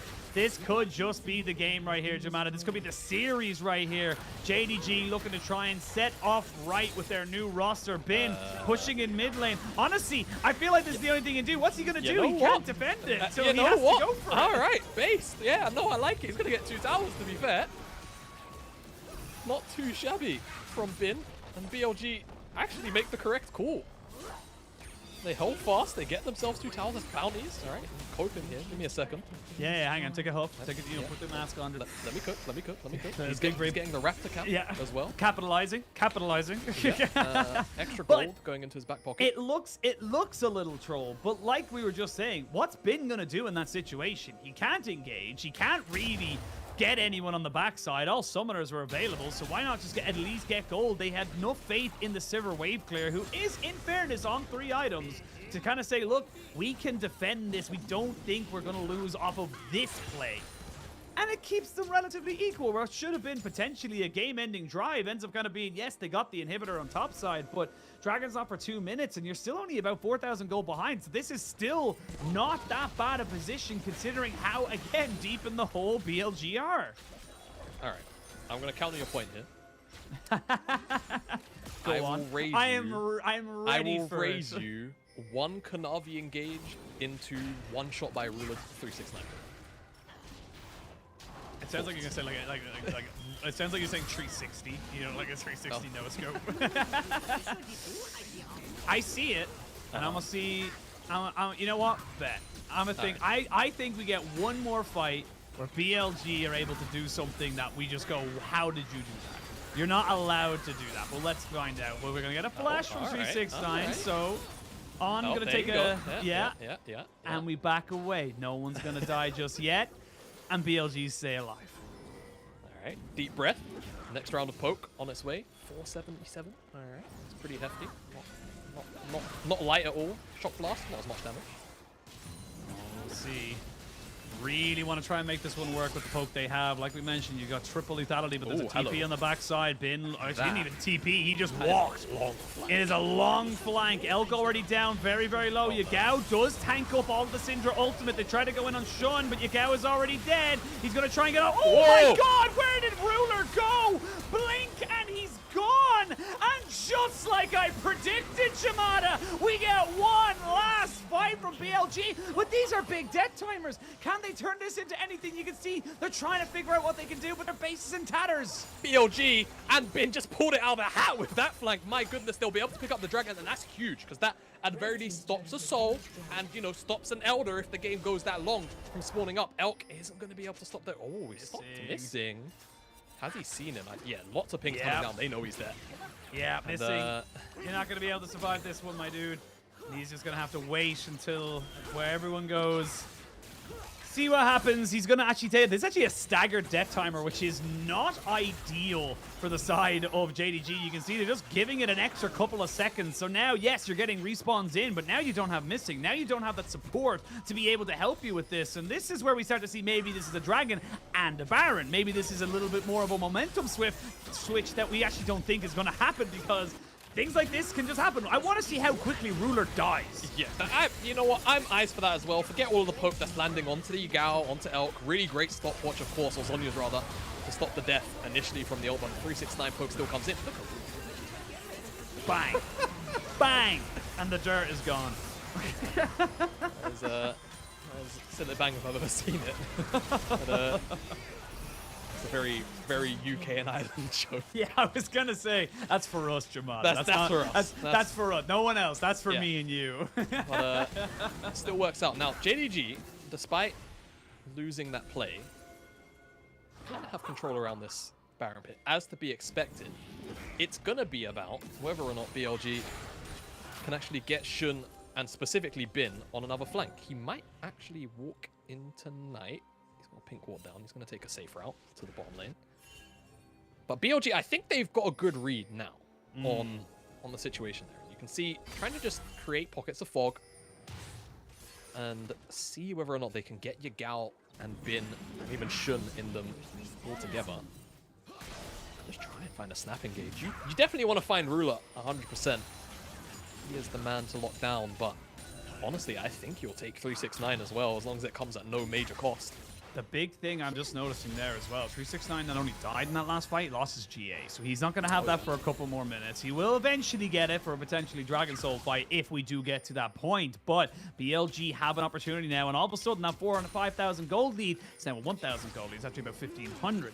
And you're looking at, you know, pretty big items coming out here for the Sivir, who's on 4 items. They are going to start off the Baron as the TP's coming in. They did see the Bin is on bot side, but they might have thought that yeah, but the thing is, I don't even think they know that he didn't TP in that last fight. Maybe they think this isn't one.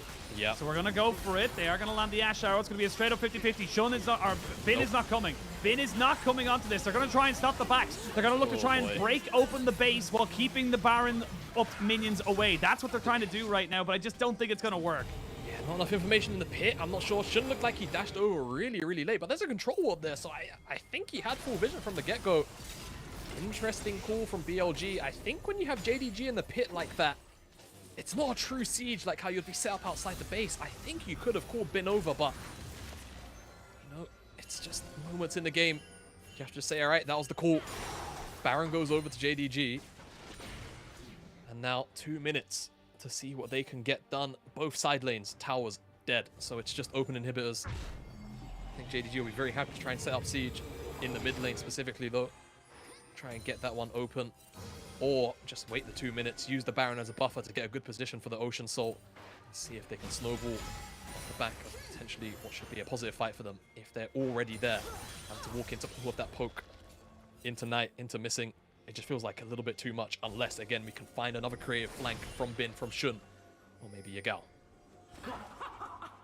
Gao looking to try and make sure that he gets a little bit of early revenge for getting dropped from JDG. JDG looking to make the perfect start for Ruler's tenure within the LPL. BLG as an organization have always been a team that have strove to have some of the best players, never really made it stick. They've been top 8, but never really more than that. This is an important moment. Ash Arrow lands, but there's no follow-up. It's on 369, which importantly would have had to rely on Missing, who wasn't really in the area to cleanse him off of this. But this is such a huge game now. Both sides really starting to kind of see that this is kind of the start of something wonderful or something tragic, depending on how it goes. Definitely. Oh, that's a charm connected, and that's a lot of damage. It does not be on the turn! They're going to get the turn. They get the GA down out of Shun. So that's going to be one little resource you no longer have for BLG. Speaking of GAs, 369s is back online. 1 minute till Dragon Soul spawns for JDG. Remember, it's not a soul for BLG. They have to steal this if they want to try and stop it. Bin, he should be fine. He's a Camille, and he's got plenty of cooldowns. I don't know why he stayed there. The flash is good. They can turn around. The heal has been used. That's no flash, no heal onto Missing. 40 seconds till Dragon. All right, I mean, that was a bit greedy, but greediness pays off here. 369, no flash, Missing, no flash. Could be huge for this Dragon fight. I'm trying to see, there were no wards dropped off by anyone when BLG were in the bottom side a couple minutes ago, so there's no potential of a TP flank. Maybe Bin tries to sneak in through this bottom wave, potentially, but you'd imagine JDG try and lock that one down. Shun. They knew he was going to run away off his decoy there. They even throw out the Ash Arrow just in case. But that's actually kind of a big enough cooldown for the moment, considering the Dragon's not spawning for a couple of seconds, but it's already halfway there. So no real vision here for the side of BLG. They're looking to try and find the backline. Oh my god. The scat of the week was almost game-ending. But they have lost the Heimerdinger ultimate. The Chain of Corruption comes in, and he gets the ultimate from the Sejuani. A lot of things being thrown, but it looks like it's going to be the Dragon Soul secured. JDG get what they wanted. Yeah, even though JDG expend a lot without getting too much, I think the crucial thing is Shun was too chunked out. And it was JDG that had the move into the river. Now, TP up here from Yagao. There's not really anything else to TP for, so just getting a couple of extra waves. Some pressure in the top side to draw the entirety of JDG up here. Absolute best, but it's now the soul that BLG are going to be contending with. It's going to be so frustrating to deal with. Just in those fights where, you know, you're trying to finish off someone, but that last tick of regeneration can really make the difference. I will say, considering how quickly Ruler died last time, I don't know if it's going to make that much of a difference for him, per se. However, the Sejuani and the Heimerdinger and the Jace, probably a little bit more valid, but I absolutely agree. If Bin just decides to Cho'Gath him, yeah, that could. Yeah, that could it does definitely feel like that, like nom nom nom nom. Yeah, you know, whilst we have a brief moment, I'll ramble a bit. I feel like people complain about Camille a bit too much because she doesn't really deal damage outside of her Q. You know, it's kind of just the Q. It's damage that feels bad to take. Yeah, that's the thing. It just feels bad to take, but you know. What Camille does in the cooldown between two Qs, and Irelia probably does in the same amount of time, to be fair, to the same target, maybe. Yeah, no, I'm lying. It's just brilliant. Yeah. But downtime means just a lot of movement between these side lanes. The next Baron again, there's just going to be congestion around it. Elder spawns in 4.5 minutes. Will we get there? Not really too short, to be honest with you. Honestly, we couldn't. But now 369's going to have to see how he can deal with Bin, because I'm going to be real with you. In that 1v1, 369 does not win. Bin is very much at a point where he is able to sustain and just deal with so much around him. But if he walks into vision while trying to steal away this... I was just about to say, while trying to steal away this red buff, he might be in a hell of a lot of trouble. But full items now for Ruler. He's finally finished off his last one there. As we get the... No arrow going to be landing. Knight almost getting caught out there on the sideway. But that's the thing. It's like a blitz hook. It's just one of those things. If it lands on a side lane and you get a 50 to 60 second death timer, that is huge, especially with the fact that Baron's just spawning. Definitely. Well, seems like with no pick coming through, it won't really matter too much, unfortunately, Ashin. JDG, with the soul, they have the ability now to kind of just dance on the Baron pretty much infinitely. And just try and poke BLG out, try and play a war of attrition. I think the only real avenue in right now is going to be through this guy. Yeah, again, said it so many times. Bin kind of has to just murder 369 whilst the Baron dance is going on. Or maybe they rotate him up and start the Baron themselves. I was just about to say, maybe they look for a little bit of a different play because they've got a full stack Sivir. That's a hell of a lot of damage coming out right now. They've even got the Hawk shot. They're going to miss on the charm, but immediately missing goes into stasis. They are going to land, but Elk immediately cleanses away. So they've already gotten Shun down so low. Bin trying to get out of this one here. Elk in a hell of a lot of trouble, but they've got himself on the back line, missing. Not quite going down. Eventually will fall. They have to try and make this one work here. Shun is on the backside. Will he go down? Yes, he will, but they're trying to find Ruler. You can see the cleanse immediately. No cleanse available for him now. Yagao can't get onto the backside, and Ruler remains supreme. And it looks like JDG may have just survived. It is a 4v4, but look at these health bars. They're going to land a little bit of damage, a lot of damage. Maybe enough to get it. Kanavi coming back in on top of this. Needs to be careful of the ricochets. Oh, lordy, it's getting close. They have TPs available for Knight and for 369 if they want to go for this, but I feel like BLG, you got to just give this one up. Yeah, you have to, surely. Maybe shouldn't. Nope. I don't know, man. Give up your life for this. Will JDG just end the game? Back up. No, he's not going to go for it. Okay, so he walks away, but and gets the decoy with the thing. That was like a third time we've seen that Glacial Prison in that fight, but that shows you how late into the game we are. Baron secured by JDG, and now they can start to look to maybe start getting some inhibitors down again. Definitely can. But a couple minutes ago, posed the question, will we see Elder? The answer's starting to look more and more like a yes. Is missing. Really well timed on the stasis. Ultimate gets cleansed away by Elk. Kanavi does a good job of forcing that one out, but Mikashun's health bar just decimated by Ruler, and on the backside you can see Elk just eating so much poke on as well, but the re-engage from Bin is massive, able to take down Missing. As Shun kind of gets run down after his own GA, and Bin finally finds Ruler. Unfortunately, what he doesn't know is Ruler's part of the Avengers, and the entire team shows up as soon as he tries to jump on top of him. I'm gonna stop my rendition right there. Look at Ruler. He's completely untouched, and Shun now in a lot of trouble. He's dead. They can't take down Knight either. It's Ruler against the world. Never mind. It's Ruler against Bin. And Bin says no. Now it's a real fight. 4 people dead on either side. This is a 1v1. This is what we wanted. Top laner beat top laner. And neither wants to go for the fight. Fight! They're not doing it. I'm so disappointed, but that's a 4 for 4 with just top laners left. Bin doesn't have his ultimate, otherwise I think he would probably try and stick it to 369 right now.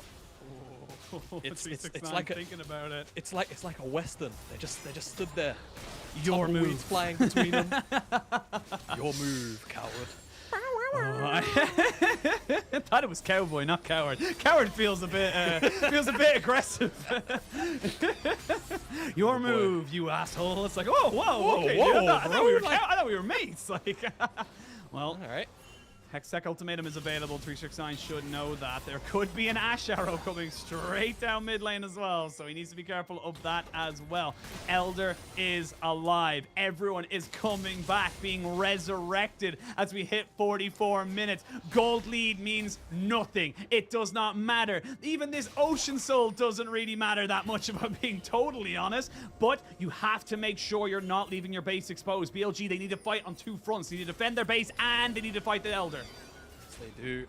BLG, they've been fighting tooth and nail this entire game against such an oppressive team composition. from JDG, and it's been smart decisions on their end as well. But finally, the Elder spawned. We're 44 minutes in. It's being taken down slowly, and here's a teleport to bring Yagao into the fold. Here we go. Elder down to half HP. They're going to need a good Ash Arrow to try and catch someone. There's a lot of spell shields being taken out. They land on the 369. Maybe they turn onto him. They're going to get a GA there out of Bin. The dragon resets. You can see Kanavi still on the backside. They need to try and reset this fight a little bit. Not quite able to hit the shock blast. Kanavi still going in. It's Elder dropping. down. Secured by Knight. And now the real fight can begin. 369 doesn't die. I don't know how. But now you need to get back to your base. You need to leave and try and defend yourself against this Elder. Yes, you do indeed. And 369's got the ocean. Oh, missed out on the arrow. I don't think he had a complete vision. He just thought maybe he's in the bush. He wasn't. He walked a bit too far forward. No GA will get popped off it as well. Now Elder on the poke members of JDG. No engage, that's the thing. But the poke, the Elder, it's surely enough for them to take out BLG in this barn burner. I don't know if they're going to be able to take out BLG just yet. They don't have the minions. You can see already Bin saying, look, I'm going to stop them at the source. Stop them from getting in anywhere close to our team. On, taken to about half HP. They're going to take all 3 inhibitors. There's an Ash Arrow, but it's immediately got the McClail's Blessing to get that off of him. And we all reset. The base is in tatters, but when you have a Sivir, when you have a Camille, it does not matter, Jamato, because those minion waves aren't going to do squat. And breathe, everybody. With me into the replay. As a Bin. It's just so much damage. It's as uninteractive as you could imagine to get your GA popped. As Poke also lands onto the top side, Bin has to retreat. And the Elder's actually secured by a Night Scatter weak, I believe. In 2K, maybe there's a smite involved. There was. But both the junglers die on the dragon, giving their life for the play. As 50-50 as it could become. It's 50-50 as hell. Axiom R finished up now for On. Wants that regen, cooldown reduction, wants to be able to, but look at this, watch this. Minion wave in, minion wave gone. You can't really push into this right now. You have 40 seconds left on this Elder Dragon, and I don't really feel like you're going to get much else from it. You're going to try and push in these waves and try and take this last inhibitor. You have 30 seconds. That's what you got to do, because if you don't get it then, you're never going to get it. GA is available for Sivir and for Jace, so you're going to see a little bit of movement there. Actually, as well as that, Ruler has his. Yagao taking a first chunk there. They're going to look to try and go for it. Oh, the bait and switch. Elk does get out of it, though, in time. They're going to try and take down Kanavi as he's taking a fair chunk. It's good kiting so far. They need to kill the minion waves, though. 10 seconds left, and they have to try and make sure this turret does not fall. Here we go, Bin. Oh! He gets scattered, and he's weak at the knees because he just can't kill him. Still got missing. He still got missing. It's a trade of 1-for-1. This is desperation, but Yagao is dead. Ruler with the triple. Ruler looking for the quadra, and Ruler is looking to stamp his authority on this league. Give him the quadra kill for Ruler, and On says, welcome, as the pentakill goes to Ruler. Ruler crowns his first LPL series win with a pentakill. And what a game and series it was for the JDG lineup. They finally dismantle the wall that was BLG in this game 3. What a phenomenal performance from JDG, who pick up their first series win of 2023. My God. I needed to take a second drink there, sorry. That's all right. You deserve it, Sheen. You deserve it. That was such a game, and again, Bin versus the world. He got onto the backline, he killed Missing, but unfortunately for him, that's not the guy you needed to kill. That wasn't the target. You got duped. You didn't need to kill the Heimerdinger. It's good. But the real target was the man in the AD carry role, Ruler, getting a pentakill in his first series in the LPL. He almost got one in game 1. Definitely deserved it in game 2. And what a player to have in this league. A crowning moment for the AD carry, who hopes to become king of this league. What an excellent way to round off Match of the Week series. Oh yeah, what an entrance! What an entrance to make to kind of because again we talked about it a little bit just as we came into it. Some players when they come to the LPL they adapt, some don't. Some don't take to it as quickly. Ruler looked as comfortable as ever. He was making the proper moves, and honestly, it looks like his duo with Missing is just as good as any duo he had with Lehens. It just feels like it's something that he's been able to kind of just transfer over and proving why he's considered one of, the best AD carries we've ever had in the game. Yeah, and it's just a natural thing, right? When you're at that level, like Ruler is, you slot him with any support that is already, world class. You're gonna just get everything, including class, out of that lane. And yeah, it's just been a fantastic day, not only for JDG, but for Ruler. And what else can you really ask for from your star signing out of the offseason? A quadruple in game one. The money? Is he worth the money? Yes. I think he bloody well just answered your question. Yeah. Amazing series. I guess brief commiserations to BLG because to be honest with you, that could have gone either way. It was Ruler pentakill or Bin pentakill. I feel like that was the only way that series could have ended, and it ended in the former for JDG and Ruler. It really did, and a great start to the season for JDG. Again, these guys are coming off of, championship wins. They want to be going to internationals. They want to be going to MSI, and of course, the World Championship way down the line. But what a great start against what we would argue, and I got to give major props to BLG. Yes, it sucks to lose, but this is a much better BLG just cohesively that we have seen in quite a few splits. Yeah, definitely. I mean, this was a complete 180 from what we saw, at least from my perspective, just seeing Summer alone, the turnaround time in, the roster change is absolutely insane, right? No matter how you look at it, they were lost in Summer, plain and simple. They very rarely found decent form to actually pick up wins with. This roster here, clearly a much different version. I think with Shun, Yagao, they've shown us today that they're very capable of working as a duo from time to time, but it's definitely Bin who is still the man to deal with when you come up against BLG, and you can't even sleep on Elk when you give him these hyper carries either. Just unfortunately today, JDG were on the opposite side of the rift, and that means that BLG could not topple the summer champion. Yeah, it really did feel like it was just going to be the star players versus each other, and it's what it became. And I gotta say, despite the series 369, he came back into it. He was able to be a little bit more relevant towards the end of it, and became a threat on this Jace. And that's the thing that I think a lot of people always forget about Jace, is that yes, he does need resources, but when you go this late into the game, those shock blasts are just going to destroy your health bars. And for BLG, it is bittersweet. They will have another opportunity to get a win just before Chinese New Year, of course, before we take our break. They play on Wednesday next week. I believe that's the 18th, if my maths or my dates are correct in my head. Yeah. But regardless of that, great win for JDG.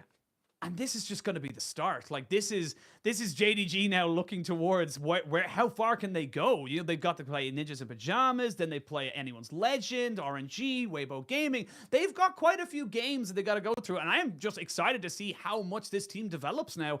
And we've only just begun. We were climbing at the top of the mountain. We've only just got halfway. One series. It feels like we're at the peak. We really do. We really do. But we're going to send it over to Christina, who's standing by with 369 after the win. Hello there, welcome to the post-game interview of LPL 2023 regular season. I'm Christina. Now I'm standing by with 369, the top laner for JDG. Congratulations on getting your very first victory of 2023 LPL regular season. And one more important thing is we have crowd here. And we have so many audience. So how do you feel right now? 让我们恭喜京东也是拿下了今天比赛的胜利。同时呢，今天现场我们也是迎来了9位的观众朋友们。现在拿下这场比赛，并且在这么多观众朋友们面前获得比赛胜利，感觉怎么样呢？感觉LPL 还是好久没见到观众了吧，然后还是比较开心的。I'm pretty happy because we have so many times. Oh, it's been a long time since the last time we have crowd and we have audience here in our home venue. And second question, I have to touch on in-game content. Today's game was very, very back and forth. Especially game 3 was very intense. So, what was your focus point in a very late game in game 3? 那么今天的这局比赛确实双方打的也是有来有回，特别是在第3局的最后，局势也是非常焦灼。所以可不可以了解一下，在后期的时候，你们整个队伍的一个焦点关注点是什么呢？后期的话就是我们就想着好好 poke，然后不要对面开导，就这样。So in the game 3, we're just doing our duty and we don't let our opponent make some poking damage and don't be engaged. That's the only thing that we think about in the game 3. Final question for you. A lot of people are talking about JDG's roster this year. I mean, the Midnight and the Ruler comes from LCK. So what do you think of your roster and your team synergy right now? I heard that JDG is doing a great job in scrims. 那么最后一个问题，很多朋友也比较关心京东这一年的大名单嘛，中单 Knight 选手的加入以及来自 LCK 的 Ruler 选手。我听说在训练赛的时候，京东是乱杀的，所以你觉得现在队伍的一个配合程度怎么样？我觉得我们队伍还需要磨合吧。训练赛的话就还行吧。I think that our team still needs more cooperation and we need much time. In terms of the scrims, that's okay. It's not very good. And may I know your goal for this year? 可不可以知道你和队伍今年的目标是什么呢？我们队伍就是希望能先拿冠军吧。So in terms of our team overall, I hope that we can win a spring championship of LPL. Thank you so much for joining me. 让我们再次感谢369选手来到赛后访问。Back to you guys. Bye bye. Thank you so much, 369, and of course, thank you, Christina. Always great. We have such incredible interviewers. I just say between herself and Wendy, we had Iris for a while. Yeah. So much incredible talent here. But yeah, 369 obviously saying, look, scrims. No, don't mean the most, but obviously that's obviously what you're gonna say when your scrims aren't going so well. Look, man, but got the win. Scrims fake they are, right? Doesn't matter. Scrim books, baby. I'm rich. It's just monopoly money as far as like League of Legends is concerned in the pro scene. But yeah, it's one of those things, and I feel like even when you might not be having the most positive scrims in terms of results, I think a lot of people forget that the experience is still very, very valuable, right? You're getting that time together with your team. You're still building the systems. Winning isn't everything in scrims. You can have what I'd like to call like positive, negative scrims where you might lose the game. That's the negative part, but you still have so much to draw from it. And clearly, JDG had a lot to draw from their losing scrims because they looked bloody well good today. Yes, they really, really did. And I was going to ask you, but we've already just gotten the answer. Ruler, MVP, 2 wins, 2 MVPs. The man is proving why he deserves whatever the hell they're paying him over at JDG to bring him over here, because the man is the difference maker in these games. Yeah, he really is. And I mean, again, can't emphasize it enough. Had such a phenomenal series. And it just felt like at times he just had BLG mind control because he is just the player that sucks in so much pressure.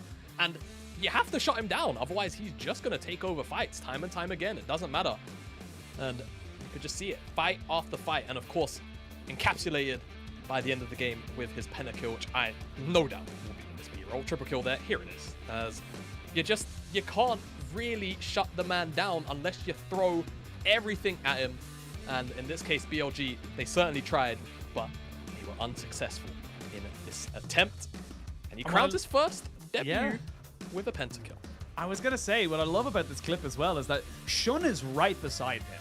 Like, he could just start putting in, auto attacks into him, maybe try to take it out. No, he flashes forward to kill off the Sivir immediately and the Ahri.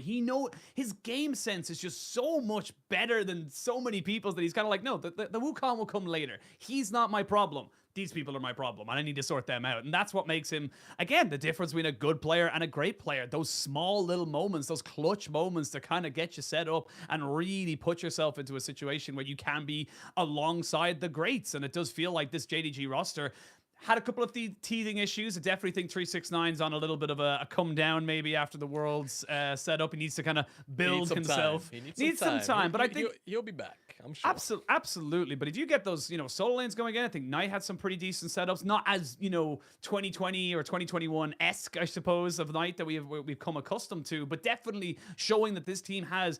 The sky's the limit, Jamada. This team could go. Like I know it's so early in the split. It's so ridiculous. It's the first day, but I'm excited for this roster. I mean, how can you not be, right? At the end of the day, JDG were, for most people, I know obviously there's the argument with top esports, and especially, with the addition of Rookie this year, that argument only grows stronger. But I mean, for a lot of people, it was either JDG or top esports, right? And if you're under the JDG household, how do you conceivably be improved from 2022? The answer is apparently ruler, Yep. and the addition of Knight. It's insane.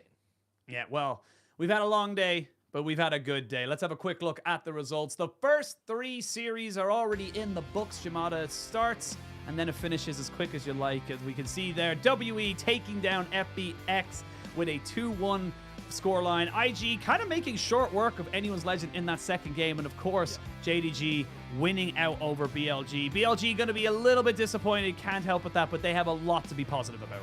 Yep, definitely do. I mean, no matter what, right, I think BLG should really walk away with their heads high. I know pro players are always going to be so hypercritical of themselves and their own performances, but JDG are such a bonkers roster, and they're already showing us an incredibly high ceiling that we might not have even seen the top of just yet. So for BLG, sure, fall short 1 and 2 here in the series. No doubt they will go and absolutely just crusade through the rest of the league and still have these incredibly close series matchups against the other top teams. Yeah, and this is the thing, like BLG are one of our top teams, and then we'll see how they're able to kind of make this new mishmash of a roster work for together. But we've got more games coming in, new logos, new teams, it's all coming into it now. Tomorrow we start off with LGD versus Rare Atom, and then we go into the newly logoed OMG versus RNG, and then of course Ninjas in Pajamas, finally as Ninjas in Pajamas, making their debut against Ultra Prime. Plenty to be coming up there against. And again, momentum is everything at the start of the split. Yep, definitely. I'm looking forward to that RNG OMG game. I think RNG are always such a fun, aggressive team to watch, especially in the mid game. And OMG, yeah, no. Very true. That's going to be very interesting to track, isn't it? See what they look like. I almost forgot about that for a second. No Xiaohu and no Ming. Yeah, Mom and it's gonna Dad. be Mom a and Dad are very- gone. Mom and Dad ain't gone. coming back. Different look to RNG for sure. And, you know, OMG, always a very fun watch, right? Especially from summer. So many creative players on that lineup. Tomorrow will be a banger set of games for sure. Oh, yeah, absolutely. And I am very excited to see how we kind of go for it. But I think that's all we have for today. I believe we can end. I'm going to wait for my director to say ready for endings before we can officially trade it off, because that's always we got to do. But there it is. Thank you so much, Shalian. I absolutely love you. You're an absolute gem. But that is all the time we have today. Thank you so much, Jinmada, for joining me. Thank you, of course, to Hysterics and Kitty, who opened up the season today. And, of course, thank you to everyone behind the scenes. Without them, none of this would be possible. We'll see you guys at the same time, at the same place tomorrow. Be good to others, and most importantly, be good to yourselves. We'll see you then.